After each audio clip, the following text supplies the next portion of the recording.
Race you. Race you on dirt, sand, snow. Race you through this, over that, all day, all night. Race you on 4 wheels. 1 wheel. How about no wheels? Race you with the world watching. This guy watching. Race you to the summit. Maybe not that summit. To sub 7. Any event, any terrain, any time. Race you.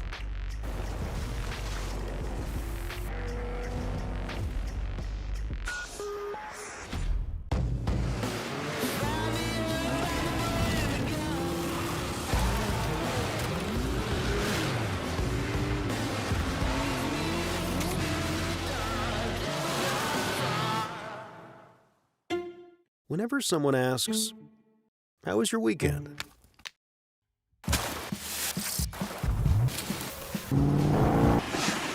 Or, "What have you been up to?" Or just, "What's new?"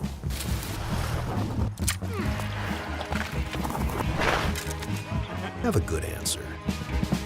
Just do what you love. Toyo Tires.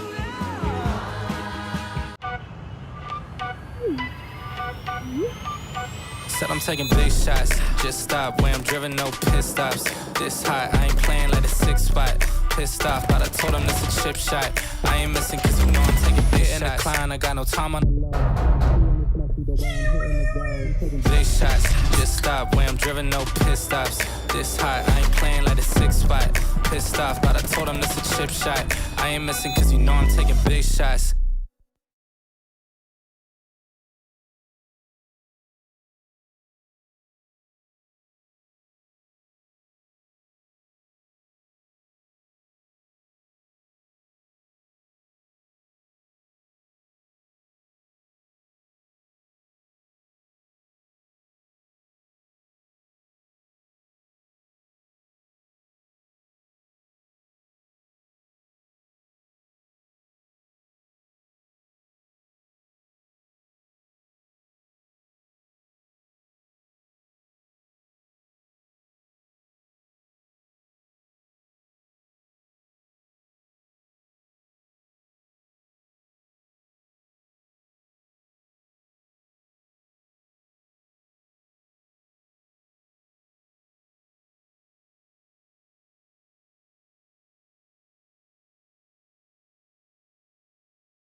KOH 2025, and we're ready to throw some laps down and have some fun.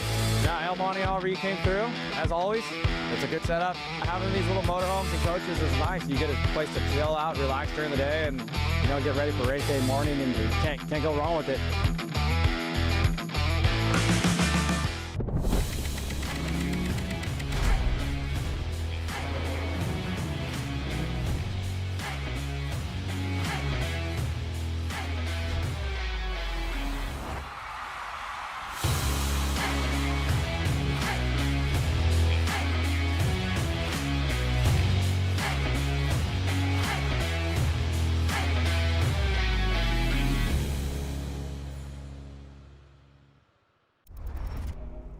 We take the long way and chase horizons. We open the throttle and crawl. We thread canyons and crest the ridge. We roll together and find solitude. We make memories and enjoy getting lost. We don't just share these lands, we defend them. And most of all, we belong here. Join us.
Did you know that recently over 45 million fire extinguishers have been recalled because they might not work?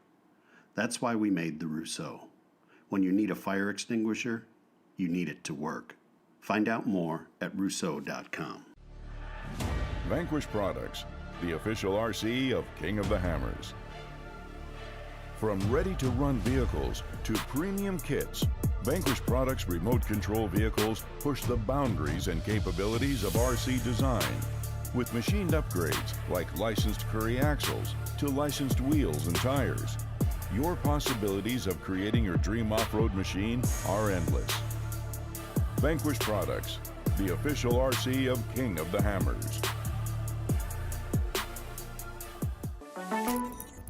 In the pursuit of off-pavement exploration, confidence is everything. That's why we've built OnX Off-Road as the ultimate tool to discover trails and navigate off-grid. Everything from guided trail maps to comprehensive offline accessibility and custom trip building. Ensure you're always on the right path. Join the community that trusts OnX Off-Road to plan, share, and fuel their adventures. Because when it comes to off-roading, there's only one app built for you. Every race is a test of performance. When the stakes are high, racers rely on proven products. If AMSOIL products are engineered for this kind of punishment, you can trust them in your garage. Shop by vehicle to find everything you need for your ride. Get the protection you demand and performance you deserve with fast, free shipping from AMSOIL.com.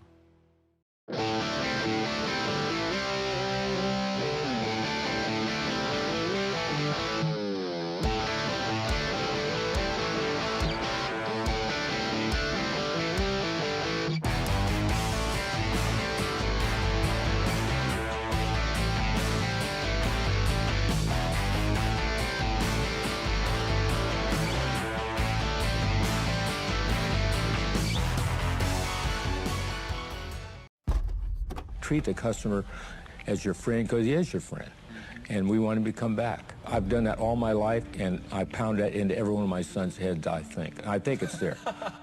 Since 1959, Curry has built drivetrains for people who drive hard. Built right, built strong, trusted. From the trail to King of the Hammers. Curry Enterprises.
Racers working with racers.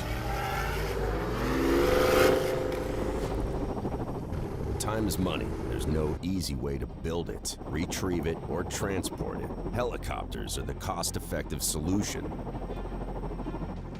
HB Helicopter solves complex problems with helicopter solutions.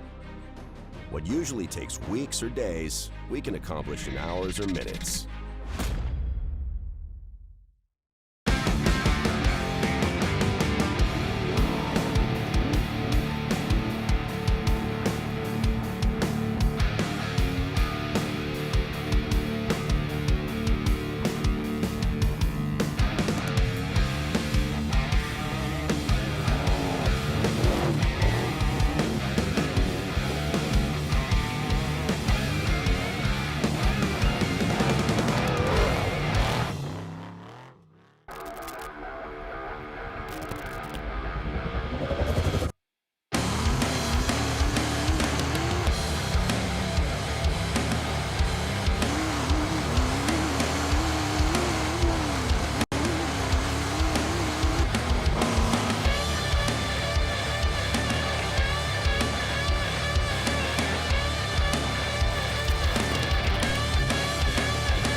Years of off-road racing dominance. Proprietary patented race technology. Proudly made in the USA. Unparalleled customer service and support.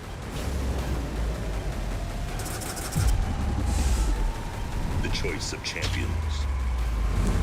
King Shocks. The leader in off-road shock technology.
Every winter, Johnson Valley becomes the ultimate test bed, where man and machine are pushed to their limits.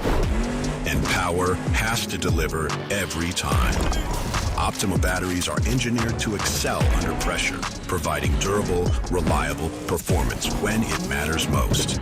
Because in racing, reliability isn't optional. Optima batteries, the ultimate power source.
Race you. Race you on dirt, sand, snow. Race you through this, over that, all day, all night. Race you on four wheels. One wheel. How about no wheels? Race you with the world watching. This guy watching. Race you to the summit. Maybe not that summit. To sub 7. Any event, any terrain, anytime. Race you.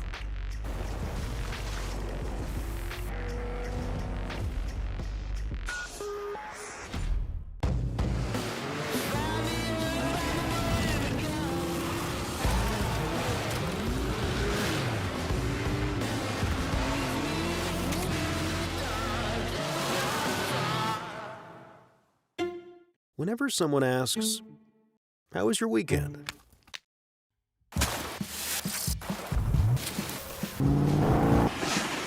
Or, "What have you been up to?" Or just, "What's new?"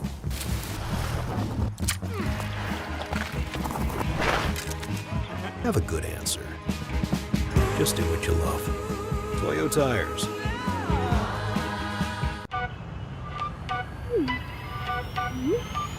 Said I'm taking big shots, just stop where I'm driven, no pit stops. This hot, I ain't playing like a 6 spot. Pissed off, but I told him this a chip shot. I ain't missing cause you know I'm taking big shots. In the climb, I got no time on big shots, just stop where I'm driven, no pit stops. This hot, I ain't playing like a 6 spot. Pissed off, but I told him this a chip shot. I ain't missing cause you know I'm taking big shots.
Good morning from the heart of Hammertown at the 20th anniversary of the King of the Hammers in beautiful Johnson Valley, California. I am Miles Hasselfuss, and this is the 2026 Griffin Radiators King of the Hammers, powered by Optima batteries.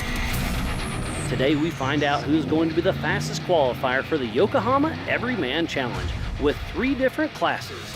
The Curry Enterprises 4600 stock class, the Yukon Gear and Axle 4500 modified class, and the Brannick Motorsports 4800 Legends class. At the end of qualifying around 3 p.m., it will be Power Hour, where our top drivers will be showcased. And then later on tonight, we let the future of our sport have some fun.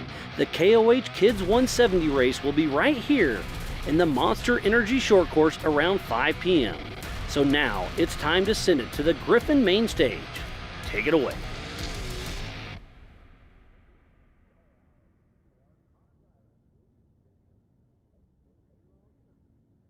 Hammertown, what a beautiful day it is here in Johnson Valley, California. This is the 20th anniversary of the Griffin Radiators, King of the Hammers, powered by Optima batteries. But today it's all about the EMC. Today it's all about the Yokohama Everyman Challenge EMC Qualifying. Let's not forget, we've got 3 classes out there. We've got the Yukon Gear and Axle 4500 modified class, the Curry Enterprise is 4600 stock class, the Brannick Motorsports 4800 Legends class. It's going to be awesome. I'm Jim Marsden, and joining me in the booth is my good friend Ian Johnson. Ian, how are you? I'm very good, Jim. Thank you very much. This is going to be a great day of qualifying. We saw lots of action yesterday. UTV qualifying, as Jim was saying, this is the Yokohama Everyman Challenge. And Jim and I were looking through our start list, and there's a lot of big names that are going to be taken off this morning, specifically inside our stock class. This class has definitely grown over the years. We've seen it grow even bigger, but right now on the line, getting ready to take off, is the 4854 of Luke Campman. Now, Jim, we were looking yesterday. We had talked a little bit before we started today. Oh, drone down on the race course. Oh, let's back up. Good stuff. All right. So we've got, we were talking before we started. Quick time. We saw yesterday the UTVs come in under that 2-minute mark, Jim. I don't think we're going to see that with anybody today. No, we're not, but we're looking at the pinnacle of off-road motorsport with those cars at the moment, and we're seeing the pinnacle of the drives as well. There is no other class with so many professional drivers as we see inside of that 4900 Hammers UTV class. However, this is the Everyman Challenge, and that means that anyone can turn up here in our 3 different classes and get on that same course as all of the heroes from the 4400 class. Yeah, we've seen a lot of growth in these classes, specifically that 4800 Brannick Motorsports Legends class. It was originally a class designed for, some of the 48 or 4400 cars that maybe were not competitive anymore. But now we see companies and race teams out there building specific vehicles just for this 4800 Legends class cars. So it's awesome to see. Some fairly strict rules for these guys: DOT tires, single shock per corner, no trailing arms. But they've been able to work within those rules and build some amazing machines. Yeah, absolutely. And we're going to see the best of the best out there on track today. And let's not forget, at 3 p.m. this afternoon, we will have our EMC Power Hour. Do not miss that. It's going to be absolutely epic. And I'm just looking down the list of people that are going to be running in there. We're going to have Bailey Campbell, Lauren Healy, Bailey Cole, Brad Lovell, Dan Warwick, Scott Farley, Woody Rose, Brent Harrell. And, of course, we're going to see both the Slausons, Randy and Amber, competing. Yeah, and don't forget our good friend Cameron Steele is in there as well. He was up here yesterday talking about he's been trying to race every single race that he could, as always, out here. And so he's out in that Trent Fab car this year in that 4800 class. So it's going to be exciting to see him. We're just waiting for the first driver to take the line here. We're in a 2.3-mile qualifying course, pretty the exact same course that we saw everyone take yesterday. There was been some prep to the short course before these guys started today, but I saw all the 4400 cars out there this morning, pre-running this qualifying course, checking everything out, practicing the short course, practicing the 2 hill climbs. But I really, we didn't see a lot of action with issues early in the day, but we did see a few rollovers in the afternoon. So obviously the course does degrade over time, and the question will be, are we going to see that again today? Yeah, of course, it's a moving, changing thing, as well we know. And so it's going to be interesting to see what they can do here. But if you're going to take a run, first thing in the morning is a great time to have your run. It means you can get out there, that dirt is still compacted, with not too much dust in there. There's a little bit of moisture from the evening. The sun is still nice and low, so the shadows aren't hard on the back of the waterfall. If I was going to pick my time, this would be the time I'd want to run. Well, it's nice to get it up out of the way, and as you said, Jim, the course does degrade. We saw that yesterday at the bottom of the first hill climb. There's a turn in there that gets pretty rutted out. The bottom of the second basic, or the first drop off, essentially, we saw the turn at the bottom of that get a little nasty. And these vehicles are very different than the UTVs we saw raced yesterday. The UTVs, usually IFS, IRS, very, very low center of gravity. These vehicles are obviously larger, but of course, more power. I was talking to some of the drivers yesterday about plans for this course. They were saying there's some spots that the UTVs couldn't cut short, but they can because they've got the power to power through some of those corners and stay out of those ruts. But Luke Kapman is now off the line for our first qualifier today in our 2026 Yokohama Everyman Challenge. Yeah, so Luke Kapman out of Orland, California, SOW Racing. He's got a goat-built chassis, an LS 6-liter with about 540 horsepower, Maxxis tire, Cushman's Customs frame, ADS shock absorbers as he makes his way onto our course here. Yeah, this is this first section when you come out of Hammertown. There's a little bit of just sort of like cross grain you got to travel through here, and then it falls into a pretty standard 2-track at the bottom of this hill just outside of Hammertown. And they're going to come up, and this is the turn that we were talking about before. It gets rutted out as the day goes on. Up the first hill climb, we really saw no action here, but it is a blind topper when you come up over the top. All you can see at that point is just your hood and sky. And now he's come up over and down the opposite side. Yeah, so Luke first raced with us in 2023. So this is his third year at King of the Hammers. Oh, looks like he got a little checked up there, got out of the groove, had to shed a little speed to get back into this right spot. Now he's going to come over and do this second climb. Now this is the spot where they have options. They can take this far left that Luke's taking right here, this very washed out sandy section, but it is definitely getting harder as the day goes on. Or they can go straight up the rocks, which is where we saw some of our fast cars yesterday, but the turn at the top gets tricky, and his right rear tire does not look happy. Yeah, no, he lost that at the bottom of the hill. We saw him take a hard impact coming out of that ditch. Oh, hits it again, just for good measure. He is definitely putting that truck through its paces. That right rear shouldn't be an issue through the short course. Going to cost him some speed, but it should not affect his stability in there. He should be able to make it through there pretty good. But he's now out of the 2 hill climbs, coming back into Hammertown. He'll drop back onto the Monster Energy short course. He has 2 turns, 1 little jump through the chicane, and then we'll get a time as he comes through the start-finish line. Yeah, he's going to wash a little bit of speed here as he tries to come around there with a flat tire.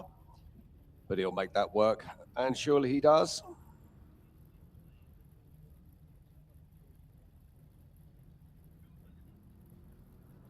All right, through this last turn, there's this 1 little jump that you need to set up for correctly so you can get lined up for this chicane. That's right before the start-finish line. A little bit of berm on the inside. So he makes his way over the Yukon launch, around the hairpins, and crosses the Griffin radiator start-finish line. And that's our first time for the day. That is a 2:33 for Luke Kapman.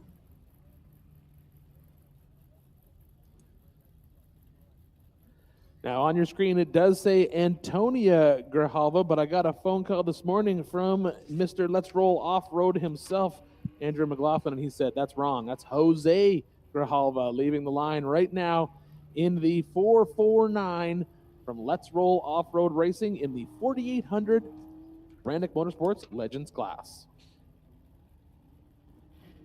So this is the OG Let's Roll Off-Road chassis. It's got a Herbert Motorsports LS3 producing about 700 horsepower. That's a big ponies out of an LS3. Then a Maximum TH400, a Let's Roll Off-Road, Nacho Lights, Moab Off-Road, Yukon ADS, and Canyon Coolers. Their first Ultra 4 race was Havasu in 2023 and was the 2024 Ultra 4 International Champion. There we go. All right, he's made that turn at the bottom of the first climb, and up he goes. As we said before, didn't see a lot of excitement here yesterday. There are 2 lines at the top of that hill. There's one on the left, one on the right. One on the right seems to have a little bit more rock, a little bit more traction. Then you come down the far side. This is where we saw 2 rollovers yesterday in our UTV class, but I don't foresee anybody having a problem with that. I think these cars are much larger and heavier, and they can handle that downhill bumps that they get when they clip those edge rocks. And he's going to come around. Let's see it. Does he go on the sand climb, or does he go up the middle? And it looks like he's taking the left-hand side. So all of these vehicles in this class running a 37-inch DOT tire. So these are the exact same tires that you can buy from any tire shop. They're not race specific, and so you have to be ultra careful when you're out here on the rocks. Make sure you just don't tag one, get a flat tire coming down the back here.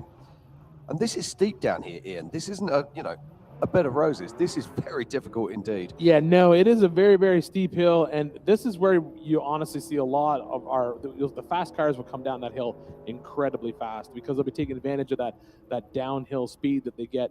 If you want to be close to our top, well, we're going to assume our top qualifier is going to be just over that 2-minute mark. You're going to have to get to the bottom of that hill at about the 1 minute 18 to 1 minute 22 second mark, which is what we saw yesterday. And these cars, I think they're capable of doing that. I don't know if they'll be able to unseat the UTV for a fast qualifier, but I think we're going to get real close to that 2-minute mark. As we watch Jose Grijalva come up over that last little jump through our chicane and then into the start-finish line to get his time. So as Jose crosses the line there, and he posts a time of 2:26. So a solid run there. Very good. That puts him on top of the box right now. But as we said, we have lots of qualifiers today. Over 100 cars will be leaving the line here in Johnson Valley, California. And Ken Hale is about to take off on his qualifying lap.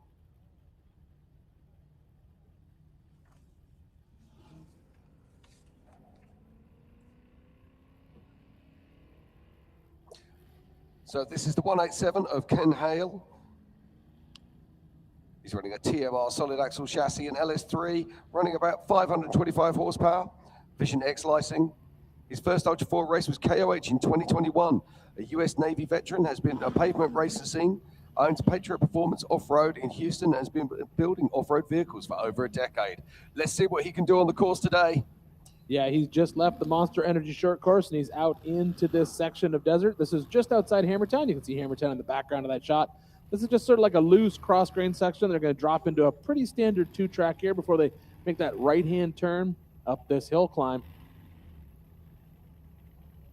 And Ken is running in the Brannick Motorsports 4800 Legends class here at the Yokohama Everyman Challenge. Just to give you some idea, they need to be cresting these hills something around about the 50-second mark to be endangering the fastest times. Yeah, he certainly seems to be checking up at the top of that hill, which is understandable that when you're climbing that hill, especially right up into the sun, you see nothing. You see the hood of your car, and that is it. So if you have not pre-run this qualifying course, it can be a little uneasy coming up over the top of these hills. You kind of need to just, hope that everything's going to be fine, come over the top full speed. But you can see he was checking up a little bit of time there, which is fine. He's just sort of plugging through the qualifying course right now. Yeah, it looks like he's actually, is he coming? No, he's still moving along quite nicely there, tricking the camera. That's the second car we've seen there, and I think what we're actually seeing, Jim, is if you haven't pre-run this course or spent any time just like really studying it, that does the natural, there's a road you're going to cross there, and I think what some people who haven't spent time studying this are thinking they should turn left, and so they're slowing down to make sure they're on the right course, but they need to stay straight right there. Body panels flashing in the sunlight. Awesome graphics on this car.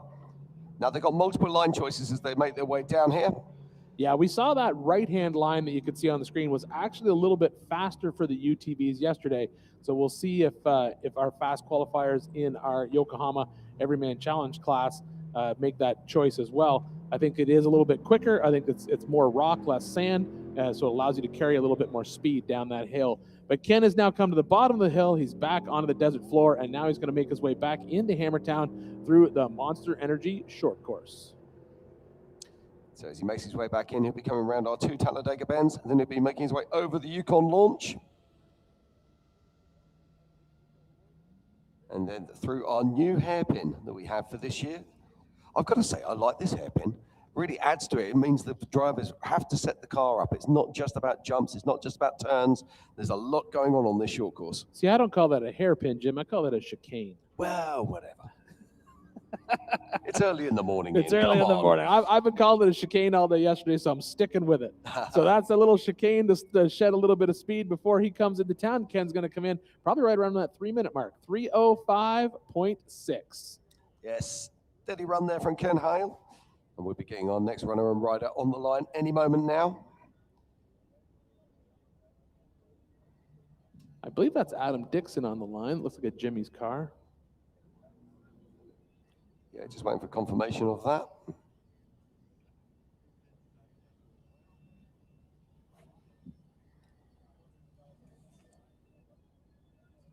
Don't forget, as the day goes on, you can subscribe to the KOH premium feed. That's going to give you access to all the cameras that are out on course. We did see some cool footage yesterday from some of the in-car cameras that we had on some of our competitors. So you can go into that premium feed. You can basically select what camera you want to watch, stay on one driver. You might get it now and practice for the rest of the week during qualifying. So when it comes time for race day, you can essentially, as Miles likes to say, build your own program and just see what drivers you want to follow and keep track of everybody. You can also check on all the actual live timing and live scoring, the same timing and scoring that we get up here in the booth by going online and checking out that. Links on the KOH website. Oh no, I was wrong. That is not. That is might be George Prenesti. It is George Prenesti. Yep. Waiting patiently on the line to get going.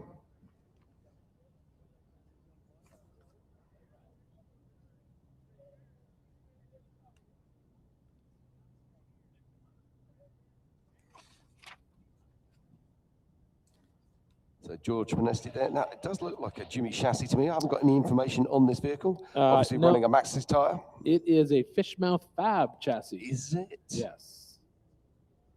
There's a name I haven't heard this year. Mm-hmm. All right, George is off the line. Makes his way through the Monster Energy short course. Two little kickers right here right out of the gate. Lots of fun that we saw yesterday. Some of the cars getting good air on that. We'll see if anyone stretches the legs on their Legends car or stock class car on it. But George makes his way through the short course out onto the desert floor.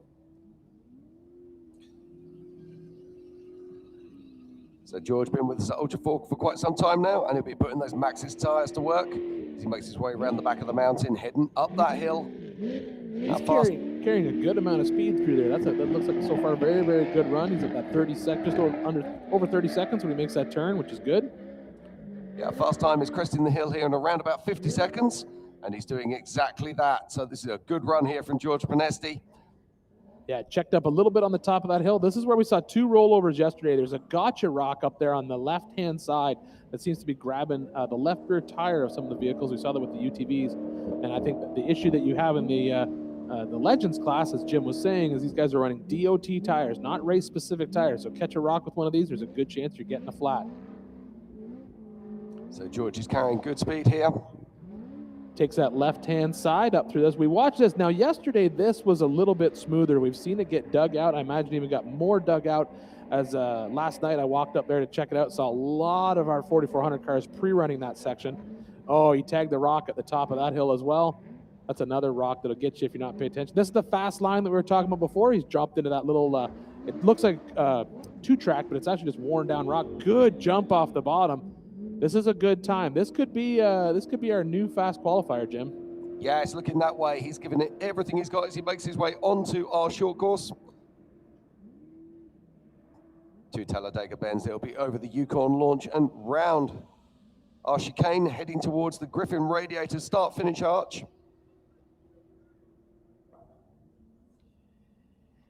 Yeah, good time through this short course right now. I think we will be looking at our new fast qualifier for the day with George. If not, he's going to be at least in second place. We'll see how fast he can get through this chicane. Looks like he's checked up a little bit of speed on that jump. Yeah, these vehicles don't have the stability of the UTVs, and George Prenesti crossed the line and goes into first in the Yokohama Everyman Challenge qualifying here with the 2:22. Good time, very good time for early in the day. So just seeing on the line now, this is the 48.99, and that is Ryan Bell, sorry. So Ryan Bell getting ready to go.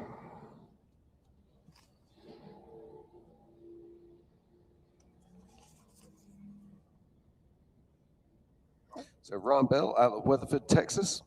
Throttled Out Racing. He's got a Jimmy's 4x4 chassis, Turnkeys LS7 with around 500 horsepower. And his first race in Ultra 4 was Crossbar in 2024. So good to see him back out here at King of the Hammers.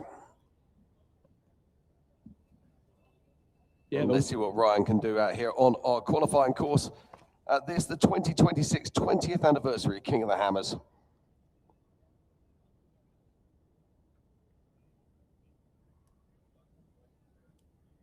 Qualifying all day today. We have a lot of cars to get through today, Jim. I'm going to scroll down here and look at 119 cars are expected to leave the line here in Johnson Valley. So this will be Ryan Bell on his way out. One of those 119. I think it's going to be a full day of action here live from the 2020 Griffin King of the Hammers, powered by Optima batteries. It gets confusing, doesn't it? The 2026 20th anniversary of the Griffin Radiators King of the Hammers, powered by Optima batteries. Yeah, we got to just drop. I think we just got to drop one of those. There's too many 2020s. All right, so Ryan has made his way through the Monster Energy Short Course, headed out through that last little Yukon launch, and he's going to drop into the desert floor here. Looks like he's not hitting it as hard as our current fast qualifier, George Pernesti, but he's carrying a good amount of speed up here. As Jim was saying, to be in that top spot, you have to be at the top of this hill under 50 seconds. Yeah, and he's certainly not going to be doing that, but he's not a million miles off. And they'll just be looking for, let's not forget, this is the kind of race. You're racing on adjusted time, so you don't need to be at the front of the pack. Yes, it's a great place to be, but it's not absolutely imperative. And we've seen lots of people, particularly in the EMC classes, coming from mid-pack or even right from the back to take that checkered flag and the overall win. Yeah, I think the big issue will be, we're speculating, we're seeing what the weather is going to look like as we move forward. The desert race, if it's a, basically a preemptive or a precursor to what we expect to see later on this week, it's going to be a dusty day, and you want to be out of that dust, especially in those big, long desert loops that these guys have to start off with. So the further up in the front you can get, the better. You can see that that used to be the not the quickest way up there, but you can see that it has gotten dug out bad just from all the previous qualifiers as well as the pre-run that's been going on. So I don't know if that left-hand turn is actually any faster than the rocks. Yeah, I think as this day goes on, we're going to see more people taking on the rocks. But again, we spoke about it earlier. These are cars that are running on DOT tires. And so there's always a danger, always a little bit of a chance that you could tag a tire on those big rocks. Yeah, I think the bigger issue with that rock climb is just the fact that if you don't get it, you're backing down off of it, and you just shed so much time doing that. So you need to be able to line up perfectly for that hit and just basically fly up it. But Ryan's back into town. He's going to be into the short course right around that 2:20 mark. That should give him probably right around the 3 minute, well, not 3 minutes, probably 2:45 is where he's going to end up coming in at, maybe a little bit more than that. He's got 2 more turns to get through.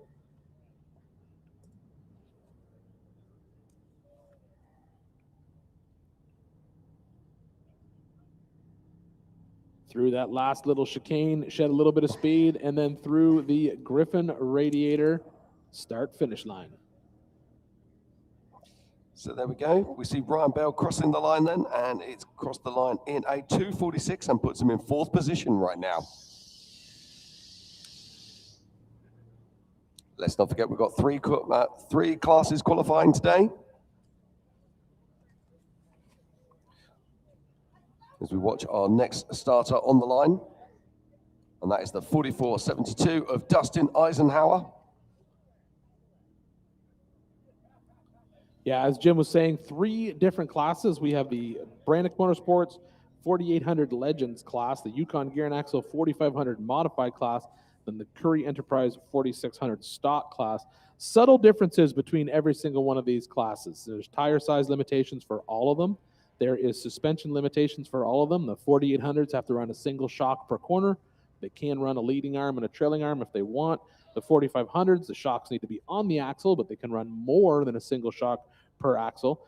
All limited to those DOT tires, as Jim was saying. Stock class cars have to retain the majority of the stock suspension, the stock design, engine, placement, all that kind of stuff. It's fun to watch the stock class cars go. We're going to see them headed out in the next hour. But right now it is all about Dustin Eisenhower as he heads out through the Monster Energy short course and out into the desert. Yeah, Dustin's been racing with us since 2012. And as his number denotes, he used to race in 4400 before making the switch into Legends class. And that's what this class was designed for exactly that reason. Allowing these older cars still to shine on this course. So this is a Jimmy's 4x4 chassis. It's got a Texas Speed, LS3, Threat Off-Road wheels, Marstar, Dometic, Pro Eagle, Holly Off-Road, Warm Racing, Factor 55, Yukon and Willwood all support Dustin Eisenhower as he makes his way across the top of the mountain. And this is a quick time, Ian. That's very good. Yes, he's at the top of that mountain, right at that 50-second mark, actually a little bit under it. He's got to come down the backside. Let's see which option he chooses when he gets over to this second climb. As I was saying, they essentially have 3 lines to choose from. And yesterday we saw all 3 lines being used. There's the far left-hand line, which is kind of like a little 2-track sandy goat trail that kind of goes up around the rocks. There's the left-hand side of the rocks, and then there's the far right line, which we only saw one person go up yesterday. That was Phil McGilton in that beautiful UFO Fab built, I guess it's a side, no, that's a race car. UFO Fab built race car with a UTV engine. Well, I was chatting to Philip McGilton last night, and I was like, mate, what happened? He said, the car's incredible. It's absolutely awesome. He said, the driver failed. I don't know. I don't think he failed at all. I think he did a great job. I think the car looked great going up the rocks, and he ended up with a very respectable time. I'm excited to see it race. I was really kind of hoping that he would pull the trigger and put the big car away and race that in 4,400. Maybe after he does the UTV race, he'll change his mind, because I look at that car and I see a lot of interesting thought processes on how 4,400 could change in the future. That is still on the table. Talking to him last night, he's like, you know, I can't say if I'm going to or if I'm not going to. He said, I'm leaning not to at the moment. He said, but you never know. Let's see what happens in the 4,900 race. So that means I should still keep texting him and Joe and teasing them. Oh, yeah. All right, so Dustin has now made his way through this. As Jim was saying, this is a very, very good time. I don't think he's got what it takes to unseat George Pronesti off the box, but he's definitely going to come in top 3 as Dustin Eisenhower comes through our Griffin Radiators start-finish line with a time of...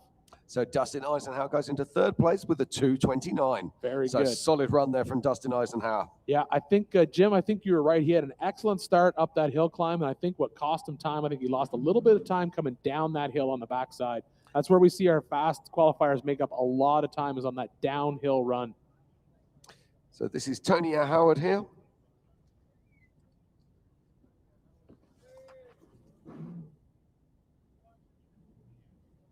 So Tony Howard from Sacramento, California. Bad Rep Racing. It's a Liberty Mountain Fab chassis. Small line X race engine. It's got Cinder Logistics, CD and Power, Safecraft, Heatwave, Warm Racing and Factor 55 supported him. And his first race was in KOH 2022.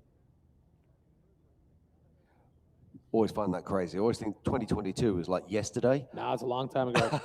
Long time ago. Interesting. Looks like he's pulled the spare off the back of this vehicle. We had a conversation yesterday with looked like a lot of the side-by-sides were making the choice to leave the co-driver out, leave the spare off the back, lighten up the car a little. The question is, how does that change how the suspension works? And does it really matter in a 2.3-mile sprint how well the suspension works, or is it better to just shed a little bit of weight to go a little bit faster? In a UTV, I think it does make a difference because the horsepower involved in those vehicles. However, on a 4,800 or a 45 or a 4,600, I'm not sure it makes any difference at all. Yeah, that would be the question. All right, Tony is off the line, airing that car out on our Yukon launch jumps. He makes his way through the Monster Energy short course, got 2 turns, and then he's out into the desert. But what we have to remember about taking the spare wheel off, if it makes the driver feel better and therefore makes him drive faster, then it's a win. That is true. That's the one thing that you should always do. Just make the driver want to feel they need to drive faster. All right, so he goes just a dusty 2-track here as we come around the bottom of this mountain, makes the right-hand turn and heads up this climb. As Jim was saying, if you want a fast time, you need to crest the top of this hill under 50 seconds. And it looks like Tony's on pace to do exactly that, up over the top, right at that 45-second mark. This is a very good run so far, Jim. Let's see if they can hold it together for the back half of this course. Yeah, you're absolutely right, Ian. This is a smoking hot run at the moment. Now, I have noticed with the EMC cars that we're seeing, they're losing a little bit of time through this area, but Tony looks like he's got this dialed. Yeah, I think some people were checking up in that one spot, as I was saying before. Let's see what it goes here. Takes that far left-hand side. Yeah, he does indeed. I thought for a moment he was going to go straight out the rocks. I thought he was too, which is looked like he was set up for it, but then he ended up over on that left-hand side. It is a tricky move because you can see that big bounce that happens right there, but then at the top, you can actually carry a little bit more speed because you're still going straight through this top section. Let's see what kind of speed we got coming down this downhill climb, because this is honestly where I think a lot of time gets made up if you can just attack this downhill with a lot of speed, this is where we see people basically shaving 2-3 seconds off their time. Yeah, and you can see Tony's checking up here as he comes down there. I mean, it is literally a controlled crash landing if you can get it right. Yeah, I don't, based on when he came out, he's definitely going to be top 3, I think. I don't know if he's got enough to push George off the top right now. Oh, getting a little Western there on that little kicker.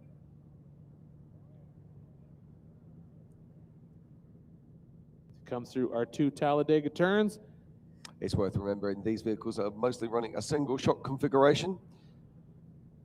And they certainly are in the 4800 Brannick Legends class. Makes his way round through the chicane.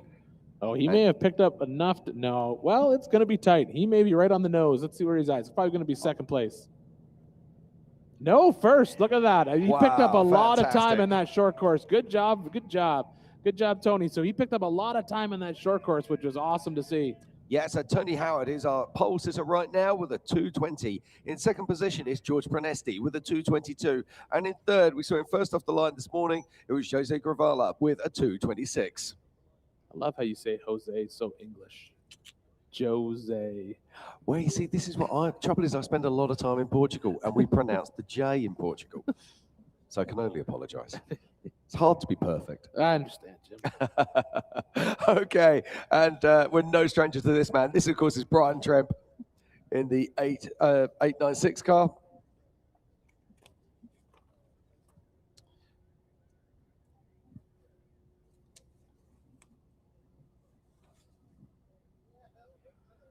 All right, Brian is on the line, getting ready to head out onto our 2.3 mile long qualifying course. Currently, Tony Howard sitting at top of the box right now with that 2:20. So Brian Tremp out of Michigan with Shallow Pockets Racing and Tremp Racing Services. This is a Jeep Armory chassis, a Billy Braggs Racing 408, 650 horsepower motor, Bicky Thompson tires, Esmond Speed Shop, TRI lights, and Dynamic Motorsports, all helping him. And his first race was an Ultra 4 in 2020. He's had 2 wins and 6 podiums with Ultra 4 so far. And you wouldn't get bet against him being on the podium later this week. A solid racer and a true professional. Looks like he's got Tad Dowker riding shotgun there. Another name synonymous with this race.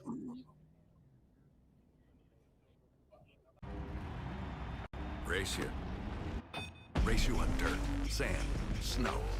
Race you through this, over that, all day, all night. Race you on 4 wheels, 1 wheel. How about no wheels? Race you with the world watching, this guy watching. Race you to the summit, maybe not that summit, to sub 7. Any event, any terrain, any time. Race you.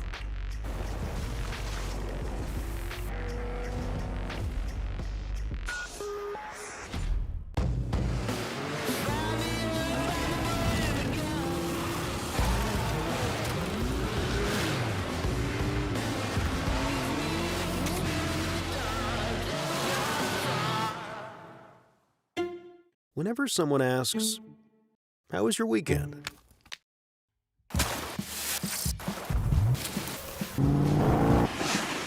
Or, "What have you been up to?" Or just, "What's new?"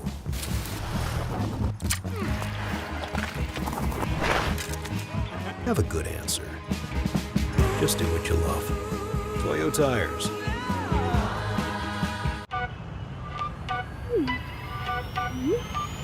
Said I'm taking big shots, just stop where I'm driven, no pit stops.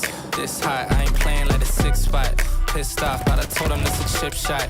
I ain't missing cause you know I'm taking big shots. In the climb, I got no time on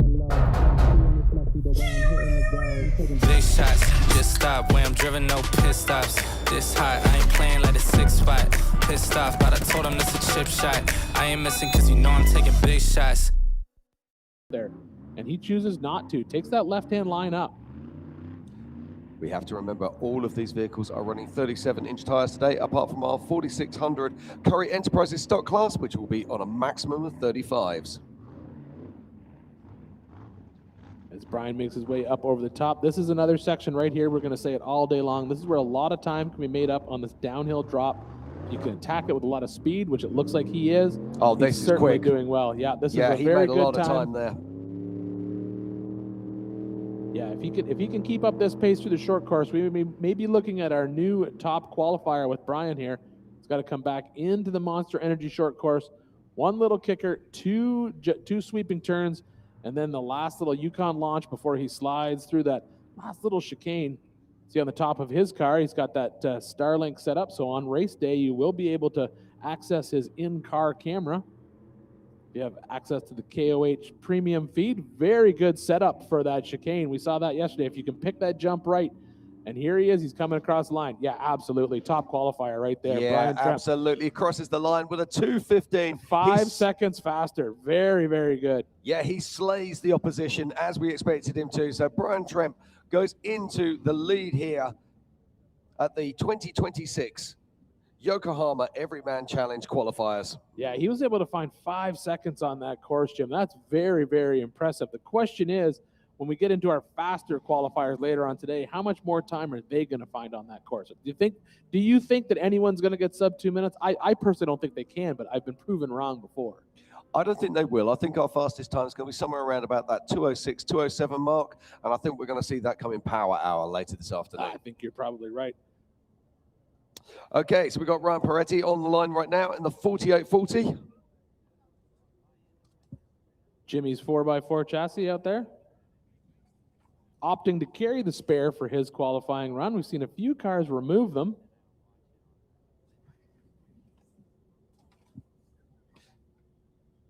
It looks like he's just getting lined up. We're just waiting for the course marshals to give them the green flag, and he'll head out. As I was saying before, if you're in and around Hammertown, don't forget to stop in and check out all the vendors. Head on over to the KOH General Store presented by AccuAir. You know, Jim, they've got the new simulator set up in there last night. So I think we decided yesterday that we're going to do the same thing we did last year. We're going to play it back again. You, me, Miles, John, everyone's got to go in, run the qualifying course. We're going to see who's the fastest again this year.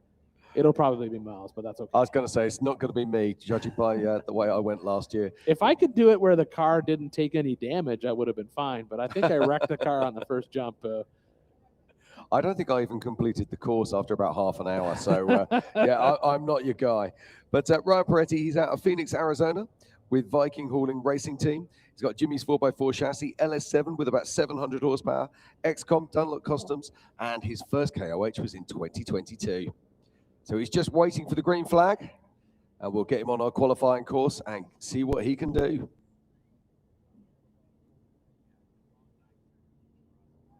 So we've got different groups of qualifiers going out today. Right now we're seeing cars from the Brannick Motorsports 4800 Legends class. Now these vehicles are only allowed a 37-inch DOT tire. They're allowed 1 shock per corner. Must be a front engine configuration and 2 seats in the vehicle. And the latest rule change, which happened a few years ago, but it still is no IFS. Indeed. Very competitive class. And let's not forget, they're allowed full hydraulic steering in this class as well. So Ryan Peretti, and he is off the line. It's such an iconic frame, this. These frames have won so many titles and taken so many podiums in this class and in 4400 many years ago. I mean, Ian, who would believe it's the 20th anniversary this year of King of the Hammers? How incredible is that? It's pretty wild. It's been a few years, yes. And Ryan has made his way through this section. This is where we can sort of get his feeling for their pace through this section of the desert. Looks like he's a little bit off pace from our leaders, but he's made a good pace up there that turn. Climbing up the top of this hill, you really got to crest this hill. Sub 50 seconds is what we've seen so far. Looks like he's on, he may be... He's about 4 seconds off pace at the moment. Let's see what he's got for the rest of the course. We've seen other cars pick up pace further on. Brian Tremp gave us an absolute masterclass a moment ago, and there's our current pole sitter with a 2:15. Yeah, I think Brian made up a lot of time by setting himself up correctly for that last set of turns before the Griffin Radiator start-finish line. If you can set up for that chicane well, I think it does very, very well. Ryan taking that far left-hand side that we've been talking about. Look at how that ledge is getting bigger and bigger as the day goes on. It's kicking those cars up nice and high. That is going to be interesting when we see our stock class cars in there. If they don't pick that line right and they hit that ledge at that speed, That's going to be very difficult for a 35-inch tall tire. It is indeed. Ryan's doing a good job here, looking super smooth. Checked up a little bit coming down. That's the ledge that we saw everyone jumping off of yesterday in their UTVs, but good pace so far. He's coming at the bottom of that. Not top 3, but he's probably going to come into that top 5 number. He's definitely going to be top 10. I'll guarantee that, Jim.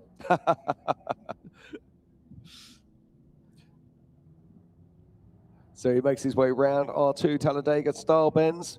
Then he'll be going across the Yukon launch, through our chicane, and through the Griffin Radiators start-finish arch, and taking his time. So he's currently sitting, this is a solid run here. I'm guessing this could be a top 5. I think you're probably right, Jim. I think he's on pace for that. So he crosses the line, and yeah, it's a solid run there. Comes in 3rd place. 3rd place at a 2:21.6. Very, very good. Very respectable indeed. And pushes down George Prenesti. So we have our next runner and rider on the line right now. And that is the 417 of Justin Barth. Another Jimmy's car. Justin, of course, been racing with us for many years. Good to see him back here in King of the Hammers.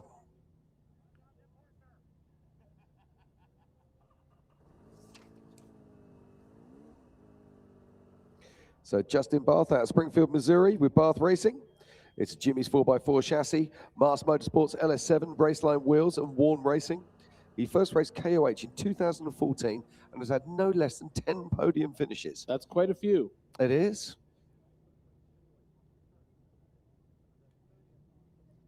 Justin had that huge wreck in Crandon a few years ago. They just kind of like put it all back together again and got back on the race course. It was incredibly impressive.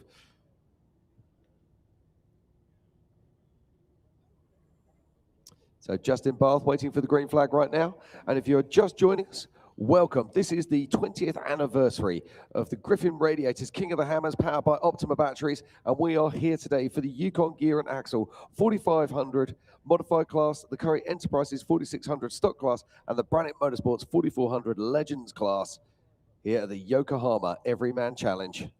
That's a mouthful, isn't it? There's a lot, yes, yes. 3 different classes qualifying today for our race that will happen on Friday. Now, we do have the Legends class, the modified class. Their race course is the same. Stock class does get to bypass some parts of the race course.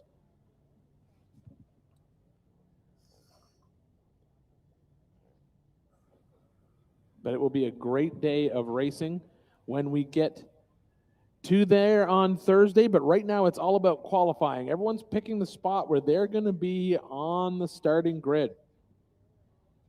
Wanting to be up front, as we've seen in the past few days, especially during the Toyo Tires Desert Challenge, that there was so much dust in the air. It definitely slowed down a lot of the drivers if they weren't out, as Jim likes to say, at the pointy end of the spear.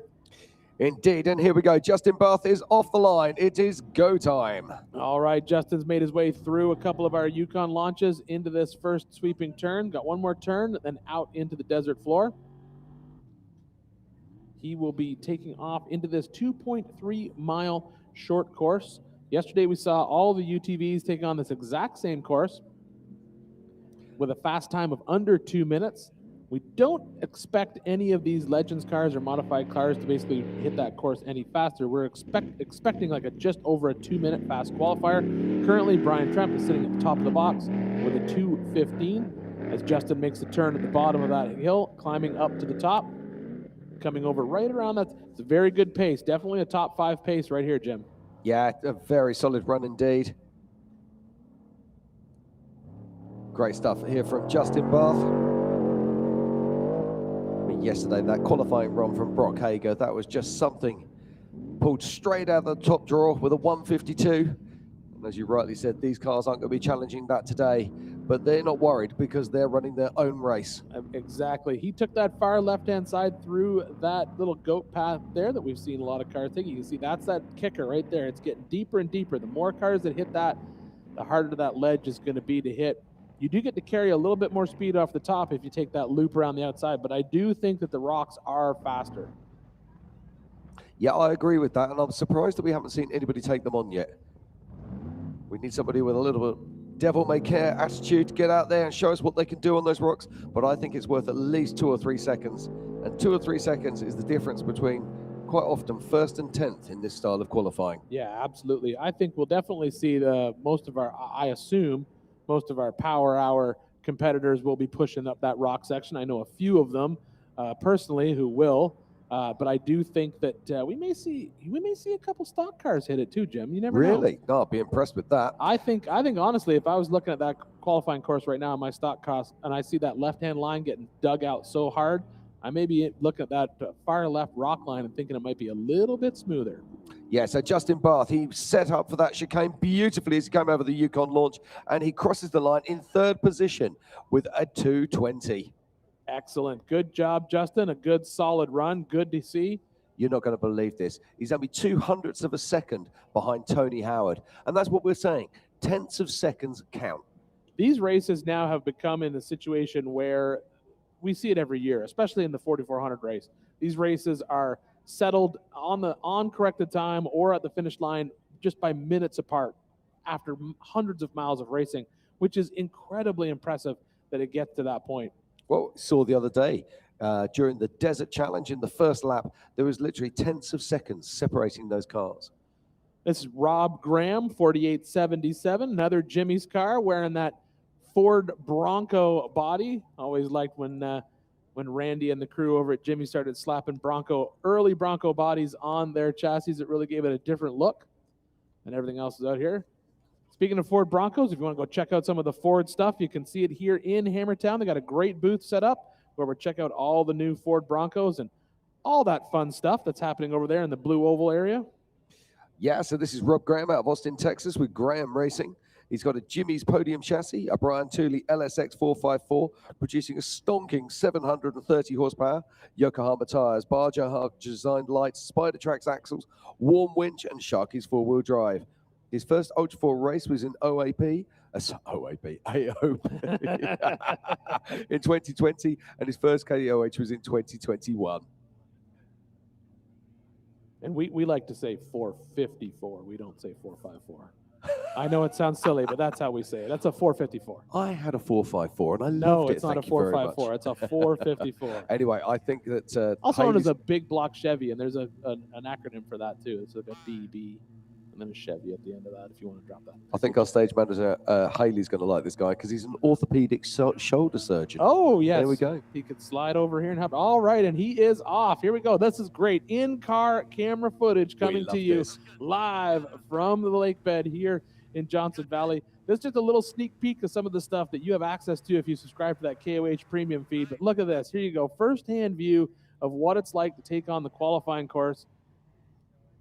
Here at King of the Hammers, and this is Rob Graham right now as he makes his way out in the Brannick Motorsports 4800 Legends class here at the Yokohama Everyman Challenge. There we go through that section of cross grain right outside of town. Then he's going to drop into this little 2-track. You'll see he'll come up here and make that right-hand turn right here through those 2 little ruts.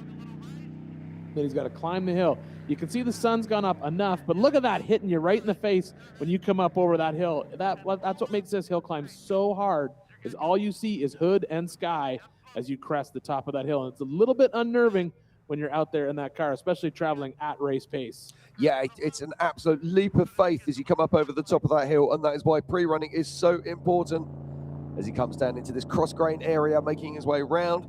Now, where's he going to go? Is he going to go up the left-hand side? My guess he will. I would love to see him take on the rocks. I think it'd be great. I'm still surprised we haven't seen somebody take on that center section, but I think based on the speed that he's carrying, he's taking the left. And once again, I was going to say I was wrong, but there we go. I'm right. Yeah, it looked like he was shedding some speed to set up for that left-hand turn. If you're going to take on that rock climb, you got to go in there a little bit faster because you're going to need all the wheel speed. But there's that big kicker. You can see it is throwing the front of those cars up in the air. There's that ledge gets uncovered by more and more of our qualifiers today. Yeah, so Rob Graham picking his way through this course. He's not going to be our fastest qualifier, but he's steady and getting his way round. There you can, that gives a great perspective of how steep this drop off is. It's hard to tell when you're watching these cars from a distance with these cameras, but look at that. That's essentially, you're driving straight down. Your feet are pinned against the floorboard to keep you from sliding forward in your seat. That is a straight down drop, but he's made it out of that section. He's back on the desert floor. He's headed back into the Monster Energy short course with that beautiful looking Bronco Jimmy's 4x4 buggy. We keep saying it, but some of these chassis are just iconic here at King of the Hammers. King of the chassis. King of the chassis. It's a whole new race. He makes his way around the Talladega. He'll be going over the Yukon launch in a moment. And then it, of course, we're going through our chicane before heading through the Griffin Radiators start-finish.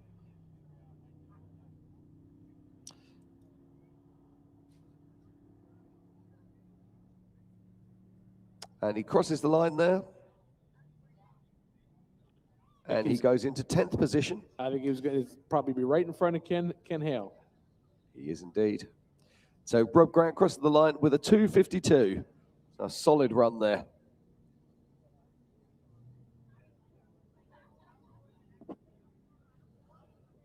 All right, next competitor up on line today. As we were saying, 119 cars leaving the line today, just over 100, just under 120. And we've got our first of our Toyota-based vehicles out there now. Well, it's got a Toyota front end anyway.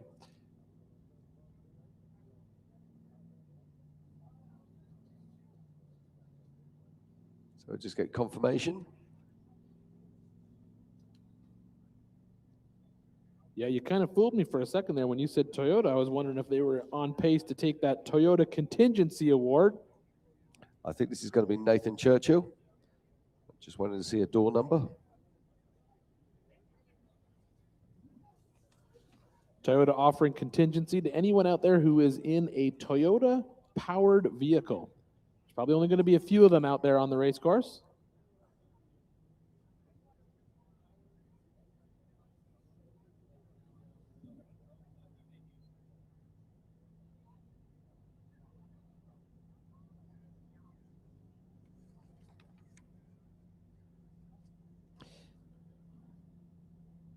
So we're just waiting here. I believe that is Nathan Churchill sitting on the start line, waiting to go.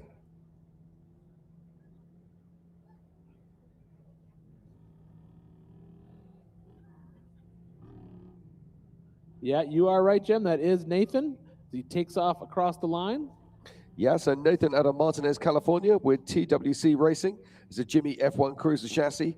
This is one of the old spec class cars that I think, did you get a chance to race in those? I know I did. They were great fun vehicles to drive.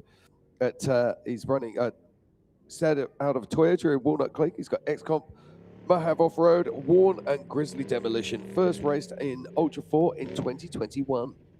Looks like his high lift jack on the back of that car is holding on for dear life at this point. We'll see if it makes it all the way through the qualifying course. One of the best, worst things you can have on a car.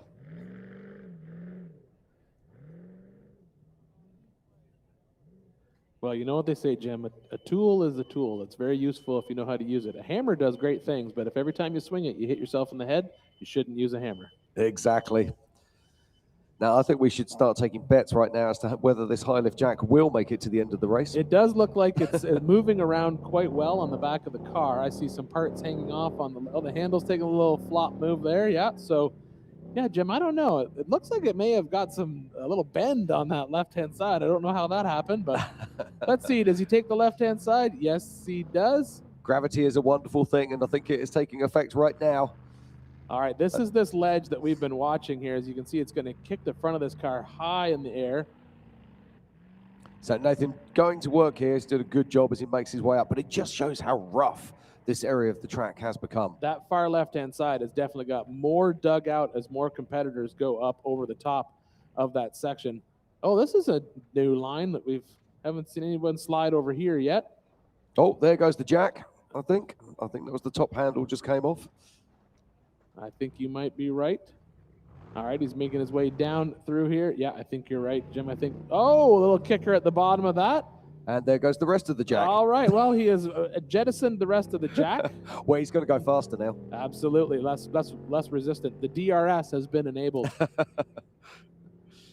All right, sorry, Nathan, we can't help it, but when you have a jack fall off the back of your car, we're going to make fun of you all the way back into Hammertown. But here you are back. He's back on the Monster Energy short course through these two big sweeping turns. Then he'll set himself up for the one of our Yukon launches. You can see that little chicane kicker at the bottom there. Shed a little bit of speed before he heads through the Griffin Radiator start-finish arch, and we'll have a qualifying time for Nathan. Indeed. So Nathan's nice solid run here. Great to see one of these spec chassis back out on course. I first raced one of these way back in 2014. So great to see it out there. And he comes in an 11th position with a 2:59. So a solid run there from Nathan Churchill. Very good. Good way to start his day. Brought the car back into town. That's all that matters. And to answer your question, Jim, no, I never raced a spec class car. I raced before the spec class cars existed. You're just aging yourself now. Well, yes, I am. It's not that I'm old, I'm just older. All right, and I think that might be the last of our cars for this 8 o'clock hour, Jim, based on how the fact that we don't see anybody on the starting line. So we're going to look back and have a look at our fastest qualifiers from this, the start of the 2026 qualifying for the Yokohama Everyman Challenge. And so far this morning, we've been seeing cars from the Brannick Motorsports 4800 Legends class going off the line.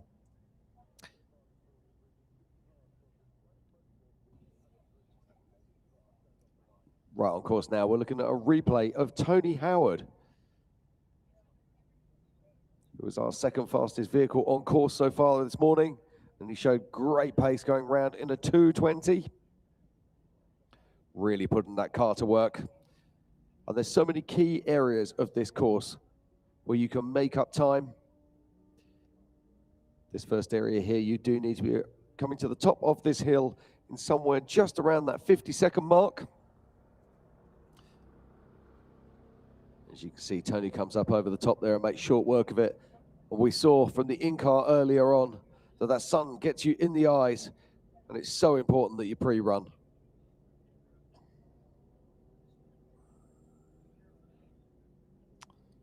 So this is the cross grain section, and he really does that extremely well. It's so rough through there. You've got to hold that momentum so that it sets you up for the rocks.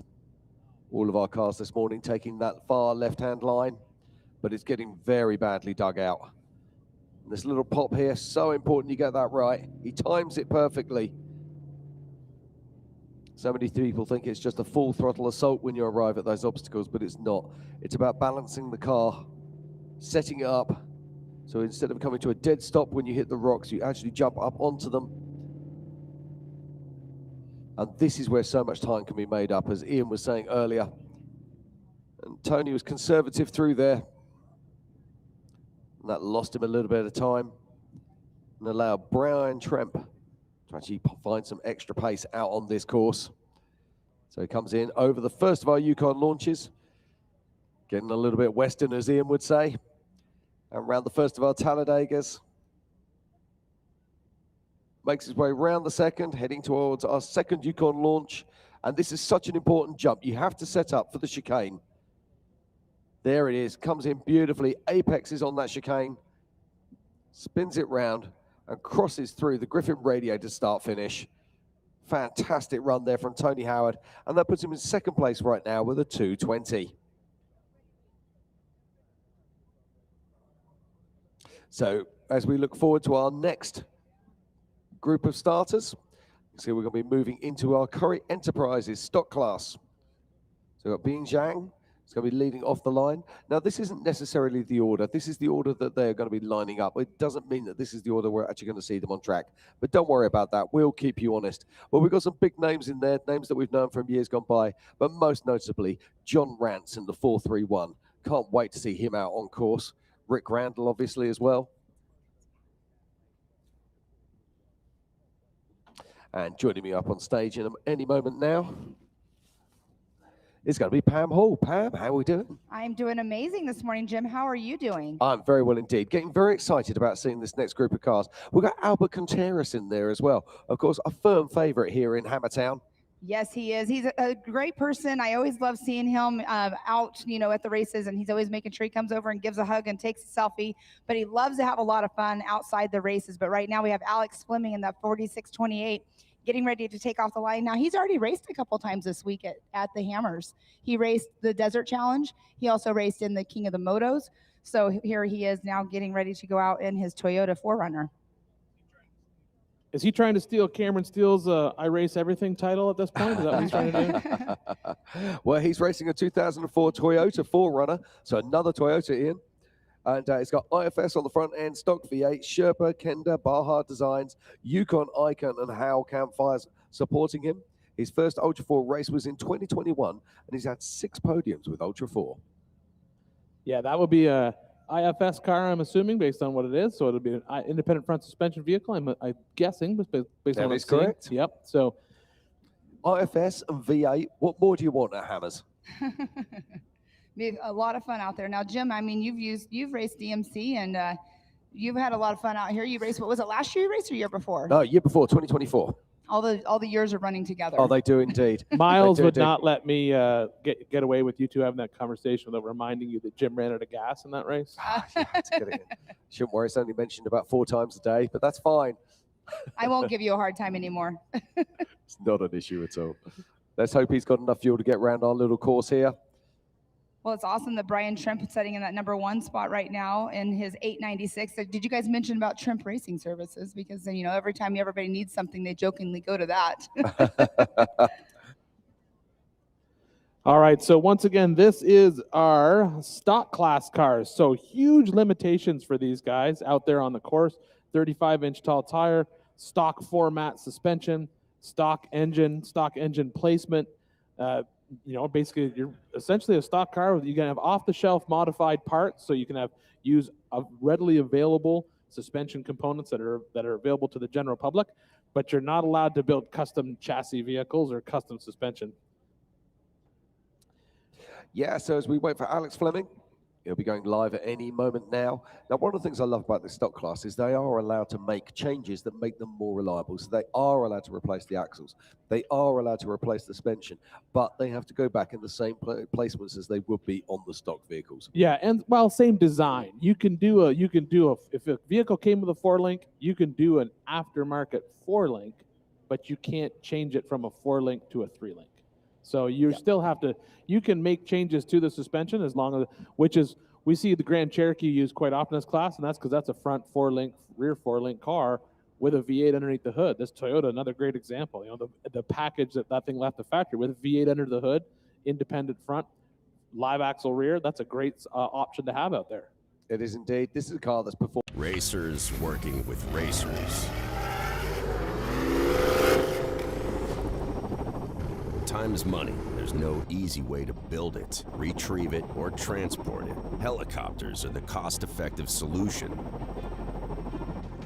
HP Helicopter solves complex problems with helicopter solutions. What usually takes weeks or days, we can accomplish in hours or minutes.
Of off-road racing dominance, proprietary patented race technology, proudly made in the USA, unparalleled customer service and support.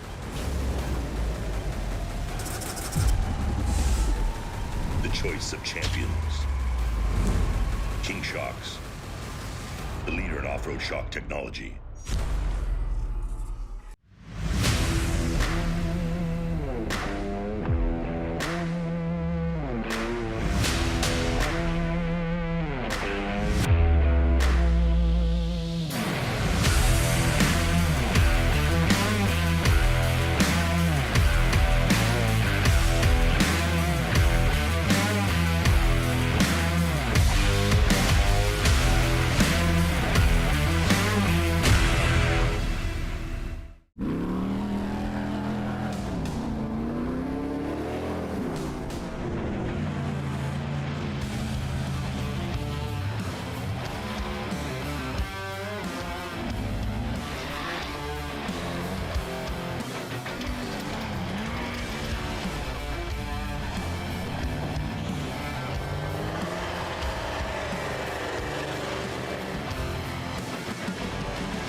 Every winter, Johnson Valley becomes the ultimate test bed, where man and machine are pushed to their limits. And power has to deliver every time. Optima batteries are engineered to excel under pressure, providing durable, reliable performance when it matters most. Because in racing, reliability isn't optional. Optima batteries, the ultimate power source.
Exactly. These And are the his first- shocks that I got. Indeed, and this is his second year at KOH, his first year last year. So fantastic to see him here racing with us once again. This is Chris Herrick on the start line right now. That solid axle Toyota. Racing in the 4600 Curry Enterprises stock class here at the Yokohama Everyman Challenge. And let's not forget, this is the 20th anniversary of the Griffin Radiators, King of the Hammers, powered by Optima batteries. Yeah, Just where have 20 years gone? Yeah, they go fast. Very fast, very fast. There's a perfect example of what you were talking about earlier, Pam and Jim, on the suspension. That car, leaf spring front and rear, because that's what it left the factory with, leaf springs all the way around. Very popular upgrade to those trucks as trail rigs is to link them, but you can't if you're going to come out and race in the stock class. And based on how that car left the line, I'm going to assume that that is probably packing a 4-cylinder Toyota. It does say that it is a 22 RE engine in there as well. So that is the 4-cylinder of that's the Toyota Big Block. Yeah, exactly. That's the 4-cylinder Toyota Big Block. Super popular motor, especially for trail wheelers. It's just a staple in that Toyota atmosphere. So it's great to see him out here racing that car. We'll see him head out through the Monster Energy short course through that Yukon launch and off into the desert. The question will be, now this will be interesting. To me, I don't know, Jim. I really think if I was looking at this short course in these stock class cars, I would definitely be eyeing up that rock ledge and staying out of that wash to the left. But that's just me. I could be wrong. Yeah, I'm loving the Rally Raid style 2 spare wheels in the back. Yeah, he's rocking that classic Toyota livery. No, Jim, this is normal for a Toyota. If that's a standard Toyota, there's probably 18 shifters inside there. There's probably 7 transfer cases and 2 transmissions bolted together. So he has to get the right low-range gearing choice. But once he gets the right one chosen, you'll see he's just clawing his way up that hill. excellent work coming up to the top of there. But what I like about this is it actually shows the severity of this hill. This is not a walk in the park. This is a proper off-road race course. Yeah, absolutely. And even you see the difference. It's easy to see the difference in how the suspension reacts when we're talking about a leaf spring vehicle versus a link vehicle. Leaf spring vehicles, they are incredibly capable, especially out here in the rock trails. But when you start trying to get through these, even just these nuisance trails where there's just small little bumpers and little kickers, the leaf spring just transmits so much of that energy back into the chassis. And it's easy to see as the vehicle makes its way through this cross grain and headed up into its first rock section. I imagine we're going to see another shift here, which would be perfect. There we go. Let's see if he goes into the rocks or does he take that left-hand side? Little bounce there. Big bounce. Yeah, and he goes round to the goes left. on the left. And we also have to remember, these guys are running steering boxes, possibly with an assisted steering package, but these take a lot of handling. These are not cars for the faint-hearted. Yeah, that is a very good point, Jim. The reality is the Legends cars, they have that full hydraulic steering. Now, when you build a full hydraulic steering package, you have a choice. You can get a feedback orbital or a non-feedback orbital.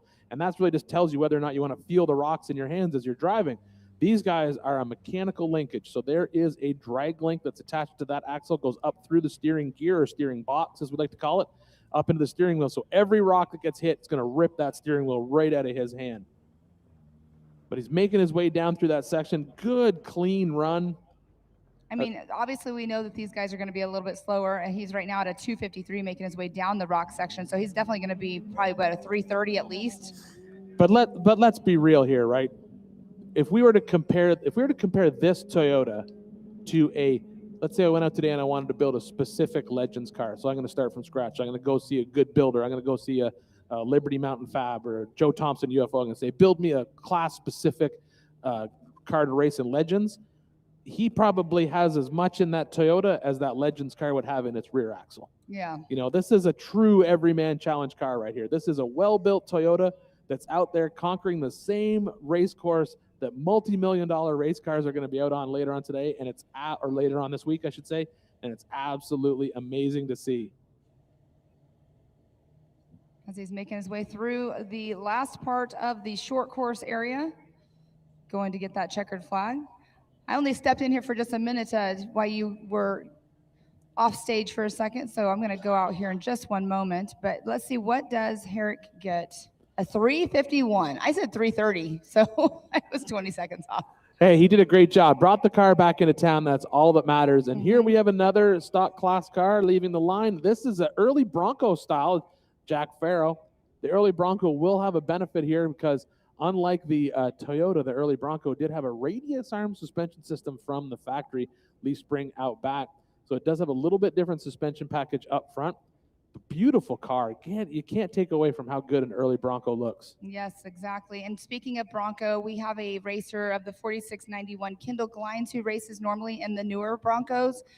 He's not here with us. I know he's at home watching right now, but we have a plaque up here from Co-Drivers Unlimited that had it made. He's at home battling cancer, so everybody keep your thoughts and prayers with him. But with that note, I'm going to go ahead and step on out of here, so let you guys have your fun, and I'll be off to the side listening to all the amazing information that you're giving us. Fantastic. Thank you very much. And our best wishes to Kendall Glines. So I believe his son is going to be qualifying later today, which is Brexton Glines, and we'll be looking forward to that. All right, Jack is sitting on the line in his early Bronco. Number 4617. As Jim was saying, we're not going to see, the question would be, are we going to see all of our stock class guys come out today, or are we going to see just a mix? I think we got a good pile of stock class cars going to come out and take off, which will be good. Love seeing, normally in the past, we'd see a lot of the stock class cars choose not to qualify, but it's great to see a lot of these stock class cars out here taking on this 2.3 mile lap.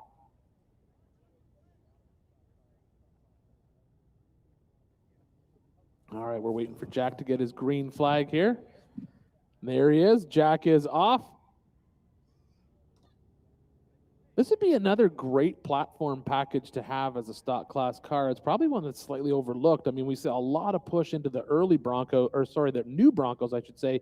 in the stock class over the years. But the early Bronco, I mean, you have a great package to choose from. That's a V8 powered vehicle underneath the hood, radius arm front suspension, leaf sprung rear, wheelbase a little bit shorter than in my opinion, that you'd want to see on a off-road race car. But the limitations are vastly overshadowed by the benefits of that car. And we're seeing Jack make his way out through the Monster Energy short course. And it looks like my good friend Matt Holt has jumped into the booth. I got to start a stopwatch, Matt, because we have a running joke as to how long it takes you to mention rock bouncing every time you get in the booth. Oh, wow. That's harsh. Wow. Listen. Oh, I just had to throw that at you. When you're as great as I am, it's hard not to work it in. You know? There we go. Although I do have to admit, I had an early Bronco as a birthday present, my 16th birthday present. My dad got me a 1971 Ford Bronco, and as most kids get a vehicle, a car that drive, they're excited about it. My mom was terrified that she was giving me this vehicle that had the transmission in like a milk crate in the back. And my mom was like almost crying, why are we doing this to our son? Most kids get this car that runs and drives, and we're getting this project. And I'm 44 now. I still have that vehicle. I love it. It's my baby. And I do enjoy my rock bouncer, but my early Bronco is still probably my baby. So seeing one on screen right now just makes my day. Seeing some old school Broncos out here just trashing it. It's a blast, especially in the 4600 class, because they're a little more true looking than an early Bronco. You know, compared to like Lauren Healy's early Bronco, it's not, wouldn't exactly say that's a little less early Bronco. Yeah, there's definitely a style difference. As we're watching Jack make his way up through, you can see right there on the screen as he makes his way up through that, it was realistically a very smooth bypass when we started this qualifying course yesterday, but it has gotten chewed up a lot. As we're watching Jack make his way down through this downhill section, very tricky section here, especially for these stock class cars. As we're saying before, we're dealing with a 35-inch tall DOT tire. They have conventional steering, so steering gear, steering box attached to the frame. So this is where you really want to pick your line through here. Also, with this early Bronco, short wheelbase, so these drop-offs are very, very difficult to deal with. But now Jack is out through the bottom.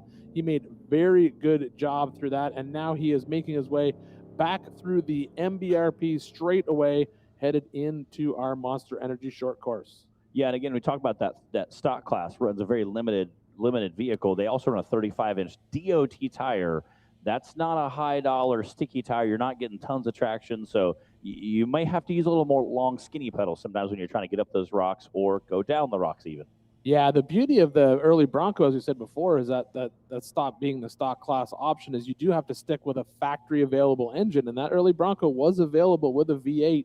So you could throw a lot of power underneath the hood of that truck and still be stock class legal, which is great to see Jack come through that little chicane. And now he's through our Griffin radiator start finish line, and he's back in town with a time of 3:22, which puts him at 14th place right now. Yeah, it was. We talked yesterday about power hour and how sometimes the ruts get a little deep, the rocks get a little tore up, and so that somehow could be not an advantage. And then I think we had our fastest time of the day was the last guy to run with that Razor, that factory Razor that ran last night. Just an incredible, and the power hour, those guys were just screaming through there. So awesome time to watch those guys and get out and put on a show for us yesterday.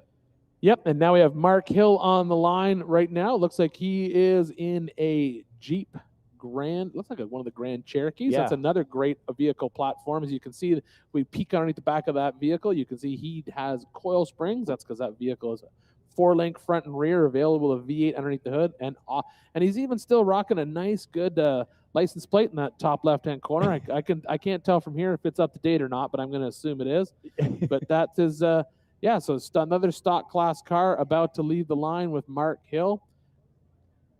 As we said before, we have 3 different classes qualifying today. We have the Yukon Gear and Axle Modified class, the Brannick Motorsports 4800 Legends class, and these cars are the Currie Enterprise 4500 stock class. Different rules and regulations for every single one of these classes. Stock class, seeing the most limitations on the vehicle, has to remain essentially in some type of stock format, stock suspension, stock engine, or availability of that engine underneath the hood. You can make changes to the suspension, but it has to be that factory configuration. So if it came with leaf springs on the back, it's got to have leaf springs on the back. If it came with the 4-link, like this Grand Cherokee. You can modify it to an aftermarket 4-link as long as it's the same design as it left the factory with.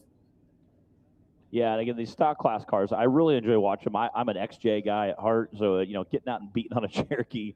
I think we've all had one that we bought from a buddy for $500, took out in the woods and just trashed it and had an absolute blast. I had a Cherokee for a long time. I think I paid like $486.72 for it or something, and it was still remains one of my funnest vehicles I've ever had because I didn't care. We would put buddies who had never been in an off-road buggy in there, took them out, hit some trees, hit the woods, have a blast, and if it got tore up, nobody cares. So it's great to see some guys out here still running the Jeep Cherokee platform.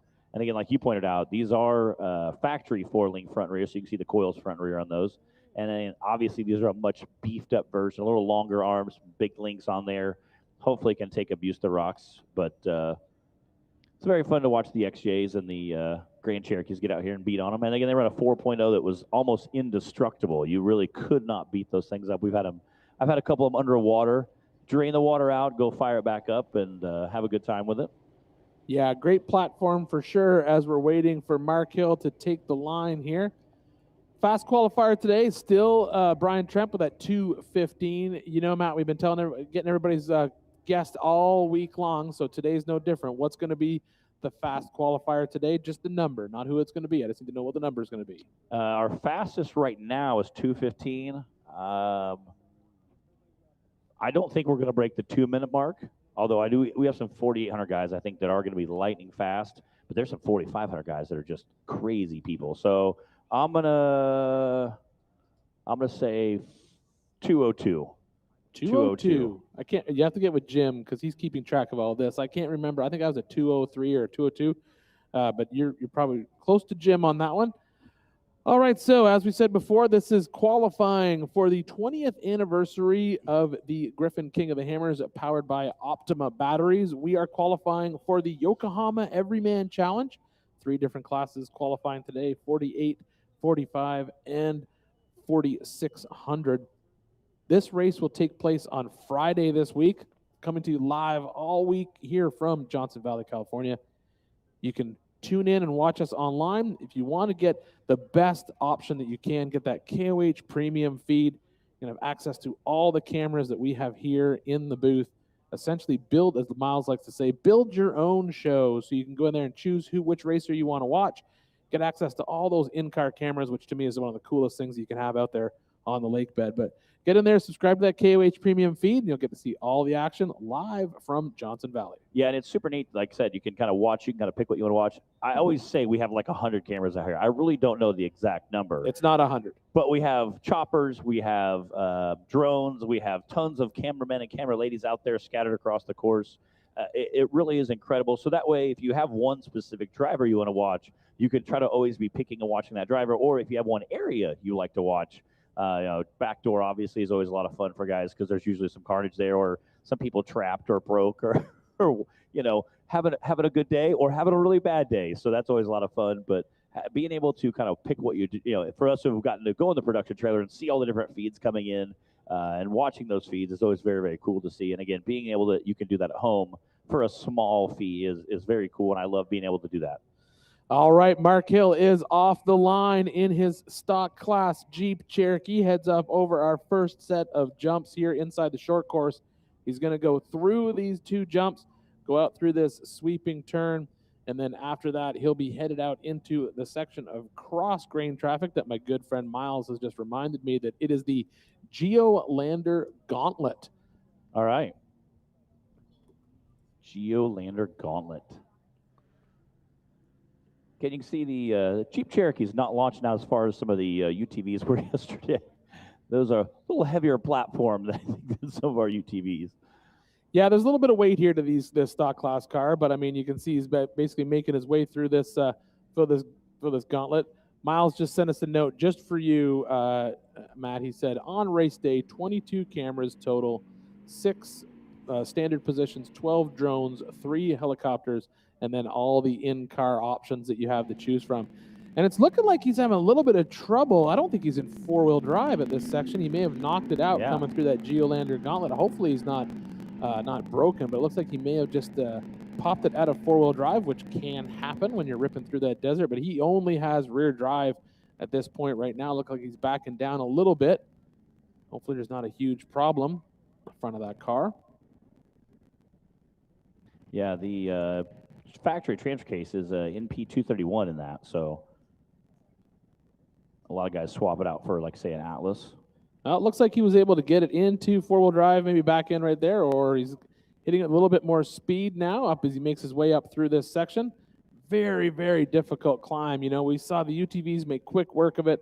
We saw the Legends cars obviously do the same, but this is a great example of how hard this climb actually is when you see these stock class vehicles on there.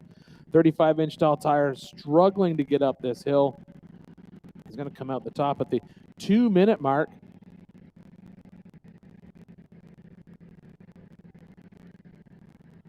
All right, he has come out the top of that section right there. Now he's got to do this downhill section after this. This is a very, very steep drop off. There's a couple gotcha rocks in here that can get you. We saw it take out a couple UTVs yesterday. Yeah, taking his time, being a little more careful. Again, you don't want to roll over or have some serious breakage in qualifying. The good news is they do have a little bit of time before they race. They would have, you know, qualifying for the big cars tomorrow and then UTV racing the next day. So if they do break something, they do have a little bit of time to get it put back together. I know we have some UTV guys that are out thrashing on their rigs, getting them ready for Thursday to race. So you do have a bit of a time if there's an issue, but stock class cars, obviously just the OG, you know, true everyman challenge version of this sport. Unlike some of the people that we saw up here yesterday who had these magical Wii teams that work on their cars. The Wii that fixes this car if it breaks is behind the steering wheel right now. Yeah. All right, here we go. He's making his way up through this section. We have been watching this just get chewed out. It looks like if you go to the far right here, it's a little bit cleaner. There's a big kicker in here, which a lot of the stock class cars are going to struggle to get through, but it looks like he went on that far right-hand side, which is obviously just a little bit smoother, which is good for him. He's made his way up through there. Coming up through the top, Mark's going to cross the top of this climb, the 3-minute 30 mark. He's got to come across the top of this hill and then come down a very steep drop-off, which is quite unnerving in these stock class cars because of the fact you have all these body panels to look over, and it's just visibility is not as good in a stock class car as it is in an actual two buggy. So picking your line through here can be very difficult. Yeah, and I think that's a great point to point out, you know, Ian. It's conquering King of Hammers is not just hopping in a race car and going racing. It's being able to put your car back together after you break it, with, you know, whether it be shock tuning or engine tuning or pre-running, and then you have to qualify. You might have some issues. So being able to put that car back together and keep it going 100% for race day, and then definitely on race day is super important. And a lot of the smaller teams, you know, running that stock class have that issue. So those magical Wii teams you talked about, if you have 60-man crew, that's great. You know, I know there's some of the trophy truck guys or the T1, T2, B1, B2 guys have a larger team with some more crew guys, a couple chase trucks.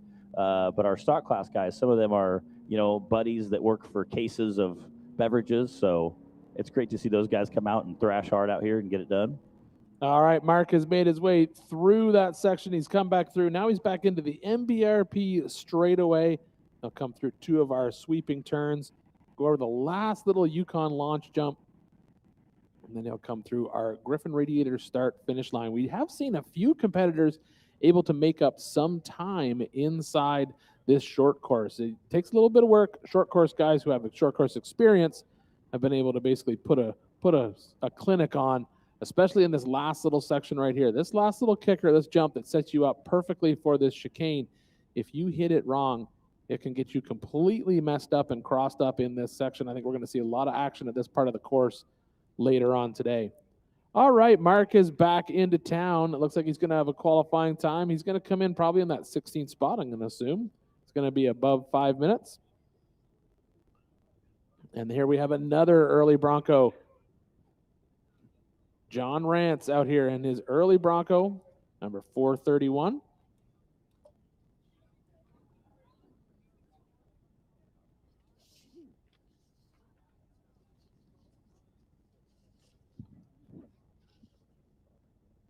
He's been rocking a Bronco for quite a while.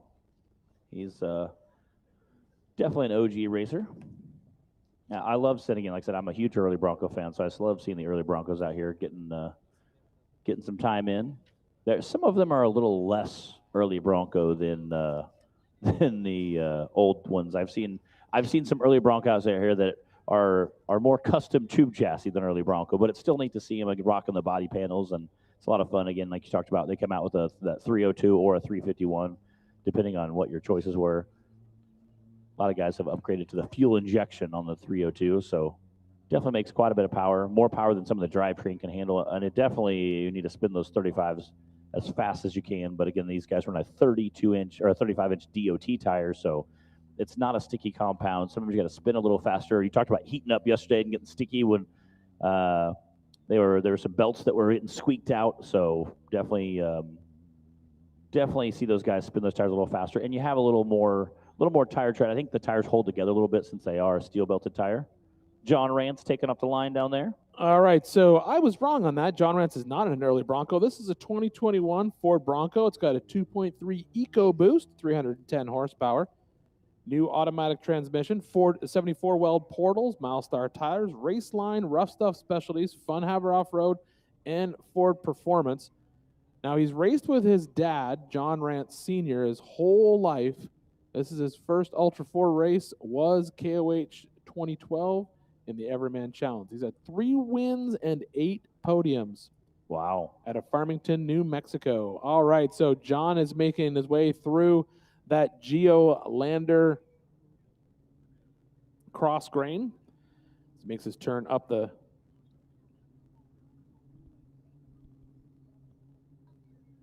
Again, it's interesting to see some of the line choices the guys are picking as they're racing up and down the hills.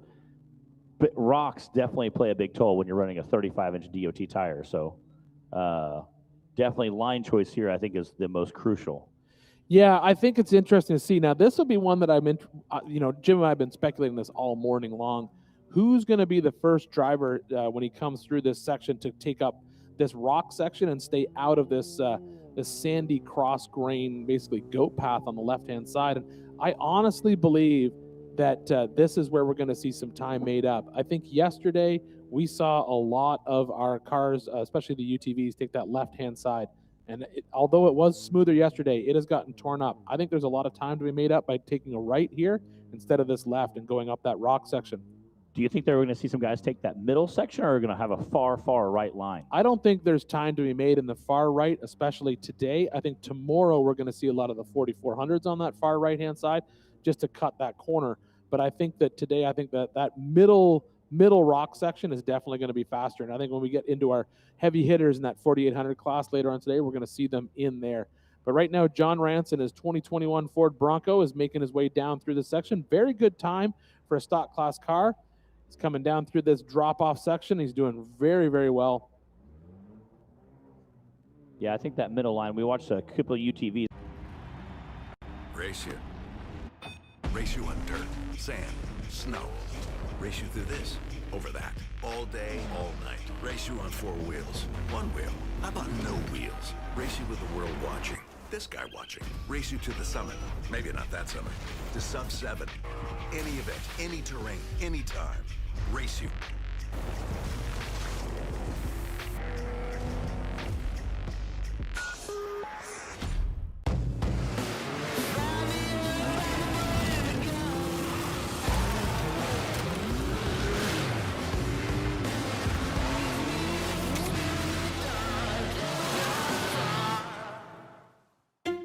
Whenever someone asks, "How was your weekend?"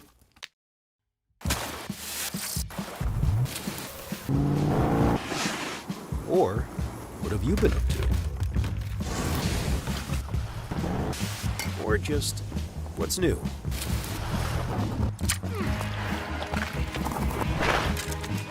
Have a good answer. Just do what you love. Toyo Tires.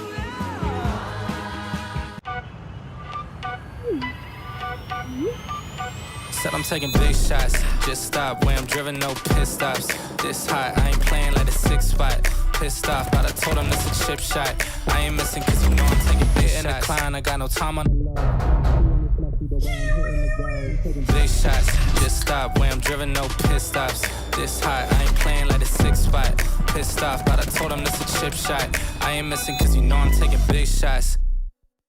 Yesterday, it was interesting to see chassis design, because some guys design their own chassis, and see how they lay it out and what they think is going to do well here at KOH is always interesting.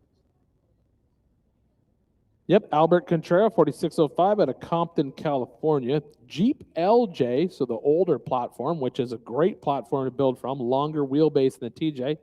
So Jeep LJ, factory engine, Mickey Thompson tires, King shocks, race line wheels, and Genrite Off-Road is who helps him get to the starting line.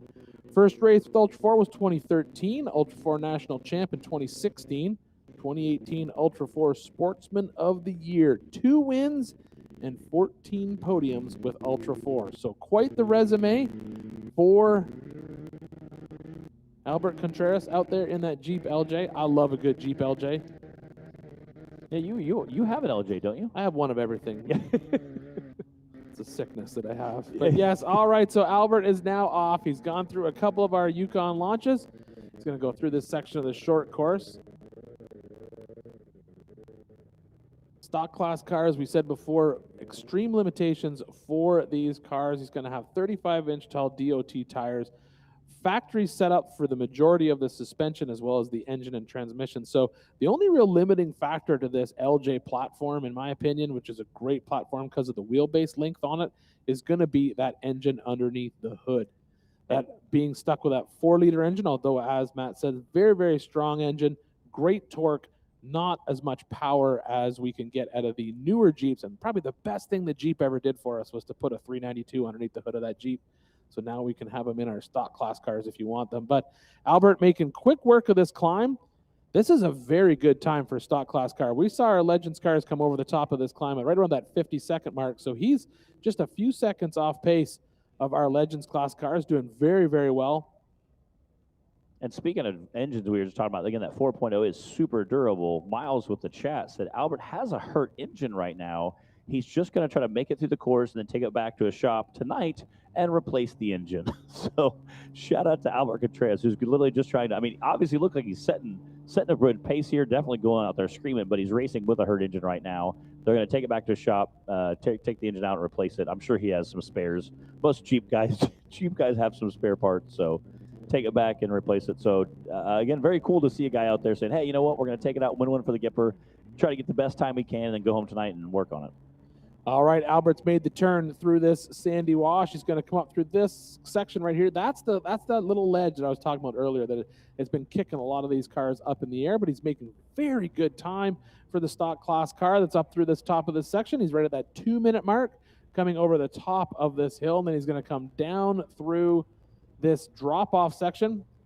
This is where we see a lot of our stock class cars check up quite a bit because it is a very, very steep drop-off. It's hard to tell from these shots so far away, but when we did that in-car camera not too long ago, you can see just how steep some of these drop-offs are, especially this last one. Yeah. Very, very unnerving. Oh, look, speak of that, there you go, in-car right there. You get to go for a ride. Awesome, awesome jump. Thank you very much, production team, as we see Albert down on to the lake bed floor, and then he's going to come back into Hammertown. He'll be coming through the MBRP straightaway, come up over a couple jumps in the short course, and then he'll be coming across our Griffin Radiator start finish line.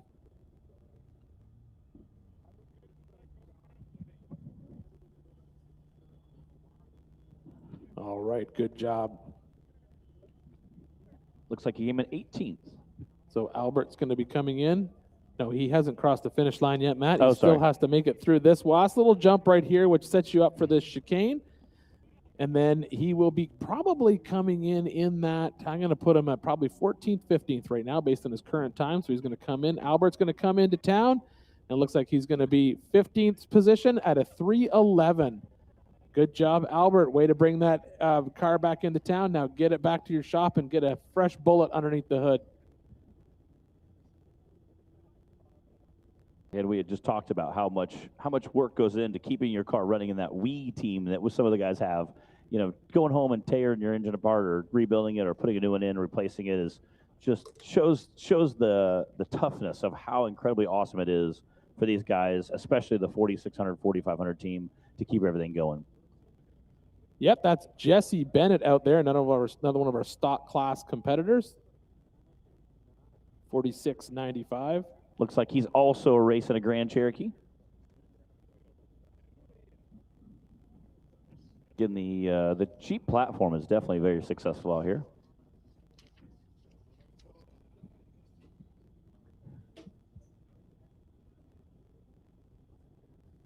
That kind of mint green definitely sticks out when you got the rocks in the background.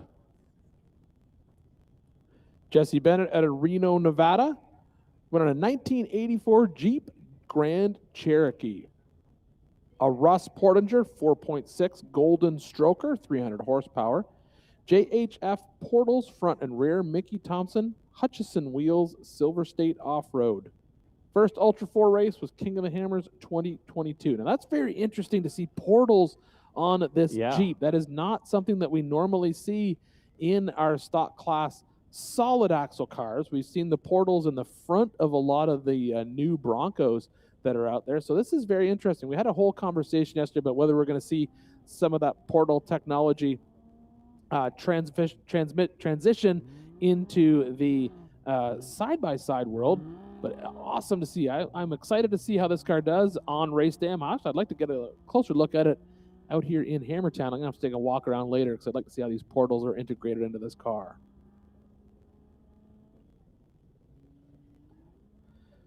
All right, Jesse Bennett making his way out into the Geolander cross grain. Just ripping through the desert there. He's on a very good pace in this car, especially, I hate to say this, especially for a stock class car, but he's making very, very quick work of that first section of course. He is on pace to basically keep the exact same time that we see through some of our Legends cars, so this is very impressive out of this stock class car. As we were saying before, the nice thing about these Jeep Grand Cherokee platforms is the engine choice, and he's rocking the straight 6, but it's a 4.6 stroker, and so obviously a little bit more power and probably a little bit additional gear reduction with those portals at all 4 corners. So this car is putting on a very, very impressive run so far, especially for a stock class car. Now let's see if he puts those portals to work in the rocks or if he heads over into the dirt. He's going into the dirt. Yeah, he is just ripping through that desert section. Yeah, this is a very, very good time so far for a stock class car. He's going to come to the top of this crest at that 1 minute 40 second mark, which is very, very quick.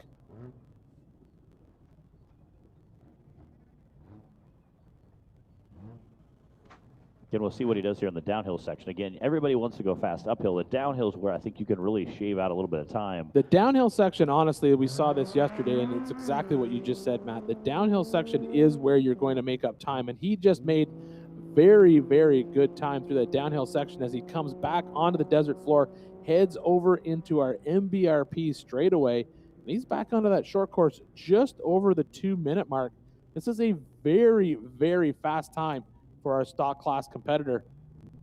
But Jesse is doing a great job inside the short course. Some of those Talladega turns can get a little bit tricky. It looks like he's able to make a good run through that first one, out through the second one. He's going to come through that Yukon launch, running up through the chicane, and then he will come back through the Griffin Radiator start finish line. Good job, Jesse. This is a great stock class time. Let's see where he comes in at. Yeah, he's flying. He's going to be at that 240 mark, 245 maybe. Let's see. I'm waiting to see where there it is. He's going to come 244.6. He's currently in 10th spot. Top 10. Very good job. He wasn't faster than Fleming, who I think is sitting right in front of him, which I believe is the one car in his class that qualified a little bit faster at a 233, but a very, very good time. And on the line right now is Corey Day. Corey Day in that, we were talking about that earlier, that classic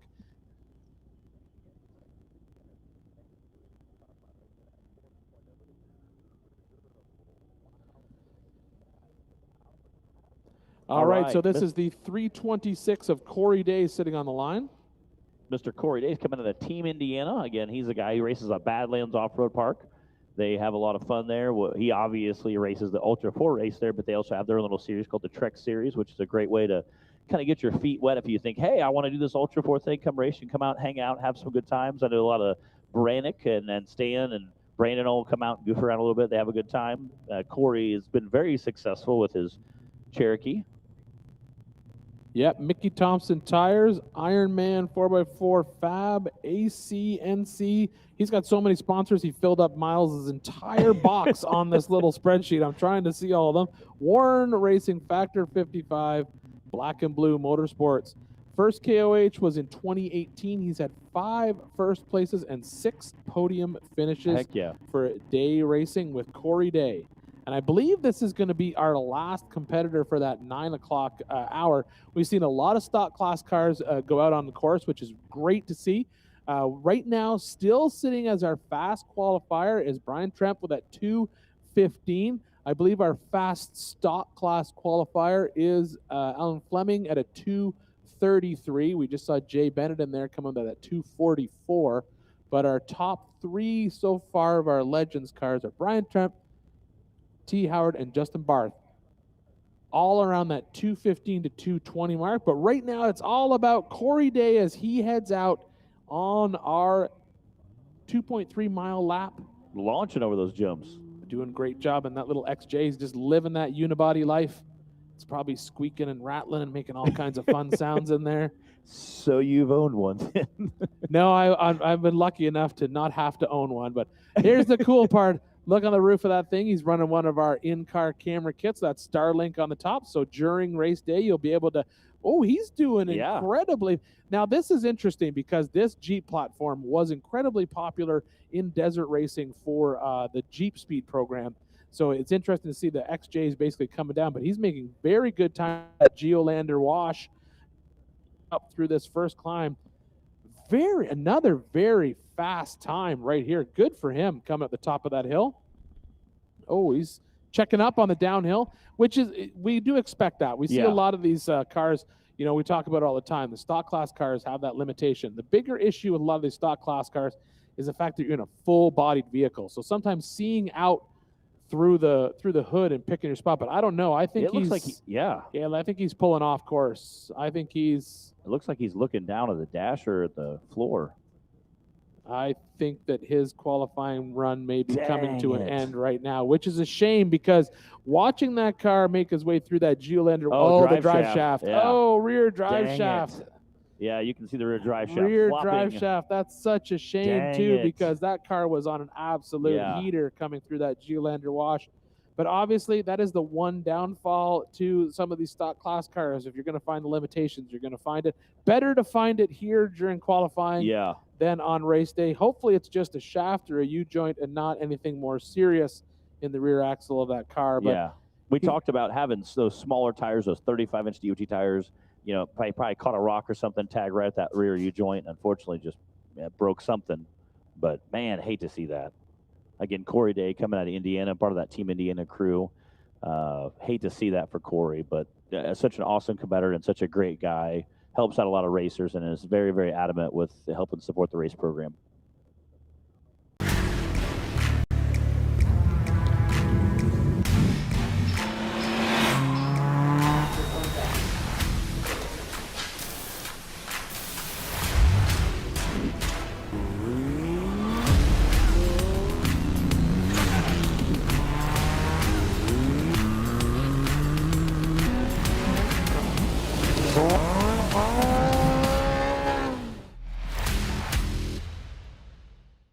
KOH 2025, and we're ready to throw some laps down and have some fun. Now, El Monte already came through, as always. It's a good setup. Having these little motorhomes and coaches is nice. You get a place to chill out, relax during the day, and get ready for race day morning, and you can't go wrong with it.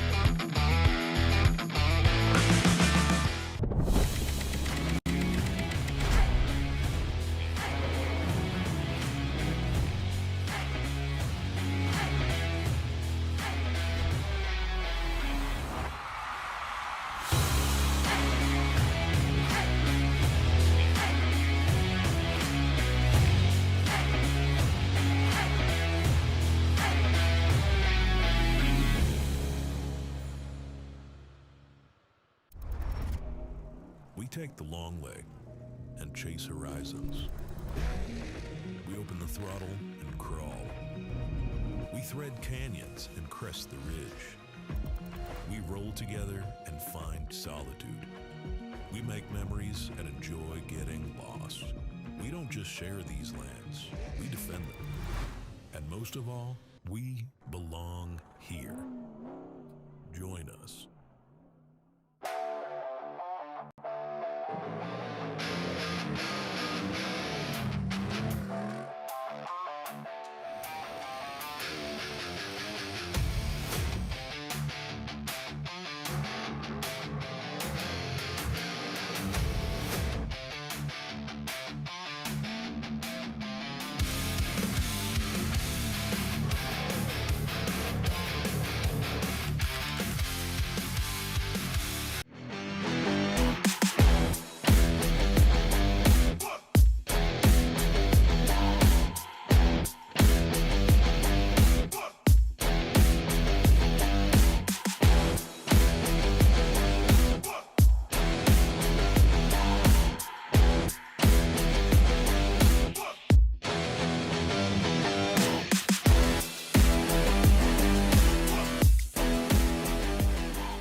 Did you know that recently over 45 million fire extinguishers have been recalled because they might not work?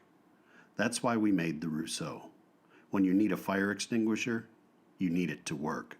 Find out more at rousseau.com. Vanquish Products, the official RC of King of the Hammers. From ready-to-run vehicles to premium kits, Vanquish Products remote control vehicles push the boundaries and capabilities of RC design. With machined upgrades like licensed Curry axles to licensed wheels and tires, your possibilities of creating your dream off-road machine are endless. Vanquish Products, the official RC of King of the Hammers. In the pursuit of off-pavement exploration, confidence is everything. That's why we've built Onyx Off-Road as the ultimate tool to discover trails and navigate off-grid. Everything from guided trail maps to comprehensive offline accessibility and custom trip building. Ensure you're always on the right path. Join the community that trusts Onyx Off-Road to plan, share, and fuel their adventures. Because when it comes to off-roading, there's only one app built for you. Every race is a test of performance. When the stakes are high, racers rely on proven products. If AMSOIL products are engineered for this kind of punishment, you can trust them in your garage. Shop by vehicle to find everything you need for your ride. Get the protection you demand and performance you deserve with fast, free shipping from AMSOIL.com.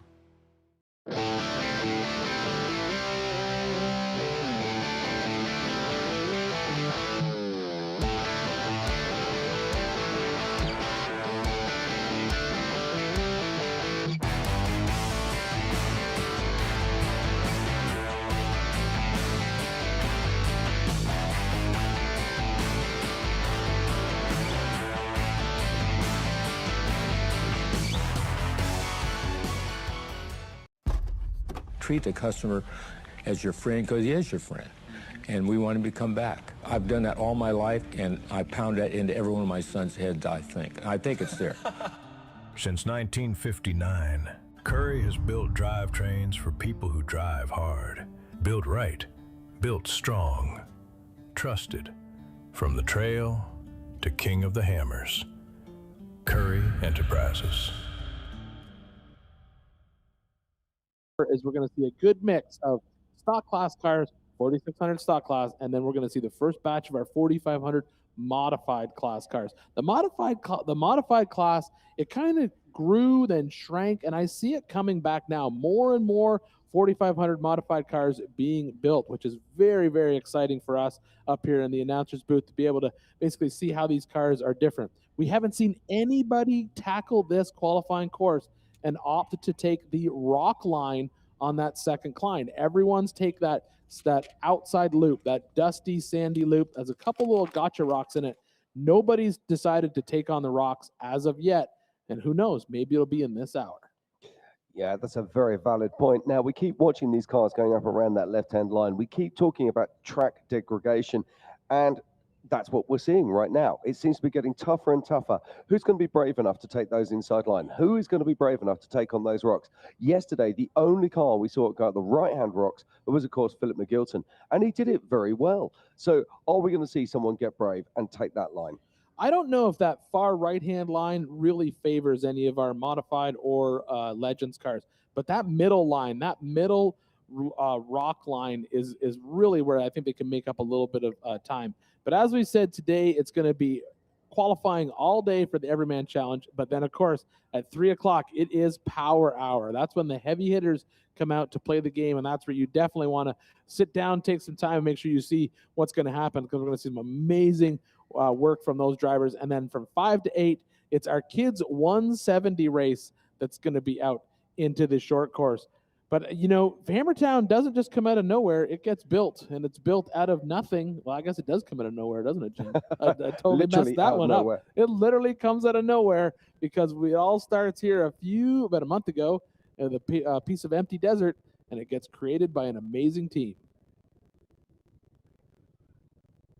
Once I get onto the lake bed, we're dealing with contractors who are supplying tentage and power needs and fencing and all the services we require.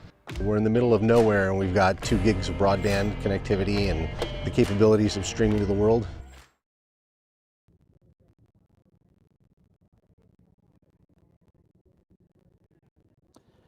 All right, so we are back here live in Johnson Valley. Jim, so we've had a lot of excitement here all week long. You know, we've had some great qualifying, and so we are back in the mix here to see what's going to happen next. And we have a lot of stock classers coming out. So who do you think that we're going to see put on a good show in this next pack of stock class cars? That's a very good question. We've got some pretty big heavy hitters coming into this. And just looking down my list right now, I mean, Brixton Glines, I'm really looking forward to seeing him. They transitioned into a Bronco a couple of years ago. They had a couple of tough runs. I'm excited to see what he can do. Obviously, his dad Kendall's at home watching, sitting there with cancer at the moment. We send all our best wishes to you, Kendall, and we hope that you're back out here very soon. Another very first guy is going to be Sergio Panilios, straight out of the warm booth. Now, Sergio is no stranger to laying down fast times here. Also, he's a veteran of Dakar, racing in the vintage classes there, and this guy knows this territory, so I'm expecting him to do something quite special. Yeah, it'll be interesting to see these stock class cars take this course. We've seen a couple stock class cars come out there and put on a very impressive qualifying run so far, at least compared to the 4800 cars that we've seen take off on the line. But the question is, as we've been speculating all day long, I should say, who's going to be the first one in that rock section of that hill climb?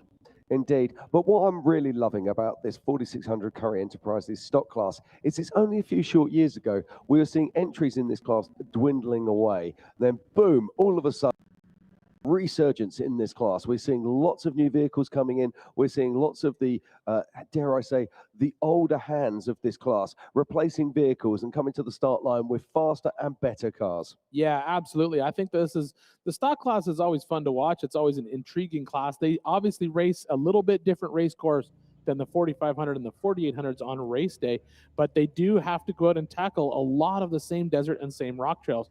We saw a 4800 class growing exponentially over a few years, but now we're seeing, as Jim was saying, the 4600 class picking up, as well as the 4500 modified class as well. It's growing as well. We saw it kind of shrinking over the past few years as well, but over there's 119 cars scheduled to qualify today, and in the Everyman Challengers, over 120 cars will be planning to take the green flag on Friday.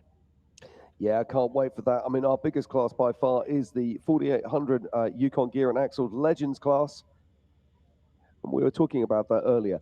What are the differences between these classes? What are the difference between these vehicles? Let's start with the 4800 Legends class. So that's a single shock, 14 inches of travel per corner, must be mounted on the actual axles of the vehicle. Oh no, we can actually go on the radius arms now, can't we? Yeah, for the Legends class, the limitation there is the single shock. So the single shock per corner on that Legends class. but can be on a trailing arm or a leading arm. And that's, the nice thing about that is you get to basically take not only the mechanical advantage of that, but you get a little bit more travel out of it and full hydraulic steering in that 4800 class. Yeah, absolutely. And then we look at 4500. So 4500 is twin shock per corner, limited to 14 inches of travel, and they must be mounted to the axles. Yeah, and the difference there is they do not get full hydraulic steering. They have to have some type of mechanical linkage from the steering wheel down to the steering wheels. So that can be a steering gear, a steering rack, steering box. We see there's going to be one that we're going to see leave out here today, I believe, in this stock class. It's a UFO fab car. It's got a very intriguing steering system. I believe it's scheduled to qualify today, so we'll see it go out. But yes, we have a lot of cars that are scheduled to go out and race today in this 4600 stock class car. So it looks like we've got some cars coming to the line right now. All right, that's going to be one of our newer Broncos, so we'll see who that is. Is that Brexton Glines I believe that is Brexton. All right, and so we're going to see Brexton come out. Yeah, that does look like 4691. Made the switch to Maxxis tyres for this season.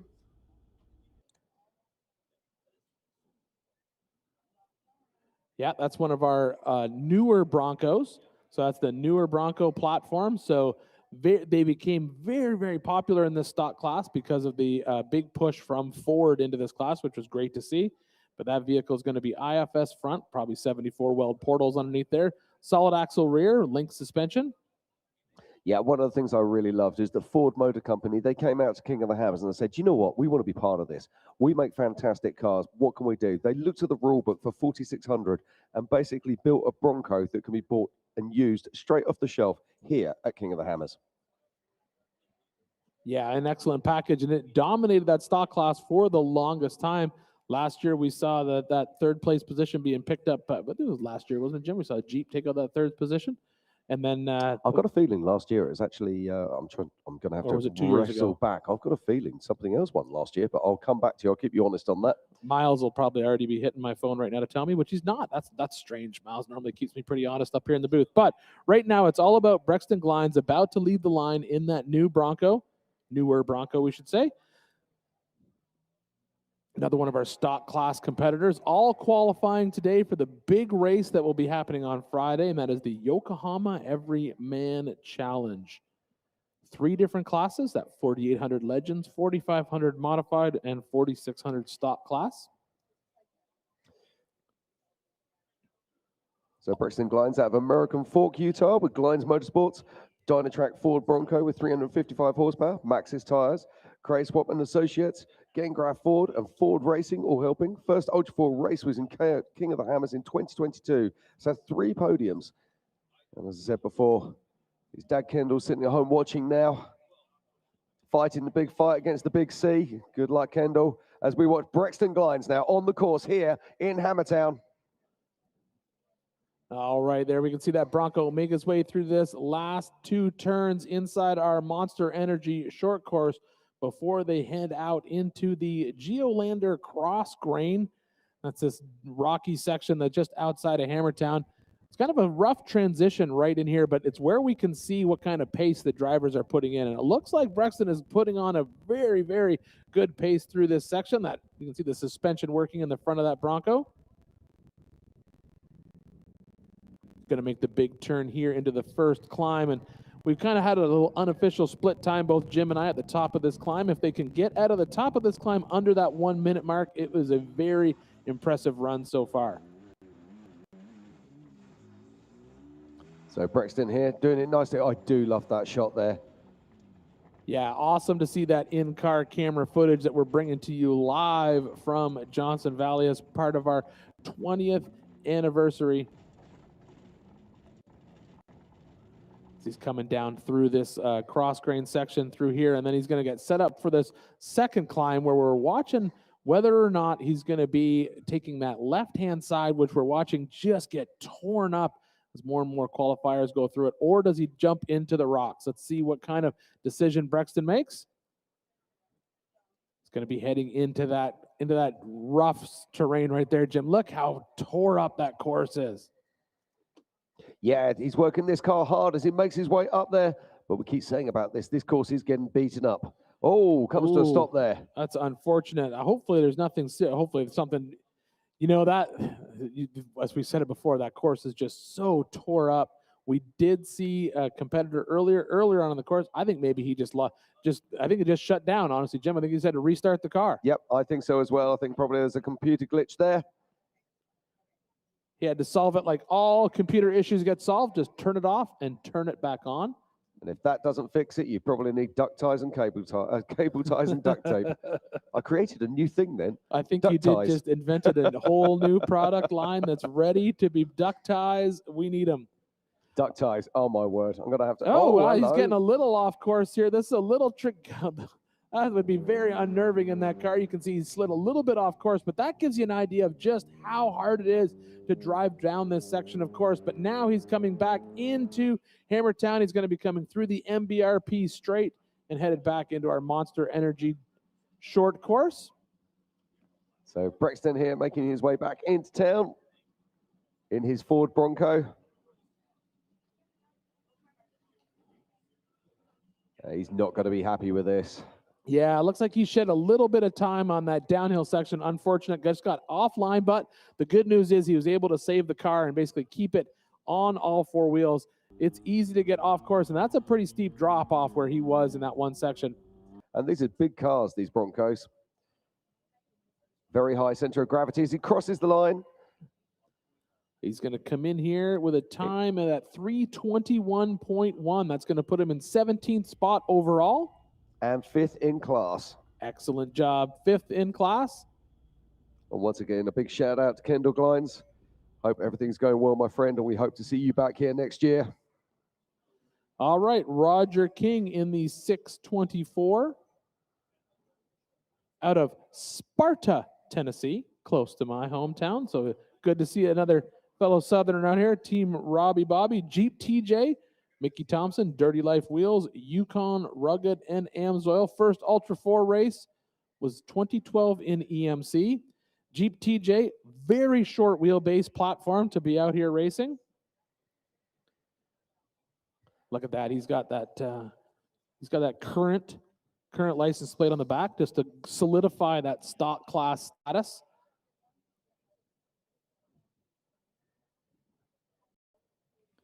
So we've talked a lot about the difference in all of the classes over and over today, but this is a perfect example of a stock class vehicle sitting here.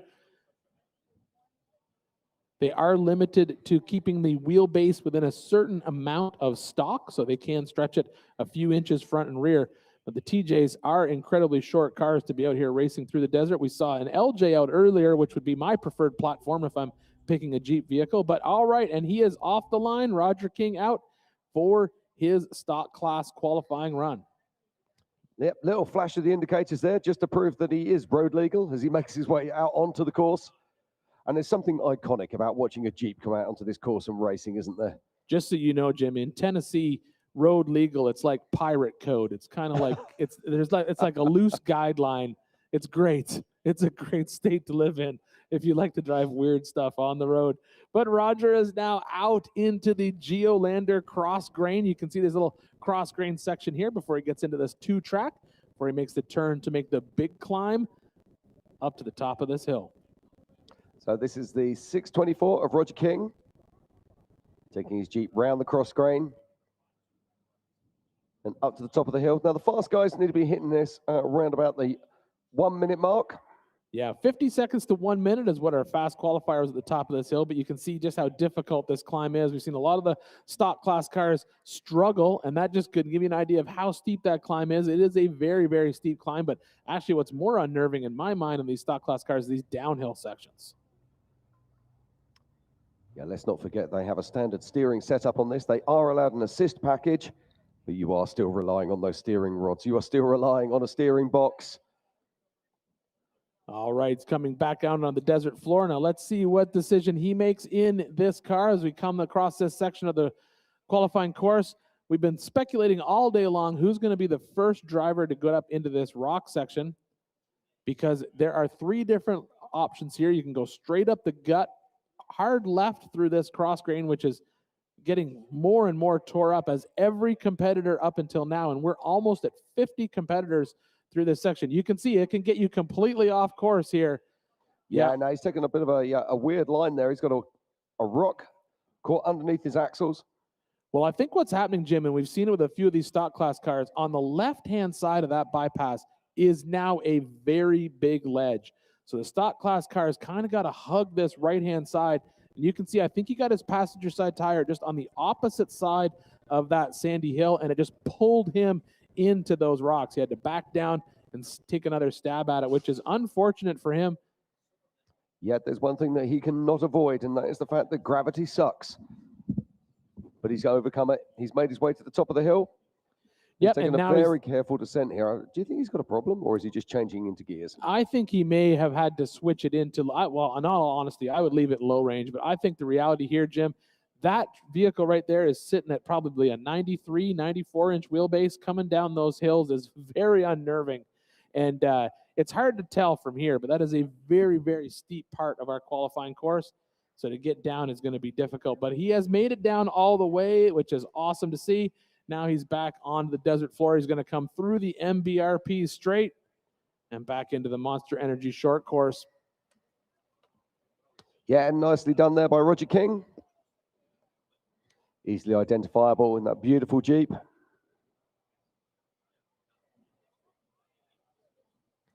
And he comes on round the first of our Talladega bends.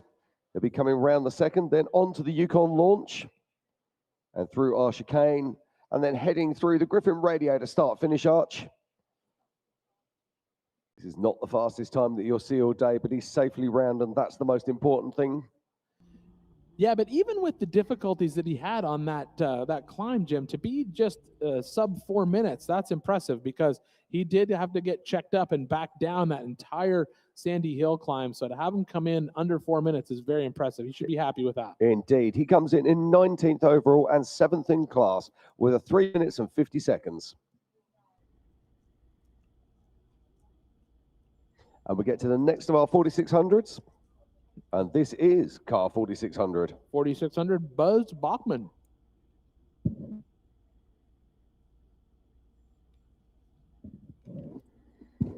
One of the Jeep Grand Cherokees.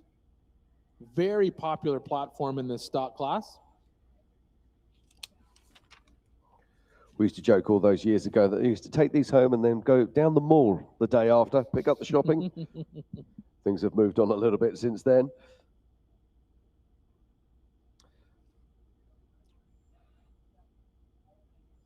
So this is Mark Buds Bachman running with Eleanor Bachman. And they're out of Ontario in Canada. That's Ontario. Ontario. Yeah, that's your accent. So K5 Racing's Jeep, TMR, Meadowcraft Customs, everything Jeep. Orangeville Tire and Clayton Off-Road. And their first race was in KOH 2024. So this is his third year with us.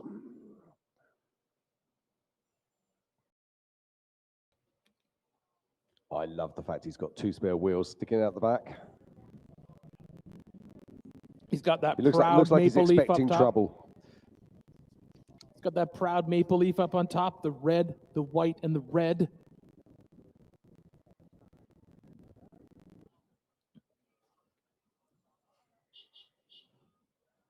As he makes his way through the Geolander cross grain, making very good time there as he gets set up for this first climb. I think he's going to chuck that bad boy into low range.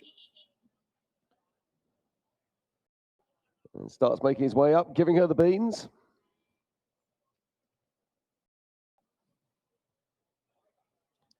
Now these guys and girls in 4600, they really are the heroes. They're doing the same course as the rest of our vehicles. There's a couple of bypasses out there, but they're only for the most severe of the rocks. They still have to cover every other part of the course.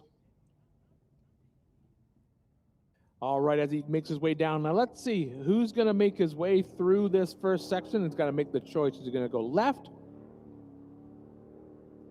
Does he go left into that wash, or does he go up the rocks in the middle?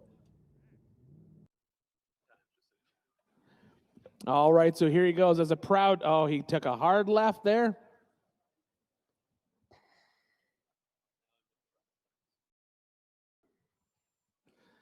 All right, so there he goes as he's headed up through this sandy wash. You can see the stock class cars take this far right-hand line to try to avoid that ledge that has been kicking a lot of the Legends cards up.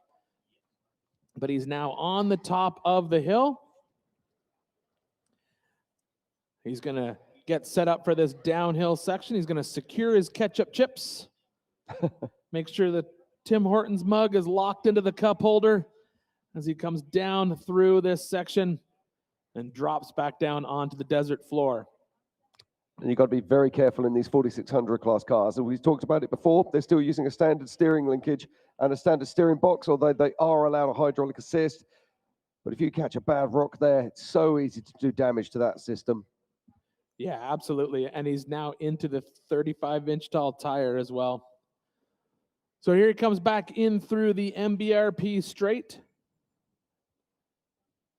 Ooh, having a little fun there off that last little Yukon launch. He's got two big sweeping turns to get through. Then he'll get set up for that last little jump through the chicane and through our Griffin Radiators start finish arch. And we'll get a time for him.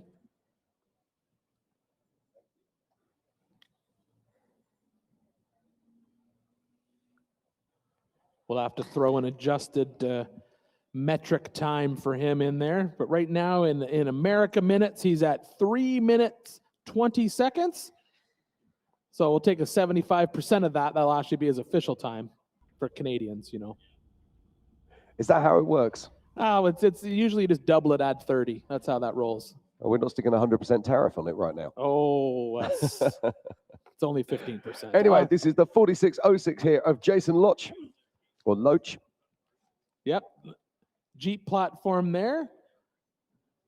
4606 out of Costa Mesa, California. It's a 2017 Jeep JK 3.6, fab by Allen Motorsports, Raceline wheels, warm winches, Factor 55, Trail Command and Rebel Off-Road. First Ultra 4 race was King of the Hammers 2025. Got a podium at Vegas to Reno in 2025 as well. Wow. Looking forward to seeing this. Great looking vehicle. And he'll be heading out onto our course. Be making his way around the Yokohama Geolandar Gauntlet.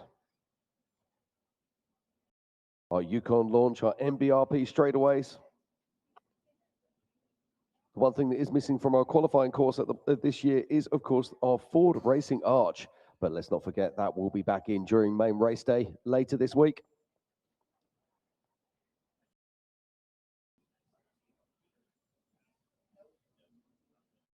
Fantastic graphics on this vehicle. Yeah, a little bit different platform. That's a Jeep JK, so it's two-door, but he gets a little bit more wheelbase because of the modern Jeep. But he does have the 3.6 underneath the hood. So little down on power from the previous Jeep TJ and Jeep LJ that we've seen leave the line. Both of those had a 4-liter based engine. You see a lot of these Jeep JK platforms or JL platforms step up to that 392 V8, which is awesome to see. But he's headed out into the Yokohama Geolandar Gauntlet, which will set him up for that first initial hill climb. And as you can see on so many of the vehicles that we see racing here these days, it's got a Starlink mounted to the top. And that has to help with communication. Back to the pits. And it gives us access to their in-car camera if they've chosen to install it. Looks like he's slowing down here. Might be dropping that bad boy into 4 low for the climb. Stock class cars taking advantage of that mechanical vantage inside that. I'm going to do it just for you, Jim. Inside that transfer box. I did that for you. That was perfectly done. I was very impressed. You're welcome. For those of us watching at home in the American side, it's transfer case into that 4 low. Get up there. He's got that additional gear ratio. And then the question will be, does he switch out of it at the top to go back for the downhill, or does he leave it in for the downhill run? As we said before, the downhill sections of this course, very difficult in these stock class cars, being limited to that 35-inch tall tire, having that mechanical steering, and then as well as the short wheelbase of this Jeep platform, and just having to see around all those body panels. He makes his way down through this section of the course. He'll drop onto the desert floor and then head over to our second climb. So Jason Loach on course right now. He'll be coming across the cross grain. Just got to keep it together. You can't see it, but there's multiple lines there. And this is where it gets confusing for them. That is a road that he just crossed. And that's where it gets confusing, because you'll see that road and you'll want to drive on that road, but he needs to be to the right. He does needs indeed. to turn right and go to the right-hand side of that little flag right there, and he is not turning right. He is lost on course right now. He needs to back up.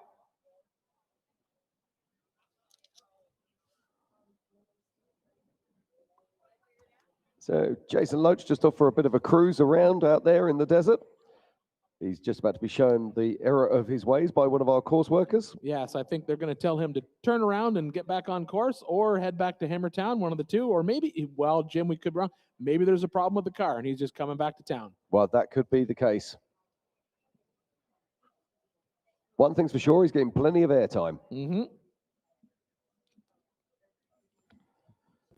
I think based on what he's doing, I think there might be a problem with the car, and I think he's coming back to town. Unfortunate for Jason. Put an end to his qualifying run. Yeah, that's very sad. Nobody likes to see that. The only good news is he now has 2 days to get it fixed before he comes back out racing again. Yeah, and we talked about this earlier. Unfortunately, Jim, a lot of these stock class cars, they don't have those magic Wii teams that a lot of their professional UTV racers. We had a good talk with Brian Deegan yesterday, and he had a very interesting discussion about his Wii team, being we are working on the car right now. But what there is an army of people out here who will be only too happy to help. And then from my own experiences of racing here, it's quite amazing. People just turn up in your pits and just ask, what can they do to help? How can they help you get back on course? As we watch our next car lining up right now. This is the 1018.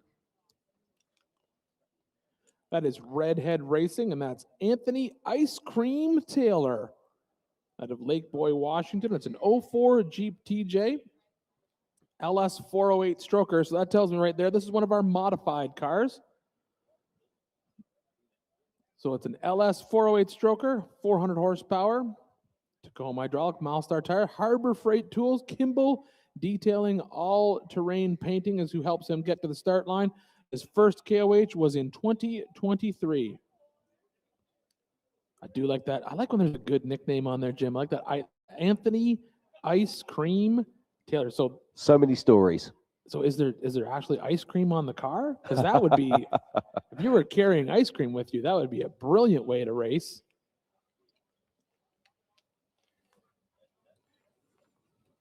$4,500 modified class. So these are the cars that Jim and I were talking about earlier.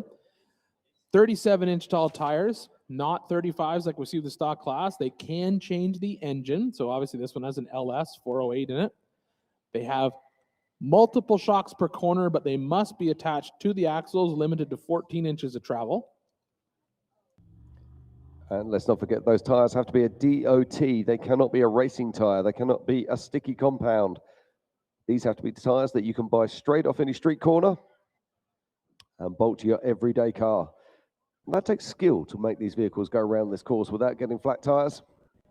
And mechanical steering. So they can have a cylinder assist, but a mechanical steering. But they are, as you can see, speaking of DOT tires, they're making quick work of the Yokohama Geolander Gauntlet. Yes, Anthony Taylor here putting together a nice pace. A quick time would be around about the 50 seconds to the top of this hill. Yeah, he's doing very well. Yeah, he's a little bit off of that, but that's okay. One of the fastest qualifiers we've seen in this group by far. Yeah, I believe this is our first modified car that we've seen out here on course, Jim. I think it is, yeah. It looks like we're going to see a few more very shortly. As you were saying earlier, there's been a bit of a rebirth in 4500, which is really cool to see. A class that's very close to my own heart.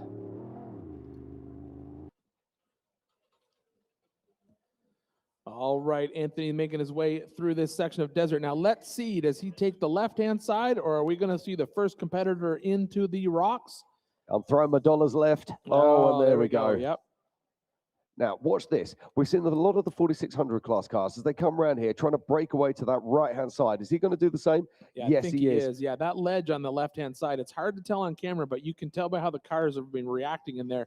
it is a big step up for these cars. Been throwing the front ends way up in the air. I think that ledge has been uncovered a lot as more and more cars get out there. And some of these cars, they're getting on in weight. They're pushing over 5,000 pounds. So it takes a lot of momentum to get them up the hills. Now he takes that far left-hand line, or right-hand line as we look at it. That's quite unusual today. Yeah, I think the faster line is to stay in the rocks on the left-hand side of their screen, their right hand. But it's hard to see that when you're up there in the car. But he's now back onto the desert floor at the 2 minutes, probably 17 mark. He's going to head on through the MBRP straight and back into the Monster Energy short course. So over the first of our Yukon launches, and comes down into the first of our big Talladega style bends. Turn 19, as we like to call it, after seeing the Hurst T1 truck roll there twice, 2 years in a row. All right, so he's back in. He's got one last little jump here that sets him up for this little chicane. That chicane will slow them down before they head through the Griffin radiator start-finish line. And it looks like Anthony's going to come in 12th spot with a 2:53. Yeah, 2:53, 13th overall, and first in modified class. And do you know why that is? Well, he's first one. Exactly. So this is the 45-46 of Carl McIver.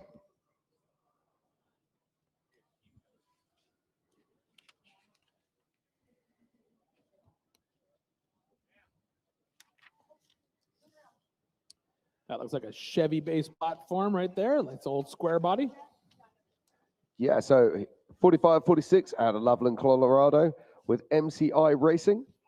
Got 1984 K10 with an LS6 4L80 MP205 transfer case. Rugged wheels, Kirby Media, Old Soul Fab, and Optima batteries. Was an KOH rookie in 2024. Good to see him back. Love to see an old square body out there racing. That's a super cool vehicle to see. You don't see a lot of them, that body style used. You can see it's highly modified, which is what you'd need to do to fit through these rock trails. As what we say, it's doved in the back and bobbed in the front. So it's narrowed everywhere all the way around. There's just a cab inside. Everything else is just weight. And that's what we're doing right now. We're waiting to get Carl McIver out on course. The 45-46, he's patiently waiting there.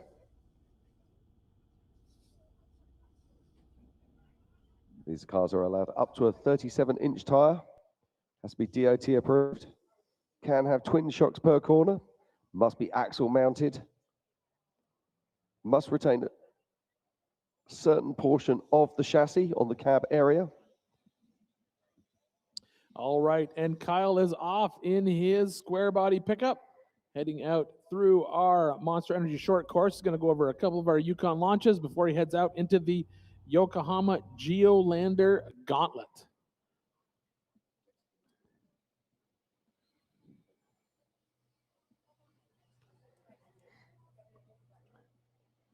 All right, and he has cleared the short course as he heads out into the desert. Kyle working his way through the Yokohama Geolander Gauntlet.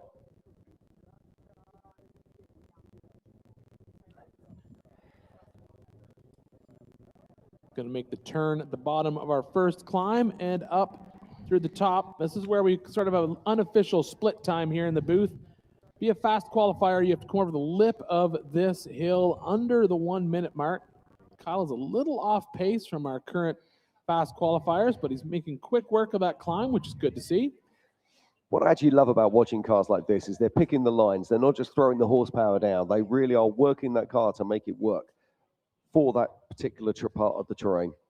Yeah, there's a couple lines at the top of that hill. And it looks like he took his left, our right-hand line, a little bit sandier. Well, as we're watching Carl making his way around the course, we've got a guest joining us in the booth, and it is Jeff from Yokohama Tires. Jeff, thank you for joining us here today. Talk to us a little bit about this. I mean, this is the Yokohama Everyman Challenge. Why are Yokohama Tires getting involved with this at the 20th anniversary of King of the Hammers? Yeah, so Yokohama has been a partner of King of the Hammers for many years. This is our second official year as the title sponsor of the Everyman Challenge. It's a great event. It's an event one we've done really well at over the years with Brian. I'm going to interrupt you right here because we're actually seeing somebody in the rocks for the first time on this qualifying run. Now he's a little offline, but he's in the rocks and has gone across to the opposite side of the course. So I didn't mean to interrupt you. I'm sorry. Keep going. But that is our first person to actually tackle the rock trail of this section of our qualifying course. I think he managed to actually make that longer for himself than he'd actually gone up at any other singular line. But I think he was just that. he's getting his money's worth out on that qualifying course. This is value for money racing we're seeing right now. I'm sorry. So didn't mean to interrupt you, but go ahead, Jeff. Keep No going worries. there. Yeah, Yokohama, I mean, we've always found success in the Everyman Challenge with the Capraras, with Cody Young, Cameron Steele. So it's been a good event for us. And the Geolander MT is being a DOT tire. It's the same tire that these guys are required to run, and then the same tire you can buy for your pickup truck. So what better way to show the durability and the traction of a tire than in the Everyman Challenge? And I mean, we can see it right here all day, all week of just the abuse tires go through. So it's a great opportunity. And then working with Hammer King Productions it's a great race, great place to be. It is. I remember the first time I raced this race right the way back in 2013. The tires that we had available then are very different to the tires that we have available now. And companies like Yokohama who are coming here, putting it all on the table, taking that information, walking back, developing new product, developing new tires that are not only better for the race course, but are better for your pickup truck at home. That's really cool. For sure. I mean, one of the biggest things we learn out here is the cut and the chip resistance in a tire. So going down the highway, you'll see more wear over time from various factors on the highway. And a lot of the technology and compounds that we learn, we test out here on the DOT tire with the Everyman Challenge, or in the T1, T2 class with our Geolander MTR 40-inch tire. And even last year, we rolled out a new side-by-side Geolander product. And we have guys like Mark McCleary and Philip McGilton running those tires out here this year. And I mean, again, it's the same tire that you can go buy for any production vehicle, and it's proven out here. Absolutely. We just saw Carl McIver crossing the line there in 23rd overall and second in class. But let's not forget, he is the second of our 4,500 class vehicles off the line. Who we got next? Oh, you threw that one to me. Thanks, Jim. Yeah, that's okay. It's the 4584 of Taran Halowich there. Thank you. Yeah, I was going to say, I looked at my, as soon as I saw a name with that many vowels in it, I was like, oh, Jim, why are you doing that to me? All right, so Taran is out there, 4584. So we got this will be our third modified car to leave the line today, and that is Taran Halowich. It is indeed, and we're just getting ready for the starting. Going back to Jeff from Yokohama. So where's the future going with tire evolution? I mean, obviously, we've got these wonderful ranges of tires. We know you're building tires, not just only for this class and for the 4900 UTVs, but we're going to see your products being used in the 4400 Racer Kings as well, aren't we? Yeah, absolutely. We've been working the last few years with Levi Shirley and the Capra.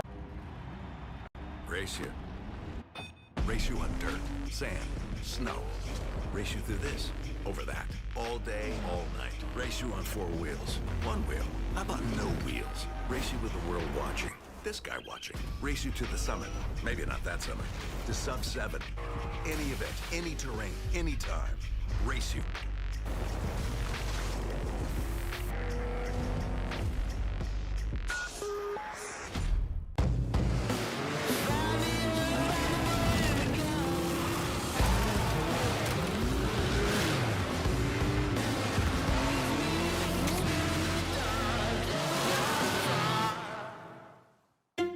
Whenever someone asks, "How was your weekend?"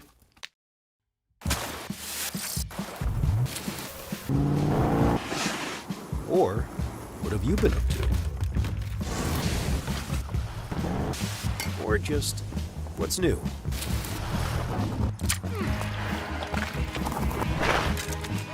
Have a good answer. Just do what you love. Toyo Tires.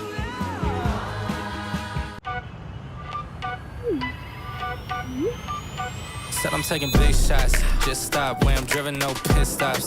This hot, I ain't playing like a 6 spot. Pissed off, but I told him this a chip shot. I ain't missing cause you know I'm taking big shots. In the climb, I got no time on the shots.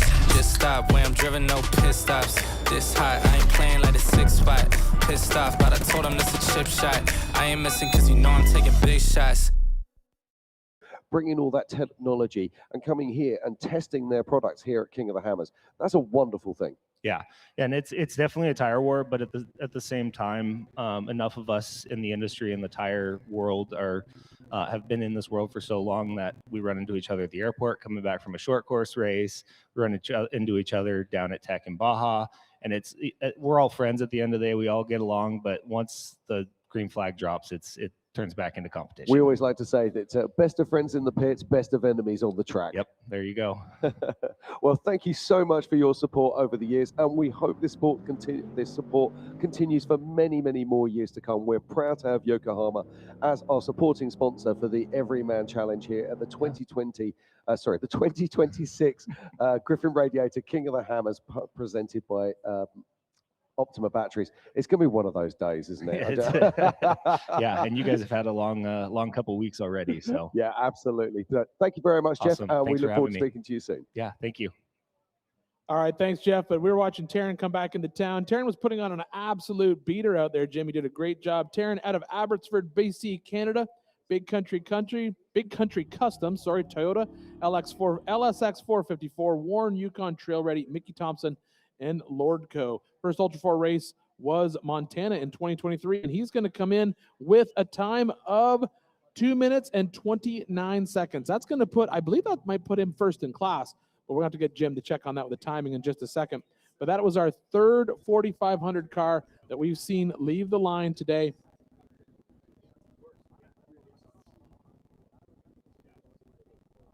Here at the 20th anniversary King of the Hammers, coming to you live from Johnson Valley.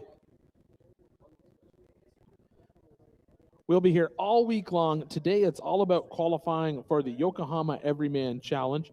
We have 3 classes qualifying today: the Yukon Gear and Axle 4,500 Modified class, Brannick Motorsports 4,800 Legends class, and the Curry Enterprises 4,600 Stock class. Just over 100 cars will be leaving the line today, trying to get their best position that they can for the race that's happening on Thursday.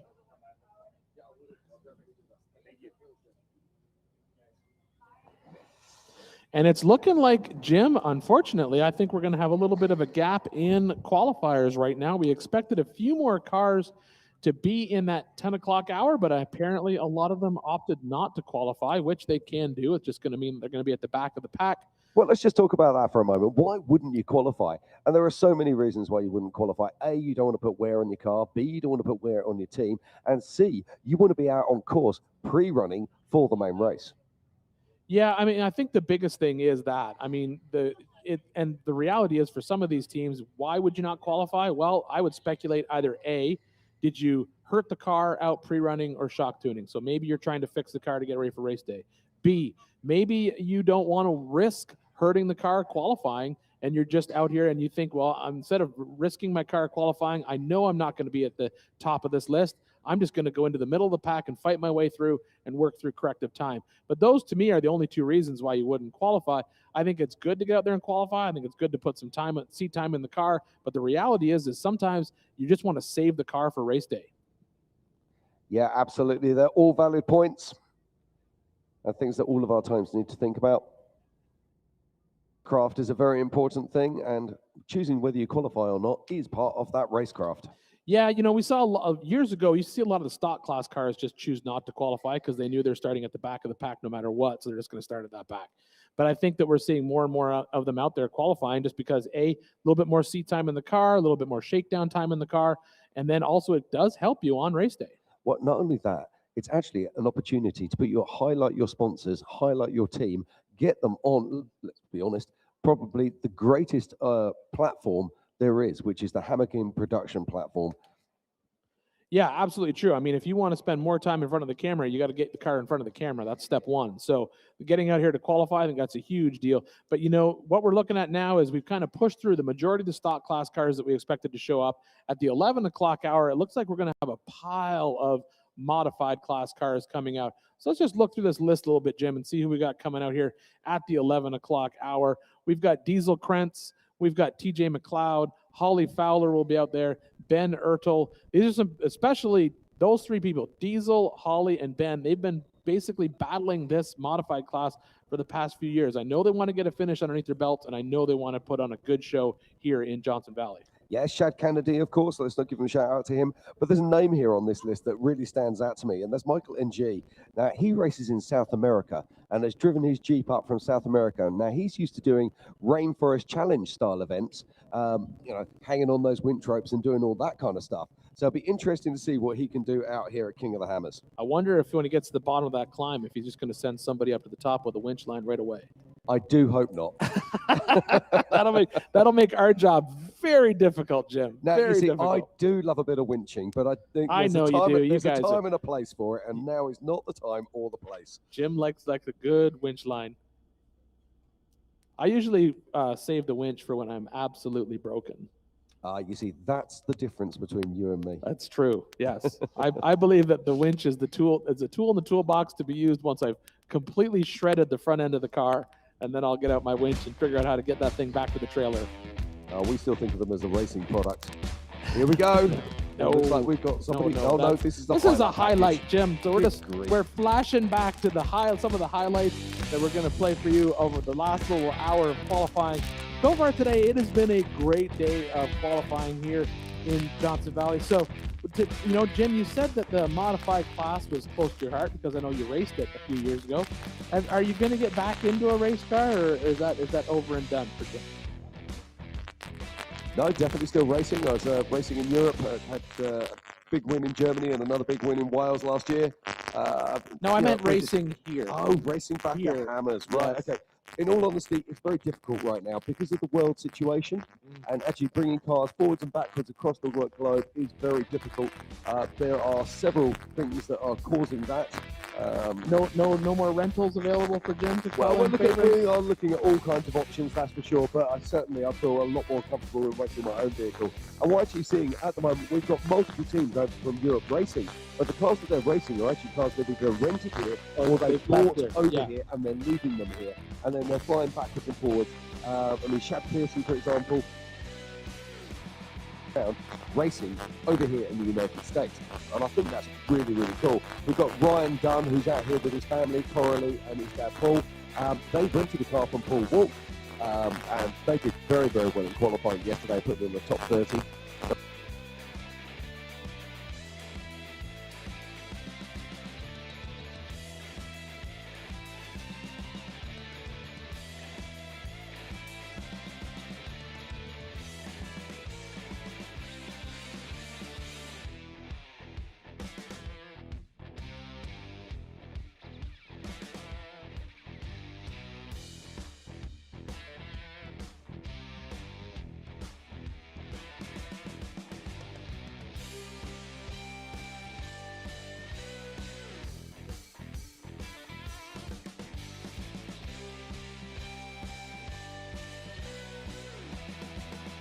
Of vehicles out there on the course.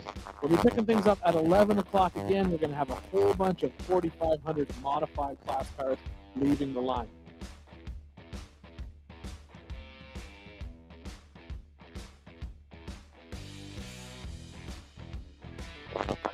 We'll have a bunch of modified class leaving the line at the 11 o'clock hour. Now remember,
15. That's pretty much what we expect.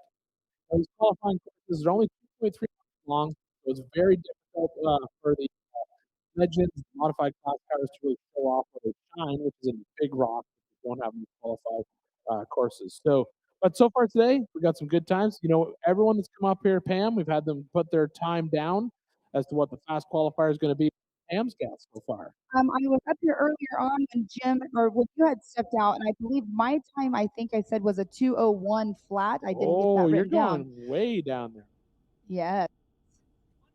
So 2:01. Who's All right. So while we get Pam set up in case right now, we're going to get it all set in place. There is a thing that we talked about earlier, and that is Hammertown, and it literally comes out of nowhere in the middle of the desert. And I believe we got a little coverage for that, so you can see what it takes to build a city in the middle of nowhere.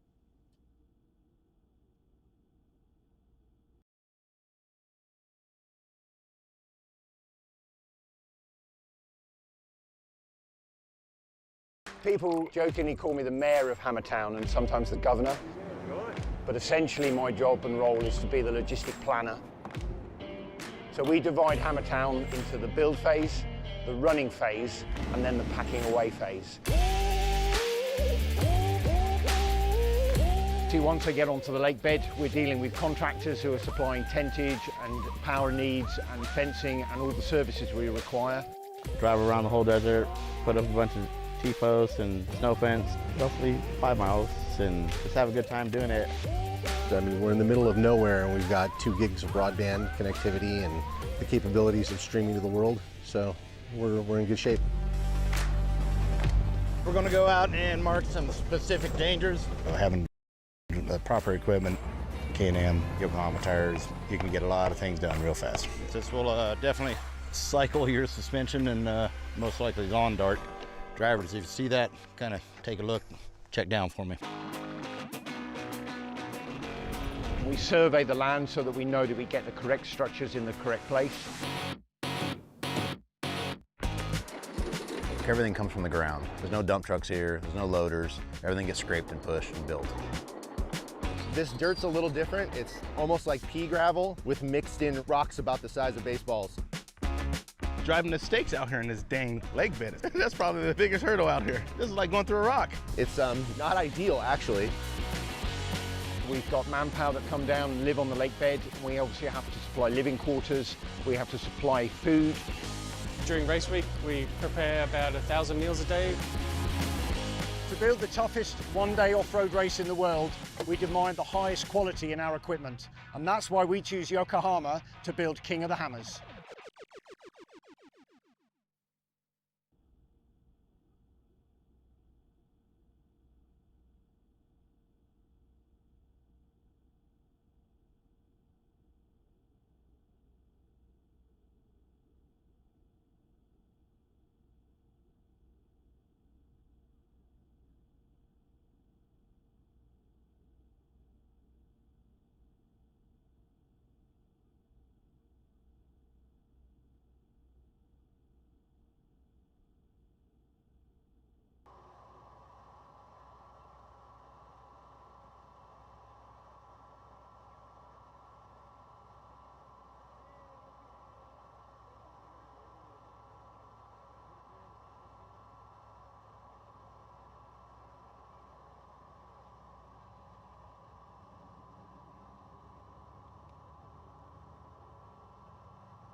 Usually very little time to do it because the military does training out here after we leave. So it takes an army, a true army. I think there's 300 plus people out here this year between volunteers and staff out here working and making sure everything is right for everybody to come out here and enjoy Johnson Valley and King of the Hammers. So 20 years of this. Yeah, it's pretty cool. If number one, I always say everyone should come out to King of the Hammers at least once in their life during the event just to see what it's all like. But it's also amazing to come out here. I come out here probably 2 or 3 times a year when we just basically wheel and trip out here. And it's so fun to come out here when it's not King of the Hammers to see exactly how empty this place is. And realistically, when you come out here like in October, the only thing that you can see is you can see a little bit of that fire pit. That's all that's left. There's no evidence of King of the Hammers ever being out here. And I've even come out here right after the event. We were out here working, and we came out, and it's the same thing. Once this town is gone and torn down, the whole Hammer King crew does such a great job returning this place to exactly how it looked before they left. And speaking of that, that brings up another thing that we should talk about, and that is if you're out in the desert having fun here in Johnson Valley, whether it's during the day or at night, number one, pick up your trash when you're out in the desert. And if it's not your trash, if you see trash, pick it up and bring it back to town. Make sure you clean up after yourself out there. Also, number two, try to keep a responsible head on your shoulders when you're out there at night. You know, lightsaber fights, that's perfectly acceptable out on Chocolate Thunder, but, you know, we all need to get along out here on the desert, and I think it's time that we all just learn to just have fun in the dirt, and there's no need for any of the other types of shenanigans that go out there. And also, lastly, as we all know, we're having a no firework rule, so keep your fireworks at home. If you have them, just take them home. We don't have them here. That's the reality. But fireworks are not important to you, you could go somewhere else. There you go. We're very well said there. And with you saying all that, and you mentioned the fire pit, that is the center stake. That's the first stake, I believe, that they put in the ground, and that centers Hammertown. I don't think you got to put a stake here. I've been here in November. You know exactly where that fire pit was. Well, yes, but I'm just saying the way they build it, you know, it's they come out here, they survey this. I mean, street, everybody has an address out here, but that is the center of Hammertown. And yeah, I do agree. I've been here too myself whenever it's not King of the Hammers. I've raced out here myself on a different association, came out here camping as well, and it is pretty cool. Come Thanksgiving time, though, this place is very popular. I've been here Thanksgiving. It's a great time during Thanksgiving as well. Right now, what you're seeing on screen is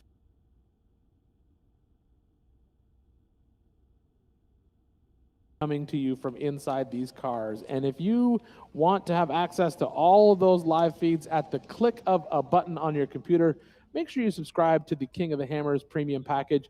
The ability to have access to all the cameras that are going to be feeding out during race day. As my friend Miles likes to say, you can essentially build your own show. So you can go out there and have a lot of fun, pick which driver you want to watch.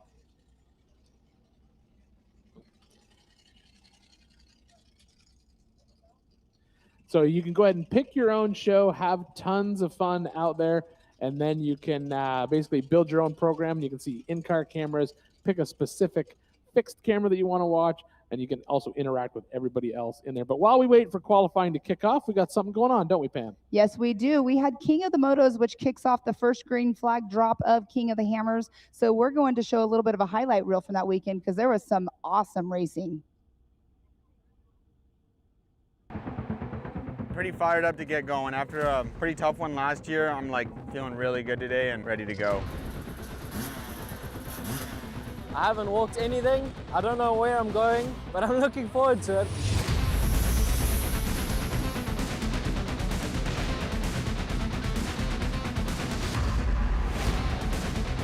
Oh no. This is hard enduro, this is King of Motos. This is what you come here for, is something pretty gnarly. Three-time winner, Tristan Hart there in first place. Oh, look at this. Nice. And that looks like Ryder LeBlanc now working his way up rock salt. I'm not here to finish. I finish every year. I want to win. Oh, we're gonna ride her down right there. It's steep and treacherous. Navigating is a very difficult part about this race, and just staying off the ground, you know, this place will bite you. We have a lot of action going on right here. Oh my God, he's gonna throw it all the way down. I didn't look like that, did I? Ryder LeBlanc doing a phenomenal job, but Tristan Hart is absolutely moving. This man is on fire right now, working his way up and through all the riders there. He's a ballerina on that motorcycle, man. size of those boulders that he's just maneuvering that motorcycle through. First place, Tristan Hart.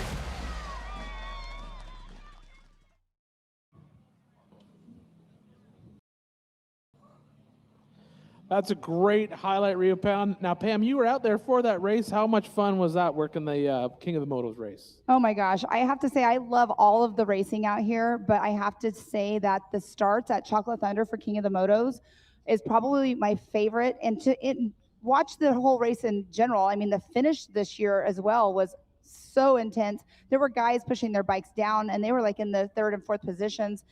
It was a very strenuous race. We saw Matt Green on screen. He's like one of the top 5 in the world enduro racers, and he was out here, you know, for the first time at King of the Hammers.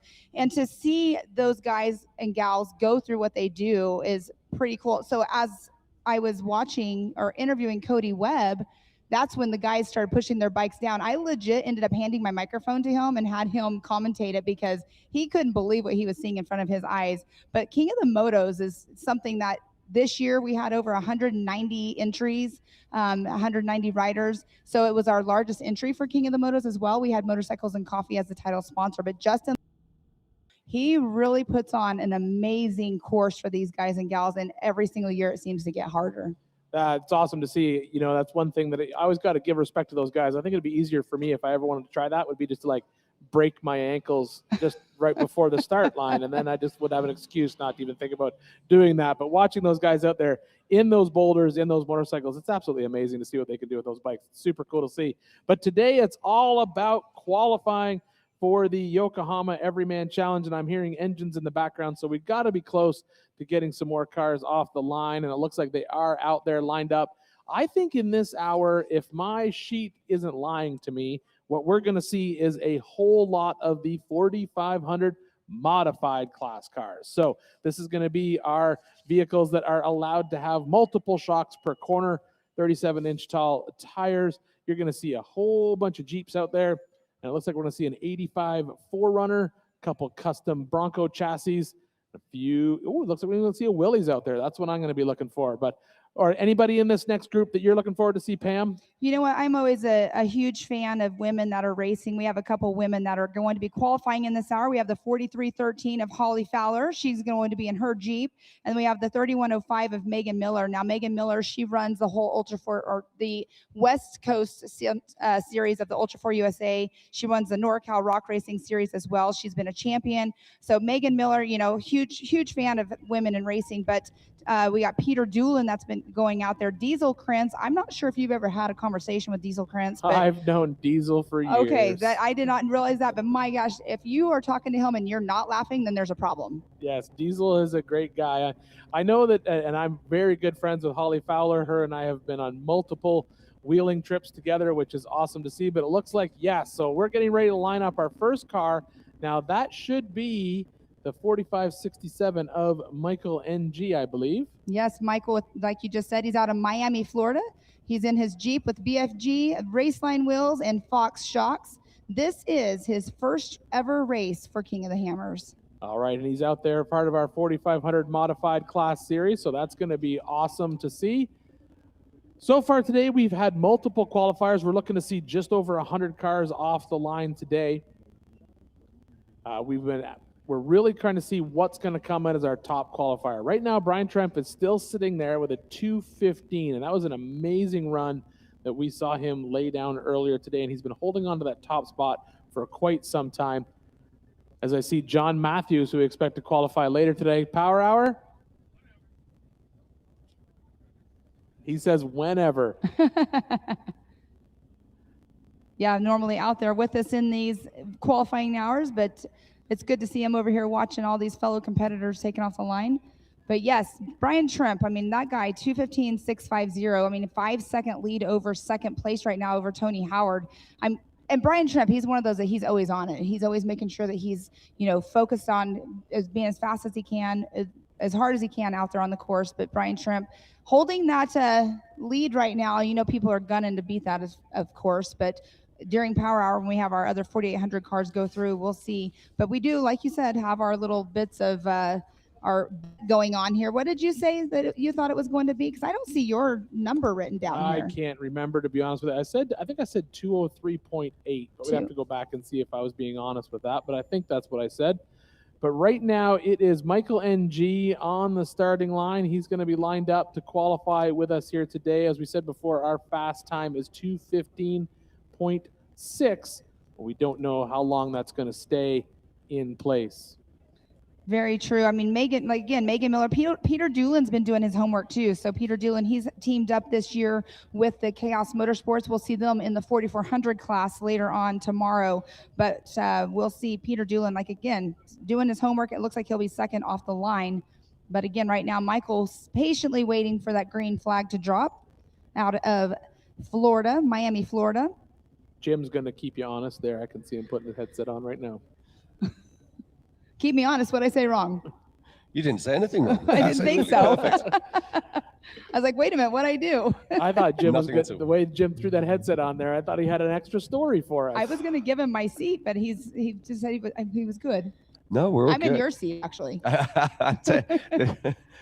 Technically, it belongs to Hammer King, but let's leave it at that. That is true. Michael MG, I'm really interested to see how this young man gets on.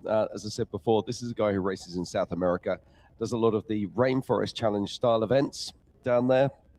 More used to wet weather, big tires, and lots of mud. So let's see what he can deliver for us today here at King of the Hammers. Well, I do have to say, one thing we do not have out here this weekend is mud. And let's hope it stays that way. We could use a little bit of moisture in the ground. Indeed, indeed. If you're just joining us, welcome. This is the 20th anniversary of the Griffin Radiators King of the Hammers, powered by Optima batteries. And today it is all about the Yokohama Everyman Challenge.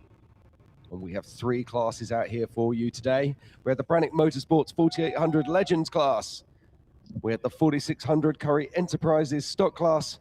And of course, the Yukon Gear and Axle 4500 modified class. We have lots of cars. As you're just going through the different classes, we should have roughly 119 cars qualifying today.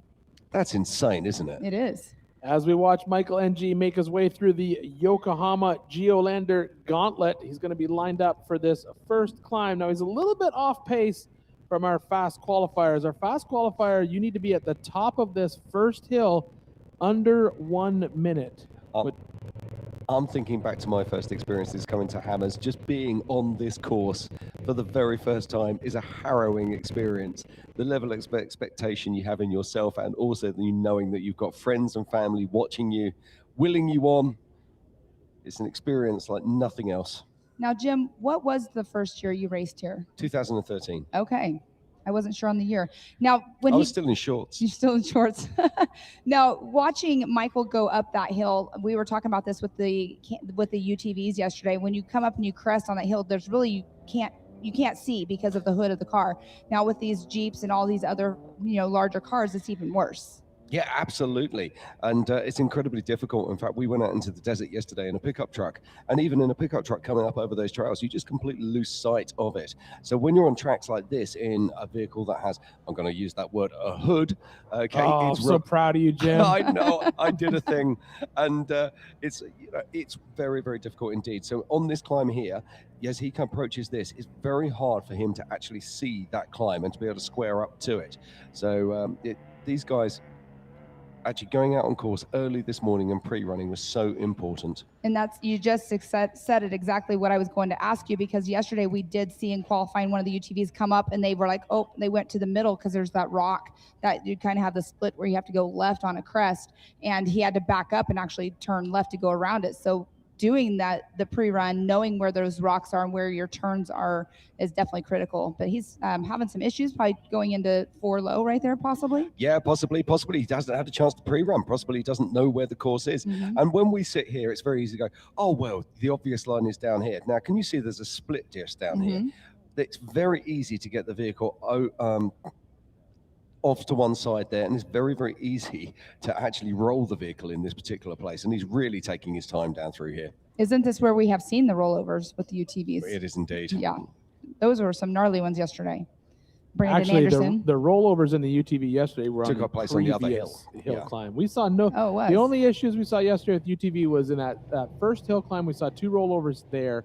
We didn't see any action in essence of a rollover on here, but this is a section of the course where we see a lot of speed being able to be made up as we watch Michael pick his way down there. And we saw a couple in-car shots earlier of how difficult it is to see down that hill. So it's easy to understand why you'd be slowly picking your way down that hill, especially if this is the first time you're racing out here at King of the Hammers.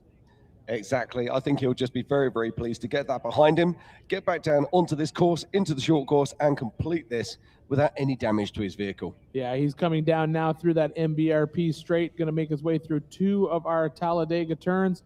He'll head over the Yukon launch, and then he'll come back across that Griffin Radiator start-finish line, and we'll have a qualifying time for Michael. He's definitely off pace for the other 4,500 cars, but we still have a lot of cars that need to qualify today. We can't all be heroes, we can't all be winners, but what we can do is share the experience. And with that being said, too, what he's doing is he's still getting across that finish line because there are some people that will not cross, might not decide to qualify. So he'll still be in front of other vehicles that will not take that green flag today or have issues on course. Now, I've got to get this from race ops, whether we're going to be mixing classes or whether we're actually going to be qualifying outside of class, if you can catch me. Yeah. If it's the same as last year, Jim, they mixed they mixed 48, 45, and then held stock. Correct. So I think that I imagine we have to get with Ben to find out if that's exactly what they do again this year, but I know that's what they did last year. And now getting ready to take his green flag for his qualifying run, Peter Doolin in that number 353.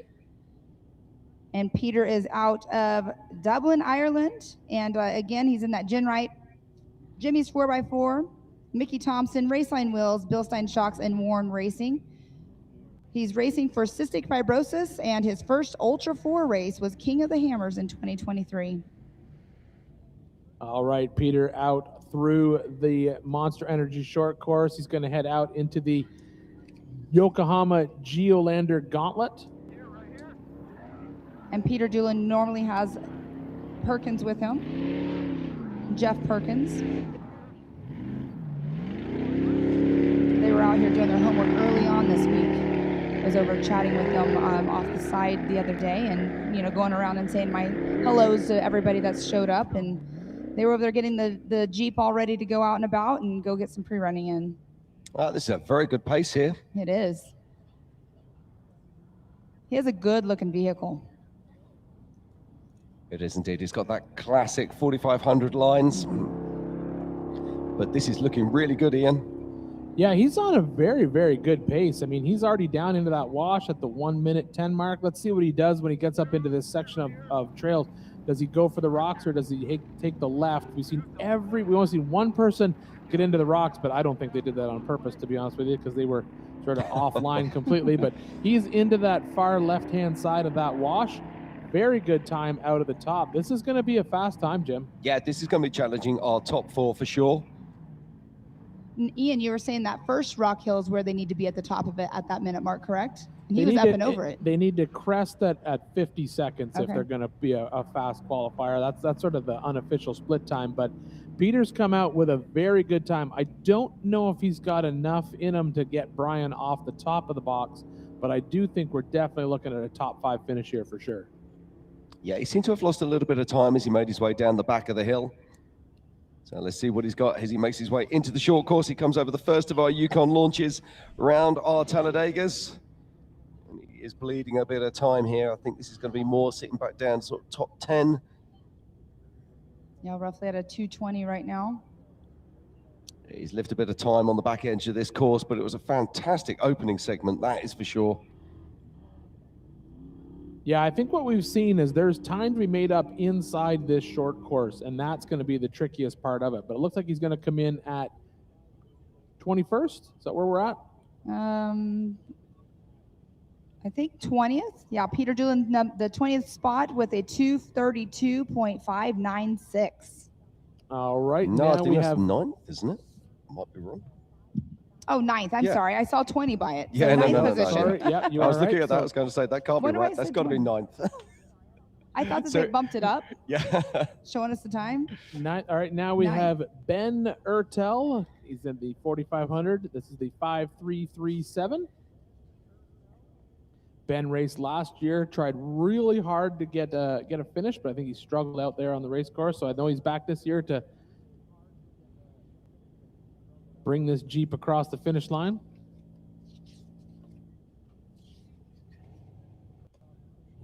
And as you said, the 5337, he's out of Oklahoma City, Oklahoma.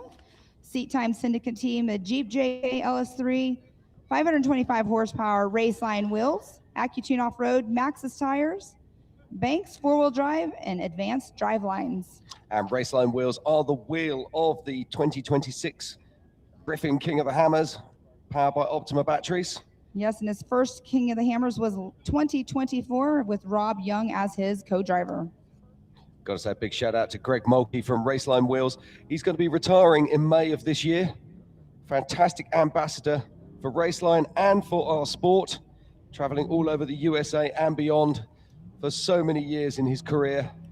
He has done so much stuff for this off-road world for the Raceline wheels, and always has a smile on his face. He does indeed, and he catches bigger fish than me, but I won't hold it against him.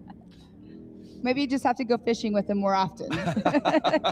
I'd just like to go fishing with him once, if I'm honest. There you go. He keeps inviting me, but life gets in the way. Yes. Well, when you're on our side of the world, one of these times, maybe you just have to plan it a little differently. Yeah, you're absolutely right. But right now, it is all about Ben Artel making his way up the back of the mountain. He's already overcome the Yokohama Geoland cross-going section. Yeah, this is a very fast time. Now, I was talking to Ben earlier, and he said his car it's feeling good. He's very, very happy with the setup that he's got this year. He's very confident in the car. He spent a lot of time pre-running, a lot of time setting it up. And so he said this year is the year that he's definitely going to be bringing it across the finish line. Hopefully going to put it on the podium as part of that 4,500. Well, we'd like to see that, and this is a solid run here. He takes that left-hand line. Yeah, he's went over that far left-hand side. I really am surprised, Jim, that we haven't seen anybody in that center rock section. I think there's a lot of time to be made up there. I could be wrong, but maybe we'll see what happens when we get some of our heavy hitters in Power Hour. I'm quite certain we're going to see them take that straight line up the gut. Yeah, now I walked it a couple of days ago, and I agree with you. I do believe that there is a very fast line up through that middle line. However, people are avoiding it, and I wonder if something's changed since the UTVs went out yesterday. I haven't had a chance to get back out there this morning, but the fact that everybody's avoiding it does make me wonder if something has happened out there. I'm going to tell you that I was told by a very competent co-driver as we sat and drank beer last night that yesterday the far left line was 1 second faster, and he told me that he can guarantee that the rock line is faster today.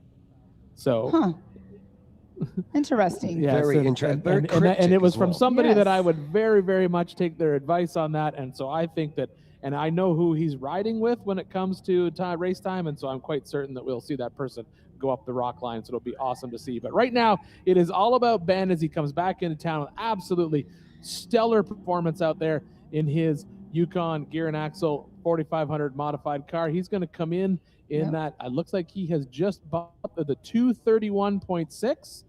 Yes, a solid run there, just about a second faster than Peter Doolan. So we're seeing both of those Jeeps really flying high. All right, so here you go, Pam. This is one that you were looking for to watch. This is my good friend Holly Fowler out there. Jim, she's from your side of the world. Is she? Oh, I didn't realize that. Oh, how do you not know this? I Holly had no Fowler idea. from the UK, former opera singer, now off-road and Jeep enthusiast.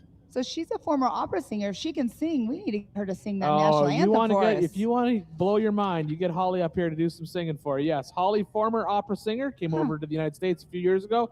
And someone who's going to come up, I'm going to throw one of you guys out, and I'm making this guy come and do some commentating for us, because this is our good friend, Mr. John Matthews, going to come up here and throw a headset on, and he's going to talk us through some of this racing, because I've just found out right now, 5 seconds ago, he used to race modified, but he's not racing this year, and I want no race this year. Not hammers. We'll be back in it later this You're year. back, so not hammers. Right. Not the most important, most fun, best race, but you'll race something else. Yeah, we'll have the new car done here soon. 4,500 again? Staying 4,500. 4,500. Right, so let's talk us through it. So let's talk about this. So now we have Holly Fowler out there in her 4,500. So this is a similar qualifying course to in the past. So talk us through some of what's going on out there. I'll be perfectly honest with you. I haven't paid a whole lot of attention yet this year. Oh, well, then why did I even bring you up here? I've been here playing spectator, and we're helping out the Yukon rookie crew a little bit. But I've watched a little bit of the qualifying course, and it doesn't look super challenging, but it looks like they're having a good time out there. It is a good qualifying course. We're seeing Holly Fowler right now. She's just left our Monster Energy Drink short course, and now she is headed out into the Yukon Geolander Gauntlet. As we watch her, she's a little bit off pace from Ben. Ben was traveling a little bit quicker through this section. That's it. Now, John, we've all been racing together for many years. The 4500 class is starting to see a bit of a resurgence now. Why do you think that is? Because we have the most fun. Now, that's the best answer I've had all day. It's a good group of people. You know, a lot of us race together here. A lot of us race together in the NorCal series as well. And it's, you know, Ultra 4 is its own family, but the 4500 guys are even closer, I think. Guys and gals. Yeah, absolutely. We're talking off air about this. It really is a friends and family class. I mean, all of the EMC classes encompass that value, and that's why we love them so much. So why are we sticking in the Is that just the reason why we're building another 4500? What makes you choose to build a 4500 class car? What's the choice there? Well, I'm a wheeler as well. I love the wreck wheeling and stuff, and it's still a Jeep and looks like a Jeep, and it's just, I don't know, it's a whole lot of fun. So that's part of that's one of the driving factors. If it still looks like a recreational four-wheeler vehicle. Well, and my old car, I could throw a windshield frame on it, and still, we drove it all around Moab, we drove it all around Trail Hero, and do all sorts of stuff with it. If you move to Tennessee, you can drive a Bomber on the street, just so you know. I can see anything's legal there. It's a beautiful state to live in. Yeah, I may or may not have a license plate on my Bomber trail car. Run it down, get coffee. It's great. But anyway, yeah. So that's an interesting. I never would have thought of that. Be the driving factor, still have that Jeep trail rig feeling. Well, and I run an off-road shop as well, so we've got a lot of Jeep, Toyota customers and stuff like that. So it's more relatable. It's more everyman, I guess, than looking at some of the 4800 cars. Not that they're not amazing, but they don't look like a vehicle. So I'm glad that you came up and shared that with us, because that is not something that I would have expected as the answer. That's great to hear. So now we have Holly Fowler. She is back on the desert floor. She's made her way through the rock section of our qualifying course. She's going to come up through the MBRP straightaway and then through our Monster Energy Drink short course to come across the line back into class. That little chicane here at the finish line is a little different. We don't get that long straightaway and the huge jump like we've had. I've been talking to a lot of people about that on this short course so far, is the fact that the addition of that chicane, I think that's the biggest game changer. But I also think, talking to a few of the people, if you set up right for it, there's a second and a half in that section, because I've watched them come through there. You get out of shape on that, you're just drifting through there a lot. But yeah, if you set yourself up right, there's a lot of time to make up. Were you here to watch the Class 11 cars go through that? Yes. Yeah. That was awesome. It was awesome. So much fun. Yeah. Some of those guys just came hauling through there. What about the guy that his hood went up? Right. All right, looks like Holly Fowler just made it through with a 3:17.6. All right, she'll be happy with that. And now we have Megan Miller. Pam, this is another one that you were excited about. Yes, Miss Megan Miller in the 3105. She's out of the NorCal area. She's also one that's been racing for a few years now. But Megan Miller always has a great smile on her face, a great team behind her as well. And Megan out of, like I said, out of NorCal with the MDM Motorsports with the Bent Fab. And Milestar, Fast Friends, Raceline Wheels, Scotty's Trans, and Motive Gear. Her first Ultra 4 race was at the Stampede in 2022. She got first place that season and 3 podiums. So she's one that's been doing an amazing job. And you recognize this car, I believe, don't you? Absolutely. Yeah, It's a very recognizable car. I'm sorry, Pam, I'm in the middle of getting ready for some other information that's going to come out here shortly. One thing that we didn't talk about very much, and we didn't see them, you had mentioned it, John. Let's talk a little bit about the Yukon rookie stock class racer. So I know Yukon did something a little bit different this year, so fill us in. What was that all about? I'm not exactly sure how the selection process went down, but they have a Grand Cherokee out here. It's the same one that Neil raced in the stock race a couple years ago. But they've got Danny and Wendy driving it, and then Jake is the co-driver's name. Connor's out with him in the desert right now, pre-running the desert lap in my UTV. Excellent. Yeah. But, So Yukon did basically the ultimate rookie contest. So anyone could apply if you've never raced King of the Hammers before, and they basically supply you with a car, and you come out here and you basically get a race seat for the race. So it was super awesome to see Yukon basically give up an open seat to somebody who wants to come out here and experience King of the Hammers. So it's really awesome to see them out there. We did not see them qualify, but they're just going to take a back it's over start. there on the hoist with the front ring and pinion going back in it at the moment. But yeah, they'll be ready here soon. That's and I because know, rookies were pre-running it, right? Yeah, Danny's pumped up to get it out in the desert, and then I know Wendy's going to take the wheel and kick some ass in the rocks like she's always done. Absolutely, yes. Wendy does have a excellent history of rock crawling out there, but right now it is all about Megan Miller out there.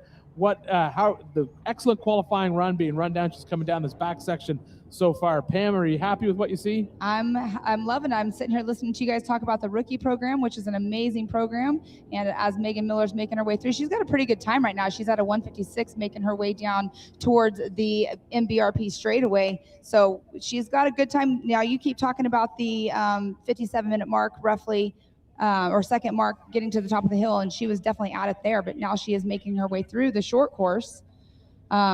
Couple more turns to go. Yeah, I don't think she's got what it takes to upset her fast qualifier. Still, Brian's been holding on to that for a long time. Yeah, it does look like she might be having a little bit of an issue with her right rear, but not. Racers working with racers. Time is money. There's no easy way to build it, retrieve it, or transport it. Helicopters are the cost-effective solution. HP Helicopters solves complex problems with helicopter solutions. What usually takes weeks or days, we can accomplish in hours or minutes.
Of off-road racing dominance, proprietary patented race technology,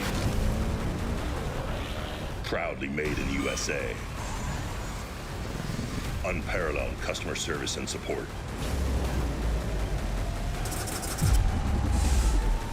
The choice of champions, King Shocks, the leader in off-road shock technology.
Every winter, Johnson Valley becomes the ultimate test bed, where man and machine are pushed to their limits.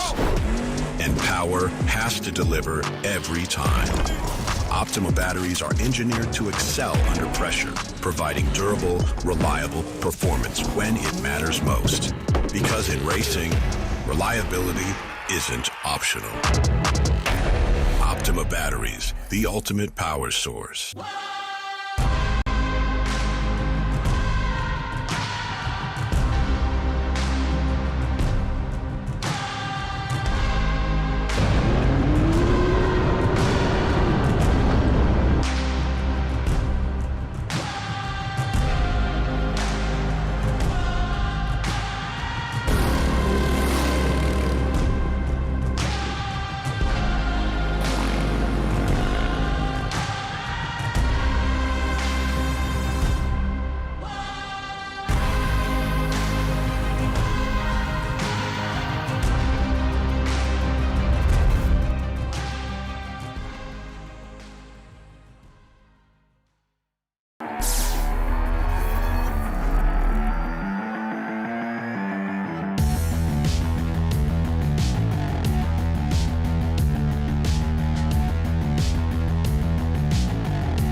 And then out into the desert. This is a great looking vehicle, running in the 4500 Yukon gear and axle modified class here at the Yokohama Everyman Challenge as he makes his way onto the Geolander cross grain section. Yes, he's going to be coming through this section, and this is where we really get an idea of what kind of pace they're carrying, and it looks like he's doing very well, carrying a good amount of speed through this section of desert. Needs to make this turn and then head up the climb. Yeah, this is actually a good time here. He needs to be cresting out around about sort of the 50 seconds. He's around about 2 or 3 seconds off of our pace, but I love this. That's great perspective of what it looks like to look out the hood of this car. And he's carrying a good amount of speed on this downhill section, which honestly, I think what we've seen in a lot of these qualifiers is the time to be made up is in these downhill sections, and Diesel's doing a great job coming down that first drop.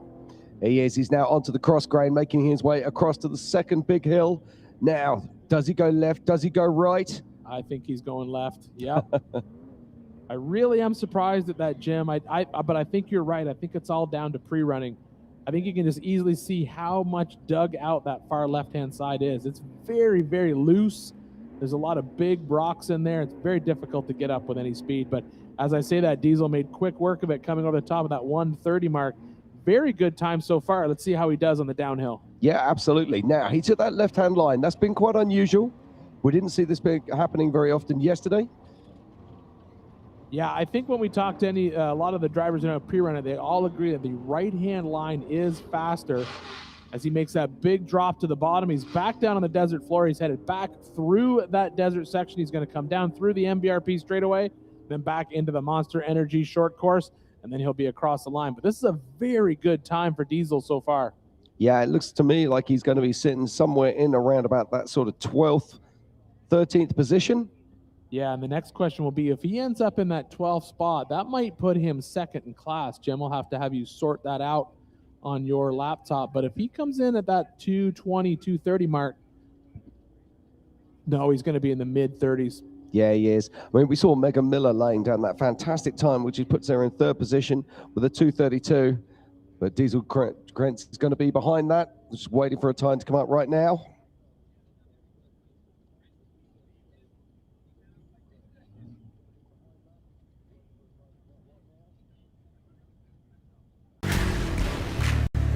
I'll give it to you. There he goes. It just popped up. He's 14th overall and 5th in class. Now, you know we were talking about the rise of the 4600, the stock class vehicles. Let's give a big shout out to Alex Fleming, who we saw off the line this morning, who's in the Curry Enterprises 4600 stock class, currently sitting 1st in class and 13th overall. That's very impressive. And that is a question that we need to get over to Race Ops, Jim, to find out if they're going to be sprinkled in or are they starting at the back. Oh, I'm just going to send Ben a message right now. We'll find out what's happening with that. Yeah, Alex Fleming, he really laid it down this morning. Very impressive time of 2:33. And if you are just joining us, we are here right now at the 20th anniversary of the Griffin Radiators King of the Hammers, powered by Optima batteries.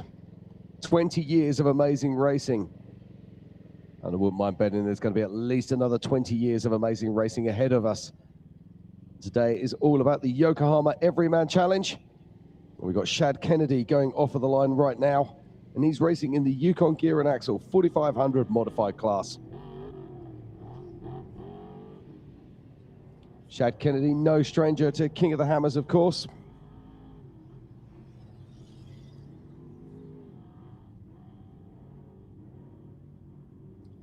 And he has a time to be of 2:15 if he wants to get ahead of Brian Tremp, who laid it down in the Brannick Motorsports 4800 class earlier on today.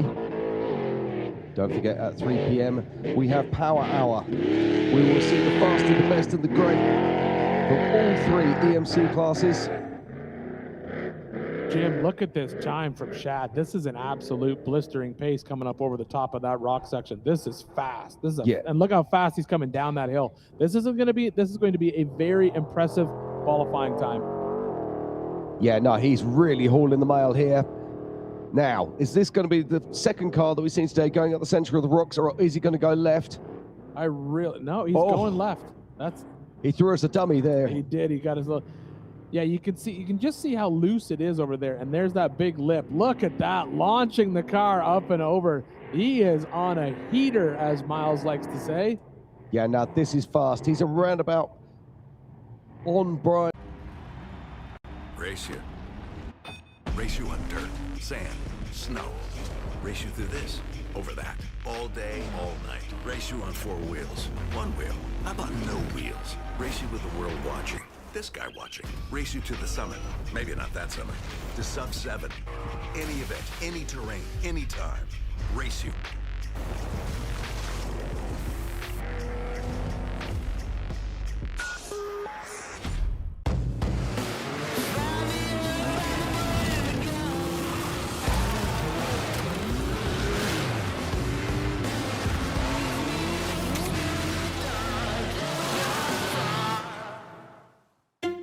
Whenever someone asks, "How was your weekend?"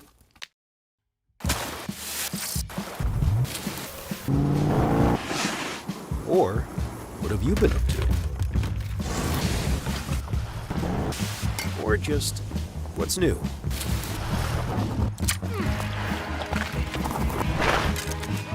Have a good answer. Just do what you love. Toyo Tires.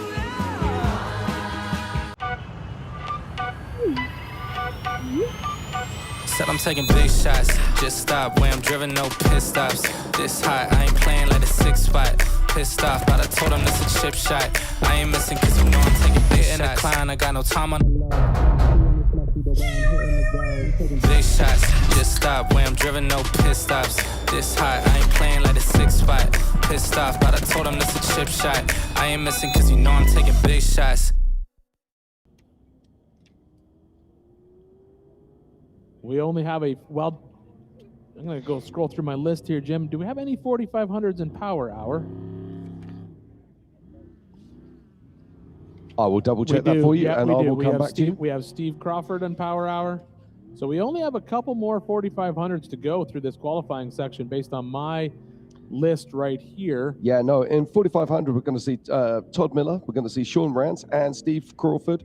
And of course, let's not forget about Dan Wyrick in that absolutely incredible UFO car. Oh yes, thank you. I was looking at the wrong column in here. You are absolutely right. Yes, I love watching that UFO 4500 car go. But right now, it's all about Jesse Bolter, who's on course. Another fast pace up through this section. He's a little bit off of Shad's time coming up the top. I think this is where we saw Shad make up a lot of time, is on the downhill section, but also looks like Jesse's doing very, very well, keeping a good, steady momentum coming down that hill.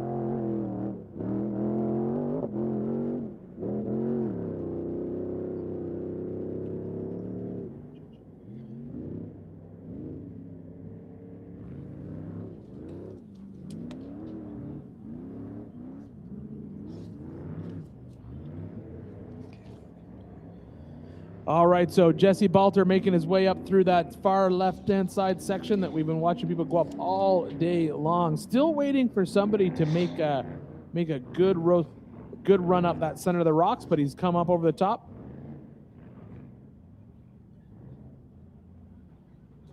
right, he's coming down this drop-off section. He's lost a little bit of his pace compared to Shad. It looks like Shad's safe right now, holding on to that top spot for the 4,500 class specifically. And then more importantly, right now Shad is still sitting at the top of the box for qualifiers at 2:15. But as Jim has said before, we have a lot of cars that are going to be coming out, especially during Power Hour, that we expect to put down an absolute show for us. Yeah, so Jesse Boulder crossing the line very shortly out of Forestville, California. He's in a 1953 Wheelies Jeep pickup. I love that so much. First race with us in 2016, and let's be honest, this car is just a firm crowd favorite. Absolutely. You can never go wrong when you're driving a Willys. There's not much Willys left on that, though, Jim. I don't see the roof. I see the windshield and part of the hood and a little bit of the grill. But it's amazing to see that old iron out there racing, and it looks like he's going to come in with a 2:36.6. That should put him around 15th position. Yeah, 15th position and 6th in class. So a very solid run there from Jesse Boulder. He'll be very happy with that. All right, Billy McAllister is on the line right now in the 4.558. Yeah, so Billy McAllister, he's chasing a time of Shad Kennedy, who just laid down a 2:15.566, beating Brian Tremp's 2:15.650. That is astonishing.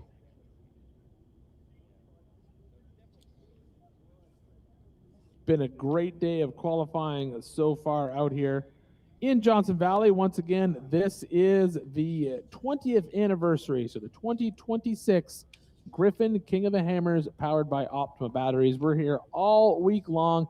Today is all about qualifying for the Yokohama Everyman Challenge. This race will be happening on Friday. Yeah, so this is the 4.558 out of Bree, California. No Pit Lizard Racing. It's a Jeep YJ, LS engine, tri-country gear, Old Glory Beef Jerky, Vinegar Racing, Bomber Eyewear, Unifilters, and G&J Aircraft. Spectated KOH in 2007. Right back, one of the OGs. And then first time he raced it was back in 2023. So he's got some history here. Can you imagine seeing that first race in 2007? The OG 13 out on these trails. A little bit different. Very, very different back then, Jim. Very different. Last time I was racing was 2009, 2010, and even then it was different. Very different than what we're doing now. And it's Billy McAllister out on course. A friend of mine in Holland, he sent me some photos the other day from an old magazine and showed some photos of me racing in Morocco in 2007. It would have been around 3 weeks after the very first King of the Hammers. Remarkable. So right. Billy McAllister making his way down the back of the blind hill. Yeah, he made very good time coming up that hill, and as we've seen so far, this is the spot where people can make up a lot of time. These two downhill sections. There's this first one, then you come over to the second one. We've seen everyone come across this section of cross grain, take that left-hand side to go up basically the wash section instead of heading up the center section of this trail. Yep, looks like he's kicked his co-driver out. Says, I want you to be back at base. I want you to keep the beverages warm. Oh, hello. This is that new alternate line that we've seen. We saw the square body Chevy take. I don't think I could be wrong. Maybe it is faster. I don't know. But it looks like he took half of the rock trail up there. There are many things we can say, but that is not faster. Yeah, so it's definitely a different line. I'm wondering if you just get a bad bounce when you're heading into that rock trail and it's kind of kicking you over into that section. It's hard to tell. But it looks like he's coming down the backside with a fair amount of speed, which is good to see. Big bounce off the bottom there.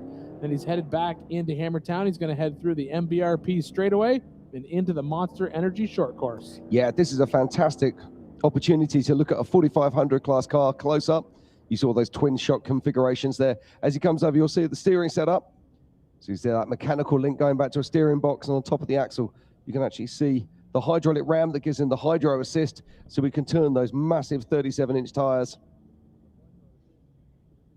Going around 2 different corners here in our short course. Then he's got to set himself up for this last little Yukon launch, go through a couple chicanes, and then he'll come back through our Griffin Radiator start-finish line. That will finish off his qualifying lap here in Johnson Valley. So Billy McAllister crossing the line. And Billy McAllister crossing the line in 17th overall and 8th in class in 4,500. There we go. So solid run there from Billy. Yep, came through with a 2:43.1.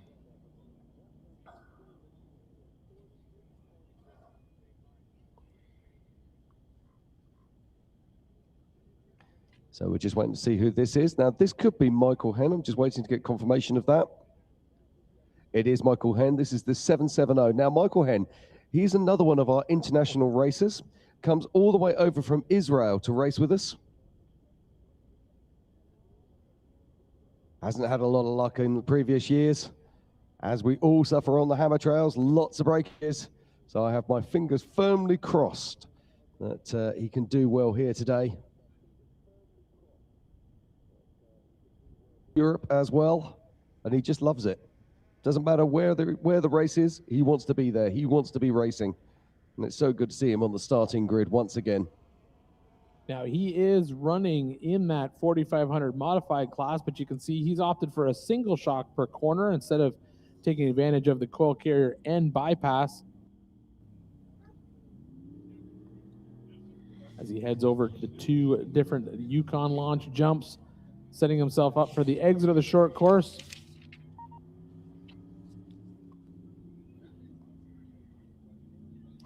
And into the Yokohama Geolander Gauntlets. So this is a Jeep YJ. It's got an LS2, around about 450 horsepower. I'm running with MH Racing out of Israel. And you'll see Michael Henn often around Hammertown.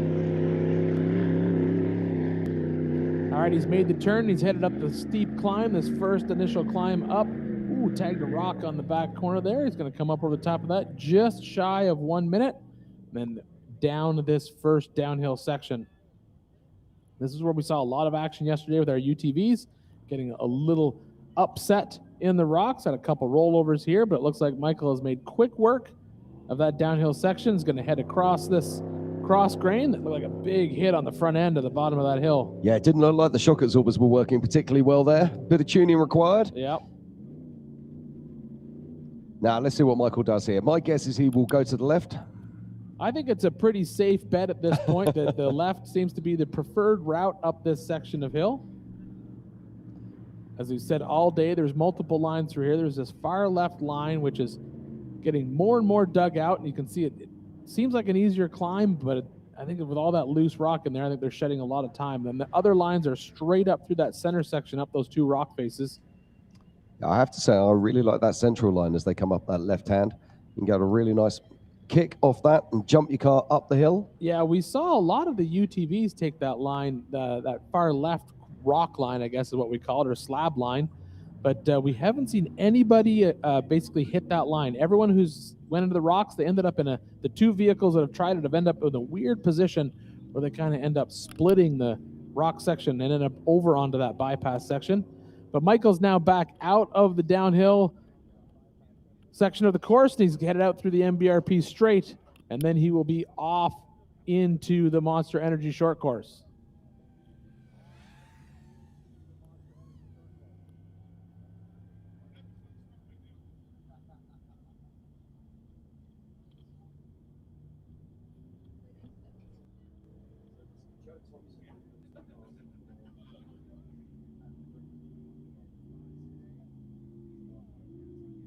All right, Michael Henn is back in here as Jim's already weaseled a few more guests to come up on stage with us.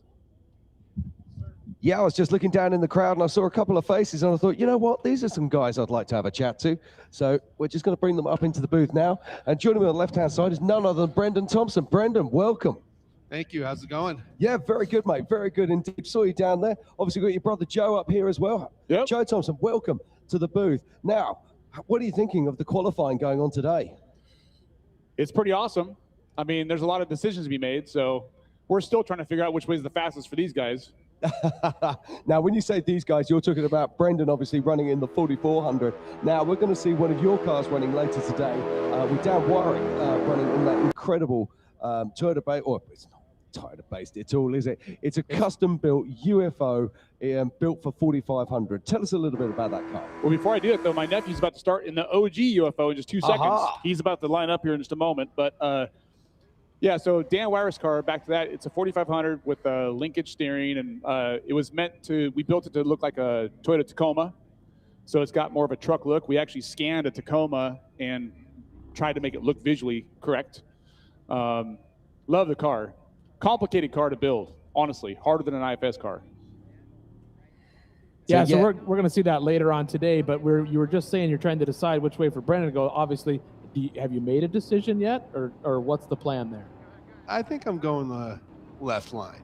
Oh, the far left. I don't think I'm going to do the rocks. Really? No. Well, while they're making that decision, we're looking here at Bobby Humanchuk. He's out on track at the moment, R216. And he's laying down a really solid pace here. Yeah, so far he's done very well, Jim. He's a little bit off pace from our leaders, but, you know, we're talking about, so Brennan, you still think that far left line is faster? I think it'll be smoother if you take it right. I'm going to see how my kid does, and then I'll follow. Smart. So take advantage of that. The nephew's been on the simulator all night long. Yeah, he's taking the simulator line. He's practiced on the simulator. not Simulator necessarily line. the car. Well, we'll see how well the simulator line works. Now that would be a very interesting thing. Do you know what his time was on the simulator? I don't.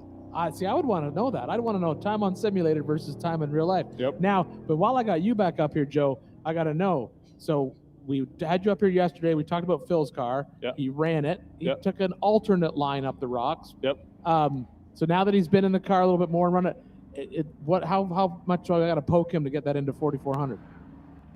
I don't think he's going to go into it this year. No. But I think depending on how he does in 4,900, we'll see if it won't happen this year, but maybe next year. Maybe next year. Yeah. I'm super excited to see that one. So let's talk a little bit about, he's been in the simulator all night running it. Has he been trying different lines in the simulator, or has he just been having fun?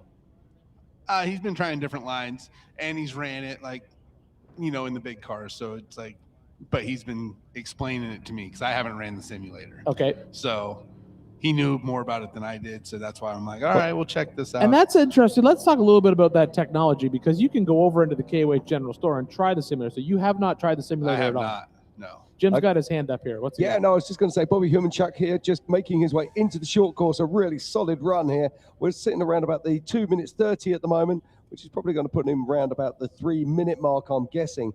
But you're saying about the simulator, I seem to remember last year, Bailey Cole did the same time in the simulator that he actually did on the race course as well. Well, that's what I would like to know. So that'd be interesting to see if you could find out what your son's time was in the simulator versus what his time was in real life. And you haven't tried it. Joe, have you tried the simulator? I have not. You've got to try it. I'm going to tell you right now. You guys have got to try it. It's absolutely insane. I completely sucked when I did it at my house. I'm all on board with you, Brendan. I was absolutely hopeless. Right, Bobby Humanchuk crossing the line in 23rd overall and 11th in class for that 4,500 class modified car. Nice run there from Bobby.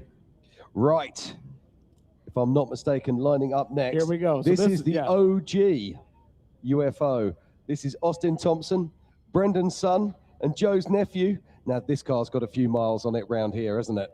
It's been here. I don't think it's ever finished a race here. Don't put that evil on him. He's going to finish it. Okay, that's exactly. Be good. That's what's going to happen. Now that you've handed it off, Yeah. he's going to show you how great it was. We've always had little gremlins, and he's getting that worked out, and it's like he's getting it. So it's going to be cool. First year we had it out here, we lost forward drive. I sat on the dash steering the car while he hit the gas pedal so he can go in reverse all the way back to pit. Absolutely terrible. Well, it was a great way to spend the day in the desert, Yeah, right? exactly. All right, so here we go. So he's about to leave the line, and let's see. He's headed up. He's had spent many days and nights in the simulator. So let's see how he does. So Joe, talk us through this car. So this is the OG, one of the OG UFO cars. Was this what's different about this car when you first started building these? Well, I'm pretty confident that this is the first leading arm car from way back in the day. So it's also mid-engine. So and they just changed the rule for 4,800 to allow mid-engine cars, so that's why he's running in that class now. But yeah, it's a neat car. You got lots of visibility. You can see everything. Obviously it's long in the tooth, but it's still going. Yeah, and we were talking about that with the 4,500 class cars, about them being that full body, and it's hard to see out of it. But being able to be in this car, having that visibility makes a huge difference out there. Oh, I just want to cut it in there. Just watching this here. Austin Thompson crossing over the top there at around about 48 seconds. That's this a young good man is time. on a charge. This is and downhill fast, which is very, very important on this section of course we've seen. You're absolutely right, Jim. This is going to be a very, very fast time as he heads across this desert section. Let's see. Does he take the left light like Brent? Yes. So there you go, Brendan. We'll see you on that left line later. Yeah, but look at the pace. Look at the pace. There's the bunny hop. That's what we wanted to see. This is a great run here from from Austin Thompson. Brendan sat next to me. Hey, it's Bam Bam Jr. Bam Bam Jr. There we go. Oh, this is a great. He's on pace very, very well. This is also where you make up a lot of time in this downhill section. We've seen this, and he is absolutely flying down there, Jim. He's been hanging out with you far too long, Brendan. Look at this pace here. Fantastic stuff here. Dare I call him Bam Bam? Yeah, we're going for it. Bam Bam now making his way into the short course over the first of our Yukon launches. What's he got here? Look at the pace. Look at the time. The time he's looking to beat right now. 2:15, and he's got it, Jim, 100%. Unless something happens in this back half of this course, right now you're looking at our new fast qualifier, no questions. He's going to come across this last little jump, set himself up for the chicane. He's going to come in here probably around that 2:10, 2:11 mark at the most. Excellent time. This is absolute. Oh, fantastic There we stuff. go. He Fast crosses qualifier. the line in a 2:09. That's rad. Oh, that's great. So now your job, Brendan, is find out what his simulator time was and let us know.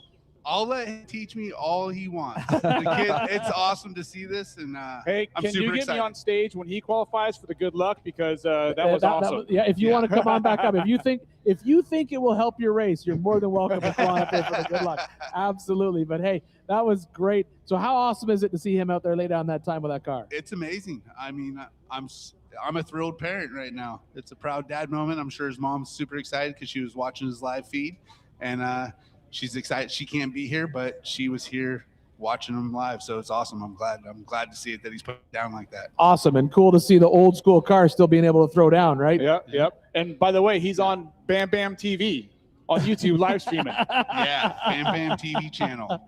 There we go. Well, Well, I we'll love let that. you guys check out of here. So unless you got something else to No, say. we're good. All right, I want you guys Thanks, to be able to guys. get back there and congratulate him on that All right. awesome qualifying run. Thank you, guys. Thank you. Appreciate it. Thank you very much, Brendan Thompson and Joe Thompson. And we're going to see more of them racing, and not just Brendan in the car. We're also going to see Joe's cars out on course. He is the genius that builds the Gomez vehicles. But check this out. This is Sergio Pinilios out on course right now. Now, Sergio is a very fast driver indeed. Yeah, Jim, he's doing very, very well coming through that Yokohama Geolander gauntlet. Very good pace. Looks like he's slowed up a little bit before the turn, but that run just done was absolutely insane. That shows you how fast you have to be moving if you want to be fast qualifier in this race. Yeah, but just look at this. This is Sergio Pinilios. And let's not forget, he's in a 4600 class car, and he's coming over the top of the hill there in a 52. So this is a fast run from Sergio. Very good time. Very good time indeed. Once again, 4600, that is our stock class cars. So this is a stock class vehicle. This is a completely different class than we just watched, but he's also throwing down a very fast time. Yeah, a very experienced driver. He's raced at Dakar in the vintage classes, raced out here at Hammers many times, and of course at many national races. Let's see what he can deliver. Oh, he took a big kicker coming into that section of course, but and let's not forget, we're comparing apples with pears here, because this is a 4600 class car, and we've just watched probably one of the best 4800 class cars out on track being driven with absolute precision by Austin Thompson. yeah, it's kind of cool that rule change jumped in for that mid-engine car, and that they were able to take advantage of that, because that was there used to be a lot of old 4400 mid-engine cars. So Exactly. super cool. Well, let's talk about that, because the rule book is fluid. It's not set in stone. So if enough drivers come up to Hammer King and say, hey, look, we need to look at this rule book, we need to look at these exemptions, can we make a change because of these reasons? And they present a case as they did, then Hammer King are happy to say, yeah, come on, let's work with this. And that's exactly what they did. But right now, it's about Sergio Pinilios making his way around into the short course. This is a very fast stock class time, Jim. It is indeed. I'm just looking down my list, and in 15th place and first in stock class at the moment, it is Alex Fleming with a 2:33. I don't think he's got that, but I think he's definitely top 3 in that stock class. Absolutely, but doesn't that show you what an incredible time it was that Alex laid down in this Curry Enterprises 4600 stock class as Sergio Pinilios makes his way round the final chicane, and he will be coming on through the Griffin Radiators start-finish line.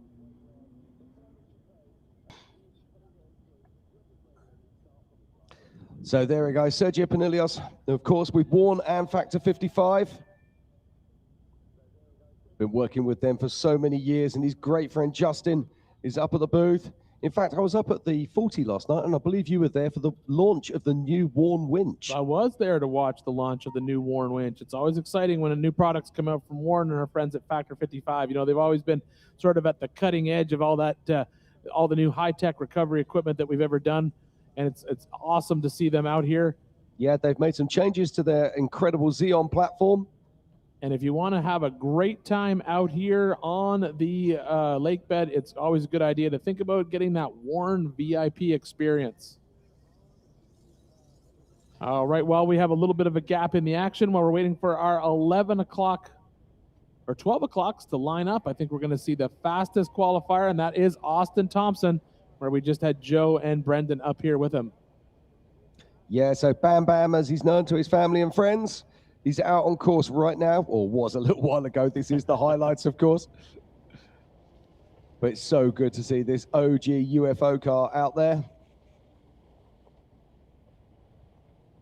And so much development was done in this vehicle. We can still see parts of that in the modern day UFOs.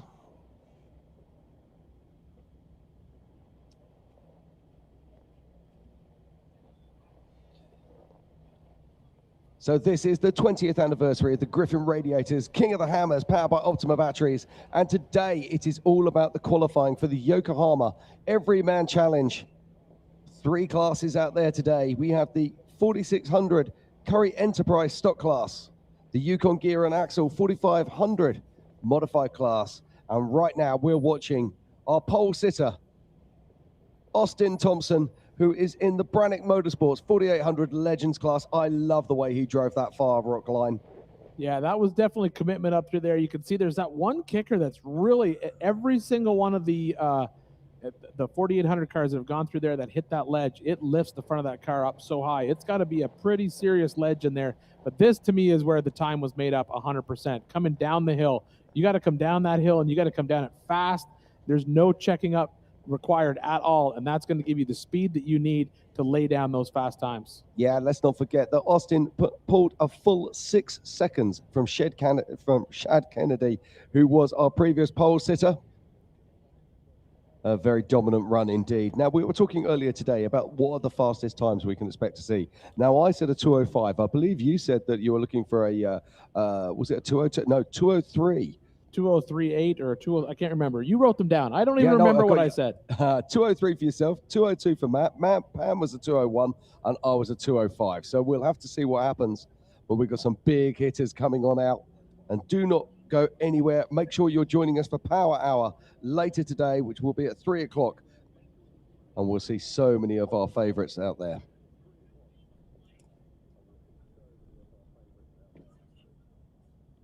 All right, so you can see we've got cars lining up. This is our 12 o'clock hour qualifiers here. So in this qualifying time, if my cheat sheet is still correct, it looks like we're going to have a lot of 4800 Legends class cars. So right out of the gate, we should have Gavin, Ravioli, Andriani, Paul Kraut, Dylan Summers, Josh Connor, Daniel Gutenberg, Dustin Sexton, Brandon Goodwin, Josh Angler, Joe Craig, Eric A. Wickel, Chris Hicks, Josh Sowell, and Jeff Hatamaki. And you know, we're always talking about everybody giving it 100% on the qualifying course. Well, Sergio Pinilios has just done that. He's literally crossed the line. He's blown a shock absorber. The power steering pump has literally failed as he crossed over, and then he can't shut the car down. Well, the good news is he has 2 or 3 days to fix it. Yes. All right, so on the line right now should be Gavin, Ravioli, Andriani. Now, if there's an iconic scene, if ever you saw one, a bomber in its natural environment at King of the Hammers. I might be biased, and I'm going to say it, and it's mean, but it's the best looking car on the lake bed. Solid axle car. Solid axle car. That is very subjective. I absolutely love the look of a solid axle bomber car. 100%. They are absolutely iconic. They are part of where this came from. Let's not forget the designer of these vehicles, Randy Slauson, was part of the OG13 all those years ago and is a 3-time king. And we will see him qualifying later this afternoon alongside his wife, who will also be driving in the 4800 class cars. So, Jim, is it too early to do our who's going to win the big race? Do we do that tomorrow during qualifying? Do we all pick our picks tomorrow? I think we should do our picks tomorrow. I think we do our picks tomorrow. All right, so picks tomorrow. I've already narrowed it down to my favorite 25. That's the hardest part at this point in time. It absolutely is. I'm going to break from usual this year. I got a pick that I got a couple picks. So you know what? Let's do this. Let's give ourselves a couple picks.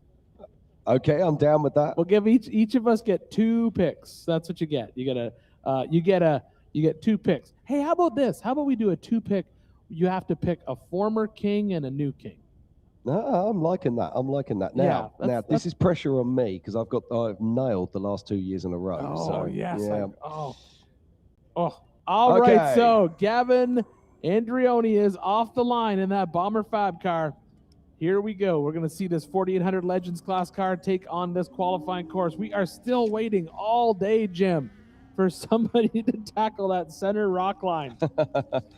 Well, Austin Thompson has just said to us, you don't need to do that central line. I've got all the pace I need going around that far side. So this is Gavin Andreoni here from Martinez, California with TWC Racing. He's got a bomber with an LS3 500 horsepower, maximum super 80, Nexon tires, Dirty Life wheels, Devil Mountain diesel and safety craft. And his first race was in KOH 2025. All right, so here we go. He is coming up to the top. This is a good pace. He's coming over the top right at that 50-second mark. He's a little bit off from Austin, our current pole sitter, but he's on pace to be in that top 10. I think we saw Austin come down this back hill a little bit more aggressively than Gavin is right now. But he still has one more climb, and then the backside of this opposite side. It's going to be very interesting to see what happens as he moves up into this section here. Jim, what does he do? I'm banking on him going left, but let's see. Oh, you're so right. I think that's a very safe bet at this point. It is indeed, but there's multiple lines on that left line as well. It's not a case of it's a left line and that's where we need to go. As you see there are so many different ways you can go. There's so many different tire widths which you can choose from, and some of those are fast and some of those are slow. As you saw, he turned left into it and then he went too deep. You need to turn slightly earlier to stay out of that loose stuff to hold traction. Yeah, I think that far side has definitely opened up as more and more cars have gone into it. Oh, look at this. We saw this earlier. It looks there must be a spot in that course right there where you can catch a rock and it pull you off course, because that's the second competitor we've seen on that far side get pulled into that loose rock. I think that was deliberate. I think he just turned too early. Could be, maybe just a little bit of misjudge there. I'm gonna have to ask Miles a question about that section. I'm gonna ask him, and then I'll get back to you because I could be wrong. So this is Gavin Ravioli Andreoni making his way round our short course. He's going around the last of our big turns before taking off on the Yukon launch. He'll be through our chicane and then going on through our Griffin start-finish archways and taking a time here. He's not going to be troubling our leaders, but this is a solid run. He's going to be somewhere in the top 10. And so Gavin comes in 9th overall and 8th in class in 4800 Brannick Motorsports Legend class. Yeah, so a solid run. Yeah, very good run from him. Absolutely, especially if his first race was last year. So that's very impressive. Yeah, very impressive. Yep. All right, so now we have Dylan Summers here on the line, number 170, another one of our Legends class cars. This is Jimmy's 4x4 chassis.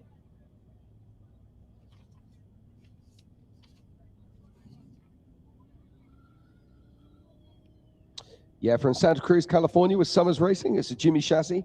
Jeff Ginter, LS427, 650 horsepower. Gearworks TH400, Nitto tires. Vision X lighting, Maxima oils and Ultra wheels. First race was in KOH 2025, and he's had 3 podiums last year with Ultra 4 USA. And in his rookie season, he was 2nd in the Western Championships. So this is pretty special. I'm expecting fast stuff here. Yeah, I think as the day goes on, this is where we're going to start to see some fast cars out on that qualifying course. But I mean, that run from Austin Thompson, that 209, that was an absolute amazing run. When you watch him come down those two downhill sections, that was so fast. As they say, the apple does not fall far from the tree. And Austin Thompson has got an incredibly fast father. And we're expecting great things from Brendan Thompson in qualifying tomorrow.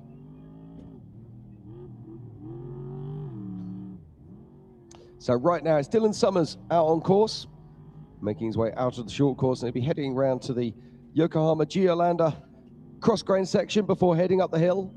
Needs to get to the top of the hill at around about 50-second pace if he wants to be challenging our leaders. And this looks like commitment to me. He is absolutely tearing through that Yokohama Geolander gauntlet as he makes that turn. Jim, this is a good fast pace, absolutely coming up at the top here. He's going to crest it right about that 45-second mark. Wow. Fast, This is Jim. quick, ladies and gentlemen. Grab your seats for this one. Oh, this is, so far, this is on pace to be a very quick qualifier. Let's see what he does on this second uphill climb. So Dylan Summers really laying it down. A very, very fast start to the first part of this course. What's he going to do? I'm guessing he's going left. Yep, now, he mustn't go too deep here, and he doesn't. He turns nice and early. You've got to set up for this rock ridge. He gets a little bit offline, but he makes it work. Great stuff there. Oh, this is very, very good. This is a good time to come across the top of this section under that 130. Now, let's see what he does on the downhill. The downhill, honestly, as we saw previously with Austin, this is where a lot of time gets made up. Ooh, little sketchy there, but it looks like he's able to check it up good, get it back into favor. Oh, takes a nasty kick there, but he's still on track and he's still going. I reckon he's lost a couple of seconds. Yeah, Let's see what he can do. I'd be more concerned. Hopefully that tire was able to, that was a bad hit on that right rear, but it looks to be okay as he makes his way through the MBRP straight back into the Monster Energy short course. Yeah, I was wondering if actually tagged a rear drive line there. It was really nasty. Yeah, it was a big kick for sure, but look at that right. It looks fine to me, but it's hard to tell. There's still so little of the race course to take up, but it's kicking a lot of dirt. But I don't think he lost that right rear. I think it survived okay. Okay, so he's chasing a 209. He's not going to do that, but I think this is going to be a top 5 for sure. Yeah, I think you're absolutely right, Jim, as he makes his way through that chicane and then back through the Griffin start-finish line. And he crosses the line. We're just waiting for a time to come up right now. And Dylan Summers goes into second place with excellent. a 213. Wow, what a run there from Dylan Summers. Absolutely good, but you could see that's 4 seconds different. That is a huge difference in those two cars. Yeah, but let's not forget that this guy is a rookie. He's only been racing with us for a couple of years. Absolutely. Fantastic run there from Dylan Summers, and definitely one to watch for the future. All right, Josh Connor on the line, number 533.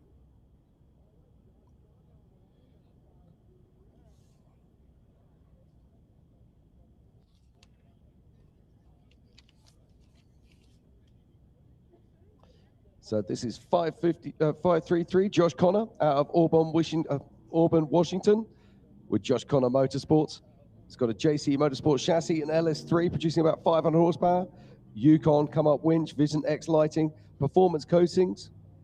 And his first race was in Ultra 4 with NorCal in 2025. So this is another rookie joining us out here on the lake bed. Yep, made quick work of that Monster Energy short course. A little bit off pace from our leaders, but that's okay. He's out there working his way through the Yokohama Geolander gauntlet. You can see there's multiple lines through there as you get set up for this sharp right-hand turn at the bottom of the hill.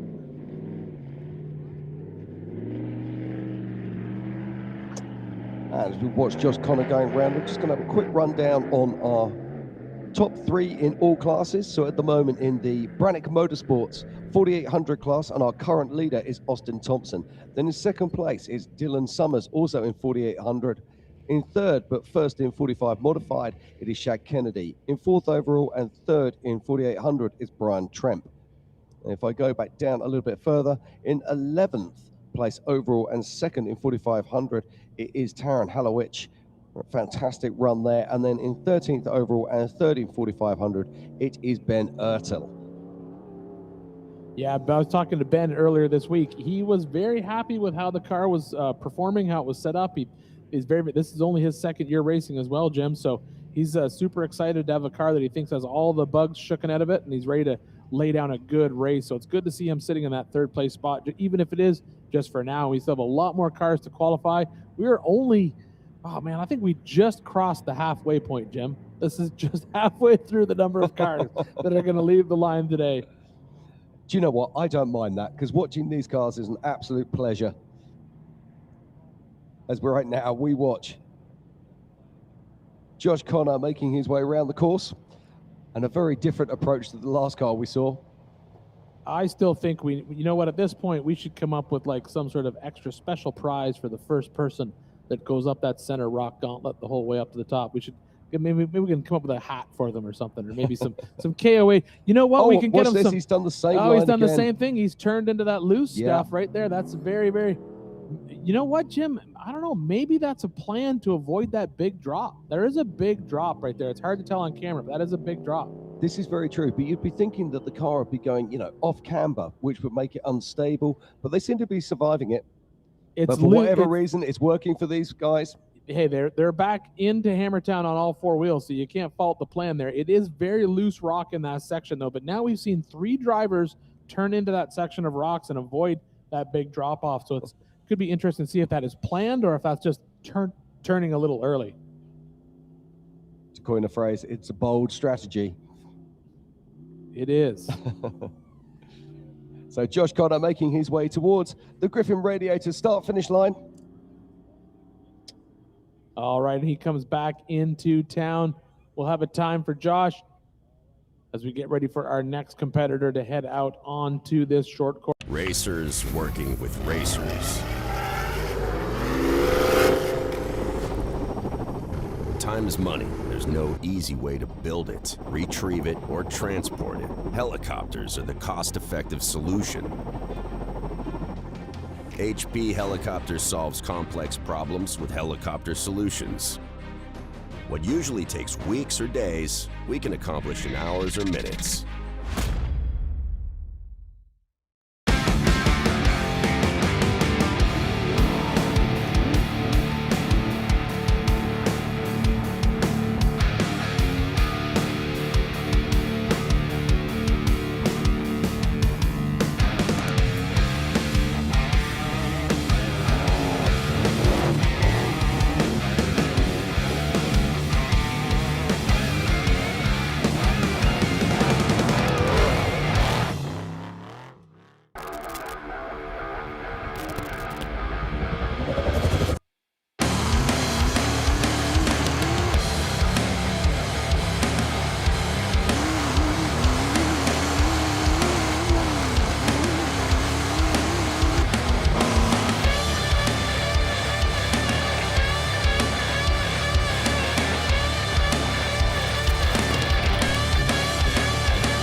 Of off-road racing dominance, proprietary patented race technology, proudly made in the USA, unparalleled customer service and support,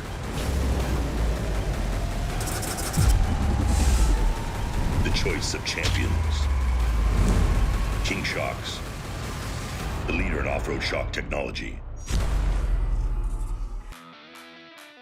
So we're here for the 2026 Griffin Radiators King of the Hammers, powered by Optima batteries. Right behind me is Mega Merch. So we're gonna walk in there and show you everything she's got, see the chaos behind the scenes and how she makes it happen.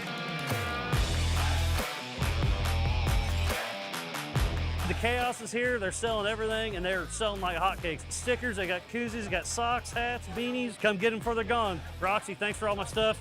I'd be naked without it. Who wants a hat? All right. And look at this, we got hoodies for days, we've got shirts. They're still printing stuff and bringing it back out here, but we got a great inventory, so make sure you come out and get some of the 20th annual King of the Hammer swag.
Every winter, Johnson Valley becomes the ultimate test bed, where man and machine are pushed to their limits. And power has to deliver every time. Optima batteries are engineered to excel under pressure, providing durable, reliable performance when it matters most. Because in racing, reliability isn't optional. Optima batteries, the ultimate power source.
Come through the MBRP straight and then on to the Monster Energy short course. I find it really interesting how different sections work really well for different drivers. And it's those who can put it all together, like Austin Thompson, who is our current pole setter right now. Yeah, that 209 pace that he has set down is an absolute blistering speed. Yeah, it's going to take something incredibly special to beat that. And it's great to see a young man flying high as Dustin Sexton makes his way around our chicane, and he will be crossing the Griffin radiated start-finish. This is just going to be around about the top 10, something around there. Dustin Sexton coming in actually in 14th and 12th in class with a 231. A lot of cars stacking up that sort of 220 mark. All right, and now we have the 5169 of Brandon Goodwin leaving the line right away. Heads out over our two little jumps inside our Monster Energy short course before he heads out into the Yokohama Geolander Gauntlet. So this is Brandon Goodwin out of Belfair, Washington with the Goodwin race team. It's a Goodwin chassis with an LS 6.2 500 horsepower, Tacoma Hydraulics, ORI, Jensen Brothers, Harbor Freight, Marcel Tires, and his first KOH was in 2023. Love the fact that they designed and built the chassis themselves. That to me is what this class is all about. And this is good pace. Yeah, this is a good speed right here. He's a little bit off of Austin's pace, but he came across the top definitely with good pace. Yeah, he got an unlucky line there, but that's not hindering him. Yep, he's still come good speed down that section, very good speed.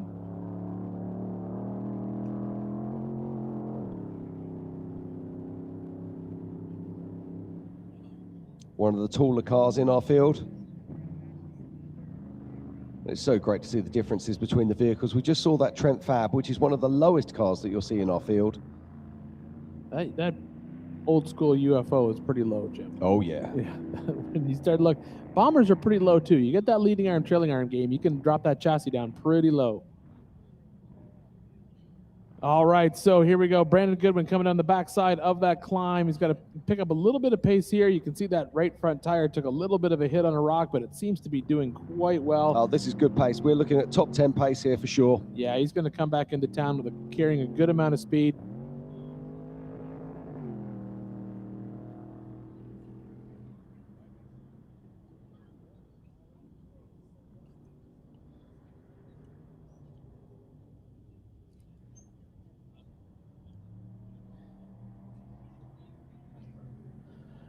All right, so as we watch Brandon Goodwin come back into town, I'm going to take a quick break from the action. I'm going to hand my headset off to my good friend, Miles Housequist, and him and Jim will take over for a little while.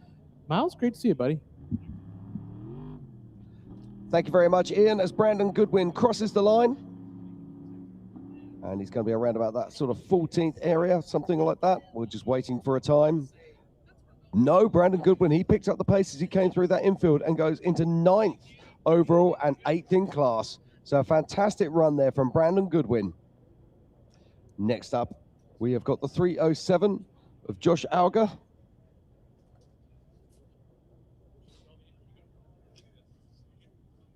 So Josh Alger coming from Medford in Oregon with C2C Racing.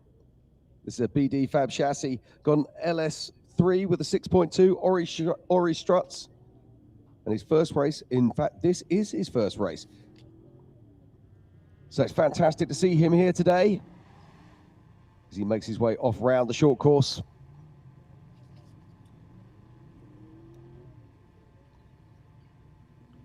Been so much fun here today. We've seen so much action.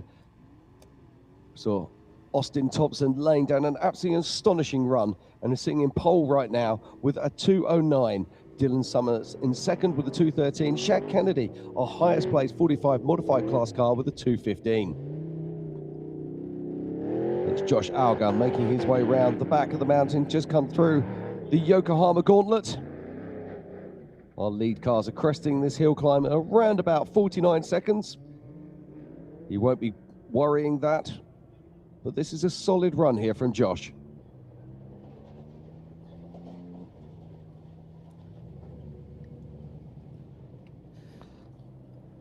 Well, Jim, how's it going, buddy? I've been catching up on some stuff behind the scenes, but I've been listening all morning long. You and Ian have been slaying it, and always a pleasure to work with you, my man.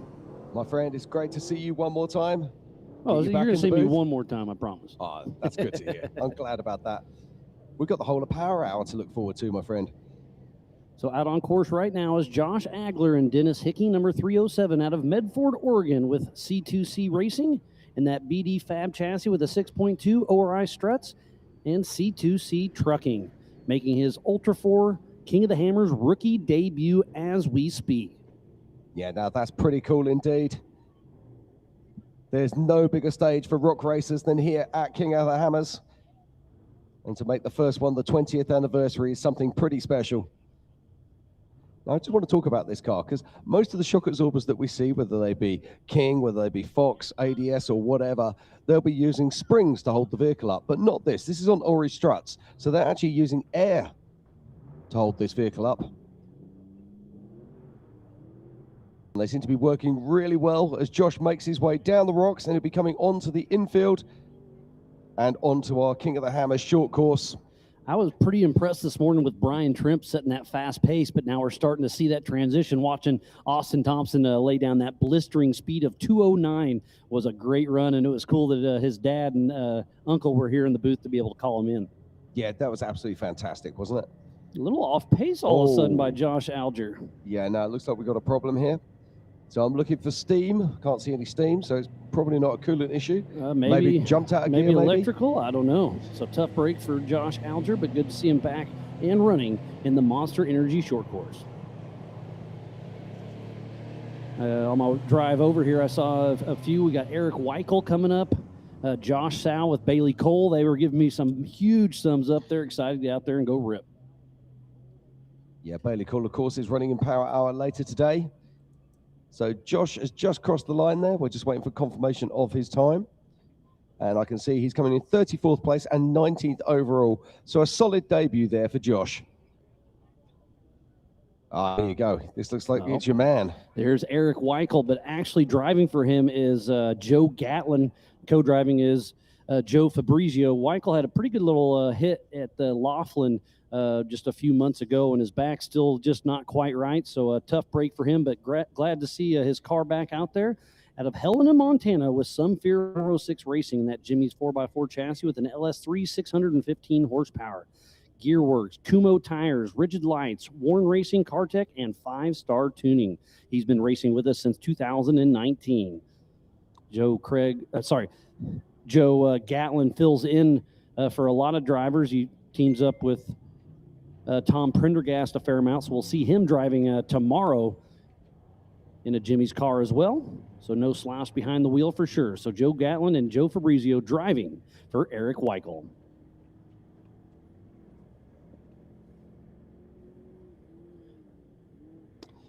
Now, this is one of the cars that is absolutely synonymous and iconic here at King of the Hammers.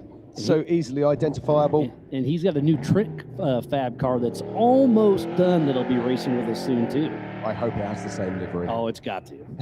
Big smiley face on the top. The Starlink's covering it up, but well, that's another massive change that we've seen in the vehicles in the last few years. Starlink technology, of course, it always used to be VHF and UHF radios for communication, but the world's a changing place.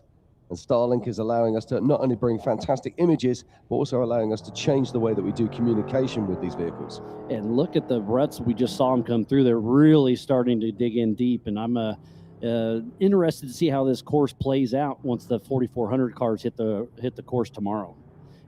Looks like I don't think anybody's taken that center line yet today, have they, Jim? No, they've sort of taken a partial center line, I think is the best way of putting it. But I think that was more by accident than anything else. Eric Weichel is part of the 4800 Brannick Motorsports Legends class. Single shock per corner, 37-inch DOT tires, front or rear mounted engine. A great class for the 4400 cars to kind of go retire because they're still great cars, but the technology has grown so fast in 4400. And he takes a huge hit, but keeps her under control. Gatlin was on the gas. Almost got exciting. And I don't think we've seen a rollover yet. I think Corey Day had a drive shaft, and that's about the only thing I can remember today.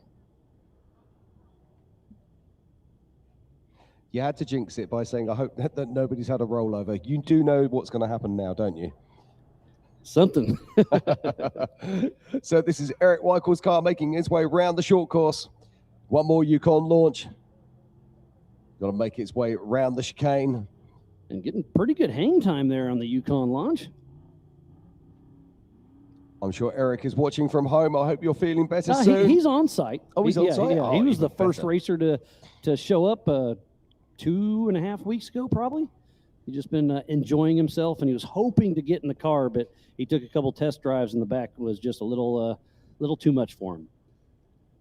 So Eric Weichel coming in really strong there with 9th overall and 8th in class with a 2:25. Superb run there. Right, now this is Chris Hicks. We saw Chris, of course, in the desert race earlier this week. He's got Justin Wade riding shotgun out of Garrisville, California with AdRack Racing. This is Cody Young's old Miller chassis with an LSX, Method, Fox, Baja Designs, 5x5 communication. JP at Total Race Solutions, and he's been racing with us here at King of the Hammer since 2018. Again, thank you everybody for tuning in back home and here on site to the 2026 Griffin Radiators King of the Hammers powered by Optima batteries. Right now is the Yokohama Everyman Challenge qualifying. We'll see 4600 Curry Enterprise stock class cars, the 4500 Yukon gear and axle modified cars, and then right here on screen with Chris Hicks, the 4800 Brannick Motorsports Legends class. And we were saying earlier about icons. We were talking about the Bomber, but also another icon of this sport, of course, is the Miller chassis. The first one we have seen on course today. And I believe in my notes he's racing that in 4400 as well, unless he's got two Miller cars. I wouldn't bet against it. He raced the Desert Challenge in T2, I believe. He did indeed. He had a 6100 class car in T2, which is our spec version of the T1. Got it to the finish line. Okay, we got look one at this. going. Here we go. Chris Hicks is going to put on a show for us. Hopefully you can make quick work of this. And look at the tires spinning as he's making his way up. Great full throttle assault. Oh, gets hung up just at the end. Not giving up. Now, this is what we were talking about earlier. If you can't just quite make it, you have got to take the backup. And the dust that's been blowing all day is probably on those rocks, and there hadn't been a lot of people running up there, so I think it's just very dusty on those rocks right now. Now he's getting buried down there. Chris Hicks tried to put on a show, but just bad luck. But no lack of effort for sure. Keep it going, mate. I believe this is the car that won last year at the Everman Challenge, with Cody Young behind the wheel. Yeah, we're just getting confirmation of that. And fantastic stuff. Crick 6 makes it to the top of the hill. That's definitely going to put a kink in his time, but he's going to make it. It's great that people assign different lines. Sometimes you've got to be bold to make a difference. It didn't work out this time, but next time it might. As he heads into the MBRP straightaway, Chris Hicks had a little bit of hang up there in the rocks, but still will get a time. So Chris Hicks over the Yukon launch. Right into the Monster Energy short course.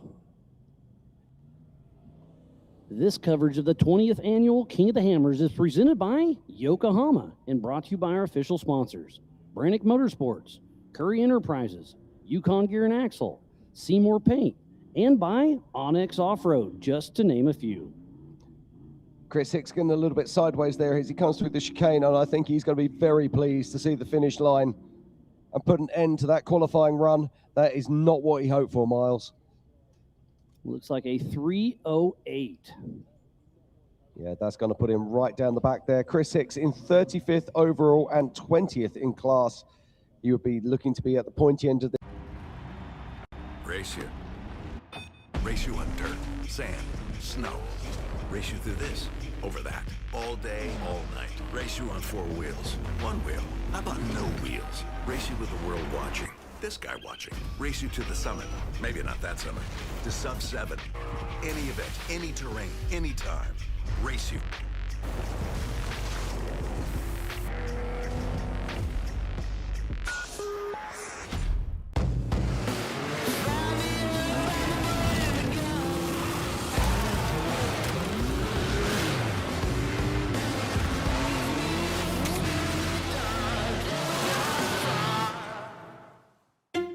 Whenever someone asks, "How was your weekend?"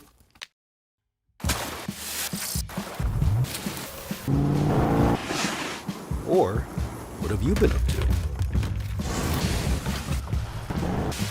Or just, "What's new?"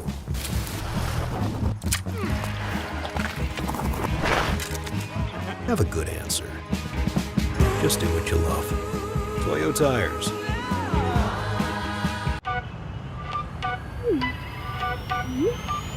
Said I'm taking big shots, just stop where I'm driven, no pit stops. This hot, I ain't playing like a 6 spot. Pissed off, but I told him this a chip shot. I ain't missing cause you know I'm taking big shots. In the climb, I got no time on big shots, just stop where I'm driven, no pit stops. This hot, I ain't playing like a 6 spot. Pissed off, but I told him this a chip shot. I ain't missing cause you know I'm taking big shots. Out tremendously, so thanks again to Freight Factory and Josh Sowell. So this is very interesting here, Miles. This part of the track here, you've really got to get it nailed. Just bleeds a little bit of time there, but this is still very solid. Nothing wrong with this run at all. He will not challenge our top 5, but he's certainly going to be challenging our top 10.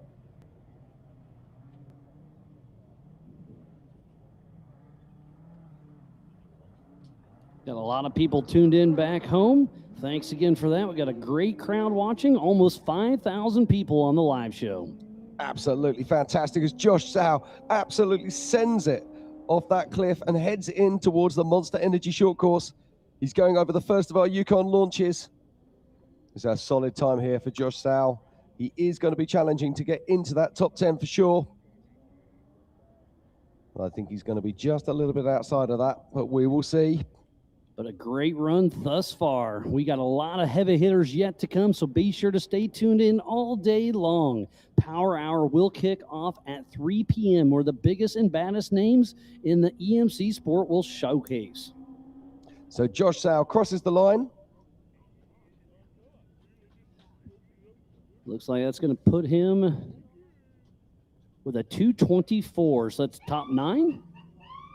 Yeah, he pulled it back there in the short course. That was a fantastic run. He goes into 9th position overall and 8th in class. Miles, I'm going to step out for a short while. I will see you shortly, and I'll leave it in the capable hands of Matt Holt. All right, thank you, Jim. You and Ian have done an amazing job all morning long. We're going to keep this thing going. Jim's hopping out to go get some fish tacos, I'm sure. So off the line right now is Paul Kraut and Mitch Davis, number 481 out of Pickens Carolina with Kraut Motorsports, and that Jimmy Smith chassis with LS 400 horsepower. He's been racing with us since 2018. Matt, welcome to the booth, buddy. Thanks for coming in. Heck yeah, we had a great time this morning. It was a lot of fun. Stock class was taking a bit of a beating. I think those 35-inch DOT tires could only go so far, but there was a couple guys sitting in. Corey Day broke a drive shaft. I was super bummed, part of that Team Indiana crew. Those guys always do an awesome job, come out and really support the sport. So I hated that for him, but we know he's going to be a fierce competitor come out again later today. Oh, for sure. And let's talk about the DOT tires. So the stock class has to run 35-inch. The modified and Legends can run 37-inch, but it's the same tire I have on my Jeep you have on your truck. Yep. And those Yokohama tires really shine, and they can test and tune out here at King of the Hammers. It's something pretty cool. Yeah, and that's a great point. I think that's something a great thing to talk about, too. If it could survive King of Hammers, it can survive the McDonald's drive-thru. You know, I think that mall crawling. Yeah, little mall crawling. Yeah, but definitely, again, you can see this Jeep coming over that terrain. You can see how gnarly some of these rocks are on some of these shots. And again, if it can survive that and miles of grueling terrain, it can survive on your vehicle and the curbs your wife might bump into with a little for quite a while. It's a great place to showcase these Yokohamas. As Paul Kraut still cruising along, solid run, not blistering pace, but just very smooth and consistent. And there's let's talk about strategy. Some people go out there trying to get that pole position. Other people just try to get a mid-pack for a smooth start, save the car, because the risk versus reward. I mean, we saw Mitch Guthrie Jr. yesterday go for it a little too hard. Now he'll be fighting from the back of the pack on Thursday morning. Yeah, and you see Paul here going that far left lane. We were talking this morning about, Ian, about right lane, center lane, left lane. I think, again, when you're looking at these smaller classes, we saw yesterday with the UTVs, the bigger classes like these have such a more difficult power to weight ratio. Having that smaller DOT tire, you really want to make sure you don't make some silly bonehead mistake and break the car, have to go back and spend a bunch of time wrenching on it. You do want to do well, but having mistakes is very costly here. Again, we see Paul kind of slowing up a little bit right in this downhill section. Want to keep the car together the best you can. Don't make any silly mistakes, break or roll over. Get a good time, and that way you have a decent starting position for Thursday or Friday. And if you're here on site watching, make sure you go over to the general store presented by AccuAir. They've got a lot of great stuff in there. They've got the simulator going. Roxy with Mega Merch is over there at Main Gate selling all the things. And then Cassie with Mini Merch is in the KOH General Store. Oh, selling man. Ultra 4 Australia, New Zealand, and Europe swag, as Paul Kraut is absolutely turtled right now. Tough luck. He came down that ledge. It looks like it maybe wasn't, I don't know if he lost steering there for a minute or what, but he came down, hit that big rock, and got high-centered. He tried to back up, but I think it's such a steep section there. I think he's going to have to go forward if he can. I think he's going to be waiting on recovery for this one. Yeah, man, that stinks. And then Bailey Campbell hit me up this morning that her and her husband Brian are setting up an auction at the Nitto trailer 5 p.m. Thursday night to help support Cody Addington and Kendall Glines, who are fighting cancer right now. So they're going to be raffling off some swag, some sponsor items, and some body panels. So thanks to Brian and Bailey for that. So 5 p.m. Thursday night, try to support Cody and Kendall. And Anthony St. Clair, Cody St. Clair's dad, is at home as well. Cody usually races with us, but he's not racing right now. But he's fighting some cancer as well. So, man, it's a bummer. We've got a great family here with Ultra 4 and King of the Hammers, and we just want to support everybody we can to the best of our ability.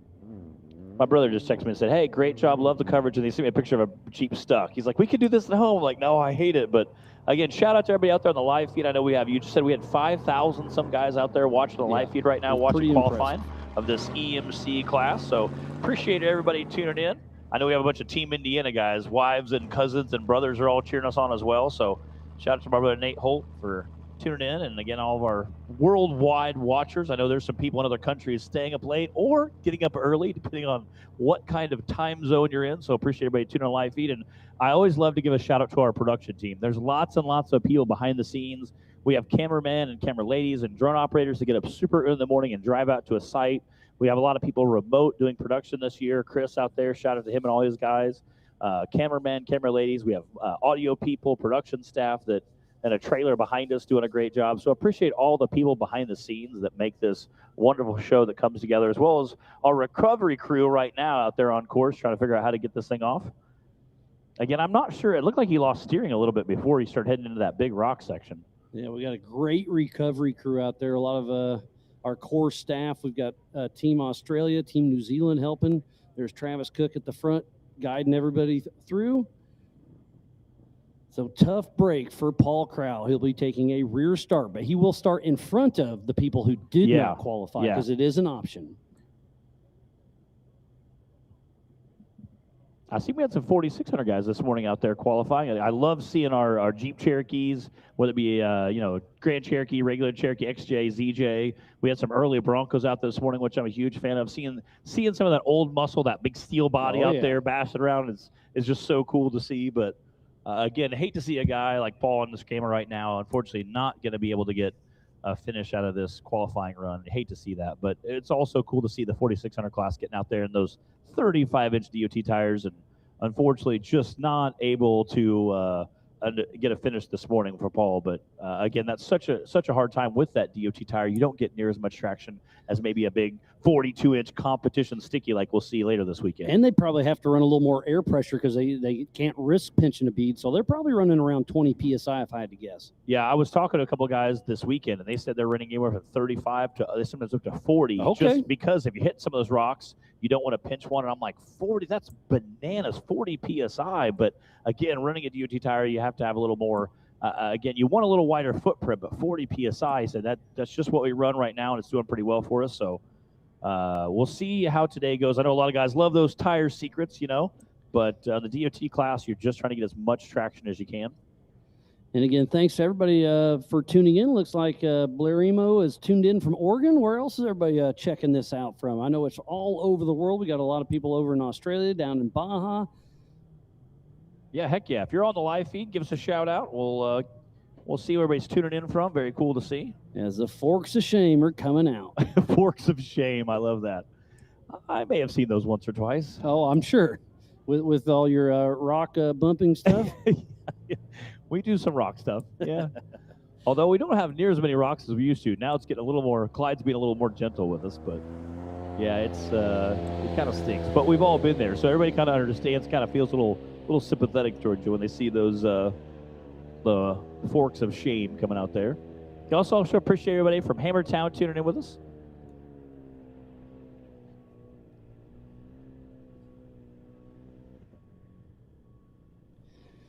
While we have a little break in the action, Tiffany Stone was able to catch up with our current King of the Hammers King of the Hammers champ, Kyle Cheney. So let's see what he had to say.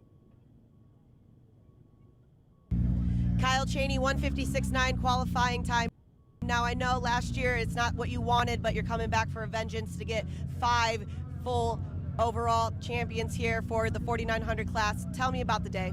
Yeah, I mean, qualifying is important, but, it's not the end of the world. We're where we need to be. I mean, Brock still has to go. We could end up third, but, we'll still be, first 2 rows, and that's where we need to be. Really, I like just entering the rocks, first or second. If I can get into the rocks first or second, then I feel like, I'll be in control. I'm pretty smart in the rocks, and I like, I've got a really good rock car this year. So, yeah, no, I'm looking forward to the race, and, yeah, I'm just glad we were able to finish that qualifying and had a front right flat, but, we've got tire spine in there, so it helped us get to the end.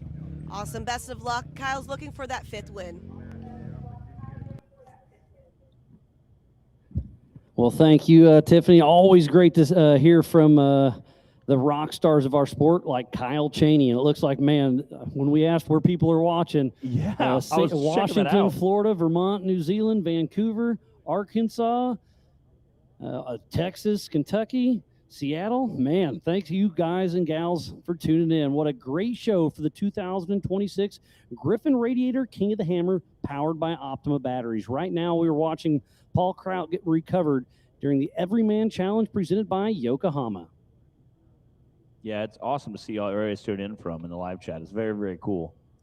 Especially when there's other countries that hop in there. It's always neat to see, like, again, there's Canada just popped we up. always talk about people staying up, some of the other countries, other continents, they're staying up either super late or getting up super early in the morning. And it's just such an honor to see that many people from all over the world tuning in. Very, very cool. Wisconsin, Southern Illinois, Oregon, Colorado. Yeah, it's incredible. Pennsylvania, New Orleans. Very, very cool to see. I love it. And what a great day of qualifying it has been, and it's only going to get better as the day goes on. Power Hour kicks off at 3 p.m. This coverage of the 20th Annual King of the Hammers is presented by Griffin Radiators and brought to you by our official sponsors, Optima Batteries, Ford Racing, Raceline Wheels, King Shocks, Laser Nut, Warren, Gates, MBRP, PCI Race Radios, AMSOIL, VP Race Fuels, Vanquish, El Monte RV, Toyo Tires, Monster Energy, PRP Seats, Slow Ride, Sylvania Off-Road, Freight Factory, iBox Springs, Yokohama, Brannick Motorsports, Curry Enterprises, Yukon Gear and Axle, Seymour Paint, and by Onyx Off-Road. So please support who supports the sport. Without each and every one of those marketing partners, we would not be racing here today during qualifying for the Yokohama Everyman Challenge. And then tonight, the future of our sport, the KOH kids go out on course at 5 p.m. And I think we got just shy of 30 of our young guys and gals will be out there racing on the same Monster Energy short course as their heroes. Very cool. Again, it's super cute to see those guys and gals. I know they hate the word cute, but it's super neat to see them in their own fire suit, especially when they have a fire suit that matches the wrap of the car and the helmet. Looking good. It's very, very cool. And they take great pride in that, too, of making sure their wrap looks good and their car looks good, and they want their logos in a certain order. I always appreciate seeing that and seeing them taking to such interest of really having a high, very impressive wrap and a very impressive livery on their car. Had a few people in the chat saying they were watching from their motorhome in the air conditioning from KOH. They're like, I'm not pre-running today, so I'm going to enjoy the motorhome and the AC while I can. I'm not going to lie, I did that this morning. Yeah. You got to sleep in a little bit. I slept in a little bit, but then I tuned in right at 7:45 and got caught up on the computer and just listened to Ian, Jim, and yourself get everything going. And, man, what a great start to the day it was. No, and again, I love that too, because even if you're in the motorhome, you're still feeding us great intel in the chat. Like I said, there was a couple times you were giving us good pointers. I know we had a motor change after our pre-running this Albert morning. Contreras. Yeah, Albert Contreras. And he finished, right? Yeah, he did. Yeah, and he actually looked like he was flying. Yeah, he said he couldn't get it to run right. Something about the distributor was all goofed up. He was going to try to Band-Aid it last night to get a start this morning, and he did. So now he's on his way back to Compton, California right now, going to swap the motor and be back in a day or two for tech and contingency in his big race. Get her done. Yeah, I love it. Get her done. The never quit attitude of our racers always impresses me. A motor swap for me would take a week. He's going to do it in 6 hours and be back racing. Yeah, it takes like order the pizza, swap the motor, finish the pizza. Like it's incredible. But he had a nice smooth run. He would look like he was very fast, had a good time. So hopefully he was able to either get it fixed or, again, like I said, if they end up taking it back home and swapping an engine. And I'd much rather have an issue on qualifying than race day. My good buddy Nick Reich had an issue. They ended up just destroying a clutch during his pre-running and just smoked a clutch. So I said, again, it stinks to have that happen, but I'd much rather see it qualifying than on race day. So he said, we got everything put back together. It's working great. We've done some pre-running, so we're pretty happy. I was talking to Whiskey Biz last night. He's out here with Cody Willenborg and Jet Chambers, and he raced last year with us. He's like, I didn't pre-run my car at all because I wanted to save it for the race. Yeah. But they were out pre-running in Jet's car and found a couple small issues, so it really made him think maybe I should beat on my car a little bit, because that small issue would have took you out of the race. Right now, it's no big deal. Yeah, and a little shakedown run might catch. And again, we were talking yesterday. A little $4 seal can take literally anybody out of race. A fuse, a wiring. Yeah, you hate to see that. And again, every car out here has tons of seals just in the transmission alone. So a little seal somewhere can end your day, which you hate to see. Well, Paul Kraut is getting off, so while we get the track reset, looks like Pam Hall caught up with Paul Wolf just the other day. So let's see what they had to say.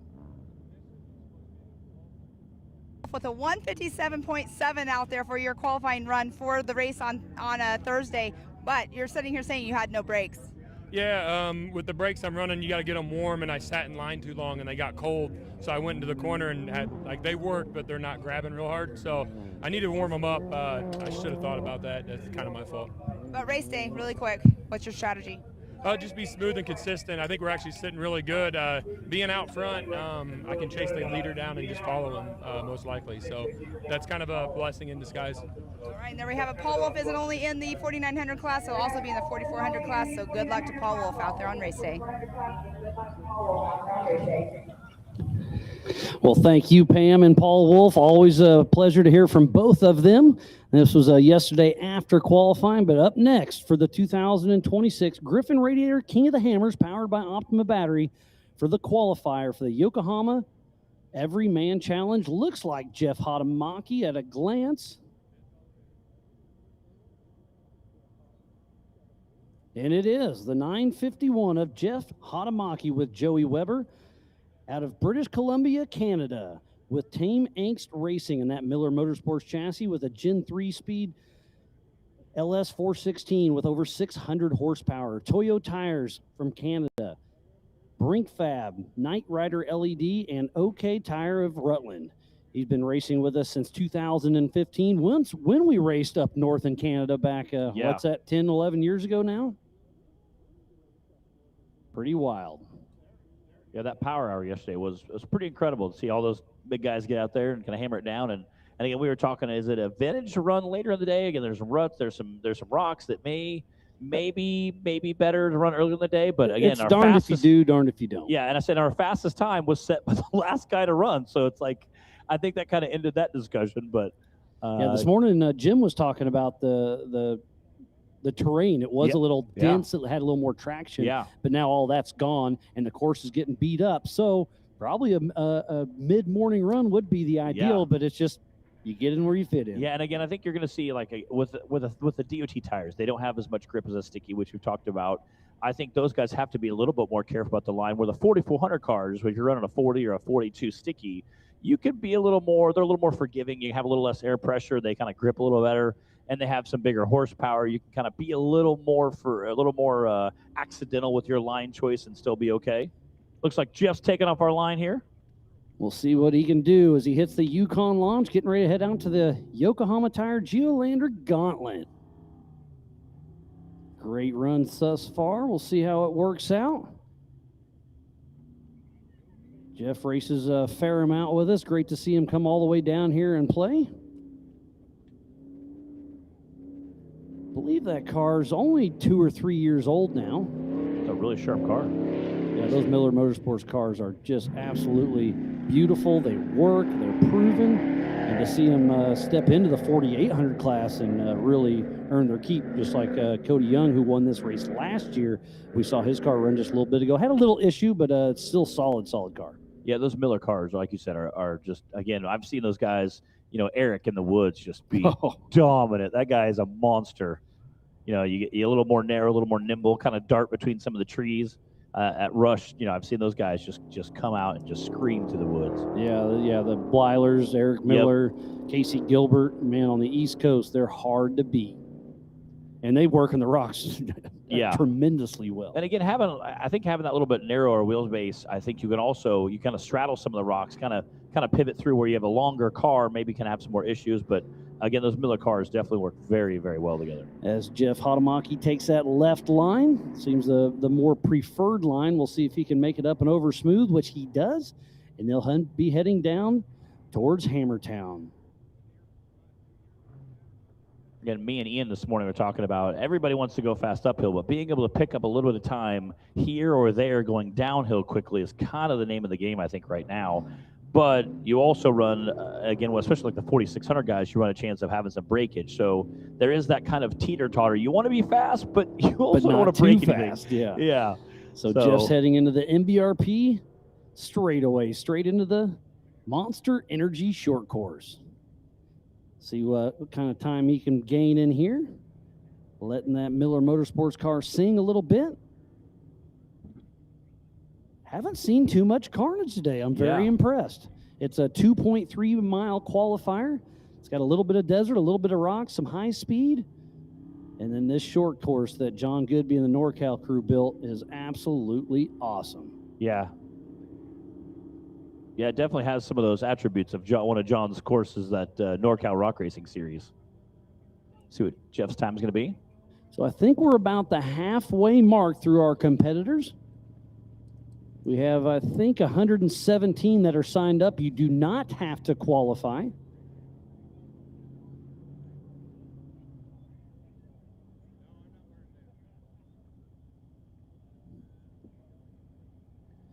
So I believe he's the last car in this hour, so we got about, 5-10 minutes to kill.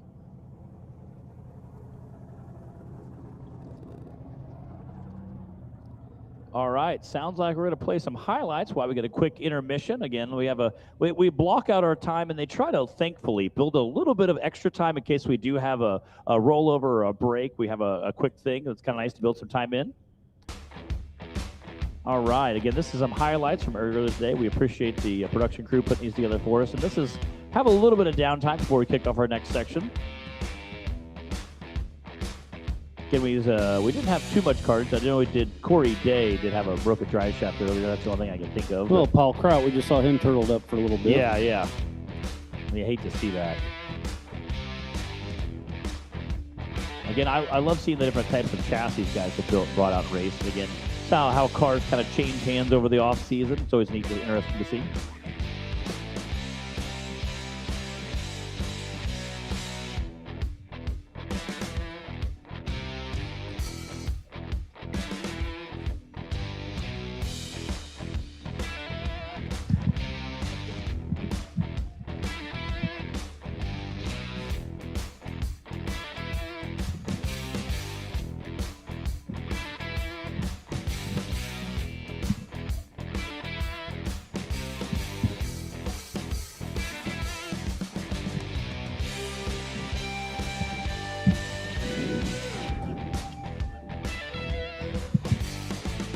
While we watch some highlights, we got some pretty cool guests up here. We have Justin and Sergio with Warren Racing and Factor 55. How you guys doing?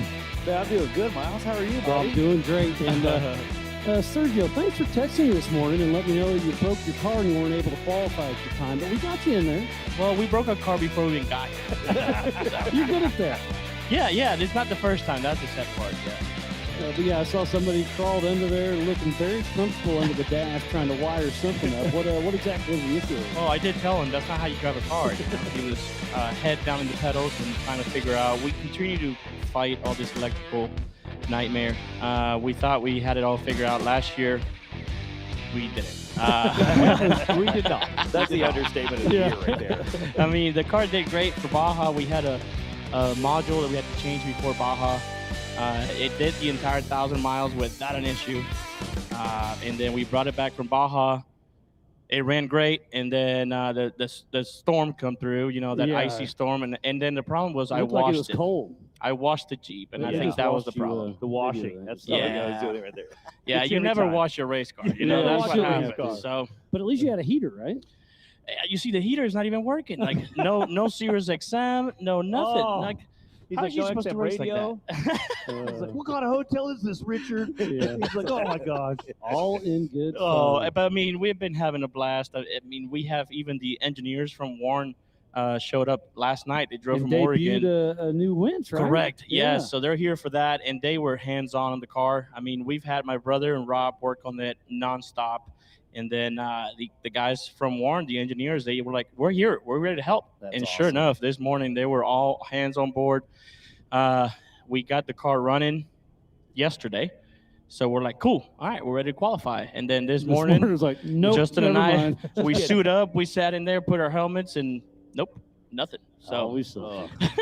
That stinks. So let's talk a little bit more about Warren tonight at the Ultra 4 USA trailer. You guys are putting on another winching clinic, correct? Yeah, that's right. Yeah, so tonight we're part of the educational process and everything that we've been doing here, just out here all week long, is just to make sure that everybody's going to be safe out here, right? This race is only getting harder, as it should no be, doubt. Yeah. right? And so that's coming into so much more about people paying attention and having their head on a swivel when they're out in the trail. So tonight, yeah, we're going to be down in the Ultra 4 USA trailer, hosting a little bit of a clinic down there. What time's that? I believe it's 6 o'clock. All right, perfect. 6 o'clock over there. It's in my notes somewhere, but I remember Yeah. it's tonight. That's all that matters. So we've been we did 2 sessions this last Saturday. We've been working hands-on more this year than ever with the actual volunteer recovery teams. So not only did we go out and put some winch points out on the trail already, some little secrets. You know what I mean? That stuff is So if you changed see out there. a very shiny Yeah. Factor 55 kit, Yeah, you may have just to winch heads there. up to the world out there. Leave it there. Yeah. You can steal it on Saturday. Oh, don't say that. Yeah. Sunday. Yeah, Sunday. I'm sorry, my bad. Sunday. Steal it on Sunday.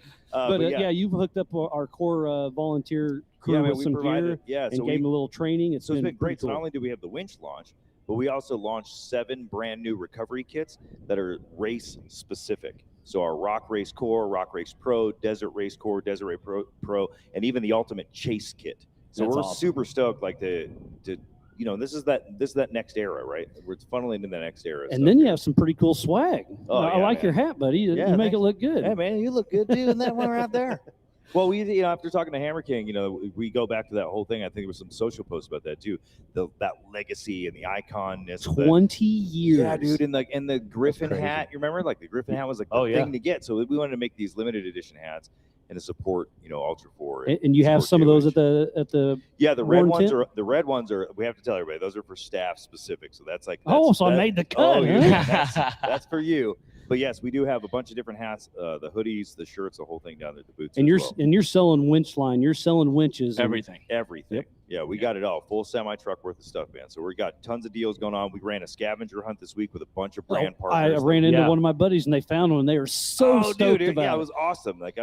I wasn't sure if that was going to go off as well as it did. And man, it was just fantastic. So we've just been busting up the content. And then to have such a great qualifying run out here today with all the headaches that we've been coming off of. It's been this is the best week ever, man. And then straight across from you is the Warren VIP. I have hung out there a few times already. They've got some great snacks, drinks. They got the live show playing, and it's front and center. There's still tickets available. I think it's $800 for the entire event, and it's right at the Dude, main but the breakfast, corner. It's lunch, and dinner, beautiful. right? They have access to go in there and get a drink whenever you And the want. clean bathrooms. Don't forget the clean bathrooms. The clean, flushable bathrooms. Oh, yeah. No, I mean, right now, we got off the car, we qualified, parked right in front of the booth, and then we walked into VIP to have lunch. Yeah. You know, how, doesn't get any better than that. You could make a s'more. I mean, it's, Yeah. it's great. There's all, I mean, it's up So back there like true, nothing to see here. Nothing to see here. They let you in there? Yeah, barely. Yeah. Being a Warren driver, I get to go in there and hang out. You know? We love you, bro. I know. Well, I know. you really need your winch a lot. Sometimes. Hey, but you know what the best part? I always tell people, having a good winch is like having a good insurance policy. You don't ever want to have to use it. But when you do, it had better work exactly like you plan on it. So that's one reason I'm so glad that I'm partnering with Warren Winch, just because I know it works every time when I need it, and that's super, super important. So Yeah, man, we got you. I know. You got me one a year or two ago, Yeah, and yeah. I've used it a bunch at home goofing off, but also setting up the Ultra 4 USA courses. We've needed it a few times, and it just works. The Bluetooth remote, So it's just cool. quick and easy. And, dude, the stuff we're working on right now for what's going to be like the future of this, right? And with the involvement for everything that we've been doing, like in the race car and supporting the series and the educational training stuff that's happening here, man. The future is just so bright, man, and we are just so excited to be part of this legacy of Yeah, and Warren again, like Industries. seeing the guys with the headsets and the wireless remotes, like it's insane what you can do. You can be on the other side of a bluff. You know, guys got the remote, winch pulled in. He's on his headset and his remote, and if you have to get up to that point, he can be telling you what's going on. It's incredible what I've seen the sport evolve into. And then I get a lot of compliments or questions about the the Ultra Hook. Mm-hmm. But kind of explain that. It'll hook around anything, and then you put a D-ring through it. And it looks cool. Yeah, so the Ultra Hook initially, I mean, somebody brought this up to me actually not that long ago. It's 10 years old. Really? We made that part 10 years ago. You know what I mean? That's pretty wild, man. to Yeah. Think about how long we've all been coming out here to the Yeah. lake bed. But with the thing about the Ultra Hook that was so different is not only is it lighter and stronger than any other conventional winch hook that was on the market, but it's got the integrated rubber pads. It protects the fair lead, but also has a closed system shackle mount. Well, when we were working with Ultra 4 and Hammer King directly to help out with the recovery teams, how could we speed up the recovery process, especially if like somebody dumps it over here, right? Turn around. We just saw that, yeah. Right. Paul Kraut was So- just turtled up. Yeah, so when you get out there, you want to be able to do this not only as safely as possible, but as quickly as possible. Yeah. So that's where the idea of like the hammer loop came into play. So having this built-in soft shackle to go right in there. So now, because we all know with the soft shackle, the noose gets so tight around the knot sometimes, and they get pretty Yeah, they cumbersome can with get hard, speed. and they get hard and crusty from being Exactly. wet because Yeah. obviously we're out in the dirt. 100%. And so like now to have this thing to be able to just click right into the hook opening, click out, dude, Well, and that's how we make our products, right? We're out there beating them up. So I don't know if you notice all the names are Hammer, Loop, Ultra, Hook. Yeah, no, they all come from these play names. it. And I now, love it. Justin being on the 4600, obviously we're winching a lot. So every race he yeah, always comes back. wow. He's like, we're winching a lot. We are. It was I like, mean, dude, I don't know. It was like it's- 25 times. The funny last thing year. is that we pass people winching while Well, they're we should trying to winch. make up a hill. We That do. is crazy. Feel He's good, like, man. we're passing as we're winching up. past, Correct, like, yeah. You're waving like, hi. Yeah, winching is not a bad thing. You guys come here It makes you often? faster. Like, I've been talking to a lot of the big names as well, and they are planning on winching. Like, Absolutely. I don't want to try to make this hill. I'm going to make it to it and then winch up. Correct. So strategy is a big deal, and Warren Factor 55 have really stepped up. You've been a supporter for us for a long time, and We love it here, man. Yeah. Right, and we're not just dudes working the- at a company. it's Like the we're people. out here racing. Like we just qualified. You know what I mean? We love this, and it's like the only thing that we want to do, man, is be out here helping and wheeling and working with all these people And all these catching up. races. You guys, heck yeah, man, it's the best time. Yeah, we caught up. How's the kids? How's the wife? Just all, just the community out here is so amazing. It's something very, very special. One of the things I love so much about Warren is if there is an issue, I can call and talk to someone, be like, hey, what's this? Yep. What's that? Well, this isn't working, or how do you do this, or what's the best way to do this? If they have a question, they can walk right out to the floor in Oregon Correct. and go, hey, he says a question about this, and talk to the guy who designed it or engineered it, and that's very super. And again, having that comfort and support for me, having someone I can talk to that literally is on the shop floor and tell me a true answer, because not just a screenshot they got to look at, but yeah, I make them every day. Let me tell you how that works.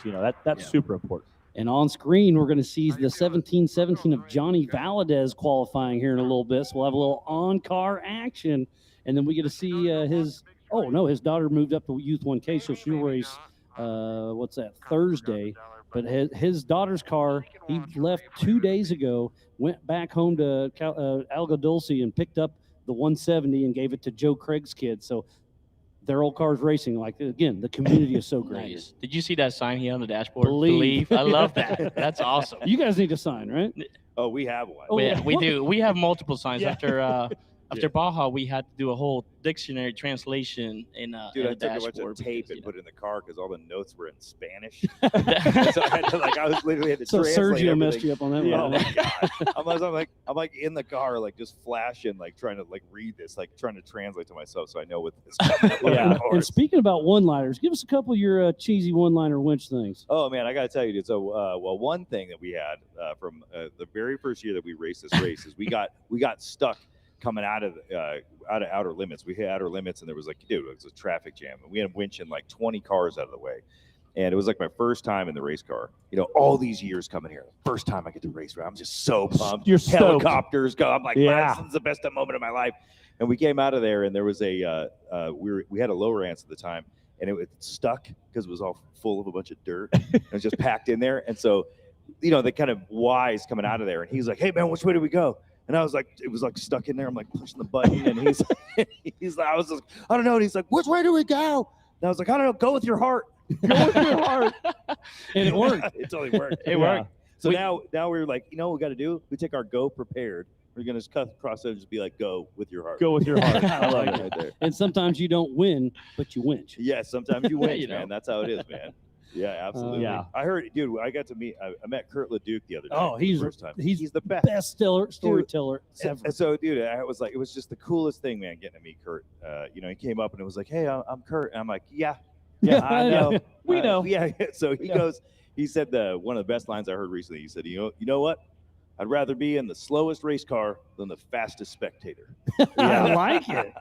And he's still dabbling a little bit. Oh, He's dude, it was so teaming up perfect, with man. Ford Racing down in Baja and helping out Brad Level's support. And he's Yeah, out I mean, here. And We saw them all while we were down there in Mexico. Man, what a great guys down there. We The had best, a good fun down and there. he wanted me to give a shout out. He's having his Kurt LeDuc swap meet coming up. So go online yeah. and find that. That's out of Lasertown, right? Doesn't he do it out of Lasertown? He has in the past, yeah. That's awesome, man. All right, well, looks like we got the racing back underway. Justin, Sergio, always good to see you guys. Thanks Thank for you, coming Miles. up and Thank you, man. chatting. Thank you, And man. good luck on race day, and go Warren Racing. That's right. Thank you, guys. All right, off the line right now is Maverick himself, the number 747, Chad Jesse, with Keith riding shotgun out of New River, Arizona, with Slangen Audio Motorsports, and that Jimmy's 4x4 chassis with a Dart LS3 with 800 horsepower. Slangen Sound Intent, ATO Dunlop Customs, Bent Fab and Maxxis. He's been racing with us here at King of the Hammer since 2020. And if you are just tuning in, this is the Yokohama Everyman Challenge qualifier for the big event that is the 20th annual King of the Hammers, presented by Griffin Radiator and powered by Optima Batteries. So Chad Jesse out there making good time up over that 50-second mark. So this is right on pace, and he's looking like he's picking up pretty good. Yeah, he is flying through that downhill section. Again, we talked a little about it. I think that downhill section where you can pick up some time, Rock slinging out as he's cornering, it's going to be a quick time if he can keep this pace. It was so awesome to have those guys in the booth. They're just characters. Such good dudes to hang out with. And just like myself, I'm still one of the biggest fans of the sport, and they are too. And it's the passion that behind those kind of people that just absolutely love it. And again, I think that's a great point. Like I kind of like you. At heart, I'm a true snot-nosed goober like everybody else. Oh, so I'm still just a fan and lucky enough to be up I get here. to come here, and much like you, I wear a few different hats through any given week. You don't have a single hat on. I will. Don't worry. I have my red one back, which we're rocking tomorrow. So I wear a few different hats, but at heart, I'm still just a goober that comes out and loves hearing race cars, loves hearing the motors, seeing the tires like Chad here flinging rocks as he's just cornering. I mean, it just makes my heart happy. So I'm just so honored that I get a front row seat to that action. For sure. And then if you're here on the lake bed, wander through the pits. Most of these racers are open armed. You can come in there and sit in it. I was chatting with Cameron Steele yesterday after, I guess that was Sunday after his race, and we were just catching up. And he's like, I'm going to go grab some tacos. Well, okay, cool, later. And this little kid walked up, and Cameron's like, crawl in the truck and check it out. Wow. He's like, just don't hit the red button. So we should get a time for Chad Jesse. It looks like he's going to be in that 9th spot with a 2:23.642. So top 10. Heck yeah. For Maverick. That's awesome. Again, that's just an awesome way to kick off that 1 o'clock hour. We're starting with a top 10 finish. Again, we don't know if that's going to stay top 10, but I'm sure there's some guys in the power hour that are definitely going to try to knock him down a little bit. And stepping in to the 40s. I got it wrong on my sheet. So I think he's in the 4,800 Brannick Motorsports Legends class because they used to race stock class, but they stepped up recently. Sean and Brian McNamara, number 96, out of Ridgecrest, California, with McNamara Motorsports, and a new to them Trent Fab 151 chassis with an LQ4, Falcon tire, and Warn winches. And they've been racing with us in the EMC for 12 years now. Yeah, a long time. That McNamara name has floated around quite a while. And I also, like you said, new to me chassis. I think that's super neat. Like, I'm going to say 40% of the cars out there are a new to them chassis, meaning they've been recycled from some other driver. And it's so neat to know that the history of that. That's one thing you do a great job of, knowing, hey, it came out with this motor, this guy had it, and then it went to this guy. And it's so awesome to see some of these chassis still out here just mashing it out and battling this King of Hammers race. And that's why we love the 4,800 Brannick Motorsports Legends class so much, is because the technology is improved so much that where does that old 4,400 car go? Because it's not competitive anymore. Yeah. Let's put it in the Legends class, 1 shock per corner, 37-inch DOT tires, and let's keep it racing. And these guys obviously have an amazing time, and it showcases what you can do. A lot of guys who are out there, we only have 1 shock per corner, may only have a 37-inch tire. So it's kind of neat to show, hey, that guy can do it. Maybe I can do it with my rig. So it's kind of neat to showcase what you can do with a little bit more limiting factors there. We'll see if he takes that left line, and he does. Sean and Brian McNamara, they will be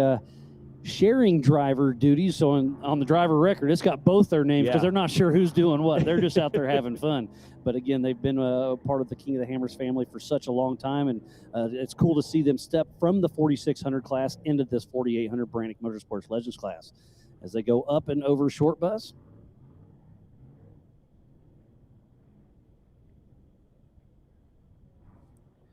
Taking that little bit slower line, but keeping it slow, nice and steady. I think you do go a little wider there, but it gives you more of a straight shot down, which might be the plan. And he is out of the rocks, heading towards the MBRP straightaway. Full throttle assault by the McNamaras. Again, coming down, me and Ian were talking a little bit about that yesterday. Being able to come down the hill and go straight, not having a turn, I think you're going to see some guys in the 4,400 just absolutely screaming down that tomorrow. heading into the Monster Energy short course before he crosses that finish line. One more chicane to go, and we'll see where McNamara's stack up against the rest of the field. Like I said, not a blistering pace, but a very solid run. Yeah. And I'm sure they're having fun having a little bit more horsepower than they used to. McNamara's used to co-drive for Brent Gagabur back in the day, but Brent's just too busy helping run the KOH General Store presented by AccuAir, so he's just stepping away from the racing. Still has a couple race cars.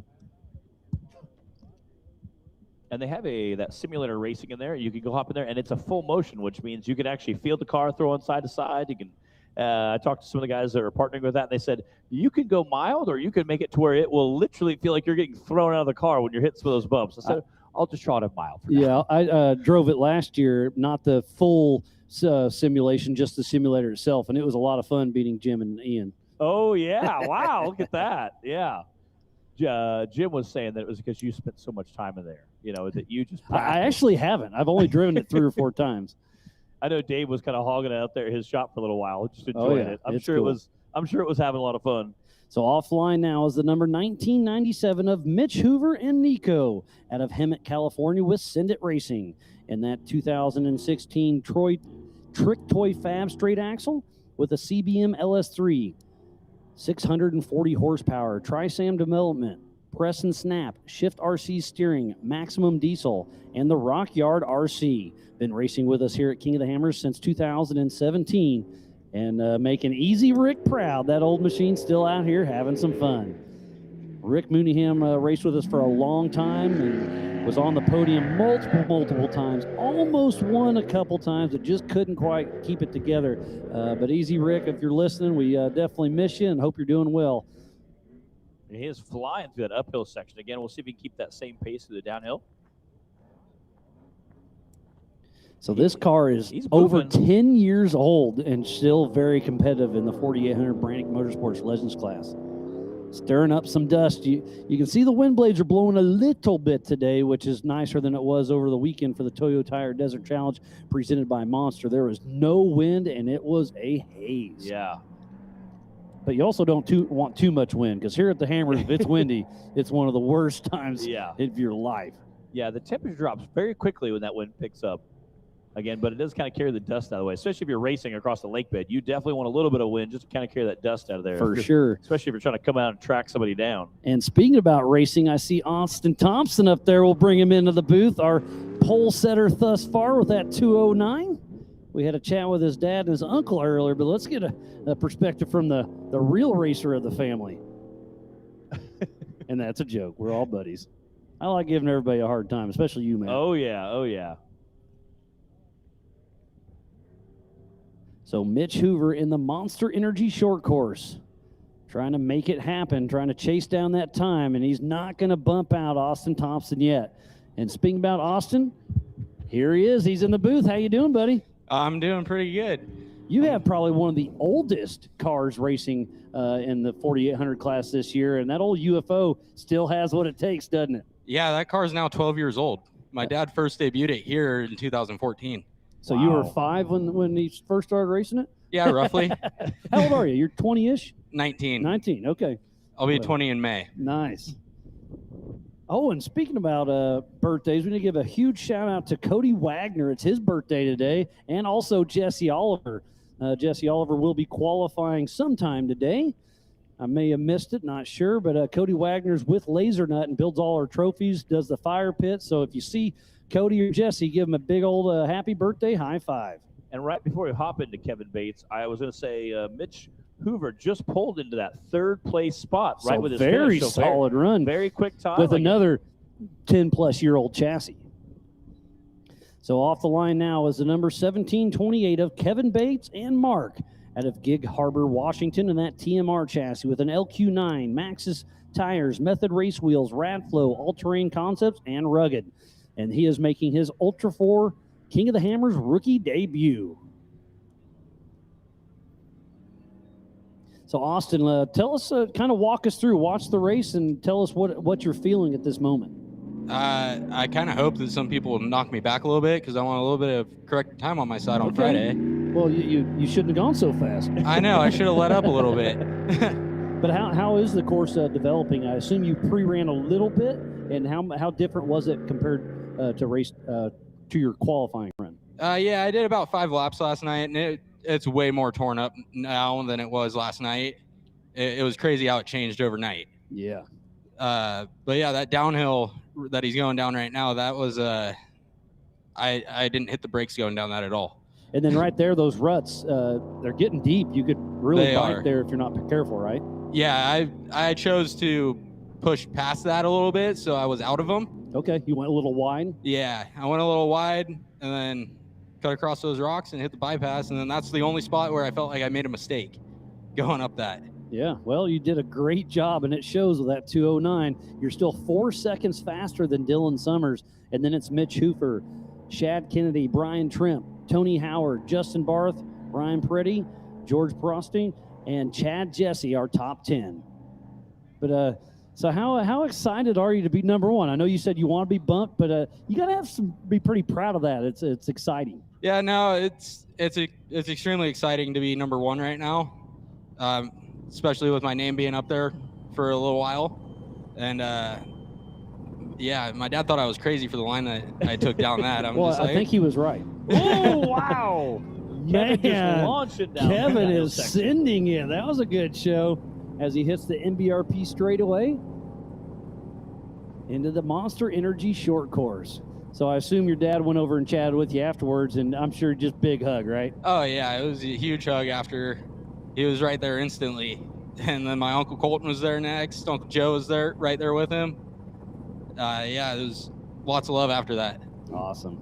So did you give your dad a little grief? No pressure. The Thompson name's at the top today. Can you back it up tomorrow? No, I didn't, but he's got a new motor in there. Tonight. Oh, yeah, I will tonight. So Kevin Bates is running around. One more chicane to go, and he'll get his time. We'll see where he stacks up. That downhill was fast. He was launching. Yeah. Still waiting on a time. Looks like a 2:50. So that's going to put him 21st in class and 30th overall. So solid run. He made it look good. Next up is a 555 car, Brody Zink. So what's your game plan going into Friday? That may change but after power, but right now it's going to have to just be top 10 getting into the rocks so I miss all the bottlenecks and just run my pace through the rocks. Don't break the car. Try not to winch. Place the tires right. Just make sure I'm still moving. And remind me who your co-driver is. It's going to be Uncle Colton tonight. Oh, nice. This year. He hadn't rode with you much, if I remember right. No, this will be the first time. Because usually you like running by yourself. Yeah, I love running by myself. You really need the help just in case. Yeah, I almost told my dad, hey, just put the GPS on the other side of the car. I'll run solo. I like it. So off the line now is number 555 of Brody Zink in Roy Regan out of Gardnerville, Nevada with Summer Funded Racing. And that garage-built chassis with an LS6 liter with 450 horsepower. Maxxis tires, Vision wheels, RCV, AMSOIL, and Protofab. Making his King of the Hammers rookie debut is Brody Zink, number 555. That's got to be a little nerve-wracking coming out, making your rookie debut out here at the King of the Hammers. It's just going to be, such a big thing to tackle on as a guy going, hey, we're going to come out here and do this. It's got to be awesome, though. It's just such a fun experience being so new and just really taking it all in. And he's going to come up this hill. And Austin, right there, you're completely blind, right? You're driving by Braille. You can't see over your hood. So, you got to veer left a little bit. Yeah, just go with it. I was looking out my window, and I had rock placers of that you memorized? where I'm going to turn. Okay. Little pre-running strategy. I like that. Yeah, I did that for everything. Every rock section, every hill, every spot where I knew where I wanted to go. So Brody Zink making his way towards the waterfall. We'll see if he takes that preferred left line, or yes, he does. Did you debate going up the center of this one? No, not at all. Yeah, you were going the left line regardless. Yeah, I'm just like I don't see the reward doing it that way. It was just as fast to go around it. Yeah, I really don't think there's too much advantage. Maybe the 4,400 guys could shave off some time. Yeah, I know Paul Wolf still thinks that way is faster, but I don't see it. Yeah. Well, to each their own. Yeah. Yep. So who's helped you so far this year to get you to King of the Hammers? My dad has been a huge help. My Uncle Colton, my crew guys, Ryan and Roy, they've been a huge help.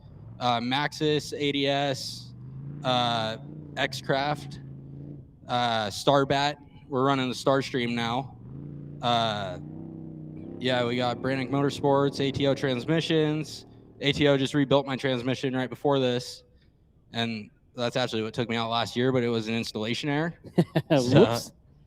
So yeah, this year that should be fixed. I went over that, and in very detail, I'm sure. Oh yeah, that was one thing where I'm just like, I'm not skipping anything this time. Yeah, you're like, we're gonna make sure this is perfect. Yeah, it took me 3 days to put that transmission in, just going over it. Yeah.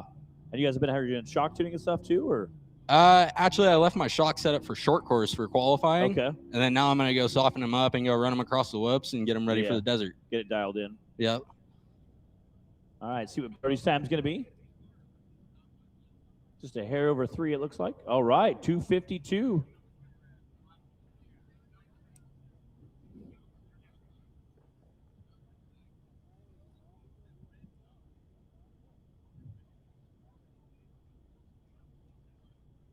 Got the 48.01 of Sheldon Haynes sitting there in the starting line. Getting off to kick off and run through that Monster Energy short course section before he heads out to the hills. And again, thanks everybody for tuning in. We got Brandon Snyder, Robert Nucky, Nick Prutzi, and Shelby St. Clair tuned in. Thanks for watching. The 2026 Griffin Radiators King of the Hammers powered by Optima batteries. Right now is the Yokohama Everyman Challenge. Got Shelby over part of that 911 crew, that Porsche car. I know they've done a ton of upgrades in the off season. But he's actually watching from home because he just says recovering from shoulder surgery. Oh, that's right. That's right. I say he's normally part of that 911 crew. I know they did a ton of upgrades in the off season of that 911 car. Got it dialed in. They're pretty excited. They do a great job, that .1 race team, of showcasing some of the stuff they're working on. And just a beautiful Porsche-themed machine. I love the look of the car. You're like, that's not supposed to look like that. I've seen Porsches, and they do not look like that. So off the line here is the 48.01 of Sheldon Haynes and Jason riding shotgun out of Grand Prairie, Alberta, Canada. True North Racing. And that 2020 Richer Smoky chassis with a 6-liter Nexon tires, Dirty Life, Heavy Metal Fab, TMR, ADS, Holly, and Dirty Life wheels. Been racing with us here at King of the Hammers since 2022.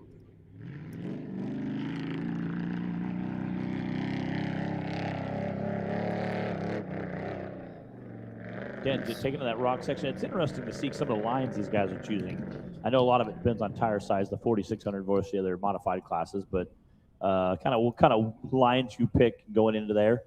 I mean, line placement being extremely important. He's making pretty quick work. He's up and over that minute mark, so this will be a top 20 run if he keeps. So Sheldon Haynes out there having the time of his life.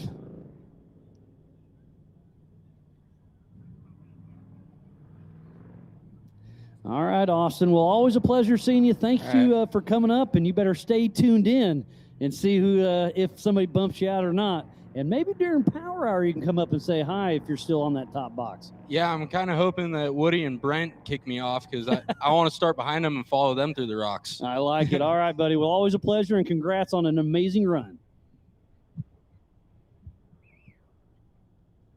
So Sheldon Haynes pushing strong.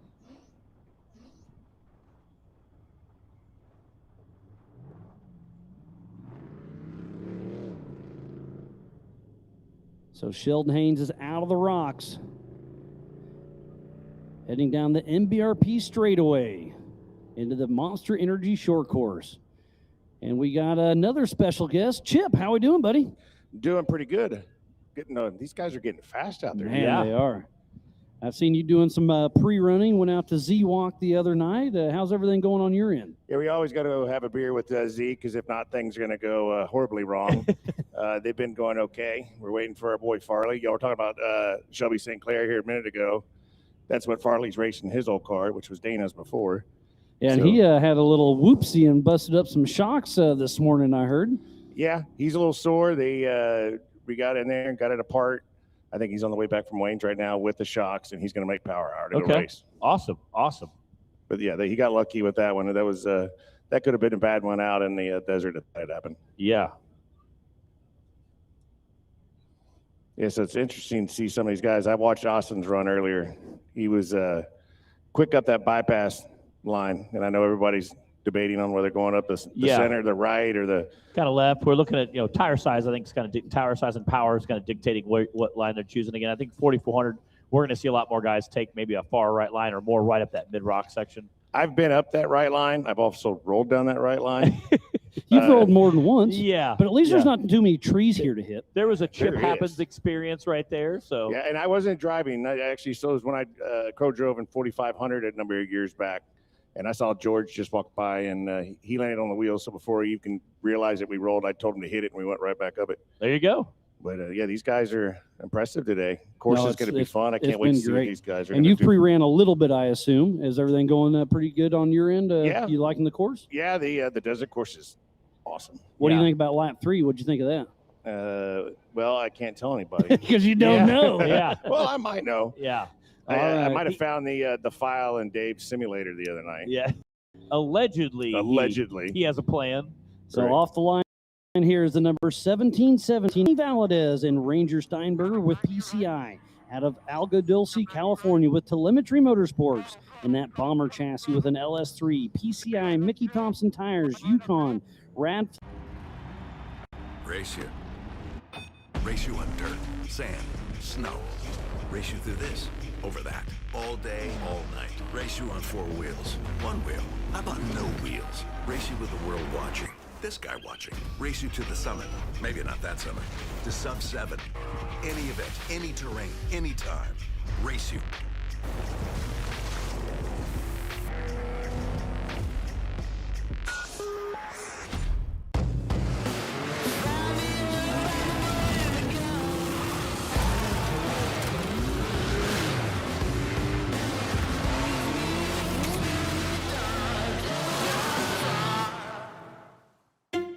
Whenever someone asks, "How was your weekend?"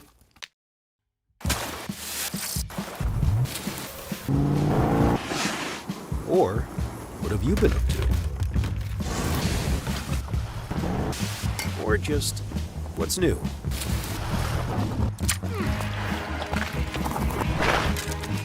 Have a good answer. Just do what you love. Toyo Tires.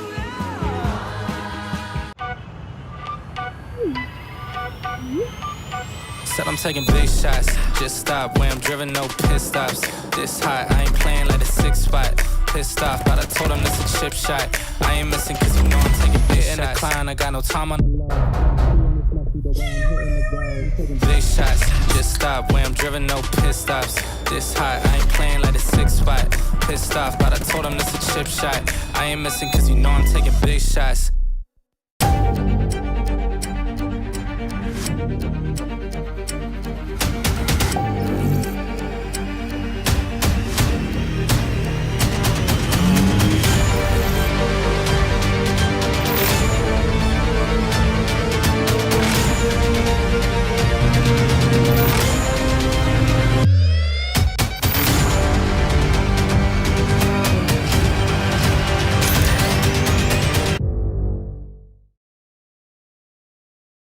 Wind, that was wild. Sun, rain, mud. I think we had all the terrain differences. Everything. And the interesting part, that's going to start playing some games in the race because there's so much dust out there. There's not a lot of wind. It's warm. You know, it's going to be like 72 degrees when we're racing. Yeah. Most people think that's cool, but when we're in our fire suits behind those radiators, and then you're in the rocks for 8 hours, and not much gnarly. Yeah. Maybe longer if your day isn't going well. Yeah. Well, if you're Chad. Yeah.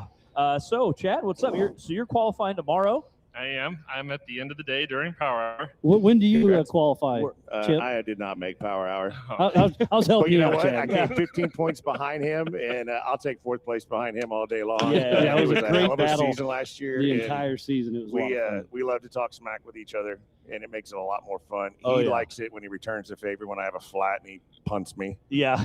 That's so going to happened. power, what's your strategy going to qualifying? We talked about the rock lines a little bit there.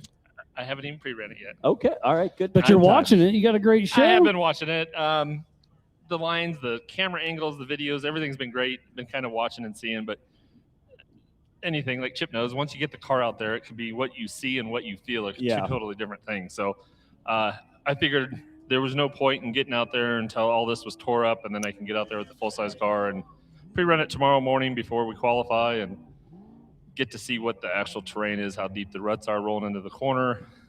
They're changing like by the moment. I've been Right. watching some of those downhill turns. You got to be careful, like bicycling in there. They're pushing out pretty hard, and that's why I was just like, yeah, I'm not going to waste the time on the car right now until we go out the morning before and get some lap times in. And heading into the Yokohama Geolander Gauntlet is the number 75 of Scott Foley and Leo Simeone out of Norco, California with West Coast Racing. And that new Bomber Fab chassis with 74 weld portals, Dugan's 444 small block with over 700 horsepower, Rancho Trans, King, Warren, LaserNut, Odyssey battery, and WCCP. He's been racing with us since 2013, and he was supposed to have portals. Have you noticed? I haven't seen it. He was hoping to have them on there. Can't quite it tell. looks like that center line's pretty Yeah, centered he was with the carrying axle. that front line, like front quarter, almost all the way around the turn. So he is absolutely flying through here. But Looks yeah, like he's in choose. Going to that left. Yeah, so even on this Okay. left line right here, there's 3 different lines right there too. So Yeah, there's yeah. so many different. Well, even that left line was pretty smooth and side by sides, but it's getting a wall drug out there. And yeah, he went way high. Yeah, and I just got an update that he does not have the Okay. portals on. They were trying to make it work, but he went back to simple and Yeah. keep it steady and going. But he'll have portals on that at some point, and he is Yeah. flying Flying down that hill. That's Oh! the fast. Oh, that's not good. Wow, just tag that rock. If that car can hold together for wow. that, it can hold together Yeah, for anything. I was just getting ready to say that portables sometimes maybe end up with a little breakage and then just smoked a rock coming that downhill section there. And he made the highlight reel for sure. Yeah. It does look like the right front tire was going down, Yeah, and he's slowing up. Slowing So way down. Heading into that Monster Energy short course section.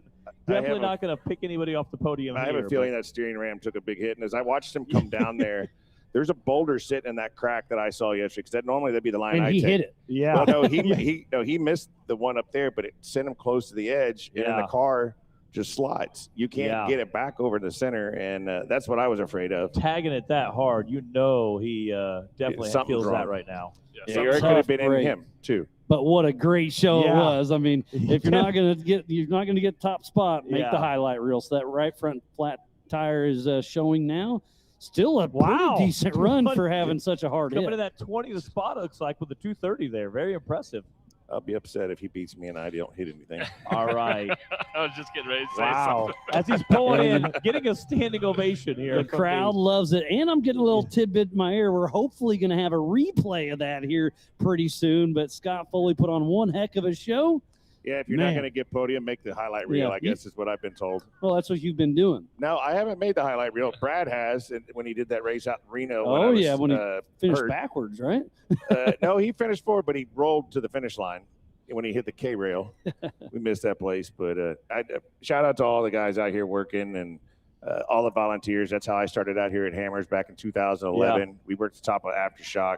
If y'all are at home listening, that you don't want to come out here and figure out how to do this and not have to pay a lot of money to do it. Come be a volunteer. Yeah, we have over 200 volunteers Wow. that help put on King of the Hammers, and obviously our core staff. But like you said, get on the website. There's a volunteer portal. Charlie's been doing a great job keeping those all in line. They got communication to them. They send them out on course, and you guys see them all over the course. They're everywhere. yeah. They're trying to keep you guys safe. It's funny because I've got a siren button on my wheel, and I'll hit it every once in a while. It scares Brad. He goes, "What are you doing?" I'm like, "I'm waving at the course workers." Yeah. And, Saying they love thanks. I it. know you weren't getting close enough to pass anybody. Oh, we're gonna have some fun, I Chad. love it. I tell you. So off the line When was now your is first Hammers, Chad? 2013 or 14. Okay, so we've been doing it about the same Yeah, time. he's been it a while. Again, anything new coming in this year? Again, I know you've been racing quite a while. Anything anything new and fun and exciting about that new car? Nothing fairly new. We're on Mickey Thompson's. Love them to death. 42s. Yep. Staying Can't with lose on 42s. Man, they rode so much better last year, and I just missed a bunch of the nuisance stuff. And I'm like, my back enjoyed it, and everything else. Do you notice the 42s have a little more clearance, so you're able to miss some of those bigger rocks? Absolutely. Yeah. Do you think we'll see more guys going to that bigger, taller style? I know there's a handful of guys out there running a little taller tire. I know of 3 or 4 guys already that didn't run 42s last year that are on 42s this year. Really? Yep. That's interesting. Again, that you do get a little more tire clearance there. So, I mean, a little more belly clearance. So, I think you are. I think you're right. I know Paul and a couple of other guys have switched over to the 42-inch tall and we're tires. starting to see like the harder rock trails, unknown rock trails, the extra clearance is helping us in those rock trails, get the belly off so we don't get high centered. And it seems to be the thing to start going to. Yeah, strategy's a big I'd thing. love to put them on. My car doesn't fit them with the steering right now, so I got to do A-arms to move them forward to do it. Get a real lot of space out on those wheels. I tried it at Crossbar, and it worked. So let's give a huge shout out to the number 381 who's on course. It is Kent Foltz and Kevin Wilson out of Pacific, Missouri with Hot Rock Express. That far right and line, that beautiful Liberty Mountain Fab chassis with a Grom LS 408. Available asphalt, go forth tire, vinyl images, and fast motorsports. He's been racing with us since 2016 and was the East Coast champ back then as well. Yeah, go forth tire. That's an East Coast guy. Yeah. There. I've seen that car around. It's a good looking car. Oh, it's great. Yeah. The people on the side. My dad this morning was like, "That's pretty cool." Yeah, Phil Licciardi builds a beautiful machine. Does a lot of shock tuning out here, and it soaked up that bump. It hit really good. Yeah, Liberty Mount Fab is his shop, right? Yep. Liberty Mountain Fab. One of the cool things I think about 4800, and I know Slauson's building, I don't think it's his, but that portal. 4800. I think the one we just saw of Scott Foley, that's car? the car. The portals weren't quite ready. I think he was hoping to have it. Gotcha. And look at this, number 2 position for Kent Foltz. That's 1 impressive. second behind Austin Thompson. I like seeing the innovation they're doing. And it looks like we have a replay from Scott Foley just a moment ago when he smoked that rock. So here he's coming. You're going to see him bounce a little bit and just take out a rock. He was flying downhill. Unfortunately, just got a little too squirrely there. I mean, that looked like a Class 11 he hit. Yeah. Those Class 11s the other night, they were sending it off those jumps. Yeah. I was shocked. Yeah, you definitely feel that in your back and in your teeth and everywhere. Yeah, no. All right, well, Matt, it sounds like Ian's ready to hop back in the booth. So thanks for coming in here, and always a pleasure seeing you. And we'll see you later on. Heck yeah, thank you guys. We'll see you later. All right, thank you, Matt Holt. So I hadn't been able to do any of the short course at speed because we're doing 25 miles an hour. It's interesting to see the difference between the guys that are like just going to send those first 2 jumps or not. I haven't really seen any issues on it. Have I missed anything on the No, short I mean, course we part just of it? saw Scott Foley there. Corey Day had a drive shaft. We had somebody turtled a little bit, but everybody's been going pretty smooth.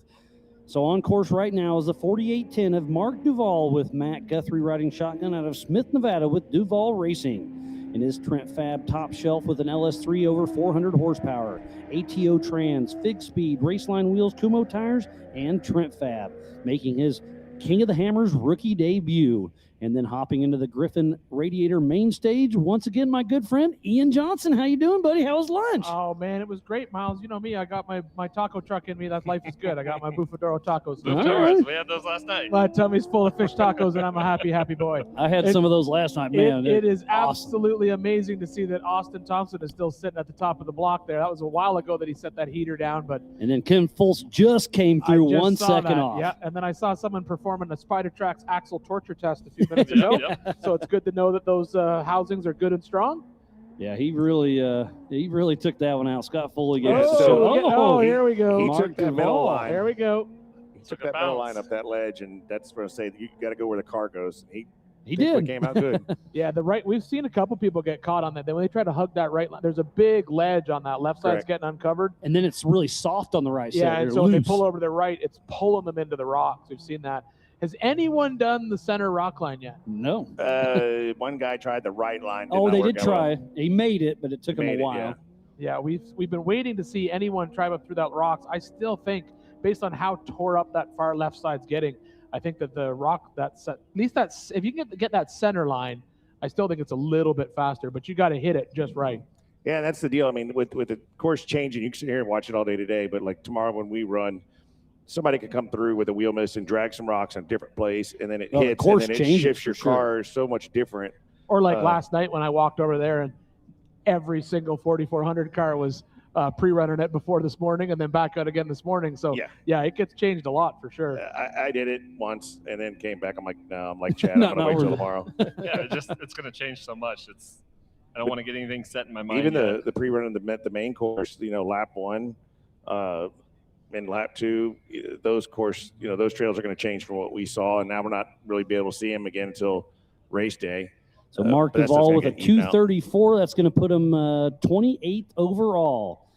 And now off the line next is the number 7 birthday boy, Jesse Oliver, with Randy Cole riding shotgun out of White Lake, Michigan, with Oliver Racing Motorsports chassis with a Mass Motors LS 408, 600 horsepower. Mickey Thompson, Ironman Off-Road, Raceline, and Brannick. Is this the one that he sold Pratt? No, nope. This is his 4,800 car. He sold the 4,500 car to Pratt, and we're still trying to. The car's here. We're trying to talk old Pratt into racing, but he hasn't committed yet. Well, hopefully, I know he's been shot tuning with Wayne a lot on this car, and hopefully he's got it dialed in. It should be a good heater. Where was it? I think it was Kentucky this year when he was racing it and took it for a pretty wild ride. So glad to see he is okay and he got the car back in action. Yeah, it wiped out the front. Back. Yeah, it was. I think it was his first race, and it wasn't shock tuned, and it just went off a kicker wrong, and it was a wild ride. That's one way to start. Yeah. Maybe y'all tried the Dave's the motion simulator yet? Yeah. I haven't tried it yet. It's crazy. It's really accurate. I was shocked. No, it's too accurate. I've had a complaint for them. I said the damage is too accurate. I want it so that nothing breaks on the car because I made it like 20 feet. And Are you talking about last year when I beat you? No, I've tried it since. Oh, okay, all right. Get a little practice in, Miles, I tried to set myself up in a way where I could beat you this year. So I went to the PRI show this year, and they had a whole bunch of simulators set up. And so I was trying them all, but none of them had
setup. Sean Connell, maybe? I think so. Yeah.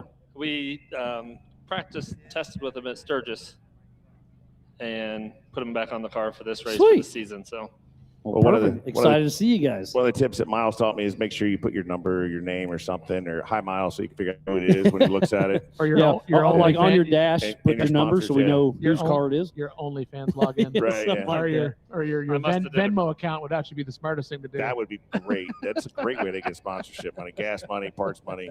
So I just put it facing towards me. That way they can't tell if I'm broke down, stopped, or moving. That just you see me and the helmet. That's it. One of the things I'm waiting for is I know we get feedback on the radios and stuff, but I'm still waiting for somebody to put the live feed on a little TV inside their car. We saw yesterday. We saw two of the UTV racers watching the qualifying in the car. They were in line to go. It was 2 or 3 back. Do you remember who it was? It was, and we have a piece with him. It was Mitch Guthrie. Oh, We caught there up we with go. him just yesterday, so we'll show you what Mitch had to say after he watched the video or the live stream before he qualified. Didn't and help had a him though, tumble. did it? No. Unfortunately. Maybe he shouldn't have been watching the live. Yeah. But it's All right. interesting to see, if you get in a jack or whatever, to see if it's clogged up and know what you're coming into. Yep. So here's the piece with Mitch Guthrie right here. Mitchie, now you didn't have the qualifying session that you wanted. Walk me through exactly what happened. No, honestly, trying to push hard and like the stupidest part of the course to do it on, and it just caught a rock, or I'd have to watch the video back, but made a mistake and put her on her side. So not the day we wanted, but that's racing. I've been racing for so long now and had so many moments like this where it's all on the line, qualifying, and you roll it or do something, and that's racing, and all you can do is look forward now. Well, you're a person that knows how to make his way through the pack from the back, especially where you're at. But let's just say one thing. Big congratulations. Congratulations to you and your wife. You're going to be a girl dad. I love everything about that. Thank you. Yeah, it makes rolling over and getting last in qualifying not as bad. But no, I'm looking forward to race day. The car is still perfect, so that's like the big thing. That's probably why I'm smiling more. It's not totaled. It's literally still good to go. So a few scratches, and I don't know, we might need to mount a bigger bumper for race day or something. Well, make sure you guys follow along. Mitch Guthrie. Well, thank you, Tiffany. Always great to listen to what Mitch Guthrie Jr. has to say, who has won the UTV race multiple times, has done well over in Dakar, and what a great racer, and always good to hear from everybody. So it looks like Mama Ange may be waving you down there. Yeah. I think you still have some more work to do. So, Chip, always a pleasure seeing you. Boss lady saying we got to go, but shout out to all the volunteers again, Maxis, Eco Staff, and then all of our guys at home. We name everybody, so Giggles, Bittens, Peanut. We got Diamond Dave, and then Pitt brought his whole family over here from Australia. The Australian bush is what he puts on my sheet. Well, and the funny part is we took the giggle pin off of Z's old car. Oh, and nice. He's got it in 5 different carry-ons. He's taking it back to Australia, and I'm trying to get Jim to go sign it for him. Perfect. But, well, he's down there. No, I know. He goes, "Are you sure it's a giggle pin?" I'm like, "Oh, I'm sure." But no, appreciate all of y'all, and we'll see y'all out on the track tomorrow. Sounds good. All right. Good Chad, luck, I'm buddy. coming Good for seeing you. All right, sounds good. See how it Can't wait plays to see out. ya. Chip McLaughlin. So this is a little highlight from earlier today from the Yokohama Everyman Challenge. Yeah, we've been qualifying all day today. We're getting close to power hour where we're going to see a lot of action, I think. This is qualifying for the Yokohama Everyman Challenge, as Miles said. 3 different classes qualifying today. The 4,500 Yukon Modified class. Thank you very much. Brannick Motorsports 4,800 Legends class, and the Curry Enterprises 4,600 stock class. We've seen some absolute amazing qualifying runs so fast. We all picked our fast time. So far, 2:06. I don't know who's got that number. But I think I didn't get an official time, but I was guessing 2:05. We'll see. I don't know. Yeah, I know. I think I went a 2:03.8 or 2:08.3, one of the two. Whichever one is closer, I'm going to say that's what I chose. Exactly. What they have yesterday? 152. Yeah, 152 was Brock sub-2, Hager. Yeah, I don't know. I don't really think that we're going to see anyone push underneath that. I think tomorrow we'll see a sub 2 minute, but I don't know if today we're going to see. I don't think so. I think 2:05. Not today. No, I don't think so either. Tomorrow would be interesting. Like I said, I think it's possible, but Brock Hager could hold the overall fastest time on the qualifier. Oh, you don't think a 4,400 is going to be the... It could, but it may stick. it's a short course. Yep. Yes, the 4,400 is a bigger car, More heavier horsepower. car, more The horsepower. Power to weight ratio. Power to weight ratio. The ruts are getting really deep. You're going to be dragging. You're going to be pulling dirt. The ledges, like I said, whether you choose the right side and any of those on the rock face, or you're going left. The left line was smooth. Now it's getting It's ate not out. smooth. It's nowhere near smooth Right, now. No, right. yeah. So see, that's why I waited to start practicing qualifying until tomorrow morning, because it's going to change and it wasn't worth it. I'm going to say this, Miles, to see if it helps. I don't think anyone's going to come in under 2 minutes. Randy Slauson proved me wrong. Yeah, no There we doubt. go. Yep. Done. We'll Aha. see. Here we go. That'll solve that Watch, problem. watch the Here we highlights go. here. This is the biggest hit of the day. And just Look at that. cram. Yep. That might replace the Andrew McLaughlin rollover, continue racing, smash the rock with the front of the car clip. Tom Ways has a good one. Mel Wade had a good one. Hard to beat the Shannon Campbell finishing on 3 wheels. Shannon Campbell qualifying up on Chocolate Thunder Yep. a couple Oh, years ago. yeah. Chris Branton had a good one. Yep.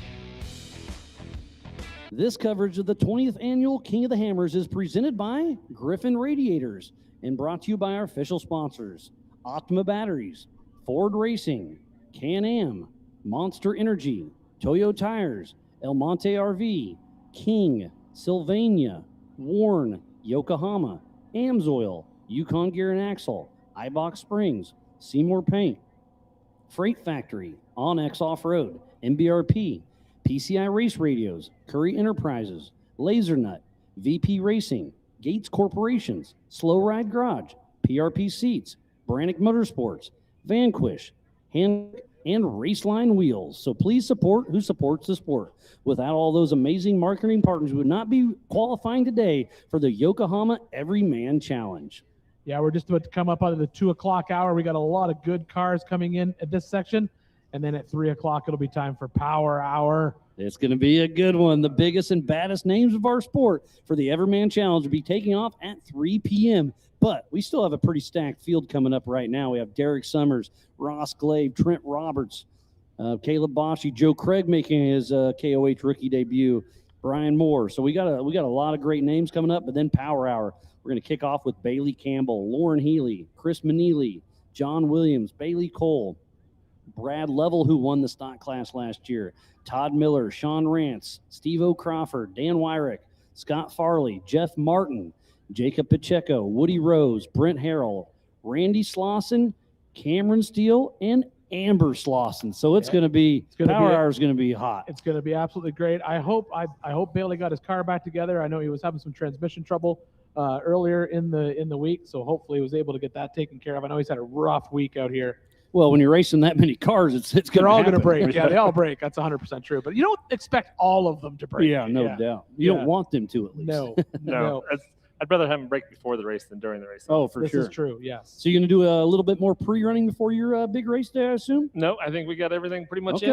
in. Me and Nikki, actually, my wife rode with me, and we Oh, did nice. the Loop 1 yesterday. And Rick's going to be your co-driver, though, right? Yes, Rick You will just be my having fun co-driver. with He's a little bonding? Youth 1000 with his daughter. Oh, that's right. So they were in Tinley, right? Yep, Tinley. So they were pre-running her. He on finally Loop 1. registered her yesterday, just let you know. Oh, we did it together, but I got messed up. Supposedly I bought him 2 USACs instead of an entry fee. Oops. All right, so there we go. We are into the 2 o'clock hour. This is Justin Dulock, 4829, leaving the start line right now into the Monster Energy short course and headed out into the Yokohama Geolander Gauntlet. He's got Caleb riding shotgun out of Springfield, Oregon with Dulac Motorsports. In that Dulac Motorsports chassis with an LS, hand-cooked tires, Raceline wheels, PSC, and rugged. You know, that Power Hour, I'm thinking Jeff Martin's going to put it on a good time. Yeah. It'll be interesting to see. And he's got Brant Irwin riding with him this year, right? He does, yeah. As Justin Sherwin, his old co-driver, just had a baby, and he's stepping back to do that. And, Take care of the family. I Yep. respect that completely. Yep. So Jeff is going to push hard. He's been updating a lot of equipment on his Miller Pro car, and He's had a very similar car to yours. Obviously, yours is 4,400 and his is 4,800. But about the only changes are a single shock and smaller tires, right? Yep. And he just went with a brand new set of shocks. K-Man, if I remember right. Yeah. Yeah. I can't think of his name. The Desert Racer helped him from Vegas. Yeah, K-Man. So they been working on it all week. And Miles, here we go. Up the Come rocks. on, Justin Dulac. Let's make it happen. But this is an alternate rock line that we've Right. seen. This is the one that we've seen 3 people take this one. No one has done the right. I haven't seen anyone Waterfall, stick we to the call it. waterfall right. This has been like a new trail that has been burned in here that I guess maybe it's a little bit faster because you don't have to take the corner, but it doesn't feel like it. It doesn't look like it. It No. looks too loose to. I don't think it's packed down yet. Yeah. So maybe just the someone should traction's go not out and there. like pre-run that about 5 times tonight or tomorrow morning. Yes. Full throttle. Well, there's going to be how many cars out there? So as long as I can keep the dust spaced out between the car in front of me, yes, I'm going to run it multiple times through different lines and see what's going on. Yeah, I was last night after Power Hour for the UTVs. I was driving back to my camper, and it was just a parking lot of people pre-running. I went out and checked it out. Yeah, everyone was out there basically stretching legs. But like you said, now it's all changed again today. It's 100, and all of them majority of them were 4,400 cars I saw. There was some 48s, but a lot of 44s out there. And then tonight, there's no pre-running on the short course because we have the KOH kids, but you can go play on that back waterfall, which is I all had you debated need to do. it. I just trying to not confuse myself coming off of one spot to another. I can see that. So just like to keep my head clear. So Justin Dulac in the Monster Energy short course making it happen. One more jump to go over, and then he'll come through this little chicane and then head back through the Griffin Radiator start finish line arch. And then we'll have a time for Justin. Looks like he's probably going to come in that 2:55 mark. Harold should definitely be one to watch too. Yeah, Brent Harrell, Brett's son. Yes. Yeah. Man, and that's a Horschel car, probably the fanciest 4,800 car that'll be racing during the Yokohama Everyman Challenge. Absolutely. Does that still have the rear steer on it? Yeah. Yeah. That was a pretty rad build. I like that one a lot. All right, 4822, Rob Shepard on the line.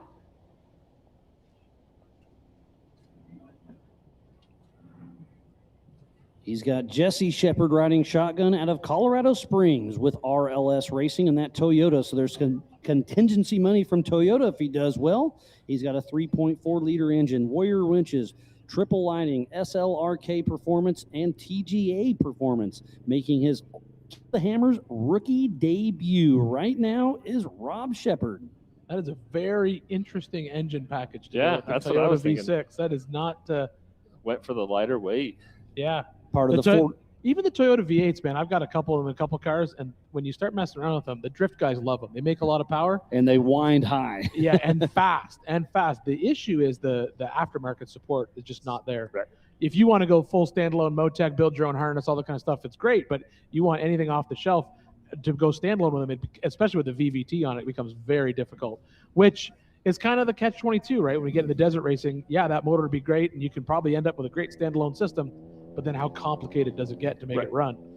How many cars do you have, Ian? 25. It's too many. Can I borrow one? You can, anytime you want, Miles. Come on Perfect. out. You want one? Yeah. If you want to haul the bomber out here, you can have it while you're out here. Oh, don't forget you said that. I need to bring out the new one out here next year, Miles, so we can have some fun with it with the 60 twin turbo C10 long travel. Oh yeah, I saw you starting to build that. It's a little silly, but it's fun. Yeah, it's tons of fun. I think I'll bring it out next year just to use as a golf cart. So Rob Shepard is making his way through, a little bit off pace, but still a very solid run. Yeah, it's just sort of picking his way down here. You know, good and safe. You know, that's the tricky thing, right? You know, do you want to get in there and lay down a heater, or like you said, rookie, right? Yeah. So probably just wants to get through qualifying and back to town. Just be on there, not make a mistake. And that's right. something very cool about the Yokohama Everyman Challenge. It is the Everyman. This is a bucket list race for a lot of the competitors. They're not coming out here to win. They're coming out here to conquer the Hammers and try to get that laser nut trophy. I think the better way to look at it, I think the better way, not look at conquering it to finish, just conquering it to compete. Yeah. Like just getting here, getting to this point right here is 90% of your job. If you put the car on the qualifying course, you are a winner in the book of everyone sitting at home right now watching, wishing they were out here racing right now. And the coverage that Hammer King Production brings to the table is absolutely top notch. Speaking of that coverage, Miles, they can get better coverage, can't they? The premium $24.99. Premium, you get access to all the cameras. What can they do, Miles? They can do what? You can get it in 4K. You can build your own show. Build your own show. I love when he go. says that. You can be like your own little producer sitting at home on your laptop. Yeah, I you don't have the premium feed myself. Yeah, it's worth it. No Yep. commercials. That's what I was like. It never fails. A commercial comes up right when you're watching somebody qualify. Oh, I've had 3 or 4 texts. Why'd you play a commercial while I was running? I was like, I'm not pushing any buttons. Miles, what you say to them is this. Say, one day maybe UNICEF will offer race coverage, but until then, it's not charity. It's called show business. You got to watch some commercials. Got to pay the bills. That's right. But yeah, All it right. is a great way to watch this race. Obviously, it's on YouTube, on a King of the Hammers official YouTube. But if you get that premium, it really steps up the notch. Not so much during qualifying, but during the main race. Oh, during the main race, absolutely. But I would say get it now And so play you with can it. play with Yep. it. So during race day, you're not sort of like just messing around figuring it out, because there are so many options in there. When it comes to race day, you want to be able to get in there and pick your own cameras and understand whose in-car camera feed you want. To me, the in-car camera feed is the coolest thing in the world. Especially if you get some guys tied together in the rocks. Oh, yeah. Yeah. And now with the new timing, hopefully we can figure out to see where people are. We'll know where the cameras are, and you can kind of time it out to see if there's a pass coming up with all the on cars. On your in-car, did you do single camera or 2 camera? 2 cameras. So where are they going? One between us, facing Yep. down. You can see the gauges on Yep. the car and Yep. out the door. Can you see the race number in that shot? I'll make sure. He will when he's going to do that in his Venmo. If you go to Nicky, if you go to that's the on other, your net- other on your camera, list it now. just faces me directly. Oh, really? So you can see my hands and my helmet, which has my Awesome. name on it. and There you everything go. else. So That'll be cool. Yeah. I figured then a cool- Miles will know who he's looking at. That's a good perspective. All right, and speaking of who we're looking at right now, we're looking at the 4858 of Chris Brown. Heading out through the Monster Energy short course. He has Caleb Brown riding shotgun out of San Jose, California with CB Racing. Part of the 4800 Brannick Motorsports Legends class with South Bay Driveline, ORI, and Vision. So you said 22 or 25 cars? I have 25 cars. 25? It's a bad number. It's too many. That's what I have in one row. Yeah, he's got a salvage yard with a little bit of I have everything. 57 acres with 2,000 cars on it. Well, I have 20. I have 25 that are able to drive. Maybe. And the problem with that is when you want to move one, that's when the other 10 have dead batteries. Yep. Yeah, Or that a sounds flat about tire, right. or And speaking about the KOH Premium, our good buddy Jaron Gunter's tuned in. He's picking his own show right now. There we go. That's the way to do it. All right, as we watch Chris Brown make his way down the backside of that climb, it looked like he had a little out of shape at the top, but he's able to check that back up and get back on the course. Now he's coming around through this bottom section. We've seen multiple lines up through this waterfall, but no one has taken on the straight waterfall yet. Seeing that Milestar sticker on the side and instantly reminded me of that. Who's the white with the big Milestar on the side of it? Or the Bronco? That's going to be Megan Miller. Yeah. Miller, there you Yep. go. Kind of a little throwback to Miller High Life almost with the Milestar. Yeah, it's a good looking very Ford good Bronco. looking. Yep. Her and her husband Derek do a lot for the sport, race a lot up in NorCal with us at Ultra 4 USA on the Western Series. All right, Chris Brown's made his way across that top section. That rock, look, that's the 3rd or 4th car I've seen tag that rock at the top of that. We've seen a few people go all the way around. I think they're trying to avoid it. I think he got both front and rear. Yeah, you can see the marks on the tires there. There we go. Yep. All right, he's made that last little big drop. Hitting the NBRP straightaway. Miles, I do have news. I asked Miles an Ultra 4 question. He did not have the answer. Oh, Believe I it or don't not. believe it. Yeah, I didn't either. So where they're coming down and we're watching that drop. Yeah, and they're hopefully maybe somebody else can and tell they're- us. And they're getting off into that soft stuff. A couple qualifiers driving. We're wondering what they're doing. So I said, hey, that looks pretty familiar. I think that's the spot where Mel Wade rolled that JK years ago. And I said, I continued- think you're right, but he didn't but know. I'm not sure. So because I can do things, I called Mel Wade and I said, hey, is this for you? And he said, yes, it was. Okay. Well, at first he said, I'm not sure. Yeah. Well, he wasn't watching. He wasn't Okay, all watching. right. He said, I'll go tune into the live feed and I'll let you know. He's back in Arizona setting up his shop right now. So, but I texted him and he said, yes, we were going up that. And that's exactly what happened. Bad bounce into the soft stuff, rolled the car and drove it all around. So Chris Brown should be about a 246. So that's Another gonna, great highlight for the highlight reel. So that's going to put him in the 37th position, 27th in class.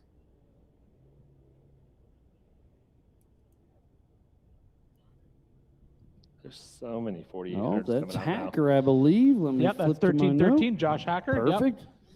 Been So around for a while. Yeah, he's been racing with us. So the 1313 of Josh Hacker and Tom Biddle out of Austin, Texas with S&S Racing. He's got a TMR chassis, Mass Motors LS 408 stroker with over 700 horsepower, a maximum transmission, Mickey Thompson tires, and Raceline wheels. Last year, he made his Ultra 4 USA rookie debut in Roush, Pennsylvania.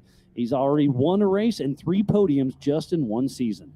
He's got those Mickey Thompson tires. You know, that does a lot for him right there. He's letting her rip as he's heading towards the Yokohama Geolander Gauntlet. You mentioned that a lot of 4800s. We've seen a lot of 4800s in the past years, but we were talking earlier, the 4500 class seems to be having a huge resurgence. And we had John Matthews up here, former champion in the 4500, and we asked him, I said, you know, why are you choosing to build another 4500 car? And for him, he said, because it still looks like a trail wheeler. And he's got a mechanic shop, so he wants to kind of keep the Jeep theme alive. Yeah, he said it looks like and that to me, I never thought of that, but he's absolutely right. A 4800 car really does look like a race car. No. A 4500 car does resemble more of an actual, like a trail wheeler, like a weekend wheeler kind of thing. So it makes perfect sense now that he said it. We're watching Josh Hacker make his way down the backside. He's making really good time down the backside of that hill, Miles. He's doing a great job, and we keep talking about the Yokohama Everyman Challenge. There are 3 different classes racing at the same time. They will be scored separately on race day, but racing all on the same track. We have the 4600 Curry Enterprise stock class. You have to have a stock OEM frame. Wheelbase must stay within 3 inches. Factory engine, but may be replaced with any available engine in the same year, make, and model. Factory transmission, 35-inch DOT tires, single 2.5 shock per corner, factory style suspension like leaf spring, coil spring, TTB, and etc., and mechanical steering. That's that big rock right there, yeah. Yeah, we've seen everyone tag that rock trying to get into that right hand, because that right hand, it's less loose, it's more rock, and I think it's a faster way down. Oh, but yeah, and then you're launches right. off that one. Yeah, That was a good little bump. Tagging the right rear on that one rock.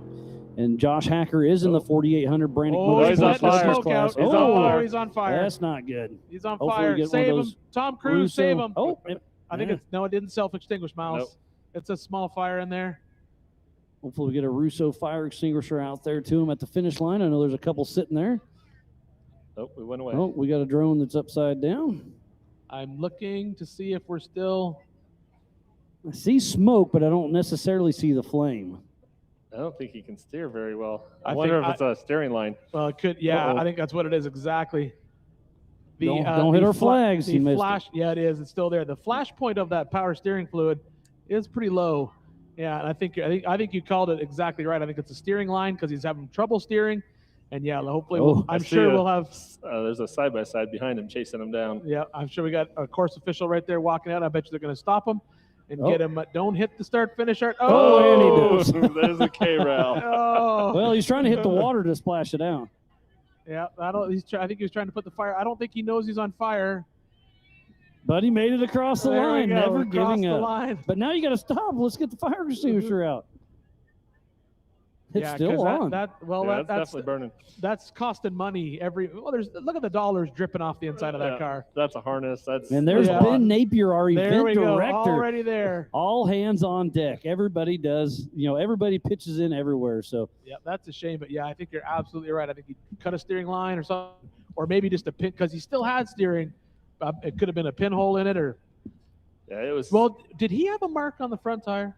I didn't see it. I couldn't tell I've seen either. the rear catch it and kick it out. But I've had that happen where I've clipped the front tire and it's blown a fitting, or I just stressed the line too much. Yep.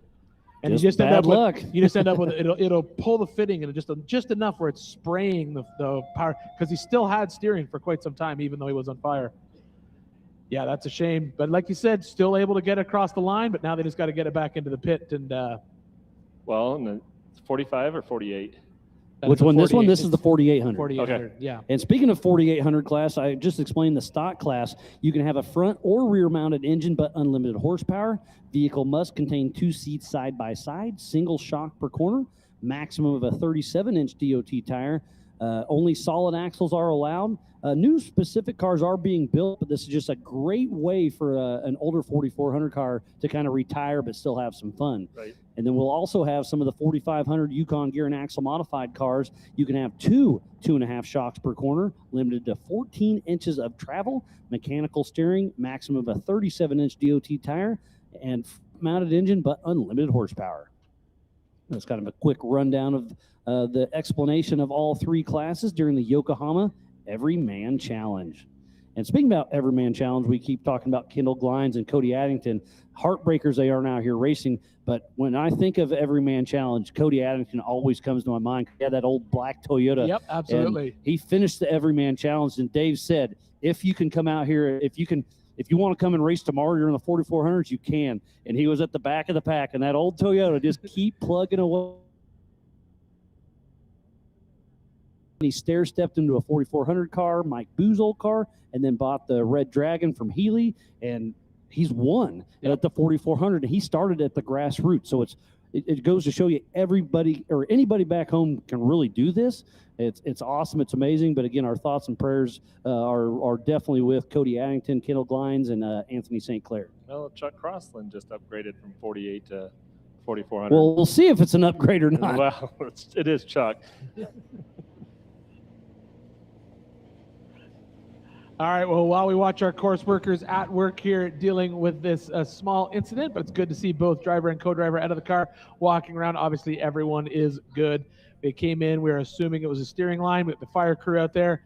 All of our course workers, volunteers, and safety crew been able to get that taken care of. But been a great day of qualifying so far. A couple days of qualifying. Yeah, a couple days qualifying. Then we got more qualifying tomorrow. So I think we're going to, I don't know if they're going to hold this car. They're going to let them go, Miles. What's the plan? I mean, I don't know. We'll probably have to pull them off course just a little bit more, but Rescue 3's right there with the fire truck and keeping everybody safe and sound. So I'm sure Ben Napier, our event director, is going to be in communication with race ops to let us know what we're going to do. Ben will definitely keep things moving on.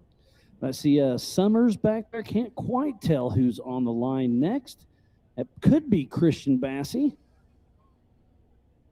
Well, Miles, I'm going to get back and do some All more right. prep work. Well, Chad, always a pleasure. Good seeing you. Good seeing you again, Chad. Yes. And yeah, all in good fun. We'll see you around, buddy. Good luck tomorrow. Yes, have a good one. All Remember, right up that rock line up the middle.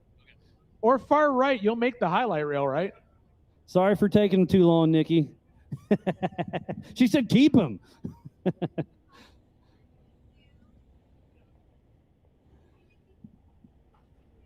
So far, so good by everybody today. We've had a couple little mishaps. Obviously, Josh Hacker just had a little bit of a fire. We got it out pretty quick. Hopefully, there's not too much damage. Yeah, I get probably the bigger issue there, Miles, is we saw that fire just continuing to burn, and as we're speculating, what's the extra damage that's going to happen there? You know, you is it never going to get know. into a wiring harness? Is it going to get into the computer? Is it going to, and then you just got more repairs to do later on. So hopefully they were able to get it out in time. Maybe it's just superficial damage. We're assuming it was a power steering failure based on the steering acting a little bit wonky when he was coming around the rest of that course.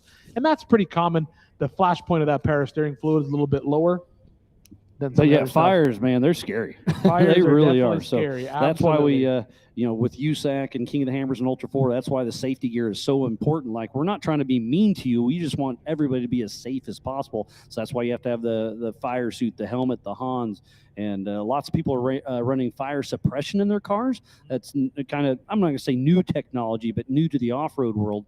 And I think it's just better safe than sorry. Well, the tricky part with the fire suppression, Miles, is a lot of that, because it's coming from that road race world, it's designed to work in an enclosed space. And most of our off-road cars, even though that's got They're open cab. it's an open cab. The engine is pretty much it's not covered up. I think that if I had a rear engine car, absolutely fire suppression, because of the fact that the engine is behind you and it's honestly a lot closer to you when you're driving the car usually than a front engine car. So I think that's another thing.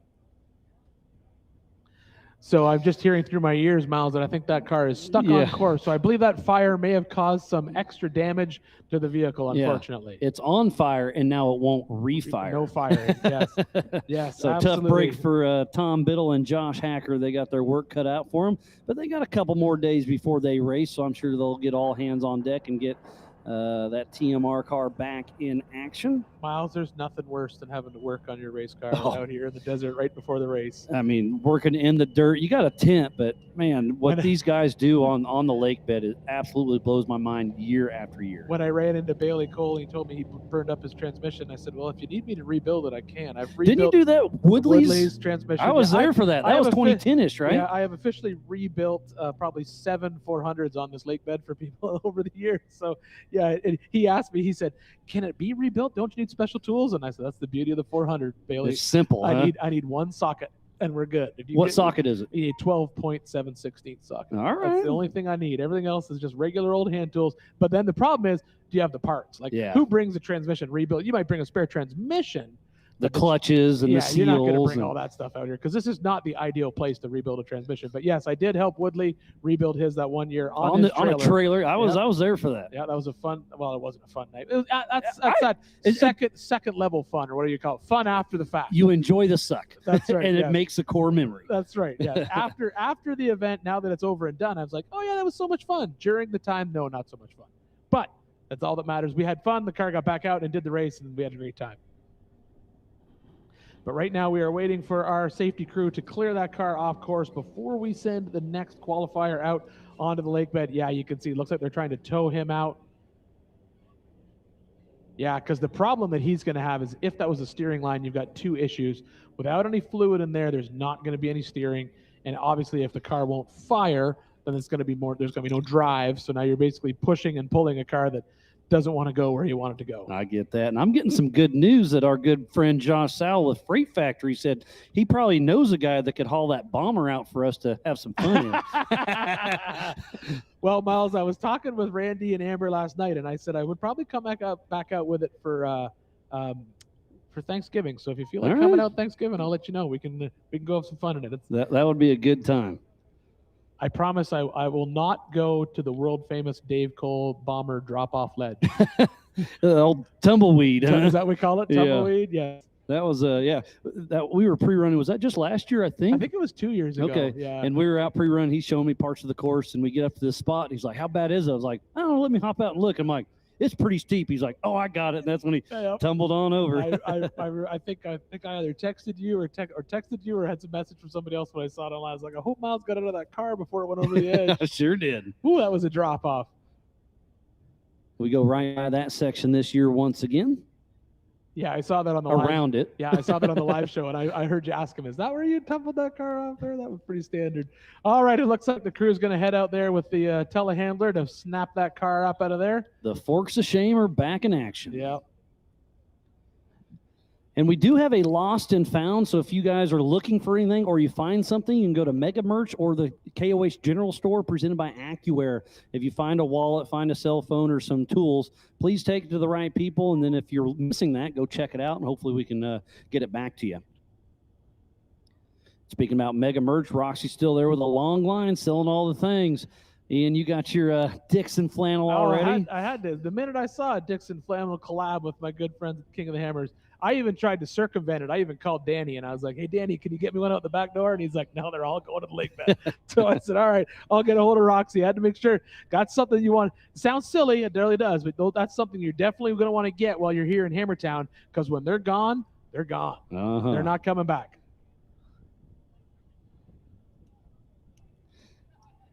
While we wait for Josh Hacker to get cleared off of course, Pam Hall was able to catch up with Miller yesterday, so let's see what they had to say. Ran a 2-minute flat out there on your qualifying run. It was a really good run. There's some people Hunter. right up in front of you, but race day, that's where it's really going to make a difference. Yeah, absolutely. I used to be good in qualifying, but it's not so much my strong suit anymore. But I got through it clean. Car's in perfect shape. No big mistakes. I left a little time out there, but that's okay. I ready for race day. Well, there you have it right there. Hunter Miller, ready for race day. Well, thank you, Pam. Always good to catch up with our competitors out on course. This has been an amazing couple weeks out here for the Griffin Radiators King of the Hammers powered by Optima Batteries. The 20th annual. Man, how cool is that, Ian? Yeah, 20 years out here racing in Johnson Valley, how much the sport has grown. You know, I talk about the people all the time. It's not just the sport itself, it's the cars. How much the technology of the cars has changed, and then how much of that technology has trickled down into our trail wheelers. You know, we've got trail rigs that we now take out and we go fast through these desert sections and climb over these rocks. But that's Christian, is it Bassey, Miles? It is Bassey, yep. Speaking of portals, you can tell by the way that car is sitting right there. It looks like he's got some portal boxes at the end of those axles. So Christian Bassey and Brandon Perdue out of Hurricane, Utah, number 489 with Bassey Racing and that Sasquatch Motorsports chassis with a 6.2 maximum 4 LAE. Jesse Haynes Fab Portals, 4-wheel star. the 40, Sasquatch Motorsports, Triton Race Coolers, Primco Transportation, and Maverick Plumbing. He's think been that's racing with supposed us since 2023. I think that's supposed to say four-wheel steer. That could be what I say. think so. Well, no, I'm just assuming that based on you said it. Oh, and- that's what I said. That's what you said? Okay. yeah. Yeah. That's what I thought. And I heard it's you say. the JHF Jesse portals. Haynes. Yeah, Yep. Jesse Haynes Fab Portals. Yep. Yeah. I mean, aside from this car, and then you got Paul's car with the rear steer, you don't see a lot of rear steer 4800 cars. We don't see a lot of rear steer anything. Yeah, I think it's Horschel's got one. Horschel's got the one that's going to race a little bit later on, and then I think this might be the only other one, at least that I've seen. I could be wrong. We could have, if I'm wrong, someone will correct me. But it's not something we used to see it more often. As we talk about this, as the technology's changed, used to be fairly common. But now, as the cars go faster and faster and faster in the desert, they tend to want to eliminate that. Yeah, they want simplicity and kind of keep it simple and reliable. Yeah. Well, and it's also more the fact that sometimes early versions of that rear steer, as the engine speed went up, it would start to bleed, and you could sometimes see the cars, like the back axle would sort of wander around in the desert, which is not what you want when you're going fast. And I remember a story from Randy Slauson in his Trail Bomber with rear steer. He was cruising through the desert 3 or 4 or 5 years ago, and his dog hit the rear steer and went, crab walked at 50+ mile an hour and took a pretty good tumble. Yeah, it'll wake you up. All right, so Christian Bassi is out on to our Monster Energy short course. They're about to head out into the Yokohama Geolander Gauntlet. And a great run so far for Christian Bassi. We'll see how he stacks up against the rest of the field. Can he beat Ryan Webb's time? Is that 2:06? 3 seconds faster than our prior pole setter of Austin Thompson. Then it's Kent Foltz, Dylan Summers, Mitch Huber, Shad Kennedy, Brian Trimp, Tony Howard, Justin Barth, and Ryan Peretti, our top 10 overall. Miles, he is not on pace, I don't think, to take Ryan off the top, but he is on a very good tear right now, making very good speed coming downhill. Looks like a nuisance rock has been kicked over into that trail right there. It was yesterday during Power Hour, that exact rock was starting to get flipped around, and then I haven't seen it much this morning, so it may have got kicked out and back into the course. Yeah, so you can see he took a little hit there, but here's Christian headed up into this one section. Let's see, is this the first? Nope. We are still going to see him go far left to that far side of this bypass. And look how chewed up that corner is getting, and this little rock climb here is getting pretty loose as well. Yeah, it looks like he was able to pick a really good line coming through there. This is a good pace, Miles. I don't think our leaders are in any trouble right now, but he's definitely probably going to come in our top 10 20? for sure. Okay. You I'd think say top 10, huh? Well, if he keeps up this pace, honestly, it's this downhill section where you see a lot of speed, getting a lot of pace being picked up, and it looks like he did really well coming smooth. down. Yeah, he didn't foley it up. Oh, so he's coming down through here at 140, headed back through the MBRP straightaway and then into the Monster Energy short course. Right now, he's probably going to come in he may be top 10, top 15 at this point, depending on how much time he sheds inside this short course. But a solid run from Christian Bassi as we speak. We'll see how it all plays out. A lot of qualifying yet to come today, and especially at Power Hour here in about a half hour. It's a completely stacked field. All right, Christian making his way through that chicane and then over through that start-finish line. He's going to come in, I think, right there at top 10. Yeah, there you we called go. it. Christian Bassi, he had a very, very good run. That car was doing very, very well. It looks like a Summers car. Is this going to be Derek Summers? So that's Dad, I believe. Derek Summers, number 1006, heads out through the couple of Yukon launches, getting good stretch out there before he heads into these turns. Oh, nice work on that Getting turn. a little slideways there. Yeah, that was great, though, really. Racers working with racers. Time is money. There's no easy way to build it, retrieve it, or transport it. Helicopters are the cost-effective solution. HP Helicopters solves complex problems with helicopter solutions. What usually takes weeks or days, we can accomplish in hours or minutes.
proprietary patented race technology. Proudly made in the USA. Unparalleled customer service and support.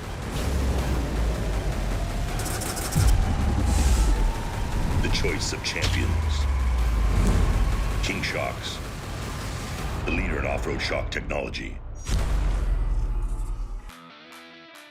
So we're here for the 2026 Griffin Radiators King of the Hammers, powered by Optima batteries. Right behind me is Mega Merch. So we're gonna walk in there and show you everything she's got, see the chaos behind the scenes and how she makes it happen.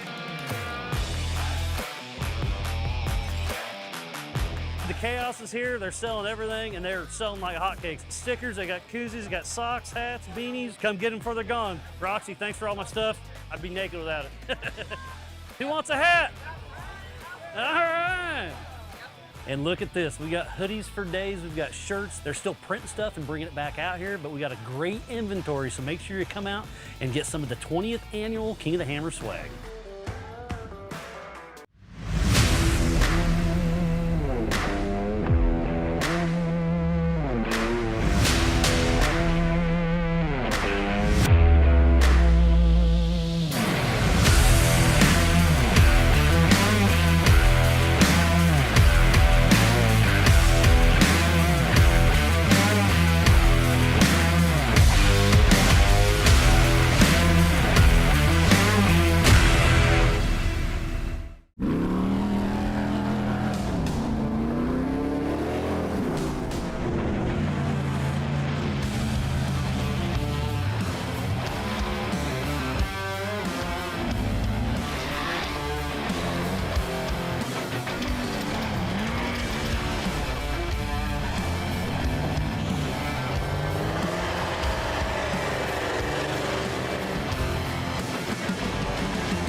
Every winter, Johnson Valley becomes the ultimate test bed, where man and machine are pushed to their limits.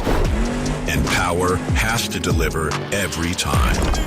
Optima batteries are engineered to excel under pressure, providing durable, reliable performance when it matters most.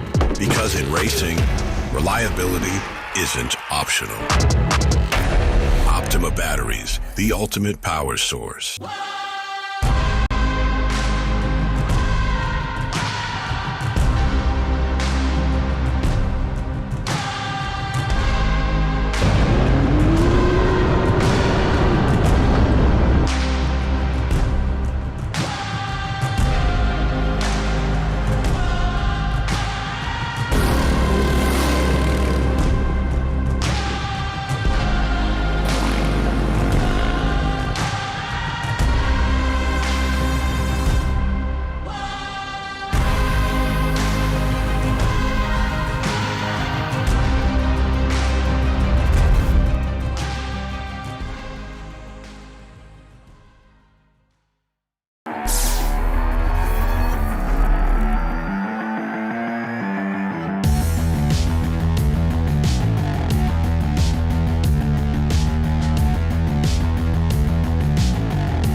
Number 73 out of Denver, Colorado, with Eric Risco riding shotgun with Neff Motorsports.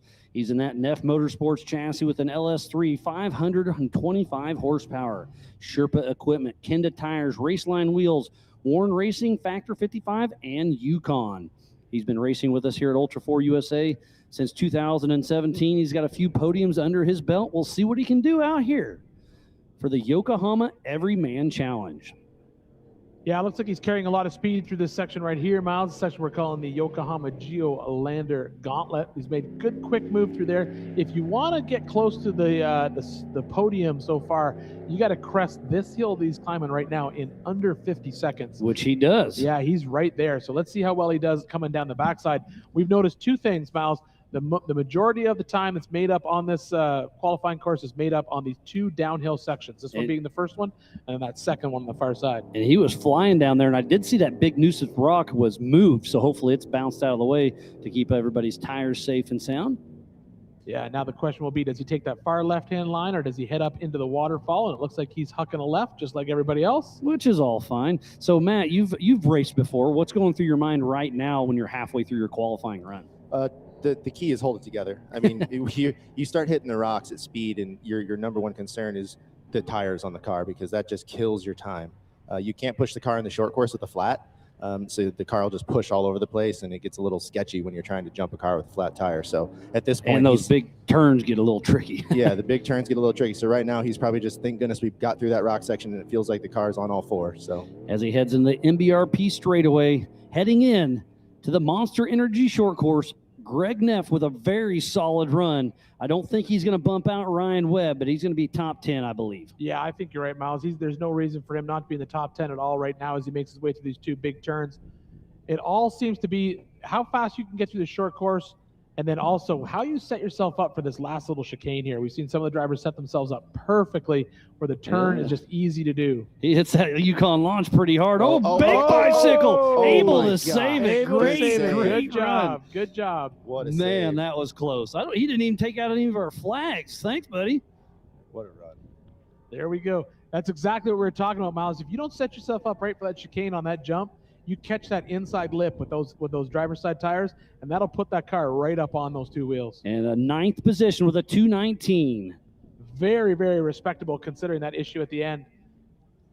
So up next is the number 628 of Corey Allison and Brian riding shotgun out of Carson City, Nevada with Don't Be Like Corey Racing.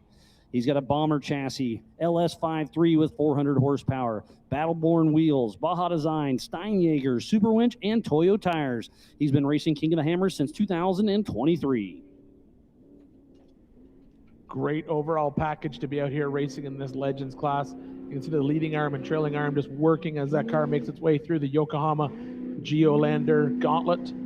He's going to hang a quick right and head up the hill. Looks like we're getting ready to set. There we go. He's got him back right now. So he's going to become very good time. Little bit off pace, but he's under 50 seconds right when he crests that hill. So I think we're going to have a really good run here. Looks like he's checking up a little bit coming downhill. So far, so good. We'll see what he can do. Old Corey.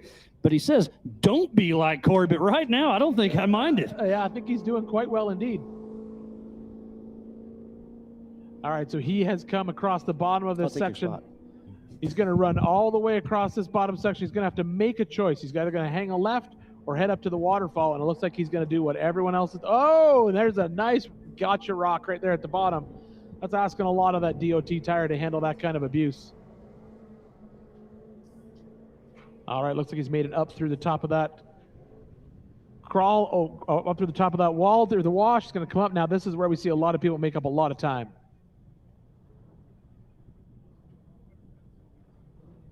He's checking up a little bit coming down. Nice launch out of the bottom.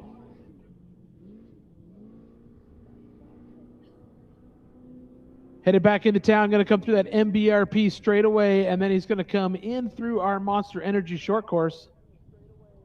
And then we'll have Corey Allison back into town. He's probably going to come in top 15 based on where he's entered into that short course. Short course looks like it's holding up pretty good. We were out there for a lot of days prior to this race building that thing. Yeah, and then they were prepping it again yesterday, and then tonight's going to see a little bit of action, so no one's going to be able to pre-run it tonight with their 170 youth out there having some fun. So, but yeah, it's definitely held up very, very well. Really fun this year with that little chicane at the end. Little extra something for the drivers to try to drive their way around, which is kind of cool. Yeah, and that was kind of an afterthought. So we spent a lot of time building that. I've been here with John Goodby and the NorCal Racing crew building this track, and definitely a labor of love goes into that thing. So it's really fun to see all these drivers out riding driving a track that we've put our blood, sweat, and tears in building. Yeah, John does a great job designing. But right now, we just watched Ryan Hawkins take off in the 48.94 as he makes his way through this Monster Energy short course, the short course we were just talking about. And now he's going to head out into the Yokohama Geolander Gauntlet. This is this good rough section right before they get to the first climb. Definitely, you can get a good feel for the type of pace that the drivers are taking right through this section. Anyone who looks fast in this section is fast. We see Ryan take that right and head up that first climb. He's a little bit off pace from our leaders, probably about 10 seconds off of our current race leader, which is Ryan Webb, current pole sitter in the 4800 class with a 206.5.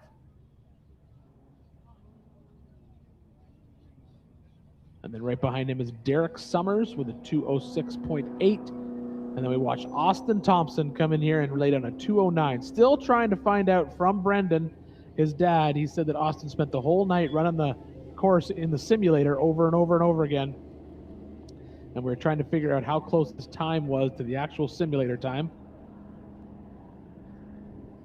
Oh, you can just see how tore up that climb is right now. As Ryan makes his way up over the top. Heads down into this downhill section. We've seen lots of action on this race course today. Not as much as yesterday during the UTVs. No real rollovers. Just saw excellent save inside the short course. Saw some awesome shots come down through and basically torture test their front axles on a few rocks at the bottom. But yeah, we have a great group of. Still lots to come. Power hour is going to be starting in just about 15-20 minutes, where we're going to see some of the biggest, heaviest hitters of the sport out there really showing off. It's going to be absolutely amazing.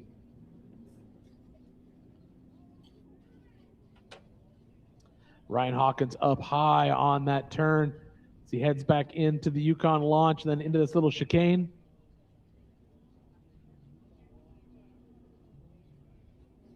Checking up a little bit, probably so he doesn't end up in that same situation of landed in that rough and then up on two wheels. But Ryan's now back into town.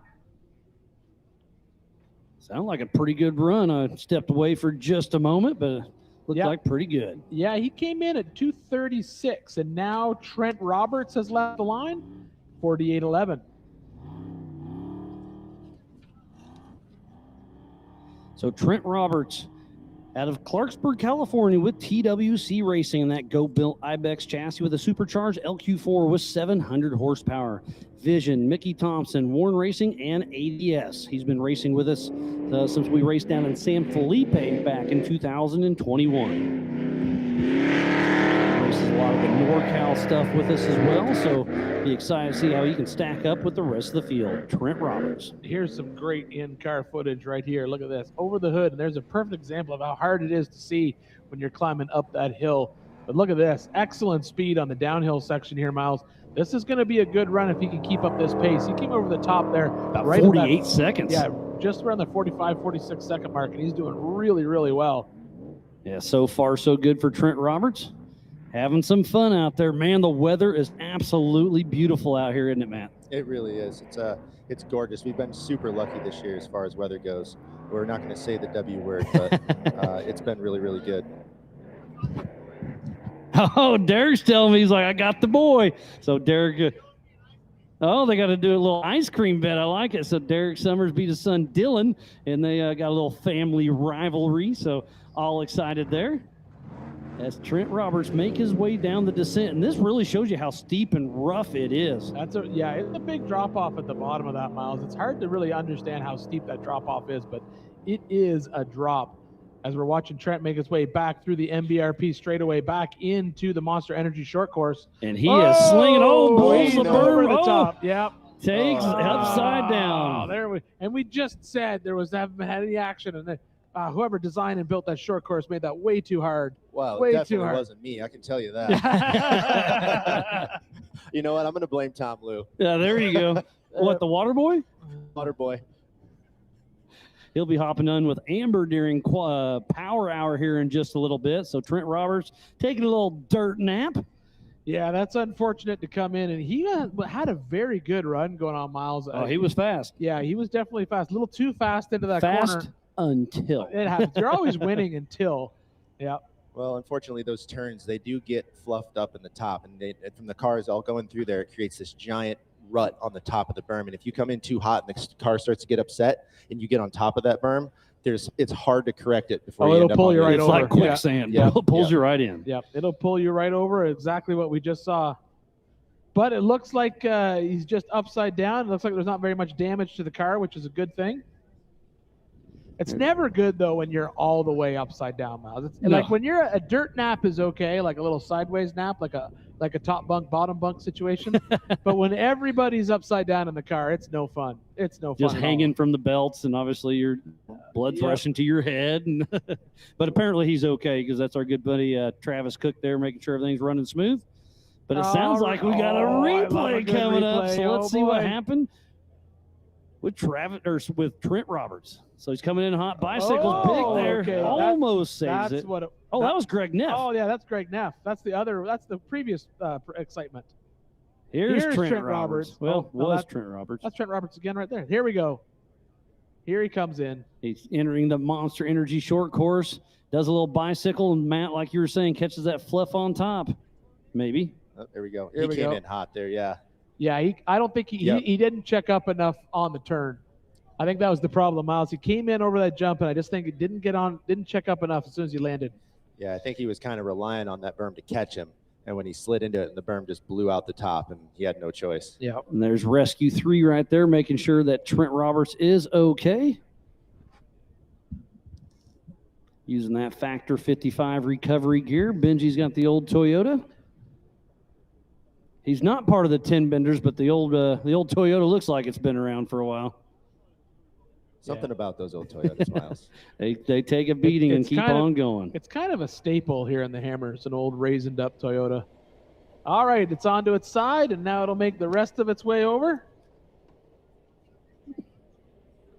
And now he's going to have to clean some of the dirt out of there.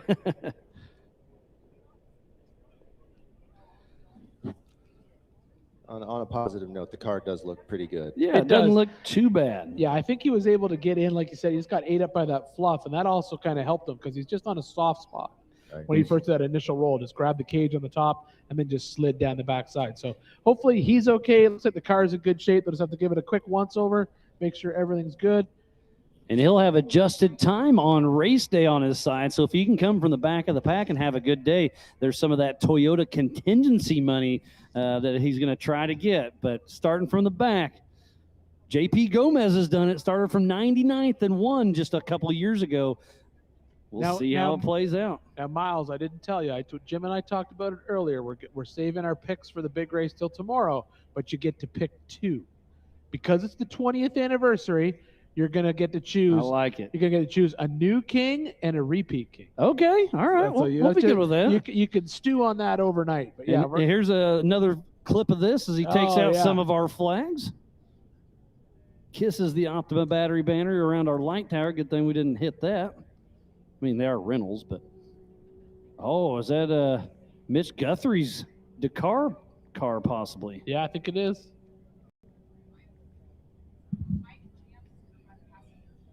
Oh, our CEO, Mike Jams, is in that. Going to take a couple hot laps right before power hour. Oh, it's Pulvorti's going to be driving that car, part of the Ford racing team. Mitch Guthrie drove it last year. And Pam, you got a ride in that one, didn't you? All right, so right now on the line, it is Joe Craig. Believe he's one of our rookies. Yes, he is. He's in the rookie program this year, and his son is actually going to race in the 170 class tonight as well, thanks to the Valadez family that I think it was 3 days ago. They were chatting around the campfire and said something. I got this 170. He's like, well, I'll just run home and grab it, and your son can race it. So the off-road community here is something pretty cool. That's awesome. I think we still have to get Roberts cleared of the short course before we send him out. And I think we just have two more cars left, Miles, and then it will be power hour time. Yep. Well, Matt, you having fun, buddy? Yeah, I'm having a blast, Miles. I couldn't ask for a better setup here and be here with all my friends and everybody. I just seen the Team Indiana people walk up here to the booth down here, and I always got to swing by yeah. Team Indiana at least a night or two. Chad Hunt has been a big inspiration for me over the years, and I've said it before on the podcast, but I blame him for most of my bad habits here at racing. So I could see that. So you're more than welcome to stick around, but if you want to go chat with the Team Indiana guys, you can bail whenever you're ready. No, that's okay. I was actually gonna tell you guys. I'll let you guys lead off into power hour. I appreciate you guys having me up here. It's always a pleasure, Miles, and hopefully we can do an end of the week recap at the podcast. Let's do it, buddy. I Always a appreciate you pleasure. guys. Good seeing you. Thanks, Miles. Thanks, Matt Ian. Zeiler with seeing you Our guys. Day Matt, Off yep. podcast. All right, we're waiting for a clear course to get set up here for Joe Craig to hit our qualifying course. Oh, and he's off, Miles. Here we go. So this is the number 117 of Joe Craig and John Moore out of Cypress, Texas with Cypress Off-Road Racing. He's in a Jimmy's 4x4 chassis with an LS 454 with over 600 horsepower. Warren Racing, Factor 55, Yukon, Good Mayhem Racing, and All Terrain Concepts. Again, he's in our King of the Hammers rookie program, so hitting the dirt for the first time under the big lights. That's all part of the big show of the 20th annual Griffin King of the Hammers powered by Optima batteries. We are qualifying for the Yokohama Everyman Challenge, and Joe Craig is up for the battle. Yeah, he just made his way through that Yokohama Geolander gauntlet there. Did very, very well. Crested over the top. He's on a very good pace so far, Miles. He's just came over the top of that, right at that 50-second mark. I mean, this is a top 10 run possibly for his first time ever. Yeah, if he keeps up this pace right now, it definitely could be a top 10 run. It'll be interesting to see when he comes through whether, I mean, we're assuming he's going to stay on the left-hand side, which seems to be the side that everyone wants to choose here. He's going to come to the left-hand side. Yep. Oh, catches that rock a little bit. That's the second or third person that we've seen catch that rock, Miles. Turns a little too early. Yeah, I think that rock has kind of become a little bit uncovered. I bet you there's a rut that's just pulling you into it. Or it's one of those things, you see the rock, you hit the rock. That's yeah, you're looking at it the whole time because you're like, I'm going to turn at that rock, the one I'm staring at that I just drove into. All right, but he was making, I was going to say he's making great time coming. He got a little on that front tire and took a good hit. Hopefully it's okay. Now it looks like it's fine now that he's back down onto the desert floor. Yeah, he made great work dropping down the Gates gate right there into the MBRP straightaway. And then the last of it is going to be the Monster Energy short course for Joe Craig. All right, looks like he's made it over that first little jump there, and then he's going to come through this section where we just saw a little bit of action on the short course, but Joe makes it through that turn nice and smooth. One more turn, and then he'll be through the chicane. Great run so far for Joe Craig. It looks like it's going to be a top 15 or so. We'll see if he can stick that to the floor and make it happen. Oh, maybe a right front flat tire all of a sudden. I think that may have been going down slowly the whole time, Miles. Yep. I think we saw him clip that. I think that's what cost him a little bit of pace. Yeah, he ends up 19th spot. Yeah, I think that was right on that downhill section, Miles. All right, and then we have one more car going up for this section of our qualifying time before we get ready for power hour. So this looks like Caleb Bocci. Yeah, okay, there it is. The number 44 of Caleb Bocci and Gordon Martin out of Orangevale, California with Havoc Racing. He's in a new Rock and Road chassis, Ultimate Engine Solutions LQ9 408 stroker, 700 horsepower, Warren, Nexon, Yukon, Readyline, Monkey Fab, Hooper's Heads, and HG Manufacturing. He's been racing with us for 10 years now. Making very, very good work through that Yokohama Geolander wash, and then he's going to head up through this climb. And after this, I believe it might be power hour. It's getting close, buddy. I know you're excited. I know you are, and that's why I'm going to be stepping into the booth shortly. I'm going to let Jim come back, and I can feel his eyes. Oh, yeah, he's ready. He loves it. He's like, I want power hour. Let me in that booth. So, Miles, while we finish up this run, I'm going to step out, let Jim take over for me, and we'll see you guys a little bit later. If not, I'll see you tomorrow. Ian, always a pleasure, buddy. You're one of the best up here. You bring so much knowledge and talent to the team, and always appreciate sharing the booth with you. So Caleb Bocci making his way up, takes that left line. Oh, getting a little western out there, but still making forward momentum. And here he goes, getting ready to drop down the Gates gate. Good afternoon, Miles. How are you? I'm doing great, buddy. I had a kind of just a slow rolling morning, just getting a few things dialed in on the back end, and then hopped in here just after lunch, and I've had an absolute blast. These guys and gals are throwing it down. Oh, mate, it's been absolutely fantastic. I was here first thing this morning, saw some incredible times. Very fortunate to see Austin Thompson coming out there and laying down that incredible lap that stood for so long. But right now, it's all about Ryan Webb with that 2:06 time to beat. Wow, where did that come from? We were talking about this earlier about what is going to be the fastest time. I went down for a 2:05, and I still have my hopes in Power Hour that that might happen. My guess this morning was 2:05 as well, so we'll see if we were right. Usually we're not. No, I was going to say, usually we're miles out. Okay, and crossing the line is Caleb Baxi, and we're just waiting for a time for Caleb. Top 10 for Caleb Beautiful. Bocci. Great run for him. Yeah, so that's a top 10 and 9th in class, and that puts him with a 2:19. And we're starting to stack up now. There's a whole load of cars in there, in and around that 2:20. But the man to beat right now in Legends class is Ryan Webb with that 2:06. What a run that was. And then just behind him, literally 0.03 of a second, is Derek Summers. Now, if you don't watch Dakar, let me tell you a little bit about it. This is a T1 Plus Dakar car. This is the pinnacle of rally raid racing. And this is a car. I don't think this is the actual car that Mitch Guthrie drove. I think You know who's actually driving it now is Christopher Pulvordi. I know. Isn't that so cool? So Christopher Pulvordi, of course, our 3-time champion from the King of the Hammers Desert Race in the T1 class. And then he's got a very special guest, our own King of the Hammers CEO of Mike Jams. So he gets, I don't know why I didn't make the cut. Come on, Mike. Now, have you actually had a chance to go over and have a look at this car? Because this car's been on the Ford booth all week. I haven't seen it here, but I saw it last year. I peeked my head, and it's an absolute rocket ship. I mean, it's a spaceship. There's so much stuff going in there. It's amazing. Yeah, just the steering wheel alone, I think you require a degree to use it. It's a remarkable thing. It is the pinnacle of off-road engineering in the rally world. And if you get a chance, head over to the Ford booth later today and for the rest of the week, and you'll be able to see it. I think that's absolutely wonderful that they bring these cars out here. So many of those manufacturers, and I'm not going to mention any names, VW, wouldn't be able to show you those kind of cars up close. Well, it's been a great day thus far, and it's not over yet. Up next is Power Hour for the Yokohama Everyman Challenge, and first off the block is going to be Bailey Campbell. Yeah, next off the line will be none other than Lauren Healy. And then up next is the 4663 of Chris Manili. Then it's John Williams, a firm favorite in the 4600 class. And another Bronco, the number 13 of Bailey Cole. And a man who wins more than he loses, it's Brad Lovell, who won the 4600 stock class last year.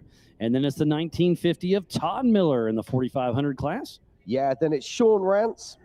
And then Steve Crawford. And then rounding out the 4500 modified class is Dan Warwick. Now, we had the Thompsons up here earlier today, and we were talking about Dan Warwick's car as we move across. And next in Legends class will be Scott Farley. And then the 1470 of Jeff Martin. Then followed by Jacob Paccio. And Woody Rose. And then it's the man I'm putting my money on. It's Brent Harrell. And Randy Slauson, who has won here at King of the Hammers multiple times. And then it's Cameron Steele, who's on multiple race duties this weekend. And then the number 70 of Amber Slauson, who almost won the EMC last year. So it's going to be the Every Woman Challenge, possibly, right? Indeed. So our course workers are just watering the course, making sure that this short course is in perfect condition for our racers as we get ready for what is one of my favorite times of the year, and that is Power Hour. It's going to be a great showing. So if you got something to do, go get your snacks, go get your drinks, and have some fun. It's going to be a great afternoon. Go get your drunks, huh? I messed that one up. I don't know. I think that's kind of relevant for some people. All right. Responsibly. How about that? And there's Ben Napier, our event director, saying, go out there, have some fun, and show the crowd what this Ford Racing Raptor can do. Now, what an opportunity for this young man. Christopher Pavoldi, we know he's a driver. We know he's a superstar. And to be able to get behind the wheel of this incredible race car is such an honor. What kind of horsepower do these things have? That's a very good question. Well, we'll see if anybody in the chat knows. Unfortunately, it's one I don't have the answer for. And I'm not going to blag it and pretend on this one because I'll get shot down. And there it goes. I can hear it in the background. He is ripping it up. I doubt he's going to make it up the rocks. He'll probably just mainly stay on the short course. But Christopher Pulvardi in that Ford Racing Dakar car is going to have some fun. Yeah, it's so good to see this car here. Dakar, of course, one of the largest off-road events in the world. 14 days of race action, taking these vehicles all the way around Saudi Arabia. Some of the stages are up to 800 miles long. That's the competitive stage. So how he's insane is that? Cutting early, and then he'll jump right back into the Monster Energy short course.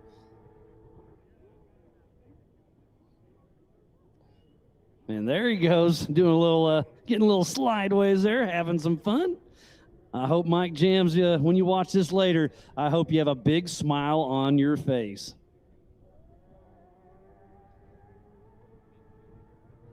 So the Ford Racing Raptor out there with Christopher Pulvardi behind the wheel. I can tell you that these are running around about 400 horsepower. I'm getting 1,000 horsepower. No, nothing like 400. Okay. They're limited. About 400 horsepower on this vehicle. I've got 2 different people on the chat saying 1,000. I don't have a clue. Mm. And he's going out for another rip. And you can hear him bouncing off the limiter. So if you're just joining us, welcome. This is the 20th anniversary of the Griffin Radiators, King of the Hammers, powered by Optima batteries. And we are here today for the EMC, the Yokohama Everyman Challenge.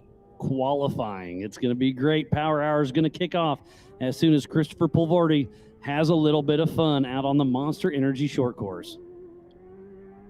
And we've got 3 classes, and we've already been seeing so many cars out on track today. Some of them are racing in the 4600 Curry Enterprises stock class. The 4500 Yukon Gear and Axle modified class. And of course the Brannick Motorsports 4800 Legends class. And the Legends class and the modified class is always fighting together for bragging rights.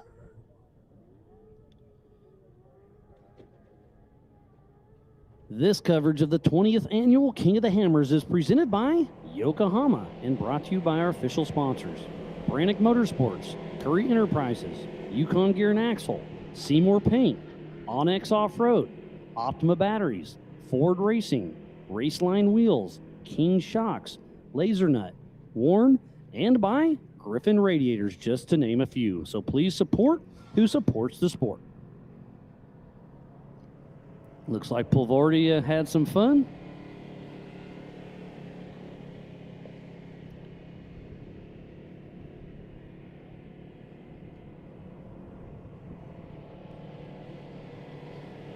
So let's watch there. Christopher Pulvardi coming to the end of his run, and what a drive that was. What a machine as well.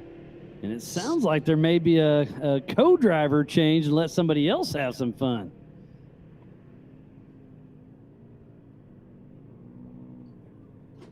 I believe that was Mike Jams that just crawled out.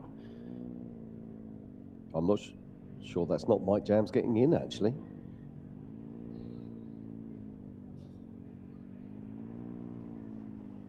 So they're going to have to sit him down. It's a multi-point harness system. So it just takes a little while for that to be fitted in. And then we'll get this Performance Ford race car back on our track.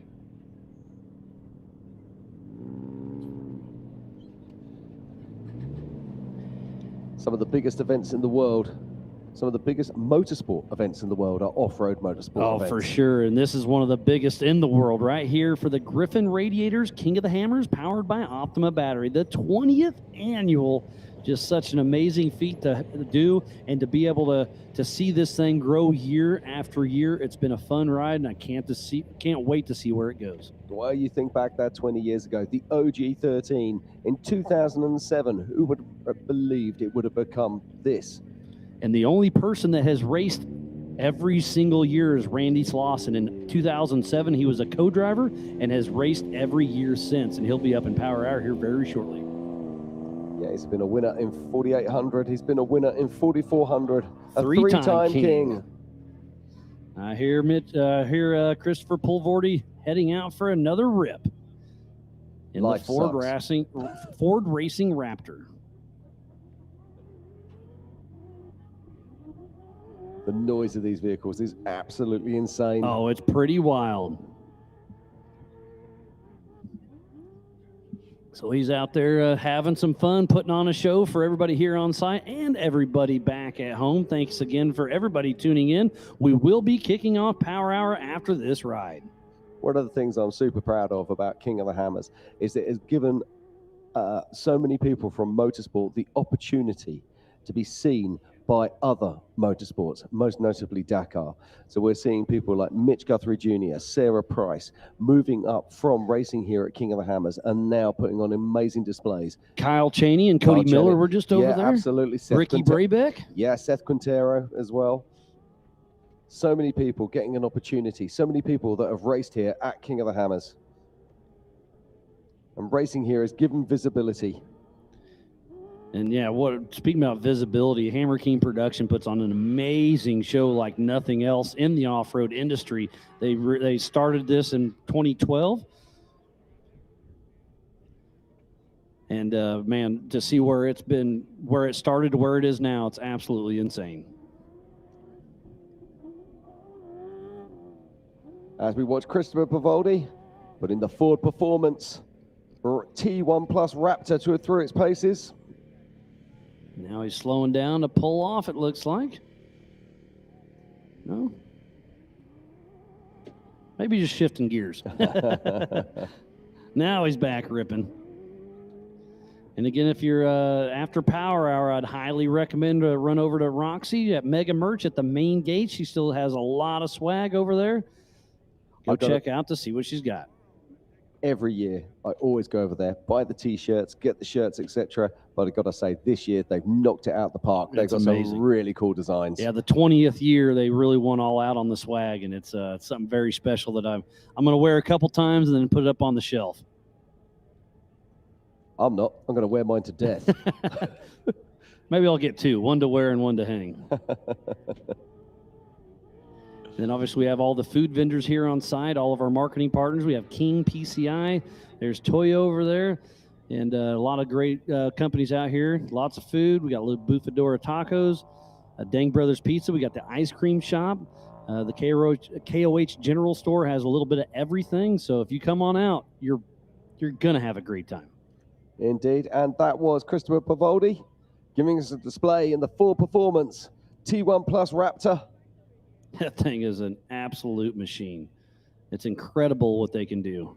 Yeah, it's absolutely incredible to see it here at King of the Hammers. And it's kind of a crossbreed between like a rally car and an unlimited truck. Very much. It's pretty wild to see what they do and see how stout they hold up.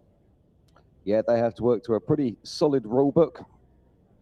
FIA regulated. And if you get a chance, pop onto YouTube and check out the videos from Dakar.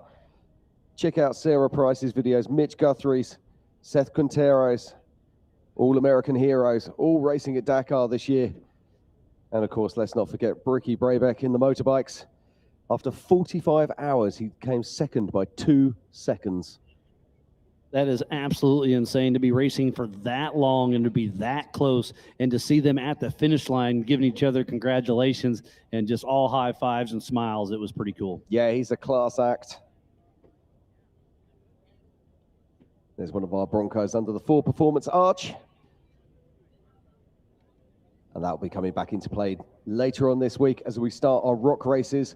Let's not forget on Thursday, it is the 4900 UTV Championships. Followed on Friday by the Yokohama Everyman Challenge. And then, of course, on Saturday, it is the Race of Kings. Where a new king could be crowned, or is it going to be a repeat? We'll find out here shortly. Oh, almost made it through there. The Believe Cam was doing a little trick shot and didn't make it. Okay, Miles, this is what we came for. This is Power Hour, and the first car is on the line right now, and it is none other than that talented young lady, Bailey Campbell. We've seen her racing in 4400, and now it's her turn to shine in this 4600 RTR Bronco. Number 4635, Bailey Campbell and Ryan Miller out of Gilbert, Arizona with RTR Off-Road Team. In a Ford Bronco, Ford Performance, Nitto, Rigid Fox RTR vehicles. She's raced with us at King of the Hammers and Ultra 4 for a very long time. Almost was the queen of the ham a few years back. Complete heartbreaker back in 2019. But yeah, she's been racing with us. She's successful. She's following in her father's footsteps and just having a great, great career. Yeah, absolutely. And she's they're off. She's been offered a drive by the RTR team, which of course is headed up by Lauren Healy and Vaughn Gittin Jr. Let's see what this lady can do as she takes off the line. She is super fast, and I'm looking forward to seeing what she can lay down. She is in a 4600 Curry Enterprise stock car, that Ford Bronco, Ford Performance, looking good. We'll see what kind of time she can do. I'm going to scroll through timing. Yeah, I'm just looking down my list right now, and the highest placed 4600 Curry Enterprises stock class car right now is Alex Fleming in 35th position with a 2:33. So that is the time that Bailey's looking to beat. We'll see if she can do it. She's got a great co-driver with her. They've teamed up for a very, very long time. And Power Hour is underway for the Yokohama Everyman Challenge. We'll see what kind of time, and she does a little bit of a wheel stand over the top. She's definitely giving it all she's got. Yeah, I was chatting to her earlier this week. I said, what was it like in the Bronco? She said, it's very different to her 4400 class car. And her car just recently sold, and it is here on site. Yeah, I believe it's going to be driven by Cameron Sorensen. That's the name it slipped me, but you are correct. Makes a pleasant change. Yeah, every once in a while, huh? Okay, Bailey Campbell here. Where's she going to go? My guess is she's going to go left. Let's not forget, these cars are running 35-inch DOT tires. And this is getting cut out up on this course. The six to the right-hand side. RTR Bronco to work. We'll see if she can make it happen, and she is. She makes her way up, and now she's going to drop down the backside through the Gates Gate. It's a solid run here from Bailey as she picks her way through the rocks and onto the descent. Now, this is an area of the course, Miles, where they can really pick up some time. Or lose some time, we've seen. That short wheelbase is a little tricky on this steep downhill descent, but she makes quick work of it and made it look pretty smooth. Yeah, absolutely. Hard to believe that this is a stock class vehicle, the way it performs and handles in Bailey's hands. And she is the daughter of three-time King of the Hammers champion, Shannon Campbell. We'll see her brother Waylon Campbell racing or qualifying tomorrow and racing on Saturday as well. But right now, it's Bailey Campbell in the Monster Energy Short Course. Yeah, she's making her way around the Talladega. She will be coming onto the Yukon launch. Wheels are spinning. And this is looking like a very solid time indeed. So she comes round through the chicane. Just the Griffin radiator start finish, and Bailey Campbell crosses the line. Where is she going to be? Is she going to be... You got the timing, Jim? I'm on it. Perfect. And Bailey Campbell goes into 41st position and second in class with a 2:38. Still that is Alex Fleming with the 2:33. And off the line next is the number 67 of Lauren Healy and Jesse Amex out of Farmington, New Mexico. RTR off-road teammate with Bailey. And that Ford Bronco, Bucky. It's got Ford Racing, Nitto Tires, Optima Batteries, RTR Vehicles, Pennzoil, Shell, Borla, Fox, Seymour Paints, and No Roads. He is a two-time King of the Hammers champion in the 4400 class. He has won 28 times at Ultra 4 with 46 podiums. It's been absolutely amazing what this man's career has turned out to be. Yeah, it is. And he's been the nearly man on so many occasions. Let's not forget, he broke down a transmission failure only a couple of years ago, taking a third title out of his hands. You can never count him out. His pace is just remarkable. He's had a bit of a tough break this week, had a bit of a crash during practicing, and his crew are putting the car back together at the moment. Yeah, but he won't be worrying about that right now. Right now, it's all about this course, and it's all about the Curry Enterprises 4600 stock class. We'll see what kind of time Lauren Healy can throw down as he heads towards the waterfall. He'll probably take the same line his teammate Bailey just took. We'll see what it works. Yes, Lauren Healy is going to go left and try to bounce his way up through here. Yeah, he's putting those 35-inch Nitto trail grapplers to work. And look at the dust, Miles. Catching him up as he makes his way up this rocky climb. So he is part of the 4600 Curry Enterprise stock class. You have to have a stock OEM frame, factory engine, factory transmission, 35-inch DOT tires, single 2.5 shock per corner, and factory-style suspension, and mechanical steering. So it's a really cool class for some of the old Toyotas, some of the old Jeeps, some of the new Broncos, old Broncos. It's just a great way to kind of get your feet wet at King of the Hammers at the Everyman Challenge. Yeah, and it's great to see the resurgence in this class. In the last 5 years, it really has grown. We'll see how it does. Lauren Healy with a pretty good run so far in the 4600 Curry Enterprise stock class as he enters into the Monster Energy short course.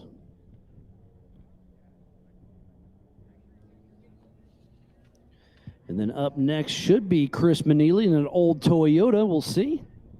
I'll tell you what, this just shows how fast Alex Fleming was. He came in with a 2:33. Lauren's already passed that. Alex is going to be sitting in the pits at the moment. Jumping up and down. Jumping up and down. He is going to be super happy as Lauren Healy crosses the line. But don't forget, Alex Fleming does have a V8, so that doesn't hurt anything on a short course here.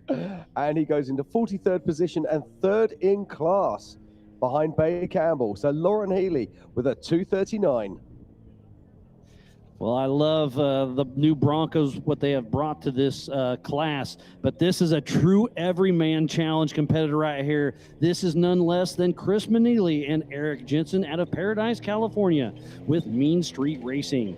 He's in a 1985 Toyota with a 22RE Raceworks, Skies Off-Road Design, Rough Stuff Specialties, Redline Oil, Yoda Masters, Warn, and Factor 55. And who doesn't love a good old Toyota? Now, I'm going to pull you up there, Miles. He's in what's left of a 1985 Toyota. But we love this. This is what you were saying earlier, mate. This is the grassroots of our sport. This is a vehicle that has been on every trail all around. So back before King of the Hammers was even the thing, the Tin Benders would come out here and run all the Hammers trails, and they look just like this car, just all beat up, and I absolutely love it. I remember coming out here all those years ago and seeing Cody Addington in a very similar vehicle. And our heartfelt best wishes go out to Cody as he's fighting the Big C right now. Best wishes, bud, and hope to see you back here. Another competitor of Kendall Glines in this class as well as at home, but he did watch his son Brexton Glines race earlier. So yeah, please keep Cody and Kendall in your thoughts and prayers, and hopefully they can take care of it. So here we go. This is the 4663. Chris Manili bouncing through the desert with those long leaf springs, having some fun. And we were chatting the other night. Well, I think he texted me. He's like, why'd you guys put us in power hour? I was like, because you had a great season at Ultra 4 USA last year. He's like, he was a little, he wasn't excited about power hour. I was like, get excited because you're there. You're making a name. Absolutely. This is why we're here. And people often say to us, well, how do I get into power hour?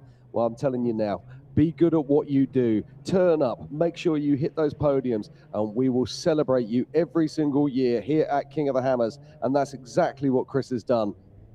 Racing our national series last year, he podiumed on multiple occasions, and that's why he's here right now, taking that place of honor in Power Hour at nothing less than the 20th anniversary of King of the Hammers. As he drops through the Gates Gate as we speak, this is Power Hour for the Yokohama Everyman Challenge. Chris Manili is in the 4600 Curry Enterprise stock class. As he works his way down, we'll see what kind of time he's got.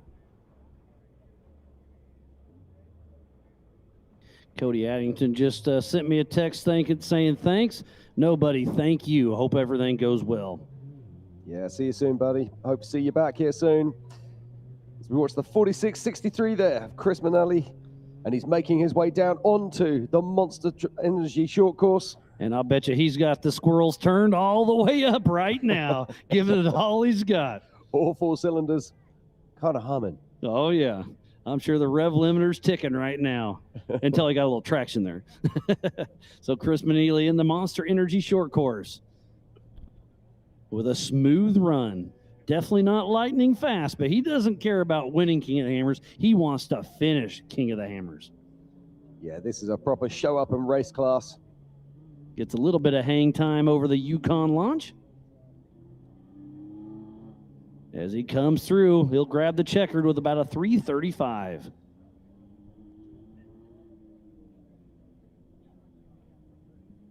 So Chris Manelli, he goes into 71st position and 11th in class. And taking off there is the 46-23, who got third last year at King of the Hammers, is none other than John Williams and Nate Williams out of Logan, Utah with Crossfire Off-Road Racing. And another Ford Bronco, BFG, Priority 6, Ford Racing, Fox, Crossfire Off-Road. He's been racing the EMC class since 2012. He's got 6 first place and 10 podiums with Ultra 4. That's very impressive.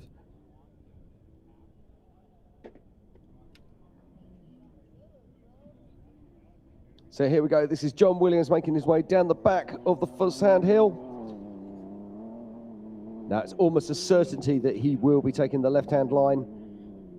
We'll I think see if only he can. 3 cars today have actually taken the central rock line. And nobody made a smooth run at it. So No, I think everybody's been watching. They're going to take this preferred left line for sure. Yeah. But then tomorrow during 4400, I think they may start hitting that center line. Yeah, I agree. I think this is digging out quite a lot on this far side.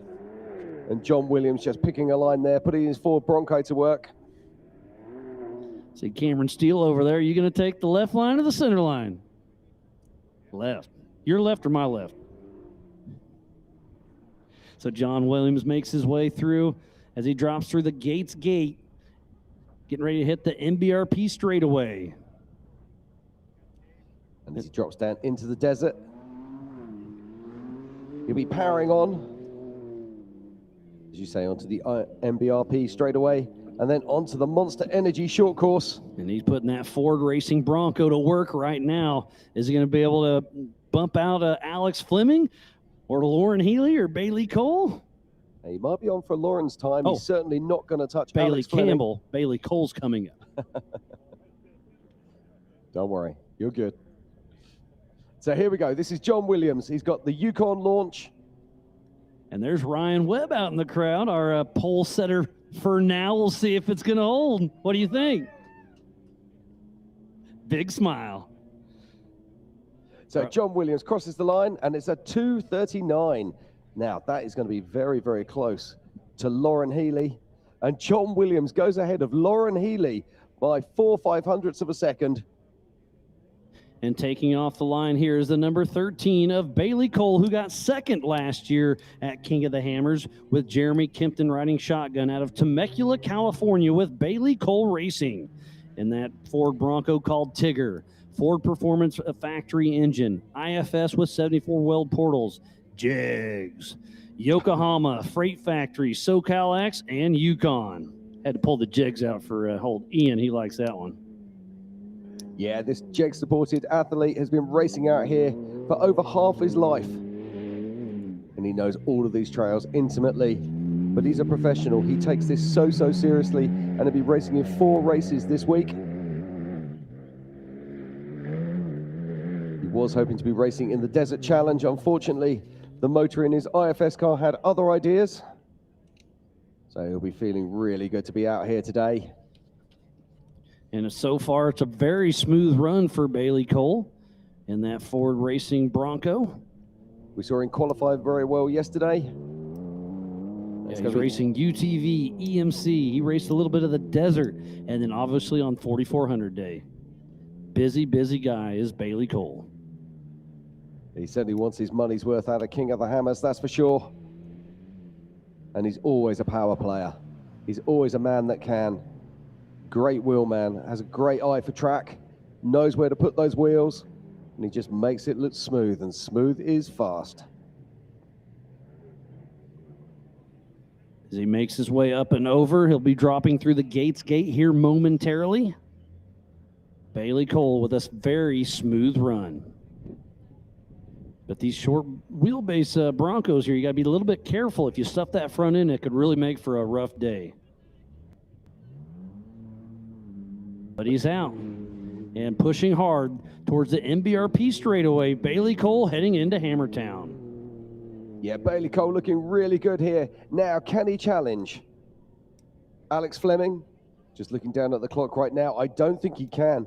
Now, it just goes to show you what an incredible run that was this morning by Alex Fleming, who's currently sitting as our pole leader in the 4600 Curry Enterprises with a 2:33. Which is a very solid run for sure. Bailey's trying to get there, but I don't think he's going to quite squeak it out.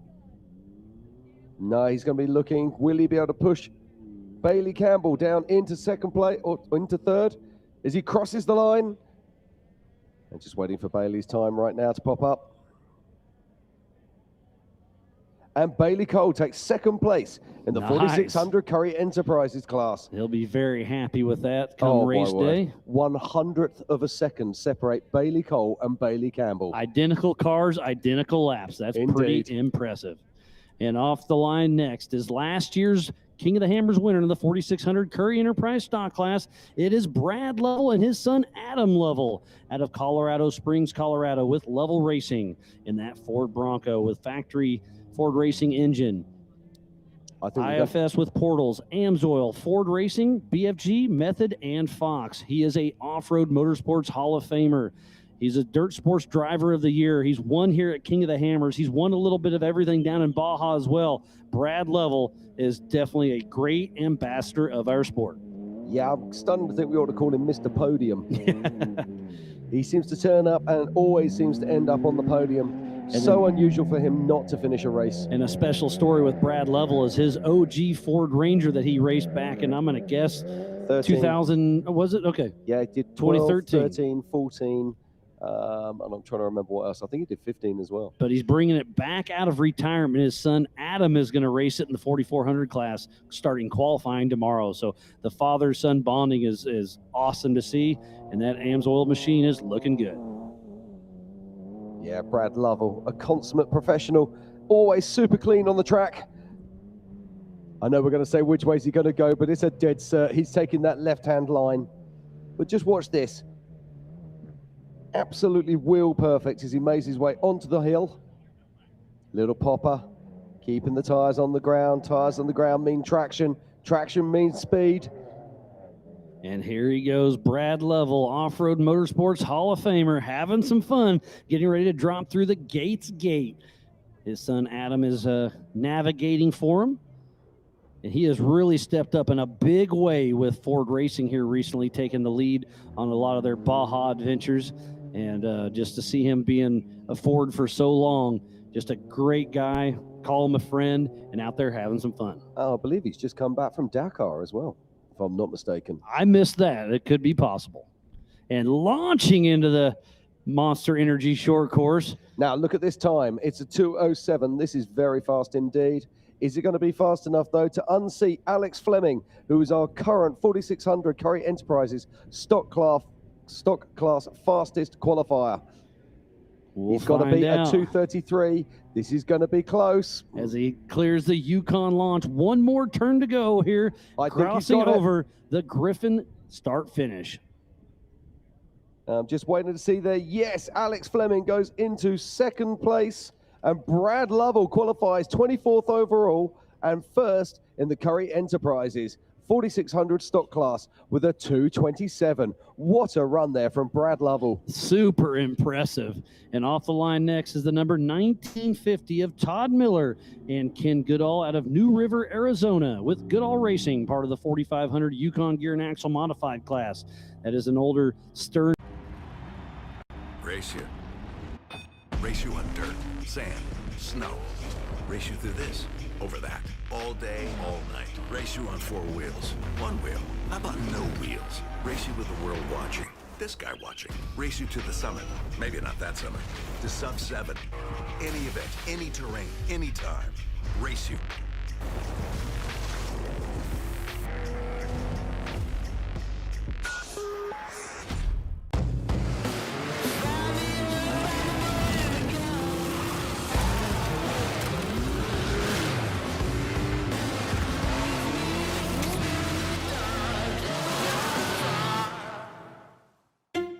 Whenever someone asks, "How was your weekend?"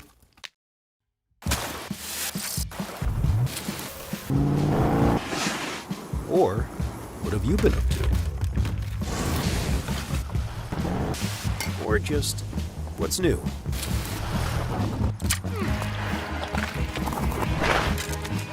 Have a good answer. Just do what you love. Toyo Tires.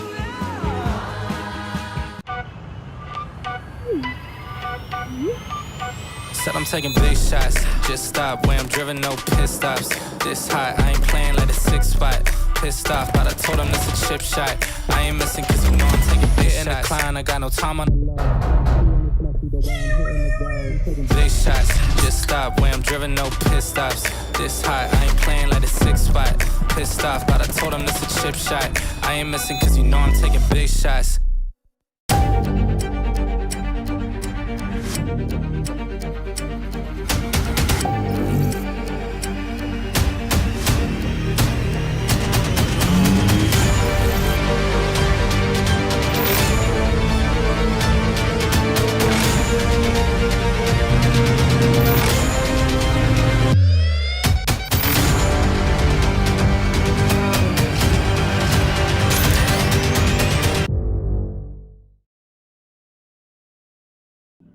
Okay, here comes Todd Miller. He's crossing the line. And he's just got a left front flat there. So perfect timing from him to cross the line. Yeah, you couldn't time that any better. So Todd Miller with a very solid run.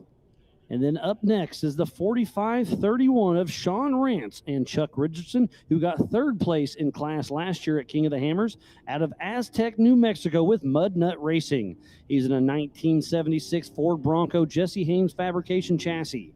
Richardson Performance Windsor 460 Ford small block with over 600 horsepower. Milestar, Raceline wheels, Brannick, RPM Automotive, and Rough Stuff. He's been racing EMC since 2012 and has a great run going with it. And so I can confirm that Todd Miller just crossed the line in 32nd place and 4th in class. So a solid run there from Todd. But joining us in the booth now, Miles, who is it? In the Griffin Radiator main stage, we got Ryan Webb, who's been in that pole position for most of the day. How you doing, buddy? I'm good. You must have had some of that good gumbo for lunch, huh? Man, I can't believe that I'm still on the pole. You had a great run. That new Liberty Mountain chassis you got looks great, but sounds even better. I love it. Somebody said it sounds like a Velociraptor. Velociraptor, I like it. Yeah, ADS, man, they really, on the shocks, they just, I can't say enough about them. Everything you hit, you just don't feel it. And the run felt super slow. It didn't look slow. It felt like, I was trying to just stay calm, fast and slow. But I'm sitting there waiting on Brent to run. I feel like he's going to get me. Oh, man. He's probably got the nicest car in 4800, that Horschel machine. He's so fast. He is so fast, and he don't say a word. Right, we're watching Sean Rance here making his way down the back of the mountain. This is the OG Bronco. Well, I suppose it isn't really, is it, when we consider the Brad Lovell machine? J.R. Reynolds. Don't forget about that one. Course, the original King of the Hammers champion, J.R. Reynolds. Now you're here keeping me honest, but this is one of the OG Broncos. I'm going with that route anyway. So Sean Rance coming off the back of the mountain onto the MBRP straight away and heading on to the Monster Energy short course. And he's giving it absolutely everything out there. So far, so good. Sean Rance with a very solid run. One of those Ford Racing Broncos looking good in the Monster Energy short course. What were you thinking in the short course? Were you excited? Were you nervous? I love the short course. I'm an old dirt tracker, so short courses, I feel like that's where I need to be. So we were out here at 6 in the morning, the first car out, running in the dark, and then the last one to leave. So all right, so you're getting your time in. Yeah. So I feel like that car is really fast in the short course. The rocks are the rocks. That little ledge we had to jump off. I was just like, screw it, I'm going to jump it, bang third, and just hope it doesn't lawn dart. And it worked out for you, didn't it? And it didn't hurt. Yeah, it did not hurt. Did you see Scott Foley his little hit earlier? No, I didn't. Well, you'll see it later. It's going to make the high light reel, I promise. So this is the 45-32 of Steve Crawford, who's leaving the line now, and I can tell you that Sean Rance crossed the line in 31st position and 3rd in class in the Yukon Gear and Axle 4500 modified class. Steve Crawford riding a shotgun with him is Jimmy Haragji. They got second place last year out of Paso Robles, California with SC Firestorm Racing in that M&S Fab chassis. Stroked LS 408 with 550 horsepower. M&S Fab, Mike and Sarah Amaral. He's been racing with us since 2020. He's got 4 podiums. We'll see how it plays out. Steve O'Croft. Yeah, now he's chasing down Shad Kennedy, who posted the fastest time in 4,500 class at a 2:15 and currently sitting in 7th place overall.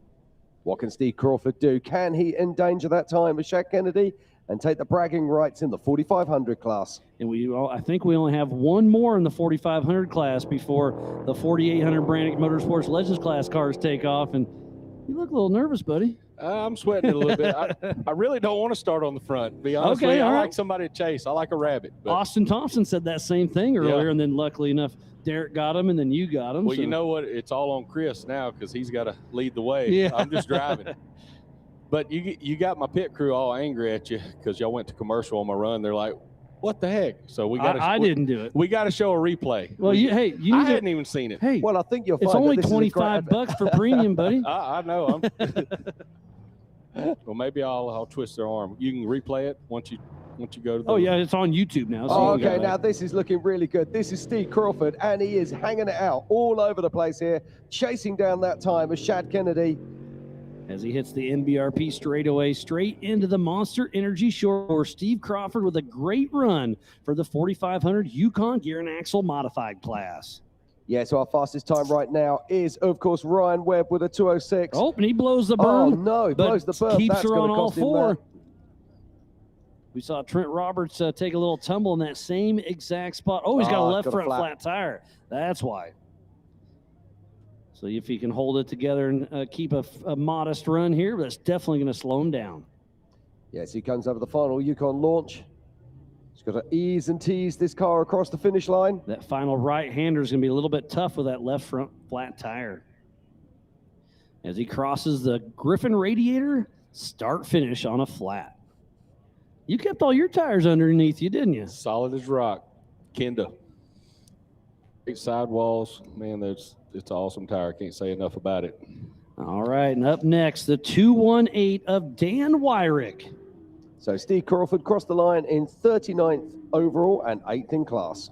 So Dan Wyrick and Jason Sears out of Gardnerville, Nevada with DW Racing and that UFO Toyota Tacoma, trying to get some of that Toyota contingency money with a Grom LS7 tuned by FTA, 650 horsepower, Milestar, Raceline, FK, UFO, and Brannick. He is racing in memory of his son. He's been racing with us since 2014, and he's won with us before, so we'll see if he can do it again. Yeah, Dan Warwick, of course, an absolutely superb pilot, but this car is a spaceship. It's made by the genius Joe Thompson at UFO, and if you get a chance to go and look at it, please do, because it is an absolute masterclass in how to build a 4,500 race car. And then 218 comes from his son's birthday, and then Paul Wolf 1018 is his daughter's birthday. Love how everybody kind of brings it together with the family. My wife's is 717. Look at see, I love it. It's but it helps me remember, you know. Her birthday or your race number? Well, both. Okay, so Dan Warwick comes around. He's taking that left line, and look at the shadows, the lengthening miles. Yeah, the sun is starting to drop, so it's going to be hiding some of those little ruts there, especially that corner with those rocks. So it could be a little bit tricky. Being in power hour is cool, right? But the sun starts goofing around a little bit. As you can see, it's starting to drop off on the other side at the Gates Gate as well. Yeah, 2 years ago, I was in power hour, and, I mean, you're going to hit the sun in your face one way or the other. And he launches down there. One of the nicest 4,500 Yukon Gear and Axle Modified cars right there is Dan Wyrick, built by UFO Joe Thompson himself. Absolute beautiful work of art. Awesome rig. As he comes into the Monster Energy short course with a very solid run. Yeah, this is looking good. He's still sub 2 minutes at this moment. And who's the lead in this class? Shad Kennedy still, right? Yes, he is with a 215. So I don't think he's going to bump him out. He'll be a top 5 in class. Yeah, so Dan Warwick going very strong indeed, but it also shows us how fast that man sat next to you, Ryan Webb, was earlier on today when he posted that incredible 206. So Wyrick with a very respectful run right there. Looks like 9th position, so very solid. Yeah, so that's going to put him in 2nd in class, 9th overall. Yeah, and he's going to be 1 row behind Shad Kennedy. Scott Farley, don't count him out. Yeah, he had a pretty good tumble last night, and I saw he sent me some pictures of his shocks all torn up, and he took a tumble. He was a little sore, but he is out there and running. So it's Scott Farley, number 4824 out of Irving, Texas, with Rufus Racing in that Tribe 16 chassis with a Grom Racing 427 with over 750 horsepower. EcoStack, Maxxis tires, Vision wheels, Meridyne, Mama Ange. Thank you for helping him get to that start line. There we go, a little picture-in-picture. We get a ride with Scott Farley with Rufus Racing, our first 4800 Brannick Motorsports Legends class competitor. And I keep talking about all the classes. What is a 4800 car? Well, you can have a front or rear-mounted engine, unlimited horsepower. Vehicle must contain 2 seats side by side, single shock per corner, maximum of 37-inch DOT tire, only solid axles, and it's a great place to retire a 4400 car if you'd like. And look at those shadows, Jim. Yeah, no, they're really starting to play a part in this, but Scott Farley is putting together a great run here. He's putting those Maxxis Trepadors to work. And let's talk about DOT, Department of Transportation. These are the same tires I have on my Jeep, you have on your truck, and now you're out here racing. So does that, how hard do you have to think about that when you're out there on course, Ryan? Air pressure is everything. I mean, what do you run? We're running, well, I can't tell you all my secrets, but I mean, we're running about 30 PSI minimum. All right. Pretty much everybody. We're not running any liners. That's a straight tire. A lot of guys are running the tire liners. Nothing on the Kendas. Nice. And we've had pretty good success with that. But, yeah, there's... So 31 PSI, that's pretty good. Yep, there you go. We'll go with that. Oh, and he launches down there. This is going to be a fast run by Scott Farley. Oh, he was one of the quicker runs today down through the Gates Gate. No fear at all. We're at 155. He's not going to get you, but I think he's going to be top 10, top 15. Yeah, so this is a wonderful run here from Scott Farley as he makes his way around. And I'm sure the whole of the Rufus team will be watching this right now in their pits. Of course, we had Chip McLaughlin up on stage earlier. It'd be great to see what he will deliver tomorrow in the 4400 qualifying. But right now, it's all about Scott Farley as he makes his way around the chicane. And he'll be coming in and across the Griffin Radiators start-finish line. So Ryan Webb with that 2:06 time to beat. Still, you're still good, but still there. Let me read these to you. You're going to run Brent right at the end, aren't you? Oh, yeah. So Jeff Martin, Jacob Pacheco, Woody Rose, Brent Harrell, Randy Slauson, Cameron Steele, and Amber Slauson. All the big guns. Yeah. That's what we wanted to do. And Scott Farley crosses the line in 19th place and 17th in class with a 2:23. If I'm top 10 and on that first 5 rows, I'm happy. Well, I think that's guaranteed. So yeah. And it's all on Chris. So off the line next is the number 1470 of Jeff Martin and Brant Irwin out of Martinsville, Indiana with Martin Racing in that Miller Motorsports chassis with an LS7, 750 horsepower, Mickey Thompson tires, Brannick Motorsports, K-Man shocks, and Method race wheels. He is representing the United States Navy Seabees. He's been racing with us since 2022, part of Team Indiana. We'll see how it works out. As he's making his way through, getting ready to hit the Yokohama Geolander Gauntlet. So these ruts right here, they got big, didn't they? Yes, they did. I mean, we were looking at the left line and then, right, I mean, they're both pretty 8 out now, but you got good shocks and good suspension, good guys tune your stuff, and blow right through it. Phil Licardi and Chris Weingan, I mean, they have got that car on point. Yeah, you got a great crew behind you. Chris Brand. Oh, this is fast, Miles. He this went a is little fast left. indeed. Yeah. We're over the top here in around about 50 seconds. We are on full race pace here from Jeff Martin. You can breathe, Chris. It's all right. It's Ryan, not Chris. Whatever. Yeah. God dang. You can breathe. No, I was saying, Chris, your co-driver needs to tell you to breathe. Okay, so here we go. This is Jeff Martin. He's going to take that left line. Almost certainly he will. He's into the darkening shadows. Pulls it round. Got to avoid that dust trap on the left-hand side. Pops it up. This is the part. Very loose here. Did you find the car losing traction in that place? As you're making your way out there, Ryan, I mean, it looks really loose. I went up far left and kind of rode the wall. You got to commit, but I rode the wall up there, and I mean, it's a little sketchy, but it's a lot smoother. Oh, now this is great. This is good pace here from Jeff Martin. He's down onto the MBRP straight away. This is going to be close. I don't think he's quite got you, but it's going to be down to the wire. Jeff Martin through the MBRP straightaway, entering the Monster Energy short course. Just a few more turns to go. We'll see how it plays out. Ryan Webb's time of 2:06 is going to be safe on this run. It is indeed, but he's going to definitely be inside the top 10. Hey, what are you doing tomorrow about 12 o'clock? What you're seeing me right now. Yeah. What are you doing tomorrow about 12 they'd let you take a break for a little while? What do you and need? Maybe put on a race suit? You want me to qualify for you? I want you to get in there with Kamikaze Chris Bratton. And Jeff Are you Martin just scared? crosses the line there, Yeah, and he I goes am. into 9th place. So 9th place for Jeff Martin and 8th in class. I appreciate the offer, but sometimes I got to work. Yeah. And well, you do you're get a riding with break, him. don't you? I mean, it's only 2 minutes. Yeah.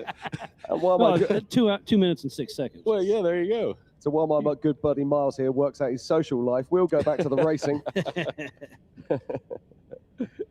And next off the line is going to be Jacob Paccio here in the 4812. Jacob Pacheco and Mike Murphy out of San Martin, California with VP Racing in that Trent Fab chassis with an LSX 630 horsepower, Hankook, Raceline, Rugged, and AccuAir.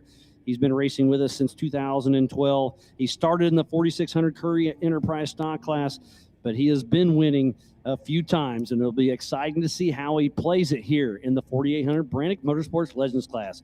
Jacob Pacheco heading out towards the Yokohama Geolandar Gauntlet. Now, the Trent Fab chassis, of course, so successful in this class. And coming up next is Woody Rose, another Trent Fab car. Let's see what Jacob can do as he makes his way around the Yokohama Gauntlet. He's going to be coming up the hill now. Don't forget, he needs to be crossing the top of this hill at around about 50 seconds or less. And he's on making pace. good work right now. Heading up that blind rise, he'll cross over. He's on pace. We'll see.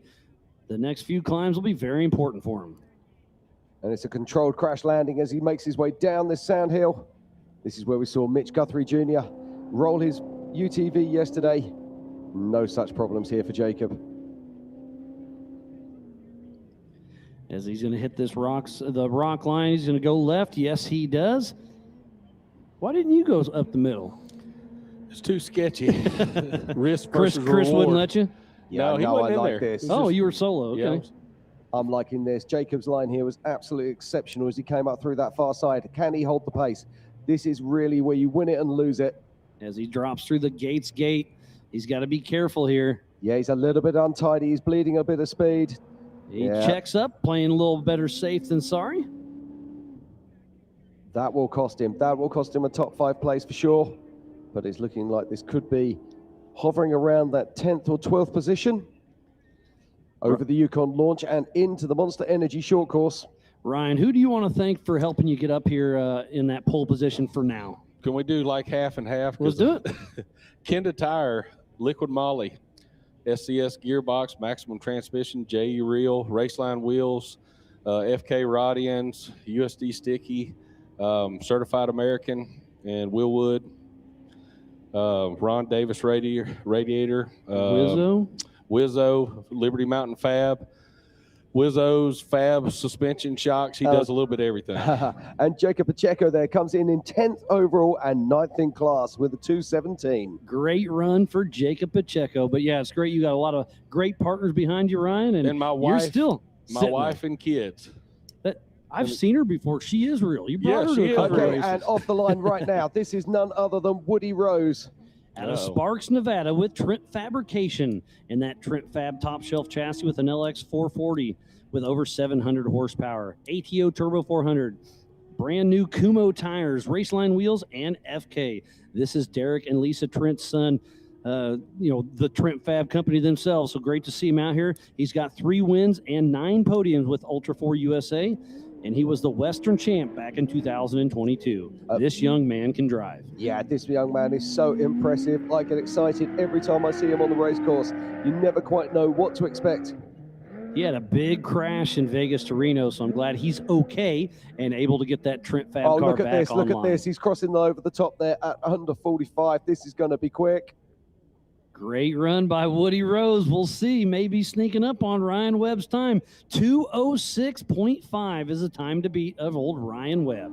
Yeah, he's got a co-dog in there with him as well, which is unusual to see in these qualifying sessions. Usually he has Elvis riding with him. He had a Blake on his registration. I thought he was still in Vegas.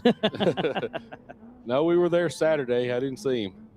You're looking. Okay, here we go. Right up the middle of the line here. It's Woody Rose. He takes that gamble. Can he make it work?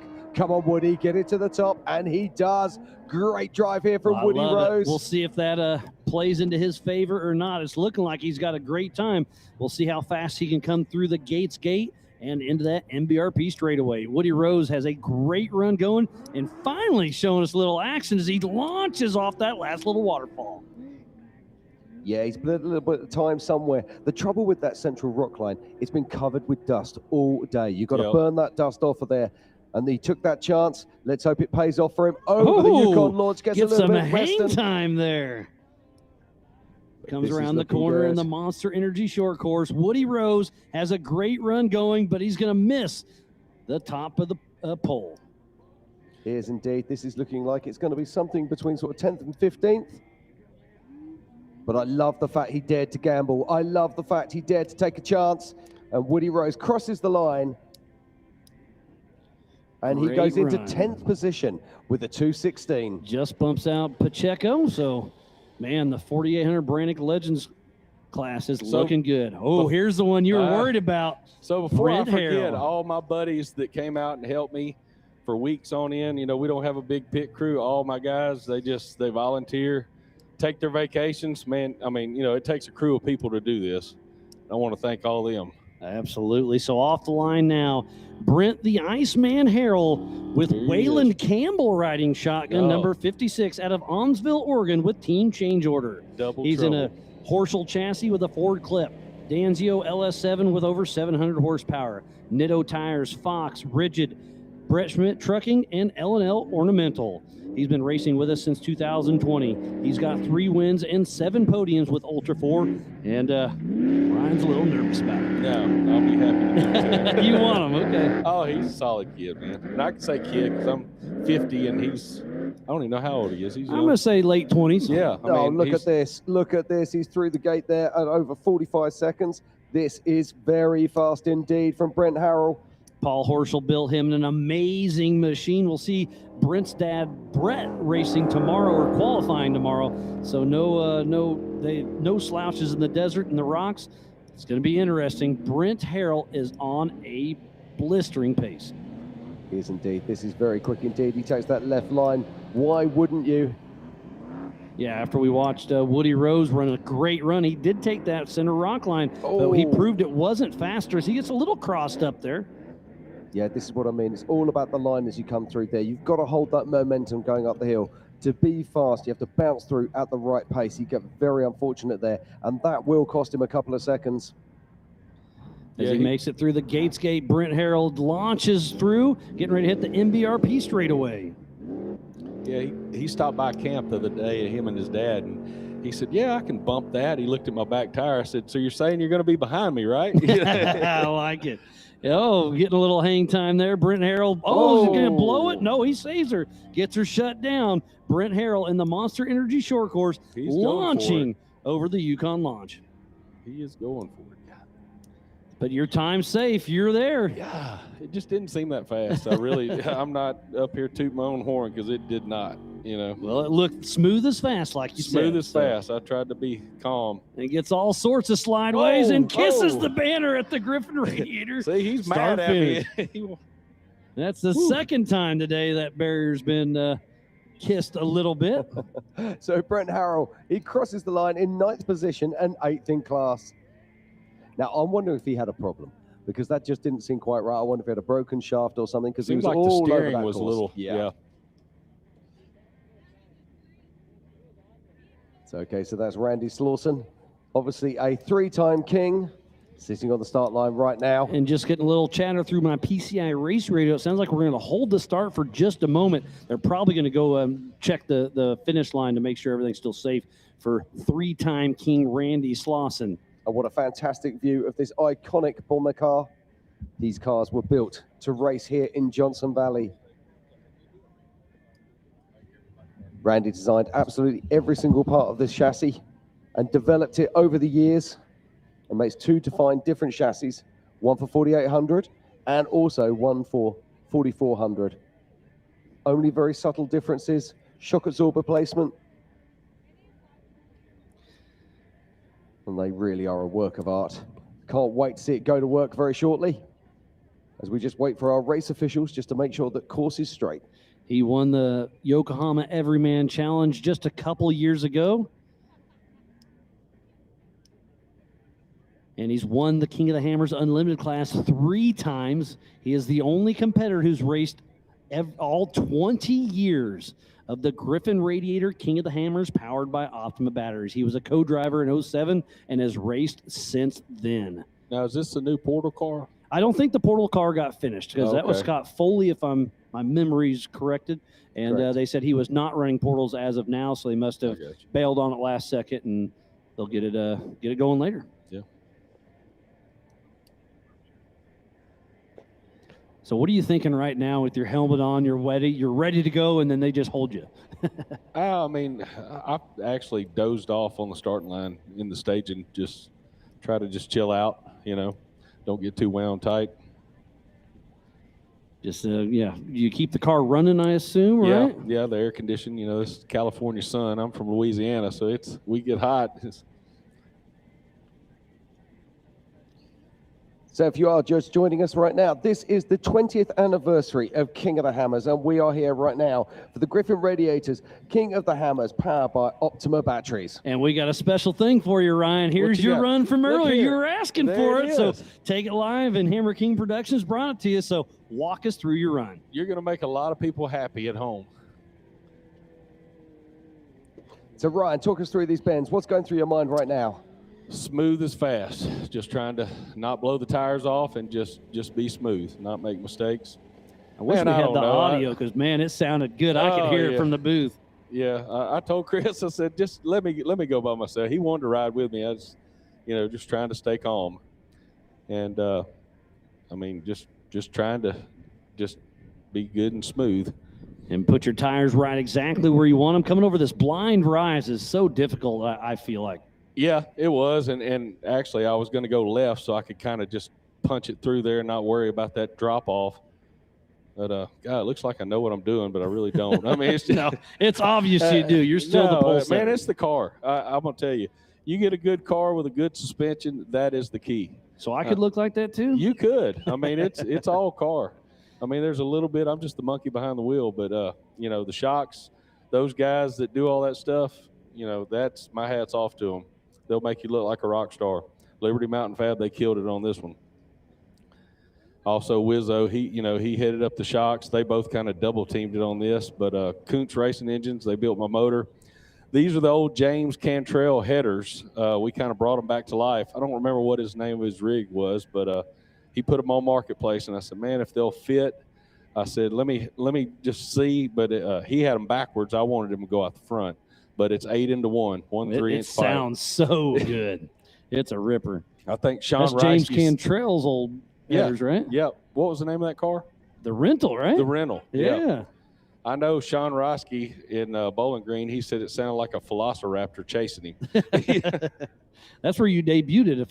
No, you raced Crandon. Now right here, I was trying to go straight, so I kind of bobbled a little bit right there, but you held her together and ran a 206.572. Wow. So that was the run of our current pole setter of Ryan Webb. We have 3 more to go. We have Randy Slauson, Cameron Steele, and Amber Slauson. Do I get a trophy for the pole? Nope. You can make one, though. Yeah. Except an invoice. That's all I've ever got for this race. No, man, I mean, me and Aaron were talking about it's been 10 years since we came out here. We came out to the shootout. Dave and them came to Arkansas and brought us, said, y'all to come out. And we came the first year, had two second runs, and then it was like, all this racing going, we ought to build something. So one buddy built a side-by-side, and then it just, now we got a semi and tents, and, we were out here in a rented camper. I think 8 guys in a camper and a pop-up in the rain, and, and here we are. The good old days, Yeah, the right? good old days, yeah. And now you and now Chris we got keep Starlink and Yeah. flat screens, and, what I mean? It's just. And you and Chris just keep building new cars. Can't get away from it. Oh, no, this is my first one in a while, but this is the 3rd race on this car,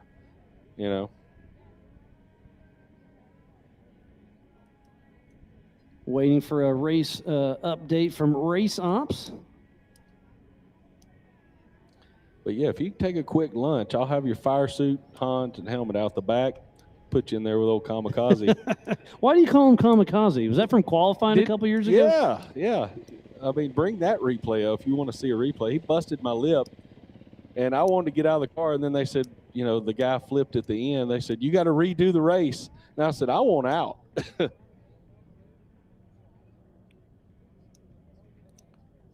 Again, if you're just tuning in, thank you everybody all over the world. This is the 2026 Griffin Radiator King of the Hammers powered by Optima Batteries. And we are watching qualifying Power Hour for the Yokohama Everyman Challenge. I am Miles Haskell. Joining me is Jim Marsden. And in the hot seat is our pole setter, Ryan Webb, with a 206.572. Yeah, what a fantastic day it is here in Johnson Valley, California. We've been coming out here for 20 years, Miles. Can you get your head around that? This is my 18th year coming out, and it just to see where it started back then to what it is now, it's absolutely amazing. So let's run through our top 10. So it's sitting at number 1 spot in the 4800 Brannick Motorsports Legends class is Ryan Webb. In 2nd place is Derek Summers. In 3rd place and in class is Austin Thompson. In 4th place is Ken Foltz. In 5th place in same class is Dylan Summers. In 6th is Mitch Hoover. And then 1st in 4,500, 7th overall is Shad Kennedy. And then in 8th is Brian Tremp, who's 7th in class. 8th in class is Brent Harrell. And 10th overall and 9th in class is Jeff Martin. So the top 10 is definitely stacked. And let's give Shad Kennedy a pretty good shout out for a 4,500 car, the only one in the top 10. Great run for Shad Kennedy. Yeah, let's not forget, of course, we've got Dan Warwick sitting in 13th position and 2nd overall in the 4,500 class. If we get back further down the field, we can also find Brad Lovell. The first in the 4,600 Curry Enterprise stock class. Yeah, sitting in 30th overall. Then we've got Taron Halowich there in 32nd, who's 3rd in 4,500. And again, you guys back at home, you can go to ultra4racing.livemotorsports.com for the same timing we have right here at the Griffin Radiator main stage. And then during racing, Thursday, Friday, Saturday, make sure you get the timing up, get racing tracks up, and obviously the King of the Hammers YouTube feed. So if you got iPads, phones, hook it up to your TV, have a party. Also, man, I just got one of the new Stilo helmets, and it's got the the big visor like all the cool kids got. I finally convinced Simpson into working with me on it, and man, what a difference! Just the visibility is amazing, right? It's like a dirt bike helmet, the airflow. And it's carbon fiber too, right? Carbon fiber, way lighter. I got a big head, so I need all the help I can get with my neck. Well, you're going to have a bigger head if you don't get bumped off of here, huh? Yeah, it's going to happen. I mean, if anybody could, it's Power Hour, and they haven't yet, but Randy Slauson, Cameron Steeler, Amber Slauson, any one of them could do it. Super fast. So this is the 2026 Yukon Gear and Axle modified class we've been watching today. Really tripped up on that one. And we're actually here right now for the Yokohama Everyman Challenge. And sitting there on the grid right now is none other than 3-time king Randy Slauson. And it sounds like through the PCI race radio, it sounds like they're refilling that water barrier that just got popped. So it should be getting pretty close to that and have a clean, clear, safe course. Yeah, safety first at all times. This coverage of the 20th annual King of the Hammers is presented by Yokohama and is brought to you by our official sponsors: Brannick Motorsports, Curry Enterprises, Yukon Gear and Axle, Seymour Paint, Onyx Off-Road, Griffin Radiators, Optima Batteries, Ford Racing, Raceline Wheels, King Shocks, Lasernut, Warren Racing, Toyo Tires, Monster Energy, PRP Seats, Slow Ride Garage, Sylvania Off-Road, Freight Factory, iBox Springs, Can-Am, Gates Corporation, MBRP, PCI Race Radios, VP Race Fuels, Vanquish, El Monte RV, and by AMSOIL. So please support who supports the sport. Without all these amazing marketing partners, we would not be racing today for the 20th annual Griffin Radiators King of the Hammers powered by Optima batteries. And right now we have 3 more cars to go for the Yokohama Everyman Challenge. Are they going to be able to bump out Ryan Webb? Jim, it's going to be fun. Oh, my friend, it's going to be absolutely awesome as we watch 3-time king Randy Slauson. And let's not forget, he's won the 4,800 crown at least couple of years twice. ago. Yeah, I think it's twice he's won it, if I'm not mistaken. And Bombers, of course, have won this for many years. Our race director, Ben Napier, won this class in one of the OG Bombers many years ago. Let me be a few short minutes before we'll see Randy taking to the course. We've got a great team with Hammer King Productions. So again, thanks to the entire course staff, all of the volunteers, the safety crews, the medics, Rescue 3, and everybody else who helps us, the racers. I mean, without you guys, we couldn't put on a show. And off the line now is the number 4848 of Randy Slauson and Chris Ray out of Gardnerville, Nevada, with Bomber Fabrication in a brand new Bomber Fab chassis, 2-seat solid axle, LS3 with 500 horsepower, a maximum 4L80, King Shocks, BFG, Battleborn Wheels, Freight Factory, and Bomber Fab. A 3-time King of the Hammers champion in the 4400. This one's definitely one to watch. He'll be bombing through the desert. He will indeed. There are absolutely no passengers on this car. If it's not needed, it is not fitted. One of the lightest vehicles in the field. They've been out here for a very long time. Oh, look at this time, Miles. This is quick. Whoa, that's 2 Randy or 3 Slauson seconds is off. really pushing on here. Or under the average. Remember, these are 37-inch DOT tires. He's definitely hauling the mail. Yeah, now Randy is one of the best rock crawlers in the world. But when you see him driving rocks, it is unbelievable. The pace that he left line. The pace that he uses just shows no mercy. He's making his way across the top here. Look at the time, Miles. This is incredible. This is a good 5 seconds up. And he is smoking through the Gates gate. We'll see. He'll probably launch off this bottom one. Yes, he does. That's a very smooth run. This could upset Ryan Webb. We'll find out. You'd be all right with it, though. I'll be all right. We'll be on the front row still, so I'll have somebody to follow for a minute. I like it. So Randy Slauson through the MBRP straightaway, straight in to the Monster Energy Short Course. Just a couple more turns to go. Does he have what it takes? It's going to be down to the wire. Yeah, he's certainly going to be pushing into our top 3, that is for sure. But can he beat Ryan Webb's 2:06? Randy Slauson, 3-time king. What's he got for us as he makes his way into the final bends? I think he's going to be 3rd or 4th. I don't think he can get it. It's going to be super close, but Randy Slauson is going to... Oh, he does! Randy Slauson, our new pole setter with a 2:05. What a great run by 3-time King of the Hammers champion, Randy Slauson. Well, Ryan, hey, if that's you're out of the hot seat, buddy. If that's the worst thing happens this weekend, I'm good. It'll be an honor to be on the front row with him. Well, he'll start by himself, right? Doesn't the first car start out front by themselves? I've never been there. I don't know. Okay, so we've now got number 16 on the line, and of course, it's none other than Cameron Steele, the desert assassin himself. Off-Road Motorsports Hall of Famer. Riding with him is Brian Wood, who got 3rd in this race last year out of San Clemente, California with Desert Assassins. He's in a Trent Fab with Dugan's Engine, Monster Energy, Yokohama Fox, and Raceline. He's won the Baja 1000. He's nearly won the King of the Hammers race. Can he do it in the Yokohama Everyman Challenge? We'll find out. This guy will drive absolutely everything. A great brand ambassador for our sport. He is indeed. He makes his way out onto the Yokohama Gauntlet, coming around the back of the hill. And now we saw Randy Slauson a moment ago crossing the top of the hill at 45 seconds. So what can Cameron Steele produce here? Power Hour always comes in full force, and it never disappoints, just like today. What time did you run earlier today, Ryan? Daylight, 6 this morning. I was No, first. what time did you do your run? 1 o'clock. Yeah, so it's been Well, I holding was strong. the last in the 1 o'clock Okay. hour. So it's been holding yeah. strong for a couple hours and finally got bumped with 2 cars to go. Yeah, so here we go. Cameron's coming down, and he'll tell you himself he's not the fastest of qualifiers, but this is very solid indeed. That Trent Fab car looks like it's doing good. The Monster Energy back machine is running strong as he heads into the rocks, heading up that left side. Punches it round. He's got to use that momentum now to keep it going.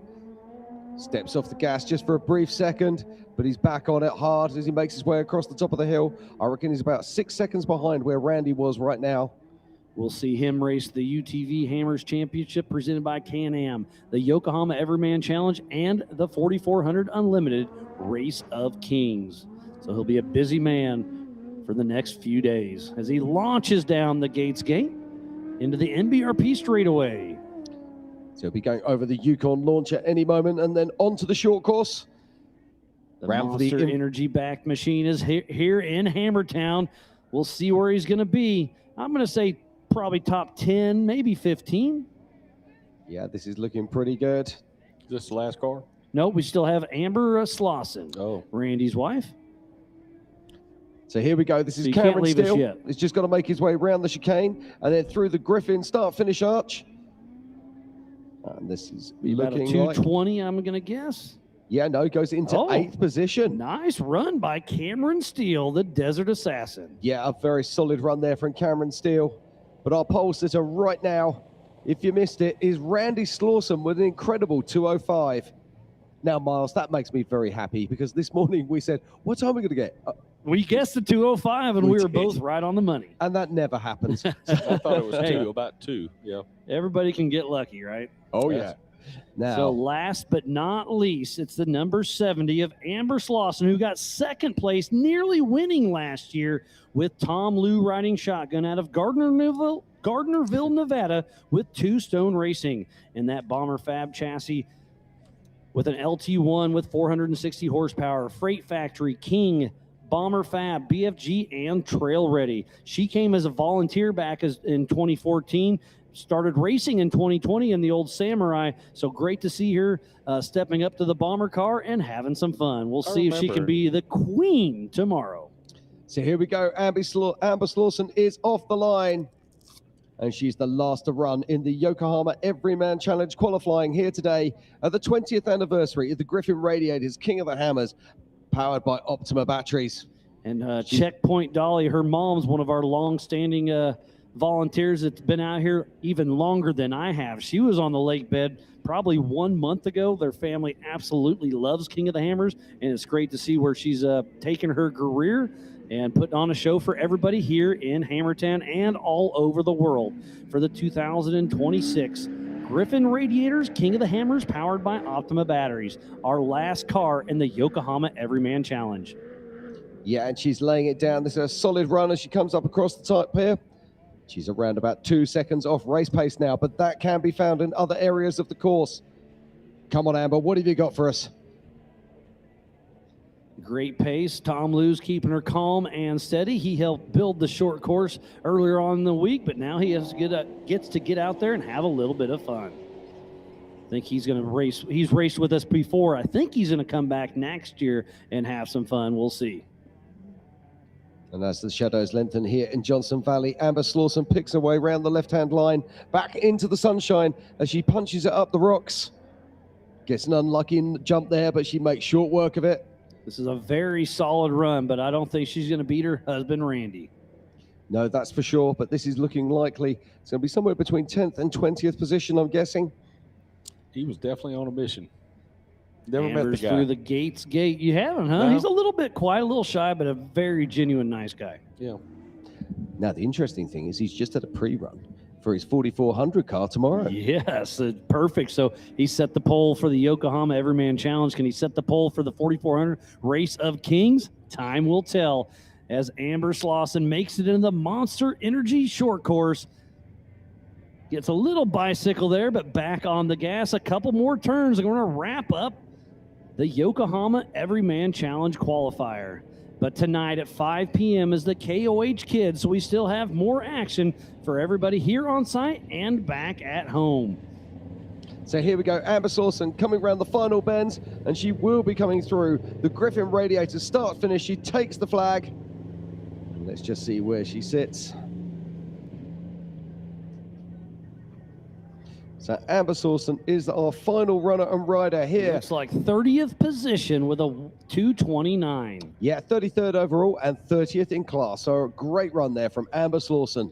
Well, Jim, let's run through our top 10 once again. In that number 1 pole position is Randy Slauson in the 4800 Brannick Motorsports Legends class. And second in class, it's Ryan Webb.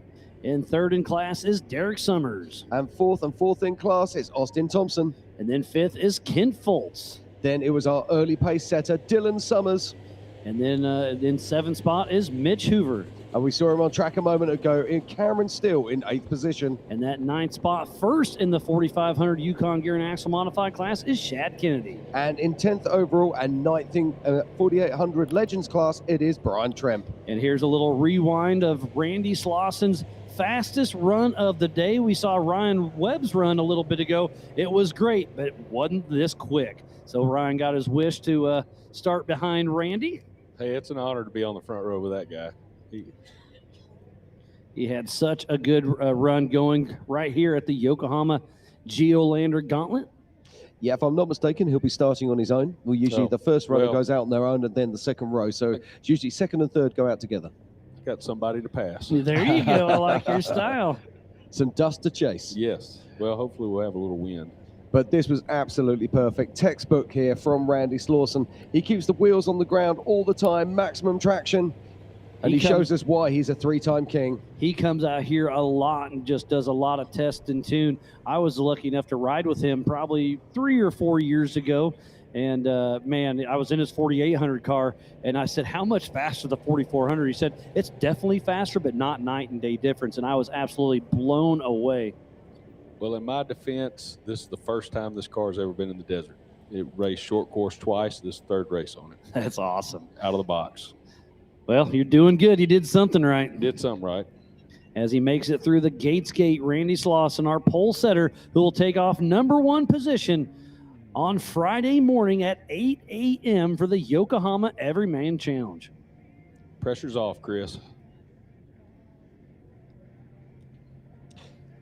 As he makes his way into the Monster Energy short course.